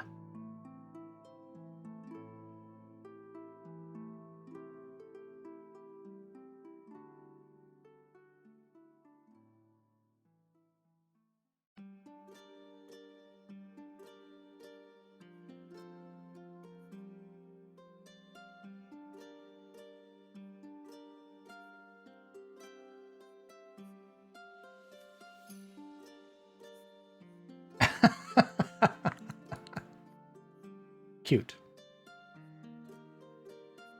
I'm a marketable plushie.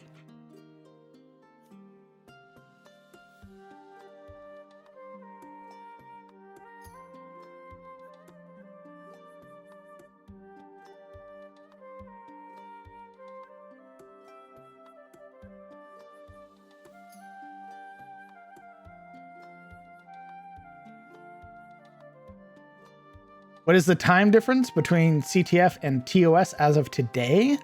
Well, when the game starts up, They'll be starting basically was CTF's or was TOS's end date. Their end date was the 23rd of dawn. So when the campaign starts, it'll be the first of Starfall. So it'll be between the first of Starfall and what CTF is doing. It'll be about 9 or 8 days. 10 days. It'll be about a 10-day difference between the two of them. 9 days. 9-day difference. Sorry. Speaking of plushies, how would Gerald feel if someone made a plushie out of him? I think he'd be like very surprised. Honestly, I think he'd be like, well, "You went and made this for me? Well, that's awfully kind of you, but I don't see why you did it. I mean, I appreciate it. I look absolutely adorable, right? I'm just not sure why you. I mean, I appreciate you."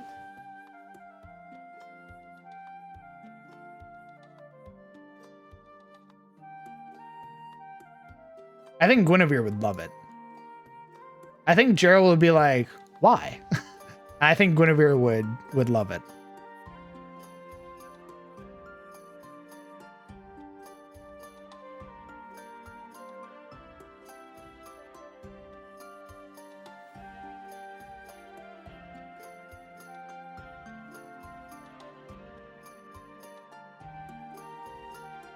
CTF and TOS are in the same timelines? Yes. The only one that's not in the same timeline anymore is DOA. Oh, like a village kid with a toy? I think he'd be like, I think he'd like that. He'd probably want to know who made it. But a lot of people like Gerald. He's been mayor for a very long time, so he'd be like, oh my god.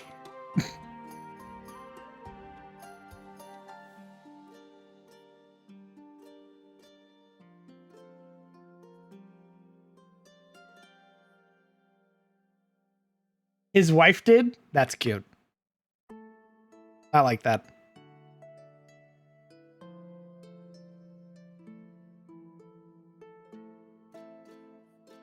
Guinevere made the plushie.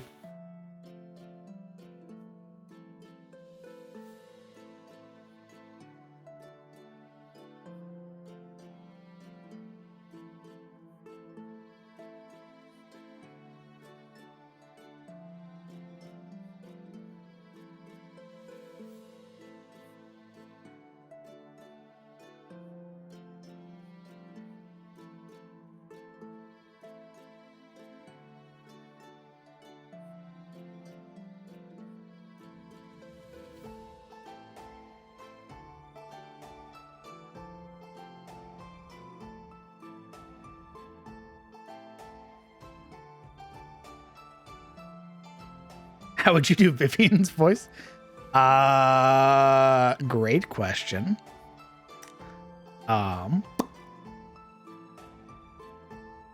You said she's sort of like a southern character? I'm really bad at female voices. I have like one female voice that I can do. Everything else is just throwing my pitch up and throwing on a goofy accent. So I'd probably just use a southern accent to talk for her.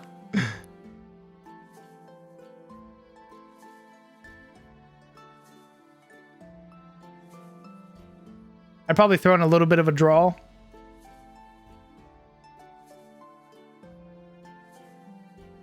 Give me a moment. Give me a moment.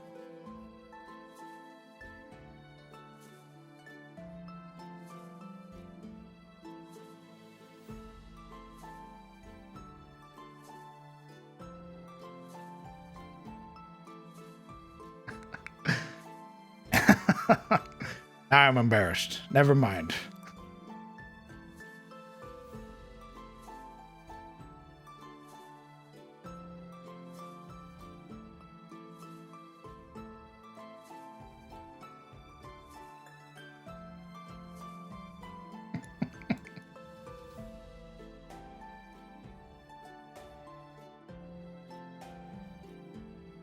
Little Village Kid being like, now I have you with me at all times to make me brave. Cue Gerald, try not to cry. 100%.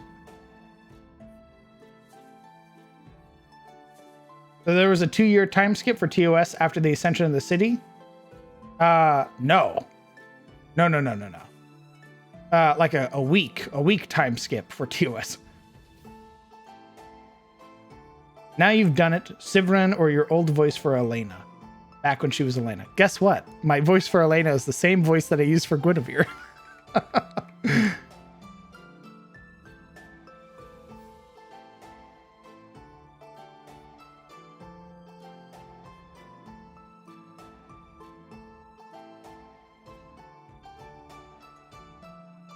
At least that's what her other voice was.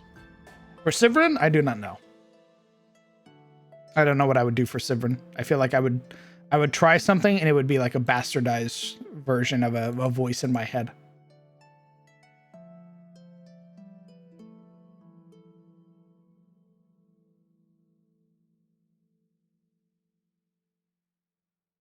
Feed me some lines for Vivian. Maybe I'll try it out. Feed me some lines for Vivian.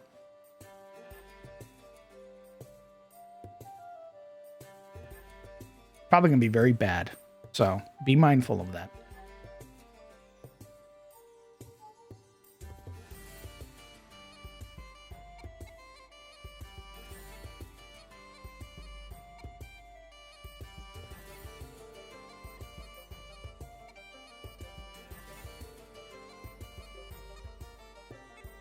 Are you not caught up with TOS? It's okay. Or CTF? That's fine. Here.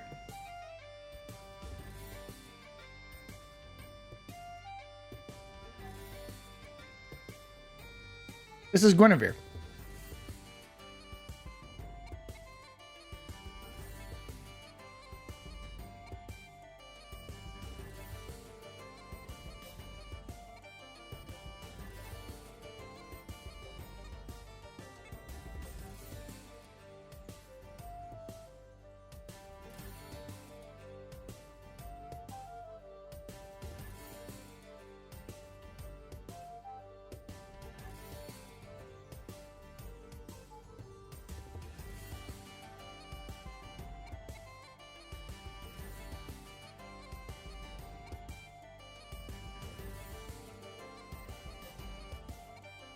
Non-ghost form? No. You're thinking of Onwin.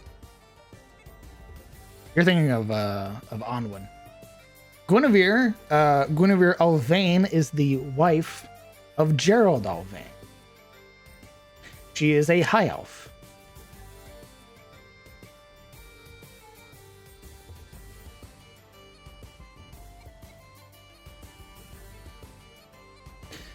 Guinevere talks like this.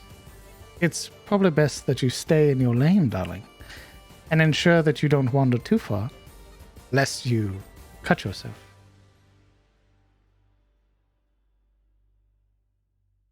Good night, F-Seeker. Thanks for hanging out again, homie. Hopefully we'll catch you around in the future for future streams. He looks classy, but not stuck up about it. Great way to put it.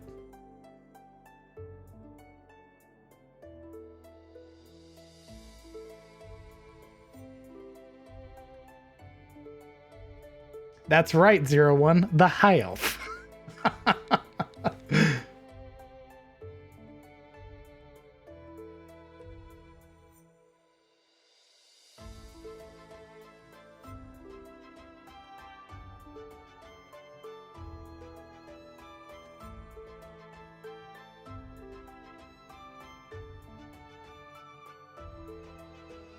She is a high elf and nothing else. That's right, smile.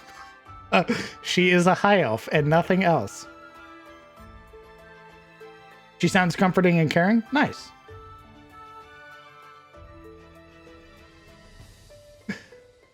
As the young folks say, you would better check yourself, darling, before you wreck yourself.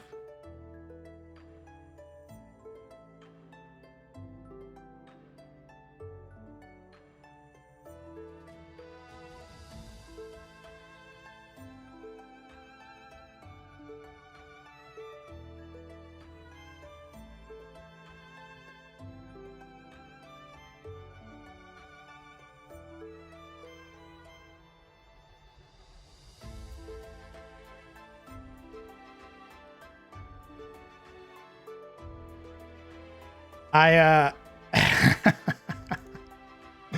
I've read them, and I'm trying to work up the courage to say them. Smile, because it's much different when introducing an NPC and being in DM mode versus being out of DM mode, which is why I fucking stumble so much, and trying to talk as an NPC.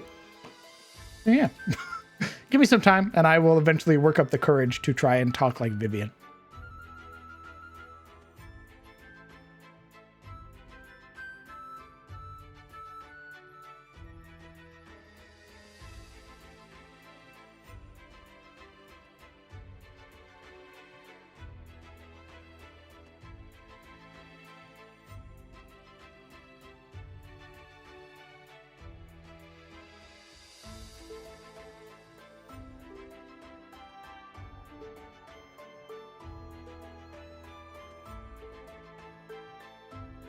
Oh my god, you got it written up already? Holy shit. Let me see it.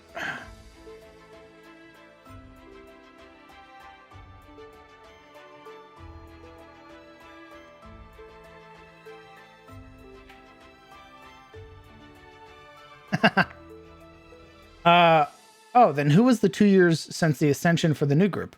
Okay, so currently, TOS and CTF are in the same timeline.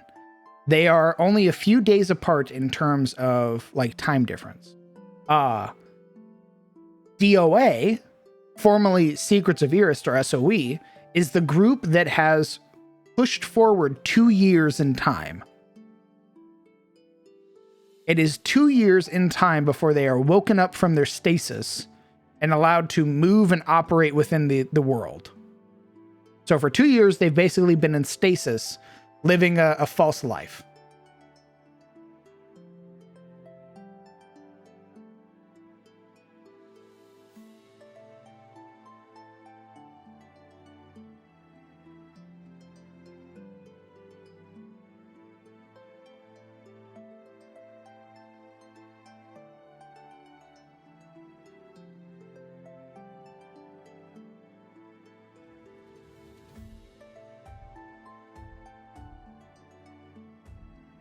Yeah, getting their butts lit like getting their butts gaslit like crazy.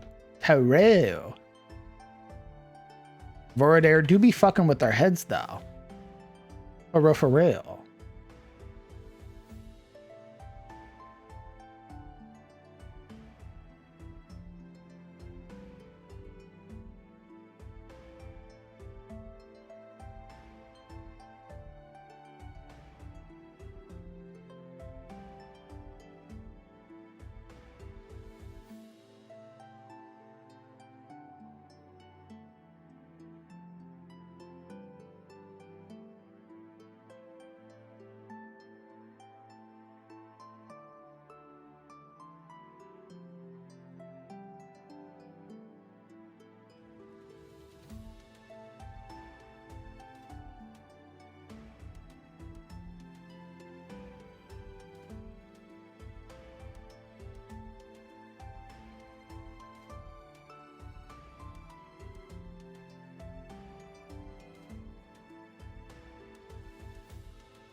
Hydrate. The document is like a paragraph or two and some fun character quirk concepts. Nice.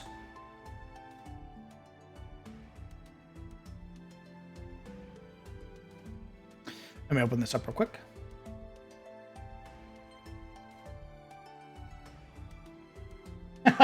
Love the TLDR already. Nice. Save check. Another question about maps. Something else I struggle with is sizing. I never seem to be able to settle on a map if a map is too large or if it's too small. I don't want things to be entirely super close, but also not take forever to get anywhere. Ooh. See, I like big maps. So there's a bit of an impasse for both of us, I'm afraid. Because I like the sense of scale. Let's see. What's a good example? My hexcrawl maps. My hexcrawl maps are the best example of scale. I like huge maps. Things that take months, weeks to traverse.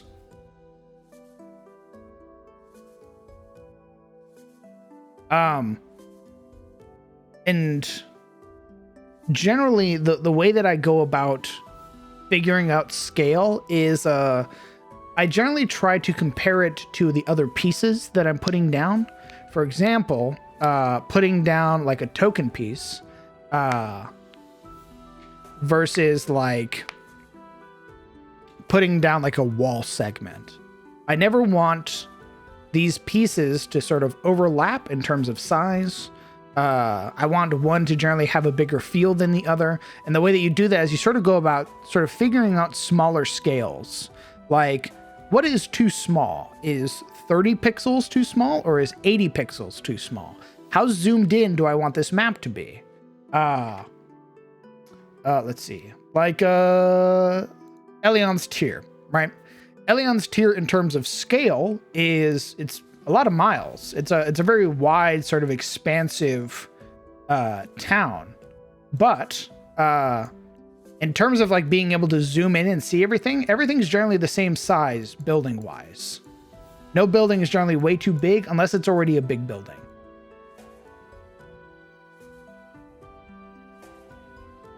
I say that while having a 4,000 mile wide for a continent, and then have trains to help traverse the continent. Nice. That's a lot of land to travel. I'd traverse it. Good. Make an underground dwarven city when you have the time. I've only made a couple underground maps. We have a hex crawl for the Underdark.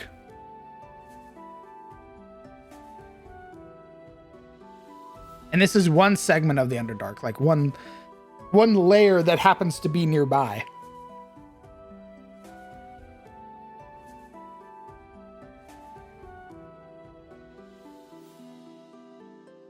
But we can eventually make an underground dwarf place because I'd very much like to. Here's another example of scale, at least for how I build for scale.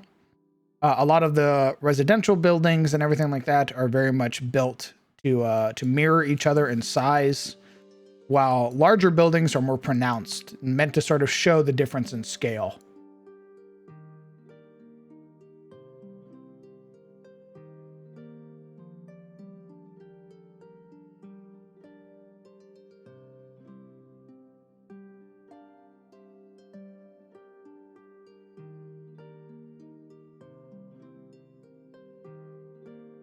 And then one of the other ones that we made recently was this one, which I think is probably a better example of scale, which is like another town. And this one's like a sort of lumber town, right? So you have the sense of buildings. I think I made them about 50 pixels big to sort of show the contrast between them and the trees that are around them.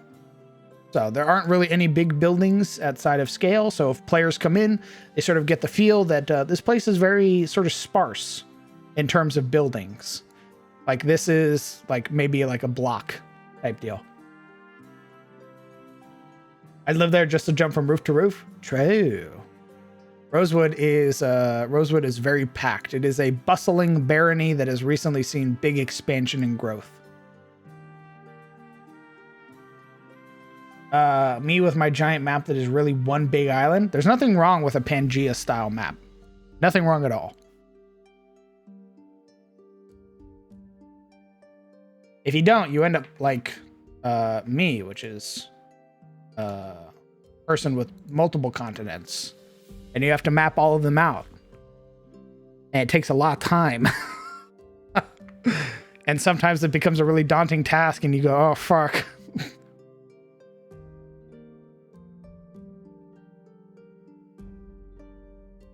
Goes, good question. We did the math, and via the hex crawl map, as an example, it would take to go from the barony of Sunfall, which is here, to then go down to Elion's tier, which is where CTF is at. It'll take you 70 days of travel, so 2 months of travel.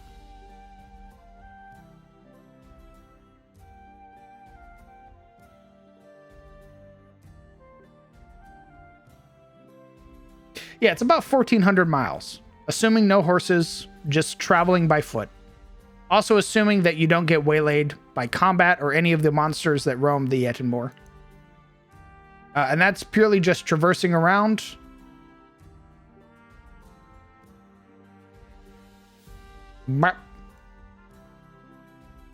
How many people in Sunfall are like back in my day because of all the changes are so recent? Not Sunfall. Rosewood, definitely. Rosewood is definitely places where people are like, back in my day, there weren't no walls. We didn't have no walls to protect us. Back in my day, all we had was grit. Grit and perseverance. That's it. And we died to the Morlings. We didn't have no walls to protect us.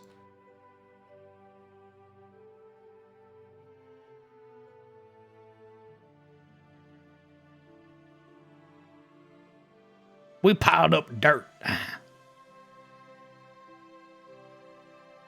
We left our friends behind.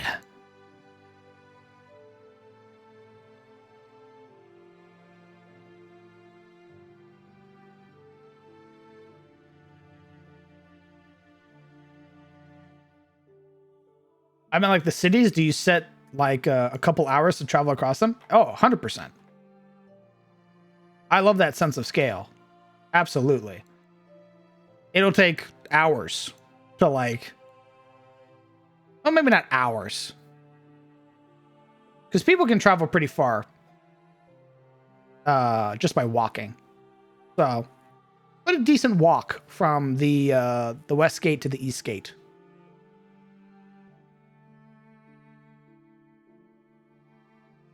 We die like real men, like how the All-Father wanted.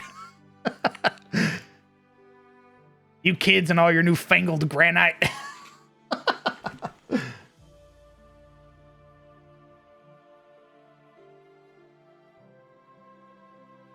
Ooh. Oh yeah, Grungren, isn't this like your diesel punk setting?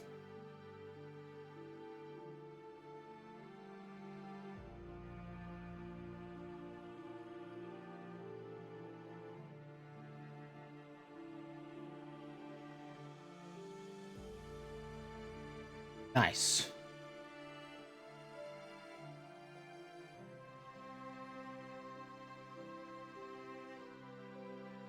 I like it. It's simplistic, but it gets the feeling across. It conveys literally what it's supposed to. So it is a good map.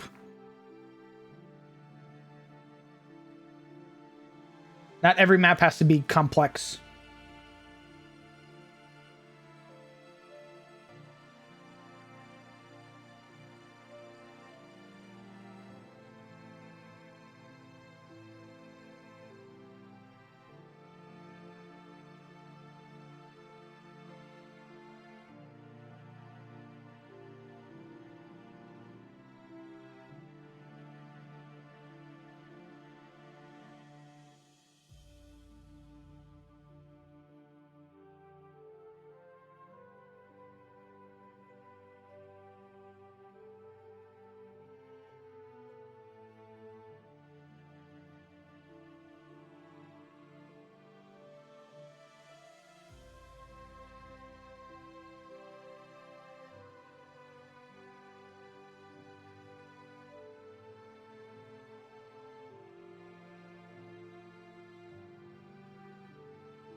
Goddamn 3. Jesus.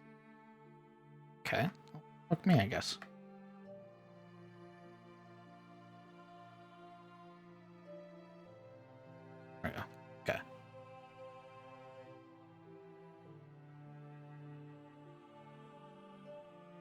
The Warsmith Empire is the main diesel punk guys. Wait, let me send one of the diesel punk antagonists. Ooh. Let me see. Holy shit. God damn.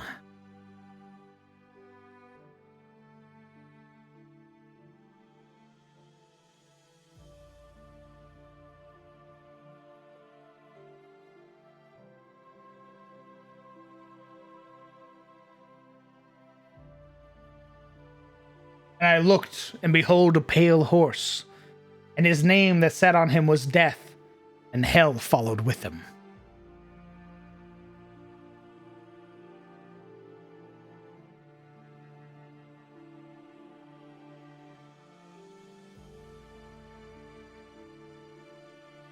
The 4,000 mile map in question. Very bare bones in details, but allows me to make more zoomed in detailed maps of the individual locations. Hell yeah.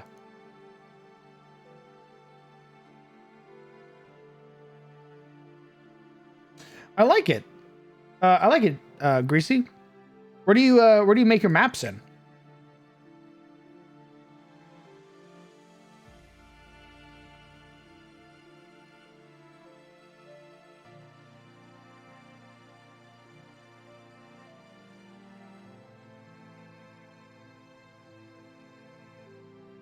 This is Wonder Draft. Interesting. I've never used Wonder Draft.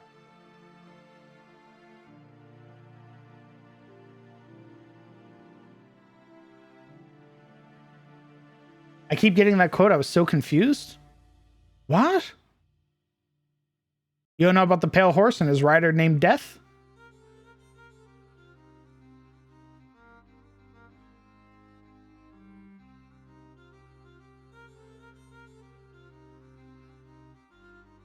It's one of the four horsemen.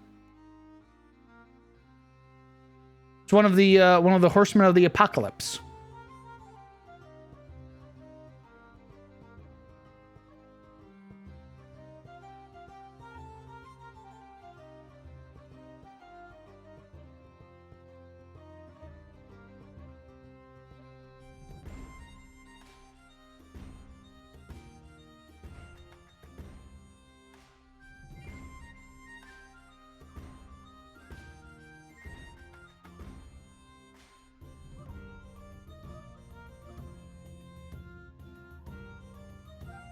As a Christian, I'm ashamed.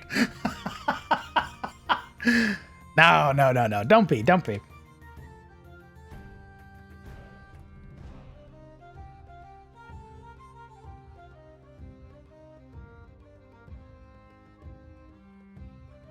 Looks like somebody's not paying attention in Bible study.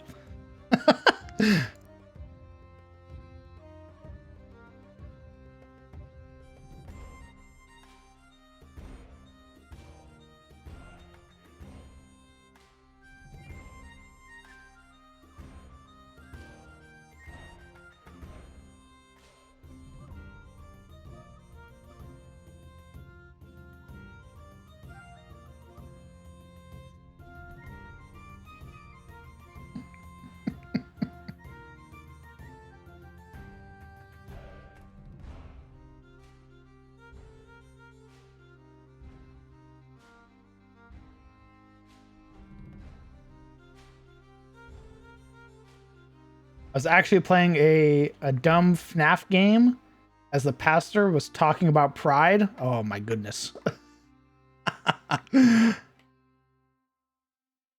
Whoa, blasphemer. Sin be upon ye.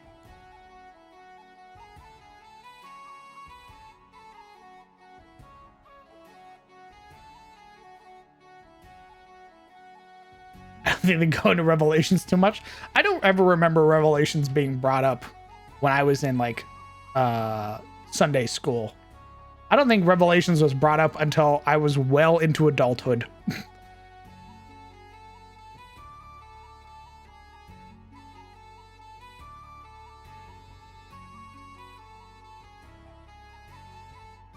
That was 2 weeks ago.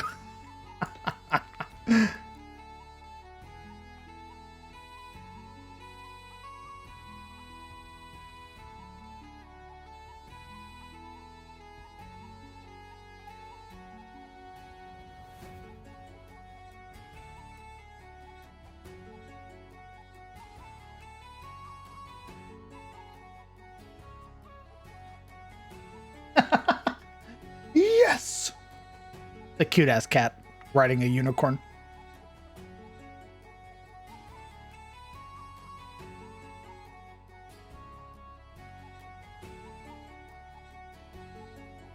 Lots of common expressions have a biblical origin. For example, on the fence or don't judge. Ironically, most are quite out of context. As it is.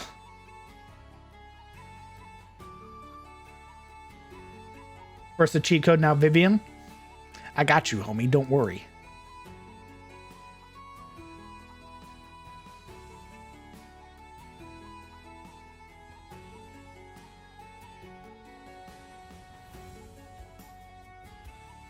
Revelations also surprisingly took a lot of inspiration from D&D. For real.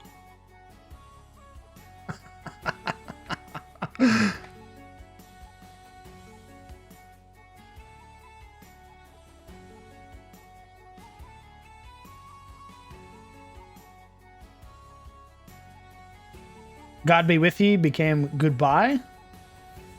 Oh. It's the only one I know. That's pretty fucking cool.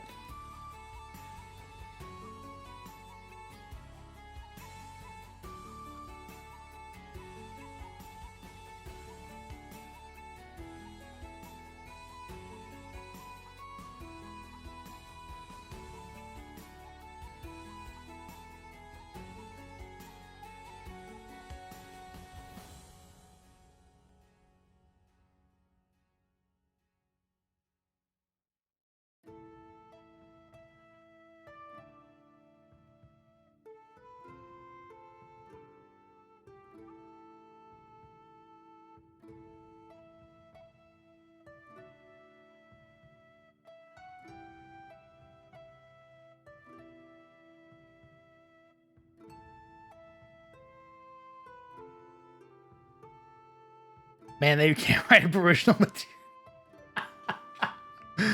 Taru, I say, the most blasphemous comment. Of course God copied from D&D.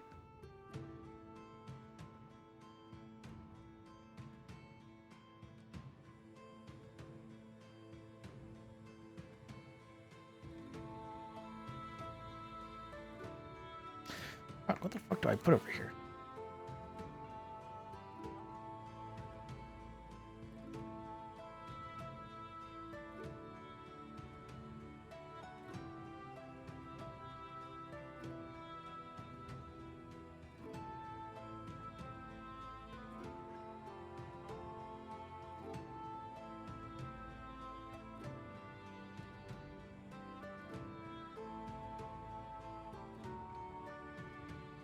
Religion's nicking everything not nailed down just used to be the done thing. Oh, 100%.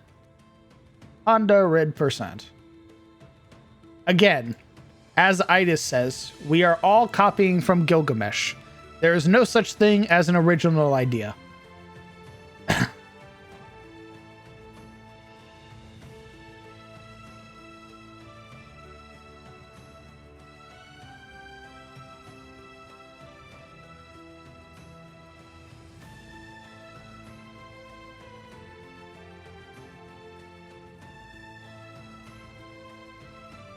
Dinosaur skulls with those two air chambers could potentially have been fire-breathing dragons. The mechanism with the Barbadeer beetle is a potential similar design also.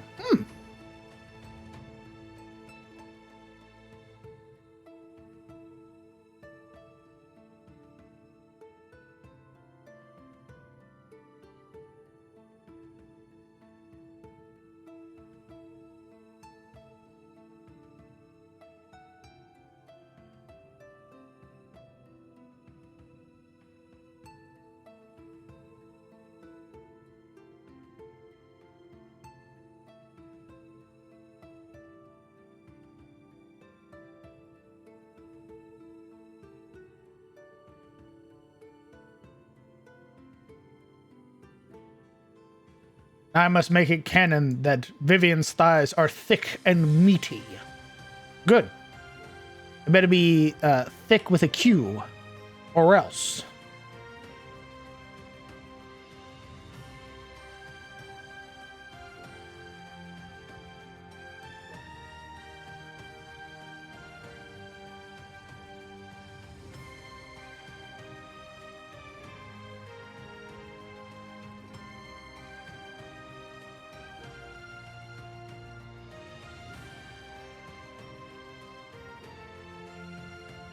The biggest problem with fire breathing would be ignition.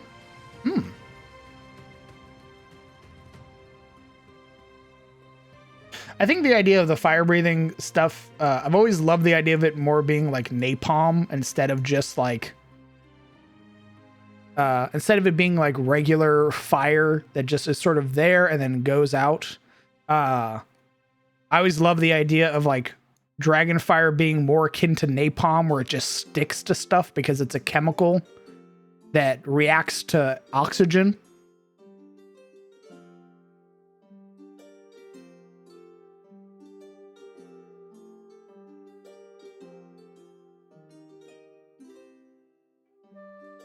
I sure hope that her belt that says fuck is described. You got it.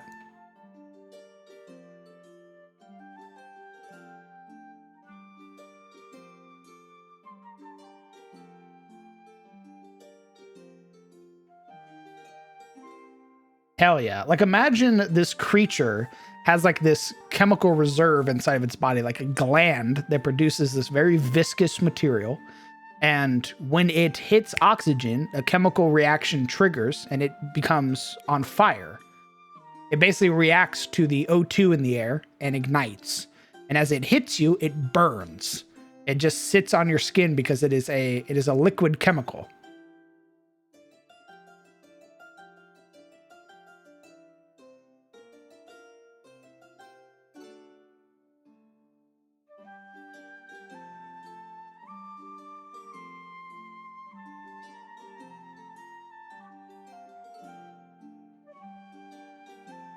Flight of Dragons has James Earl Jones? Oh, holy shit.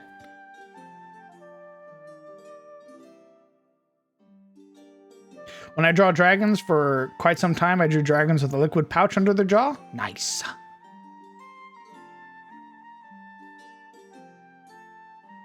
Greek fire? Yeah, Greek fire. We made an item out of that in D&D. Or we converted an item, I should say.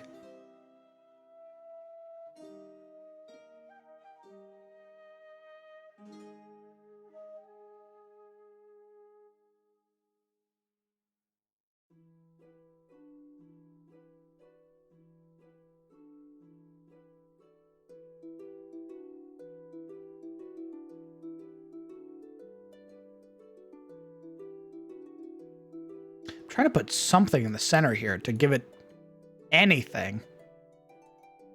Sort of break it up.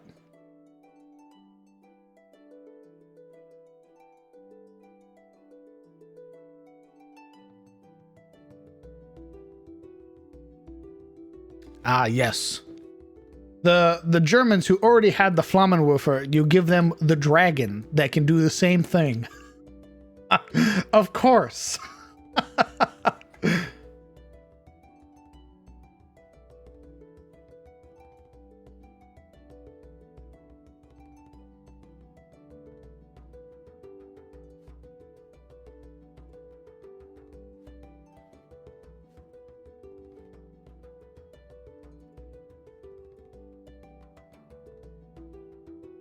Doesn't the worm for Beowulf have a poisonous bite that burned like fire?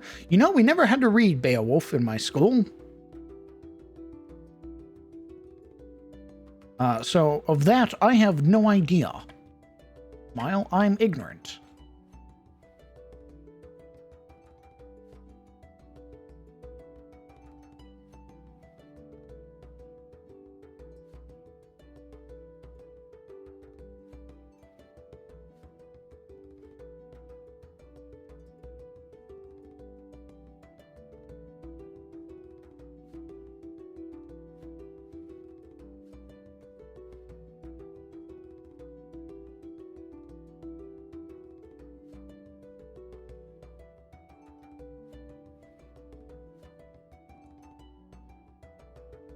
I took a lit and myth class in college as an elective. Really enjoyed it. Oh, nice.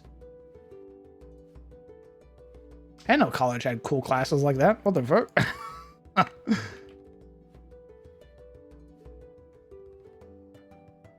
just expected college to be boring as fuck.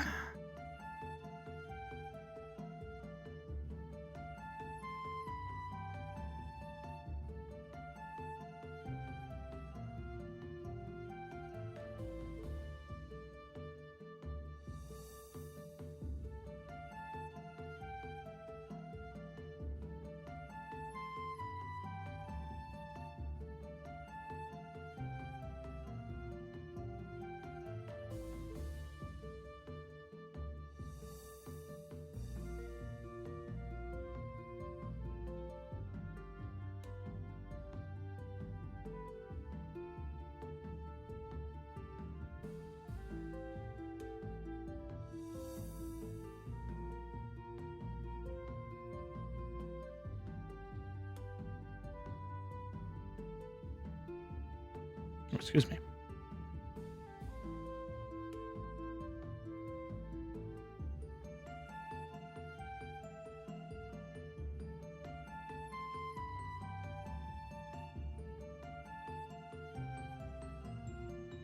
I mean, American weaponized an angel woman that was the daughter of Saint Michael, the literal archangel that was destined to kill Lucifer. So I think it's even. Oh shit, Christ.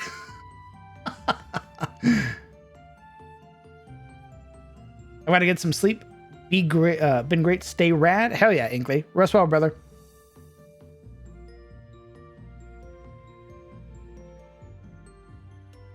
I was in the tender time before gender studies, but after they got rid of basket weaving and pottery. Huh.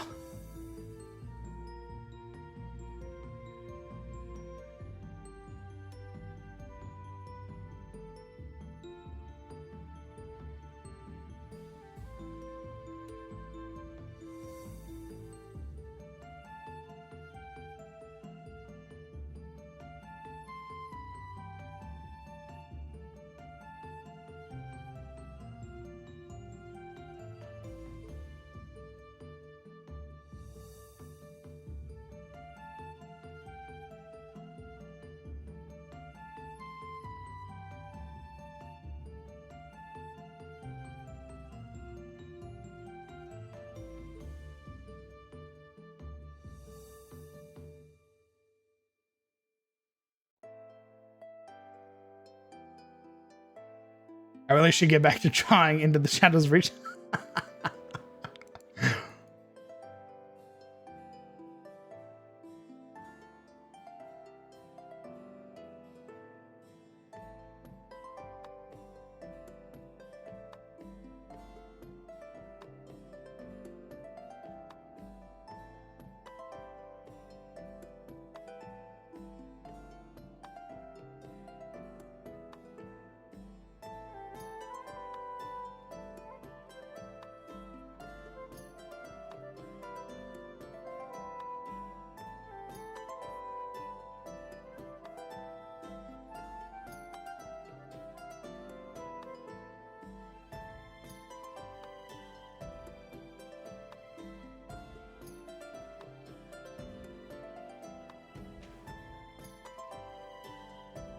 My favorite blasphemous inside joke I say in every D&D group is to make sure Jesus Christ is the patron saint of curses, misfortune, amazement, and exasperation, because that's how his name is used. I'm sure that goes over well all the time.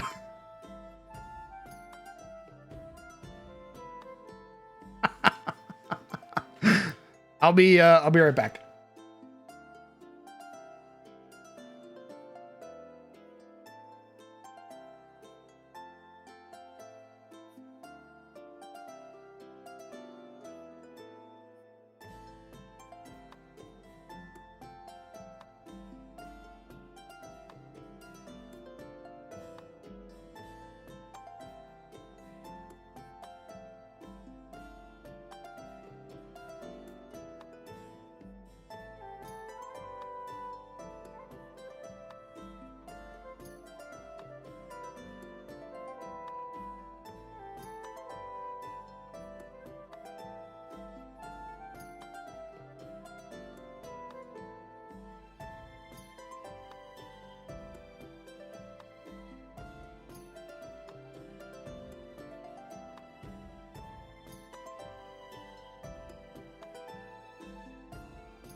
I am back.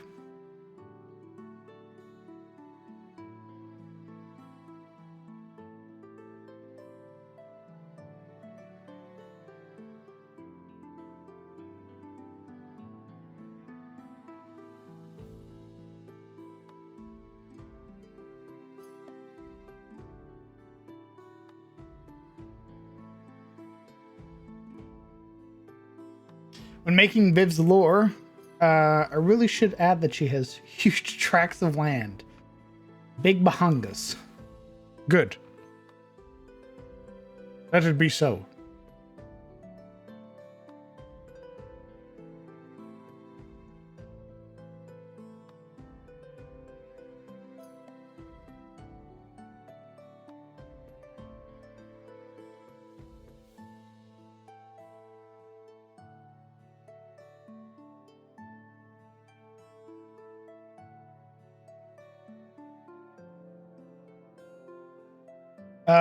The tentative plan is towards the end of April.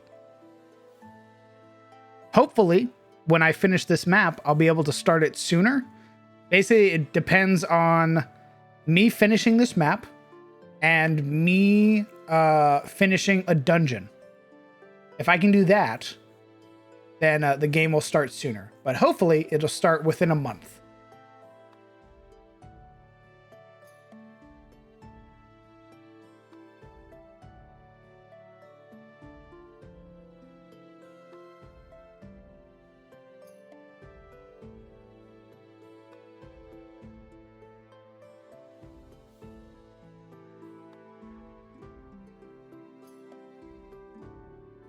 More iron crowns for all.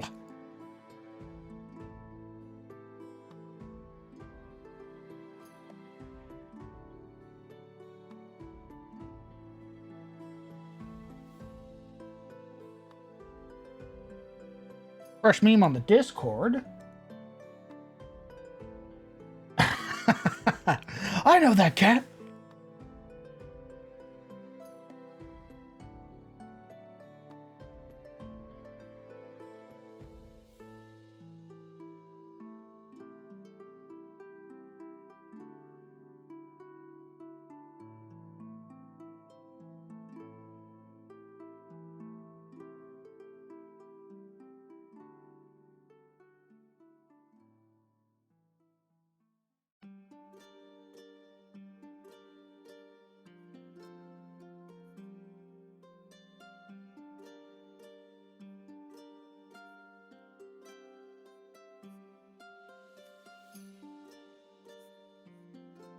Drew Hellebore as a shoe? Nice.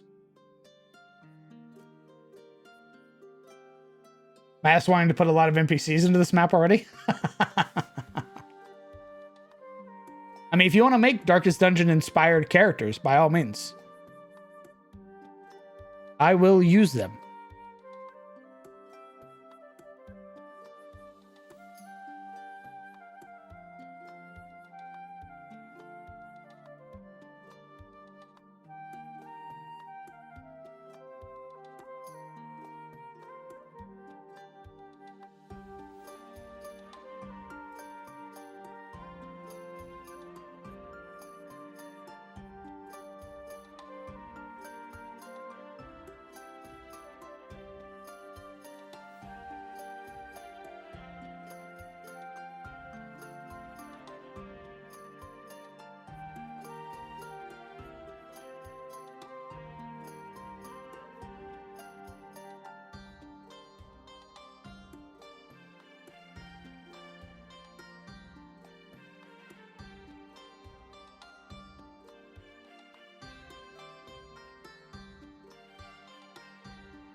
A man with a majestic beard throwing kegs of wine at enemies saying, "Happy hour."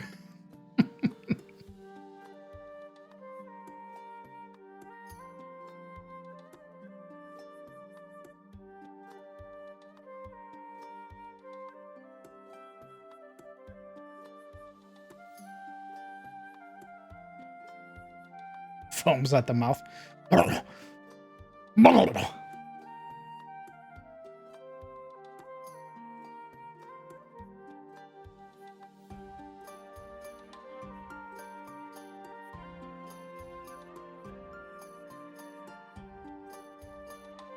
Same.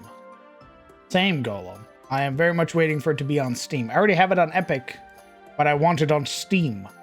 Now. I want it in my hands. I don't like Epic.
I want it on Steam because I want to just name the characters my friends and then see how far they can deal with themselves in the game, getting along, or just hating the ever-loving crap out of each other.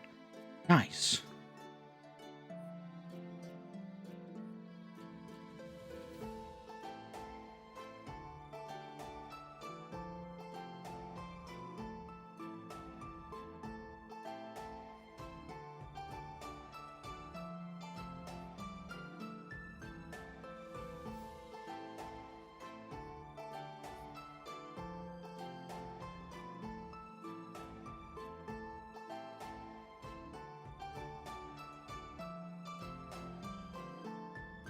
You really like the crocodile?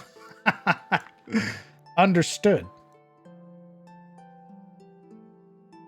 I shall ensure that Vivian gives heart eyes with a crocodile man. Your will be done.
Who are the players of the DD campaign? We have Aviel Suozong, who is played by Naomi. We have Beck Aldler, who is played by one of my friends who plays in almost all of my games. His name is Adam.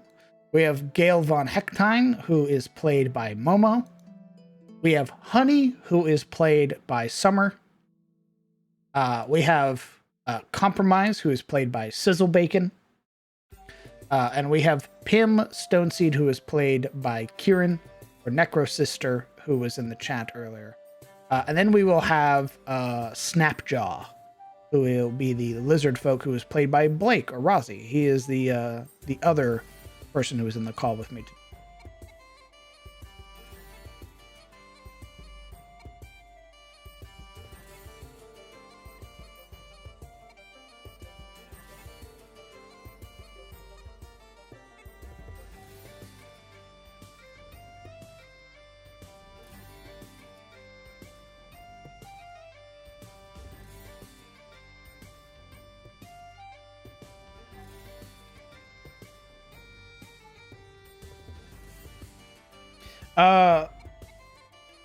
Yeah, Summer's in this campaign. Summer's playing Honey.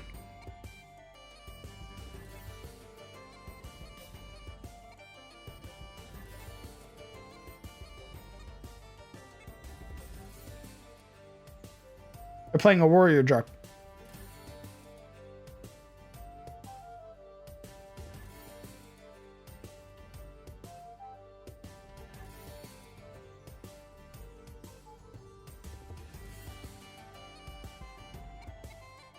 Yeah.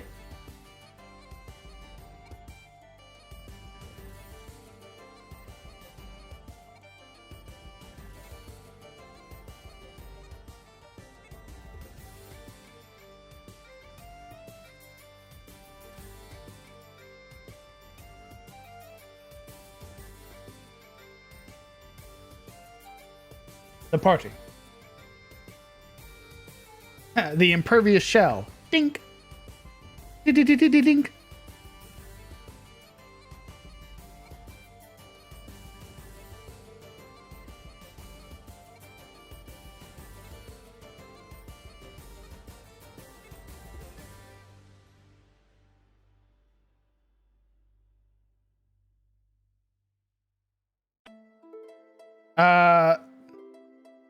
He's been given fan art. But I don't think he has like actual art yet. No.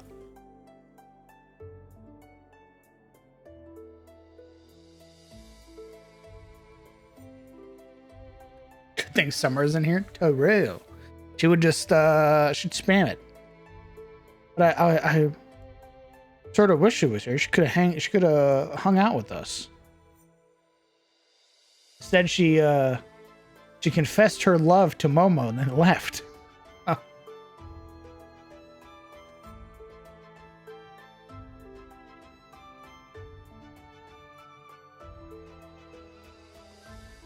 Let her sleep. No. I want problems, always.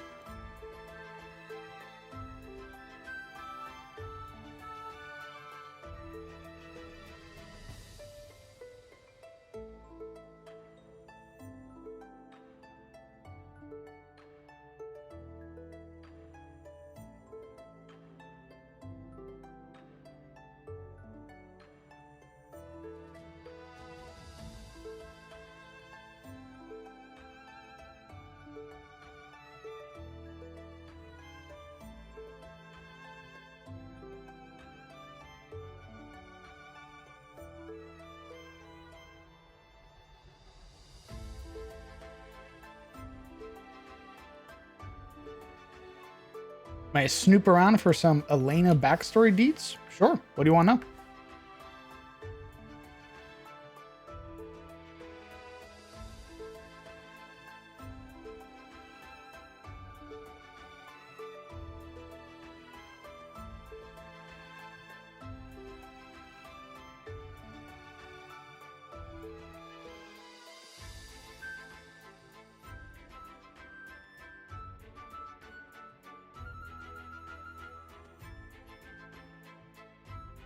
Oh, new fan art?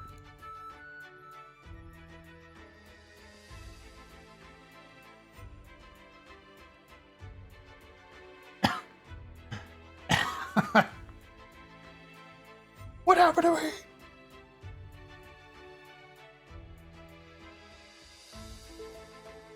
Her original lover that caused the scar. How long were they together before the fateful incident?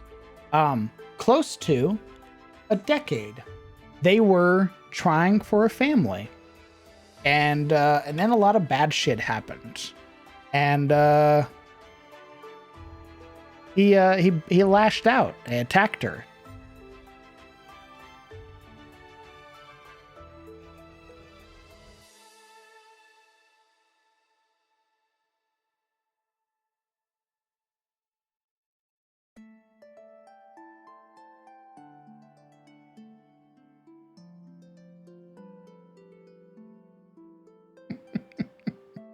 Yeah. Where did he go? What happened to him? Well, in the original story, he got killed. In the original story, the adventuring party who came through killed him because he attacked them in his castle. And basically found like letters to her that confirmed that they were once an item. And they brought the letters back to her, and they brought back her locket that he had stolen or taken from her, effectively. And they brought it back to her and restored it to her. But he died. He got basically incinerated by the cleric.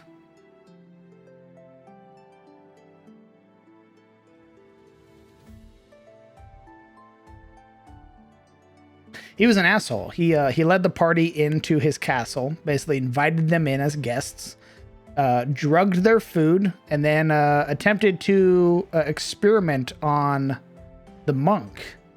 Was gonna like make a freaky flesh abomination out of him.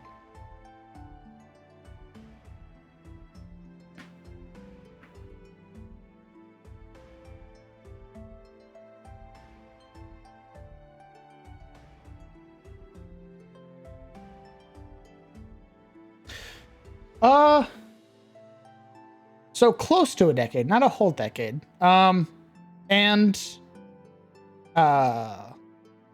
I say relationship, I mean like when they knew each other, right? For the first couple years was him courting her. Like the first year or two was him courting her or trying to like court her. Because he was a lord, right? And he was treating her like a noble lady. She was not a noble lady, but he's basically trying to treat her like one. And she was not receptive to his advances. There was sort of that like, you're a lord, I am what is effectively a commoner. I don't think that your family will like me. I don't think like we're meant to be together type deal because we live in completely separate worlds. Was it genuine at the time? Yes. At the time, very much so. The issue is that he got attacked. So the land that they lived on basically became corrupted, right? Vampires took over. A lot of really bad shit happened. But before that, the vampires were very conniving, very, very tricky. And they infected him because he held a seat of power. And they were trying to pull him to their sway. And when he was denying them and rebuffing them, they attacked him and basically turned him into a vampire. And he hid his curse. And then when the curse, like when the darkness spread over the land and warped all of the denizens and she became afflicted with lycanthropy, he basically lashed out and attacked her.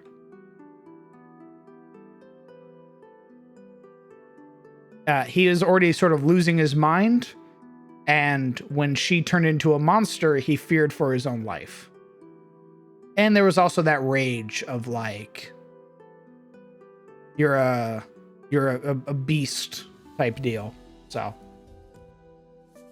also, when Honey buys something from Vivian, call it a commission instead of the actual thing. Like instead of that's a nice sword, instead say nice commission. Okay. Was he repentant? Did he regret what happened? Yes. Yes, he did. and he tried very hard to get her back. He wrote her a lot of letters. He wrote her, however, I should say he was repentant, but he was basically insane. The vampirism had basically warped his mind. So it was almost like a covetous thing, like where he basically was like, I love you, I want you. Like, you are mine type deal. This is what it became. And that's what the letters were that the party found, was basically unsent letters to her. Expressing his warped desires. Yeah, warped affections and desires, exactly. Specifically, only to Summer's character, no one else. You got it. Only to Honey. If the party gets something commissioned from her, only Honey.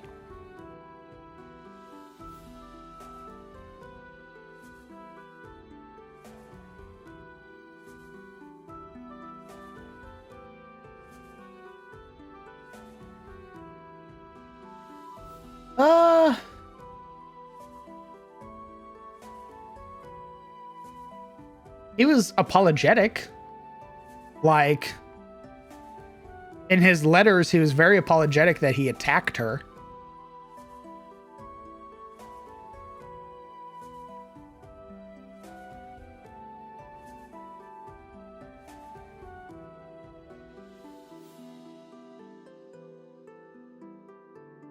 However, when the party showed up and gave her the letter,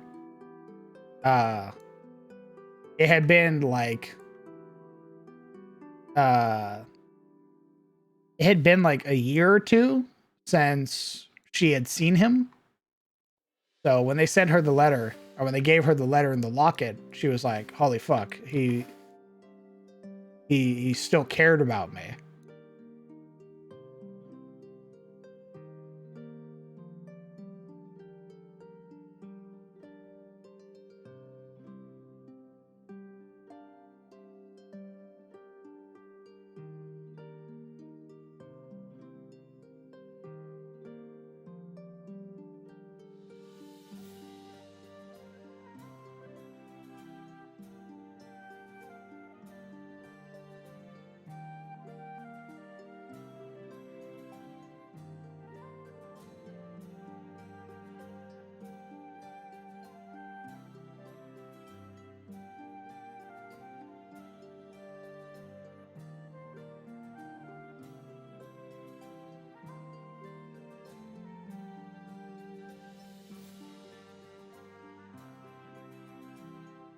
A sad, sad tale, indeed. She was she cried in front of the party when they handed her back her locket. They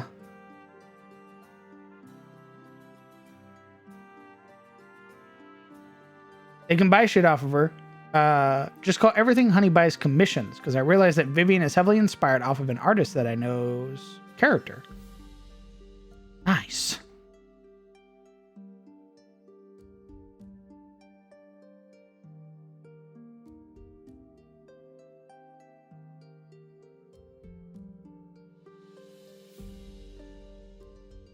God, the whole, please remember me for who I was, the man that loved you wholeheartedly, and not the tragic beast of a creature that I was in the end. Delicious. True, I also love angst. An artist she commissions a lot. Oh, okay.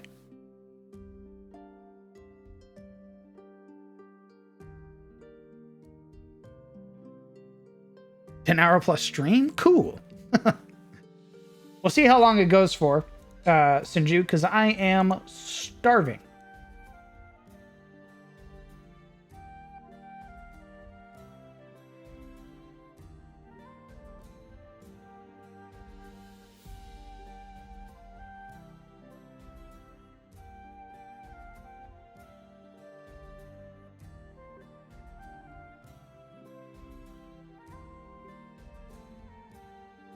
Oh, I could definitely buy breakfast. Oh, shit. I can definitely buy breakfast. Fuck yeah.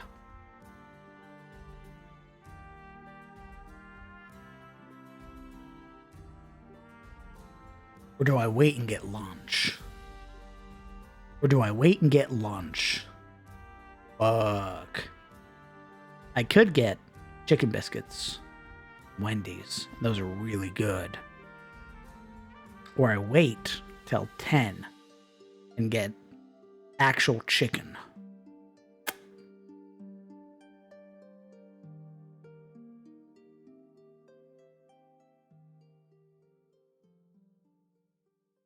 Get both? I don't got both money.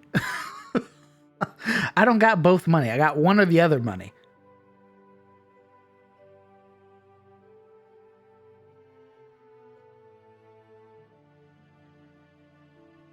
If I'm getting breakfast, I'm making my own lunch. If I'm making my own breakfast, I'm buying my lunch.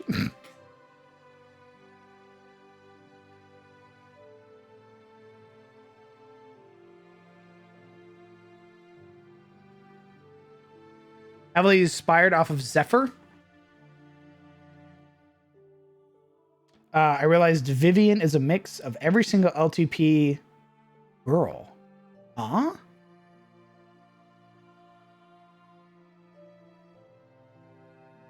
What you mean? Which one do you crave most? Oh, not neither, really. I'm just really hungry. I can go for either. I'm just very hungry. The lesbian tiefling polycule.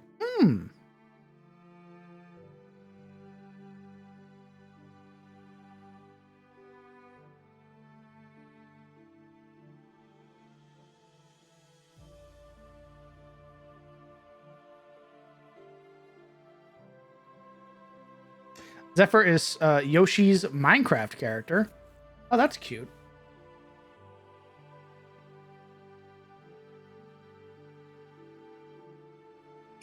Are you awake or did you just fall asleep in here? Jesus fucking Christ. Hello? Hi. Are you on your phone? Yeah. Jesus. I'm still streaming. Oh my god. I saw him, I'm like, it's 8 in the morning. What is he doing? I'm still streaming. You scared everyone in chat.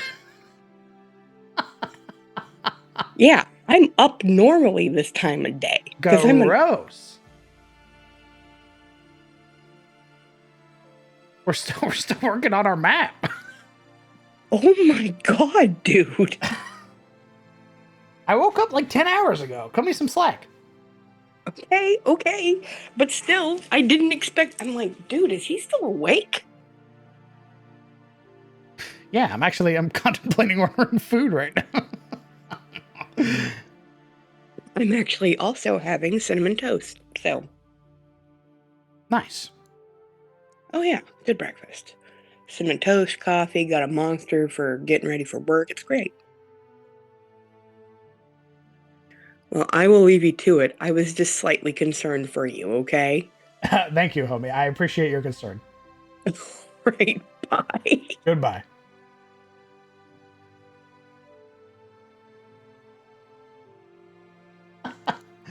Scared the fuck out of me while I'm just vibing. Don't think anybody else is awake currently.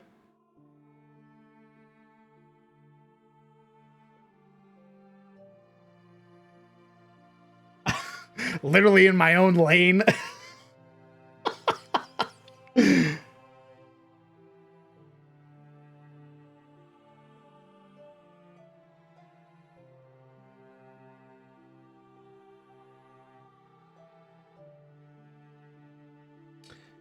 Oh, Zephyr is his D&D character. He's nicknamed Yoshi Minecraft. Gotcha. I got off of work at 5, so you were live when I went to work. Nice. Welcome back, Golem. Good to see you, brother.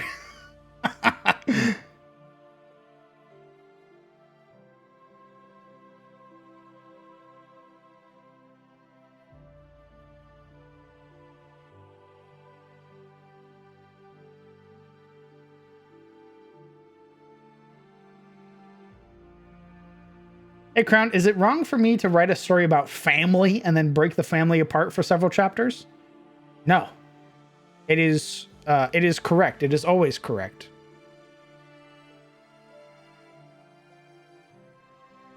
I just got off work. My only my shift was a measly 4 hours. There's nothing measly about 4 hours, brother. It's 4 hours of time. 4 hours of the day gone. Working for the man.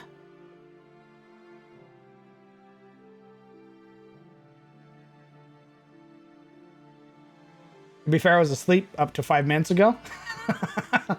Got fucking jump scared. Man, I sort of want to order IHOPs, but they don't do the DoorDash thing. Got a delivery fee. Like a bunch of shitheads.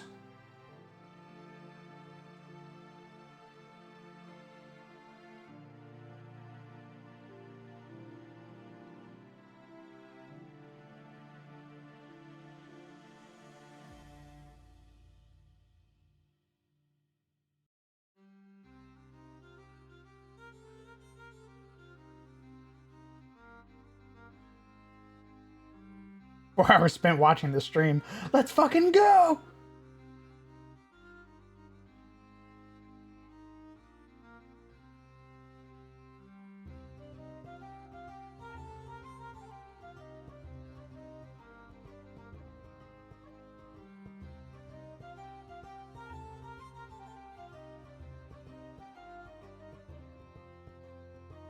To be fair, I was concerned for your well-being. I know. I appreciate it, homie. It doesn't make it any less funny.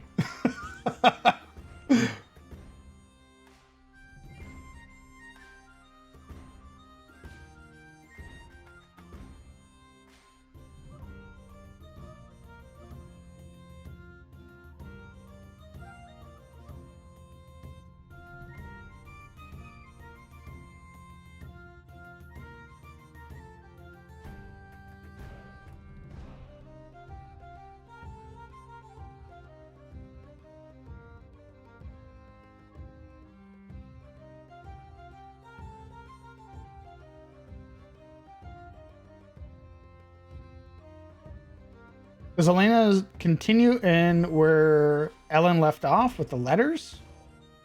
Or is her story now much different? Great question. I haven't actually figured that part out yet. If I want to continue her story as if she had received the letters and everything like that. Or if I want to make her like a brand new story.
I'll get Wendy's. I was gonna get something super elaborate, but I'll just get Wendy's.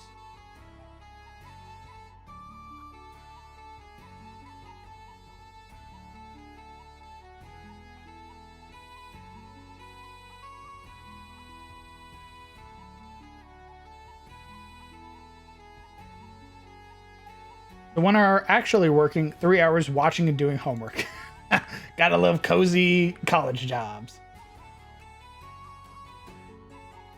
She has Tilly's horns and thighs, Jujubee's kindness, Zephyr's looks, Val's obliviousness, Ada's flirtiness. I can't think of anything of Harper or Tarina.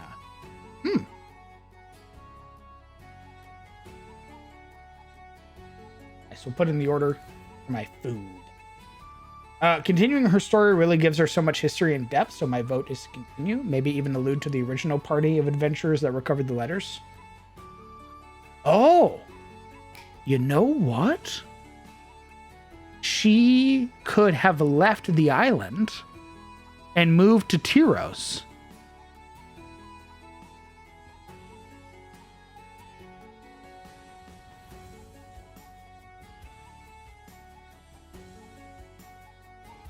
Start a new life. Yeah, yeah.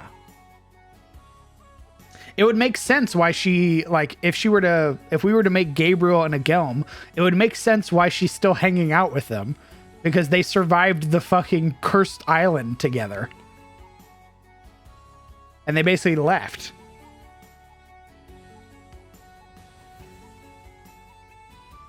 Let me draw one last Into the Shadows Reach doodle, and I'm going to watch the stream on my phone and in bed. Are you guys ready for the season finale? Are you guys ready for the season finale today? Of Into the Shadows Breach?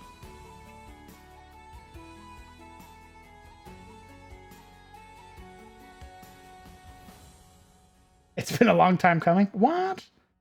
No. No. No, it hasn't. No.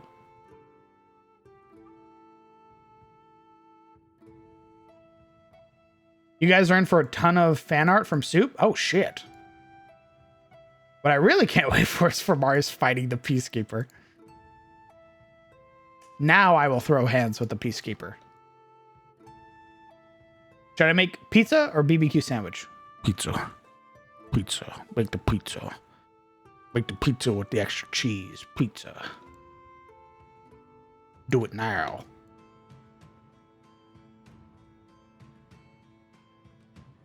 The Marius death at the end. That's right, baby. I sacrifice myself for the betterment of Asmodia. Then Revenant Marius for season 2. Yes!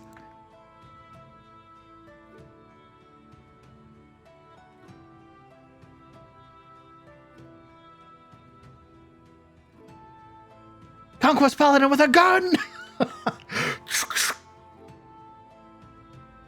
Rip and tear until it is done.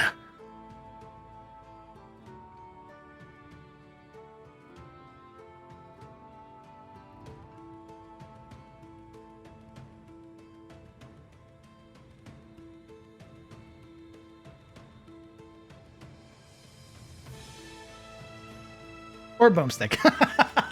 Bang! You feel lucky, punk? Well, do ya? Bang!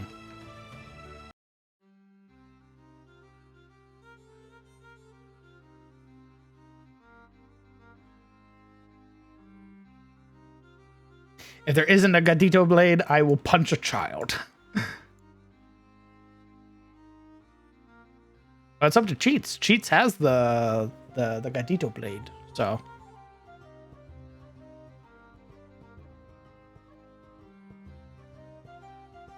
I don't know. Is this look good, by the way?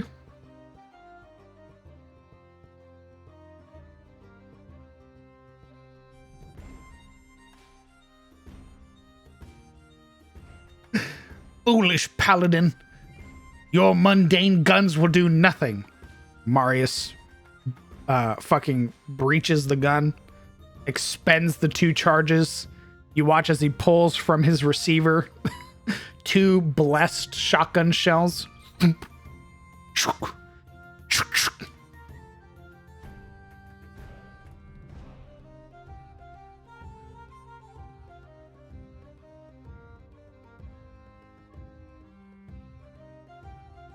Can't Marius still make mechanical weapons? Yeah, but it'd be so much more cool if he was a paladin with a shotgun.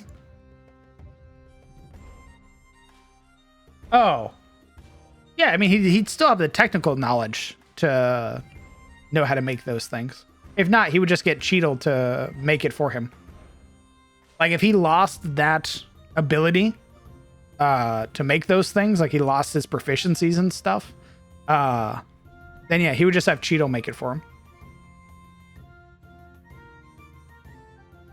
I need a gun of this specification, drawn this way, and only then can I serve Asmodia.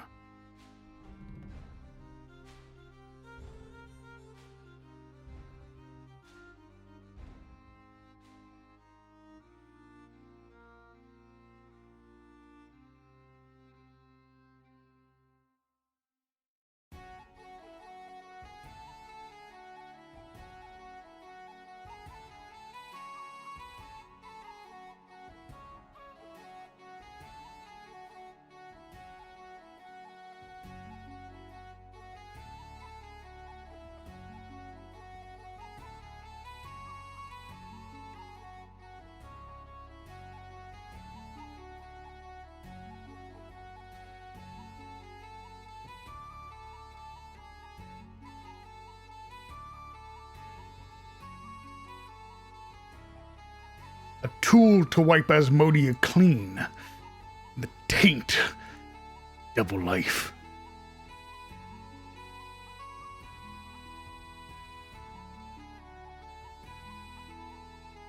Like how Piper is into alchemy. I mean, yeah, if Brett would allow me to do that. Like this is all hinging on the idea that Marius fucking dies. That he gets fucking bodied.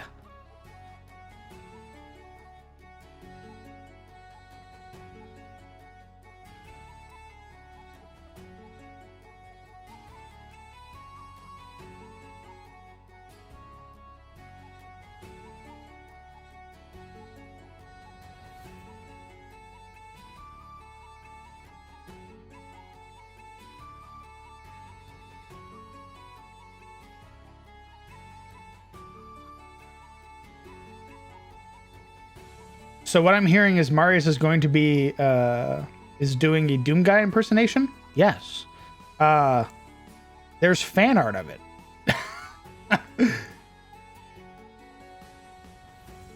Aeorius, hello. Welcome.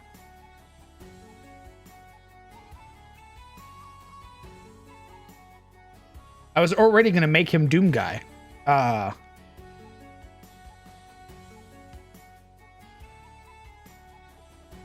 But then I decided on Artificer. But I'd very much would have 100% went with Doom Guy to start.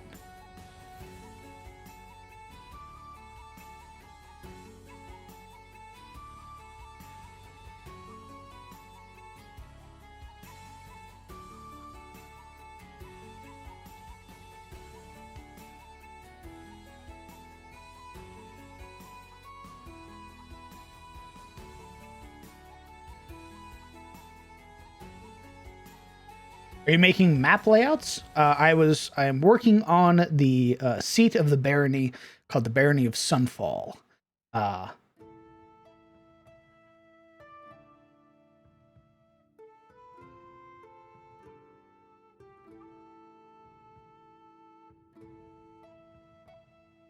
Currently, we are working on the docks and the warehouses. We have finished the 2 residential districts.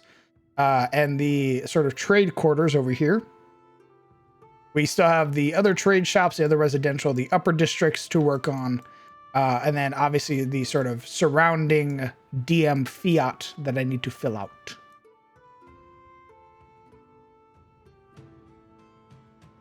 If there's a season 2, Marius better confess his love for cheats or I will scream. Unless Asmodia is saved. Very unlikely. Do you watch any of Brett's other games? If so, what ones? I started to watch Curious Curios and Pipe Dreamers. But it's a lot of time to like sit down and watch other games. I would like to go watch them because I really like Pipe Dreamers. I really like Felsic and Zug. I like them a lot. Would Marius turn his magic armor into a wild magic bomb as a last resort if he would? Yes, he would very much like Spartan detonate his armor. 100%. 1000%.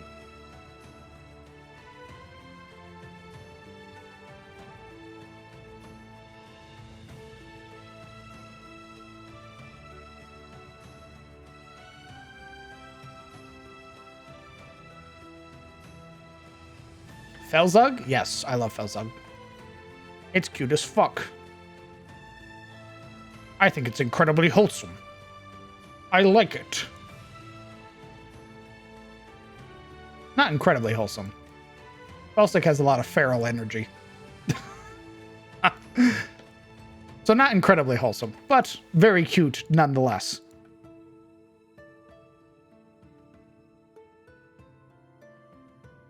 Where is this map being used? This map is being used in Tales of Sunfall, our 5th edition Darkest Dungeon inspired game. This map will be used as their central hub. This is where the players will be able to operate out of before heading out into the wilderness to fight against the Abyss and eventually defeat Zoranox, the Unblinking Eye.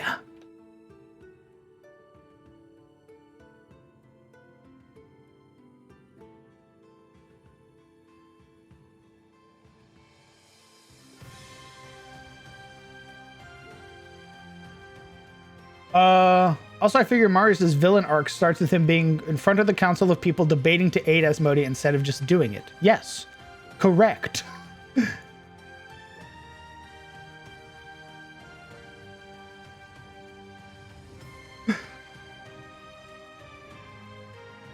His villain arc starts in the Ionian Council with him detonating a bomb. I don't know if we should give support to Asmodea. What are they even doing over there? They can't be doing anything important. Beep.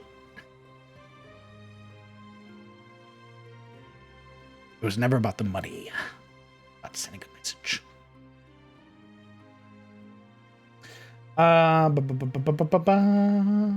Does Mario secretly have a dead man switch? All this time waiting for the moment he gets close to Asmodeus? Maybe.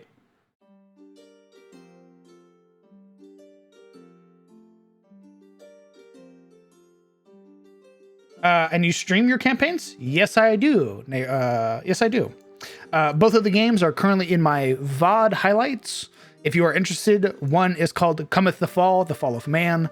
It is a very heavy magic, or high magic, high fantasy, the same things you would expect from the fantasy genre, which take place in my homebrew world, the world of Adis.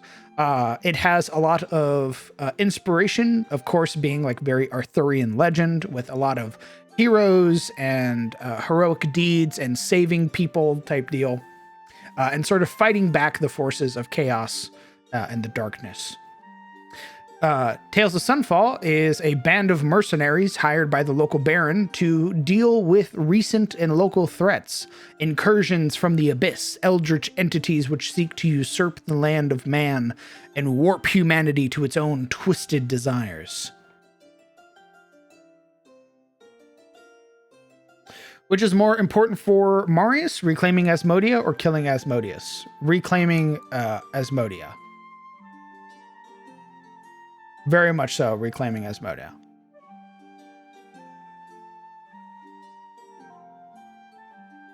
I was so sure you were going to say Zora Magdaros from Monster Hunter World for a moment. That's right, we're going to go kill the Elder Dragon.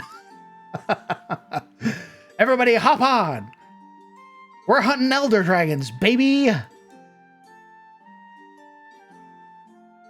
Villain Marius would be dope. I basically talked about it. It's a bad end Marius, where he goes to the Ionian Senate, or the Ionian Council, what have you, and just commits a terrorism. Because they are impeding the safety and the well-being of Asmodea. And if you do that, you are a villain, or you are an enemy of Asmodea. And for that, you must perish. Lots of questions. Who is Marius? What's Asmodea? Are you talking about Asmodeus as the kilometer-long devil snake god? Well, welcome, Neorius. Not only do I DM and run games, I am also a player in another streamer's game. His name is Brett Ultimus, and I play Marius, who is a artificer in the world of Io. Asmodea is a continent, a floating continent in his land that has been warped and twisted by the Shadow Veil. And it is basically it is a landing point for devils in that setting. There are a bunch of really bad things. Basically, the former ruler of Asmodea made this very Faustian deal with Asmodeus, and got it destroyed. And I'm not talking about the kilometer-long snake god, but I am talking about Asmodeus as the archdevil of the Nine Hells. Oh, I think it is, although I think it is different in Io.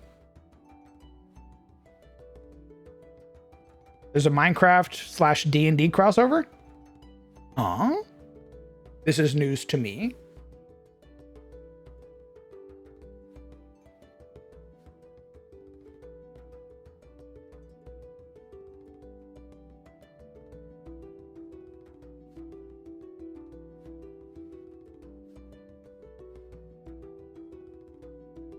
Oh shit, my food's here. I'll be right back.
I'm back.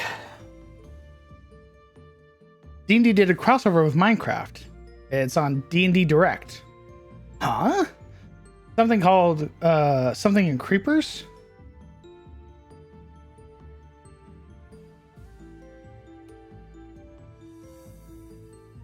Oh, holy shit. That's crazy. I had no idea. I'm going to toggle my break real quick and eat my food. Actually, I think this is a good place to call it.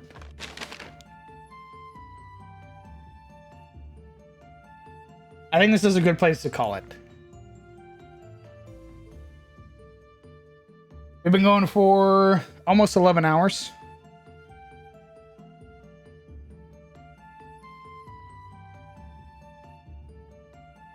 Some final changes, make the saves.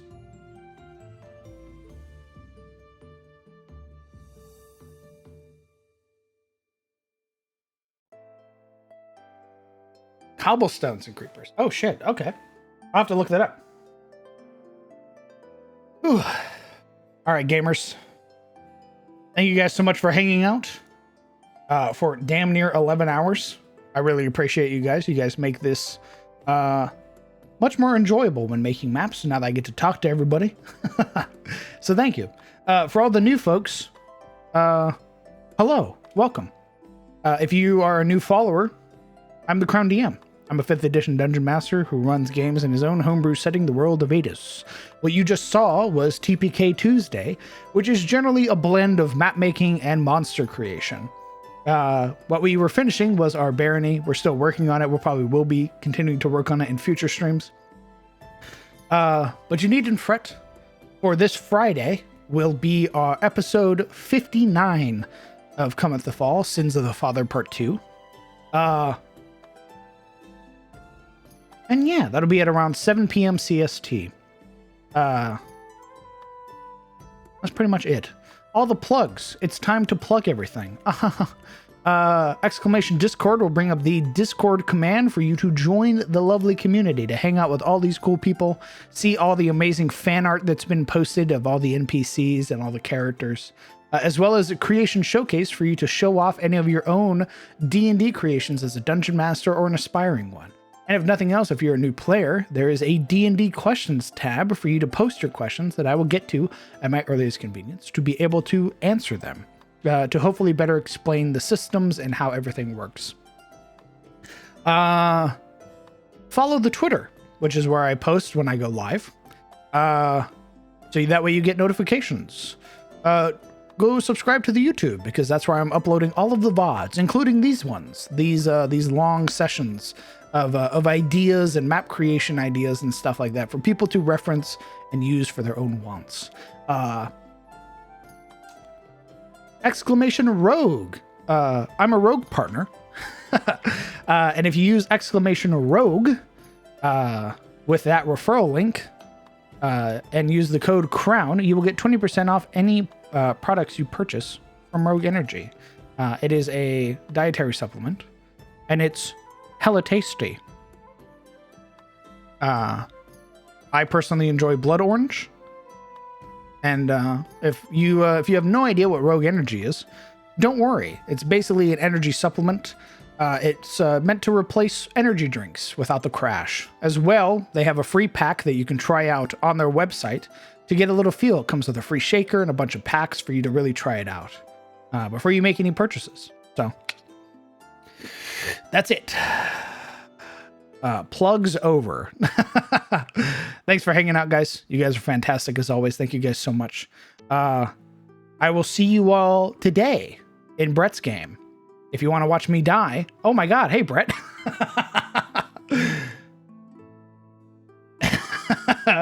Hey, baby. Hey. Oh, none of my mods are awake. How do I shout? Shout out. Yeah, there we go. Brett. Oh, boom. Go follow my dungeon master. That's the guy. Go follow Brett. He has an amazing supplement that he's working on called Why Slay Dragons When You Could Be Fishing. And it's sick as fuck. He's running a little mini adventure, and I get to play in it as a bear. I love it.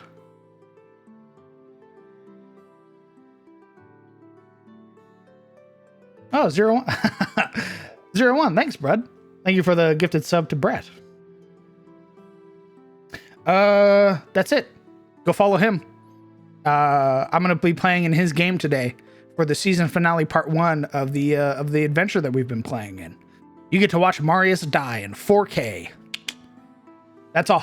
I hope that you all have a fantastic morning. I hope that you guys take care of yourselves. I'm gonna eat my food, then maybe go to bed. Hug your loved ones. Tell them that you love them. Give them a call if you haven't called them in a while. I'm sure they'd love to hear from you. And I will see you all later. Goodbye, chat.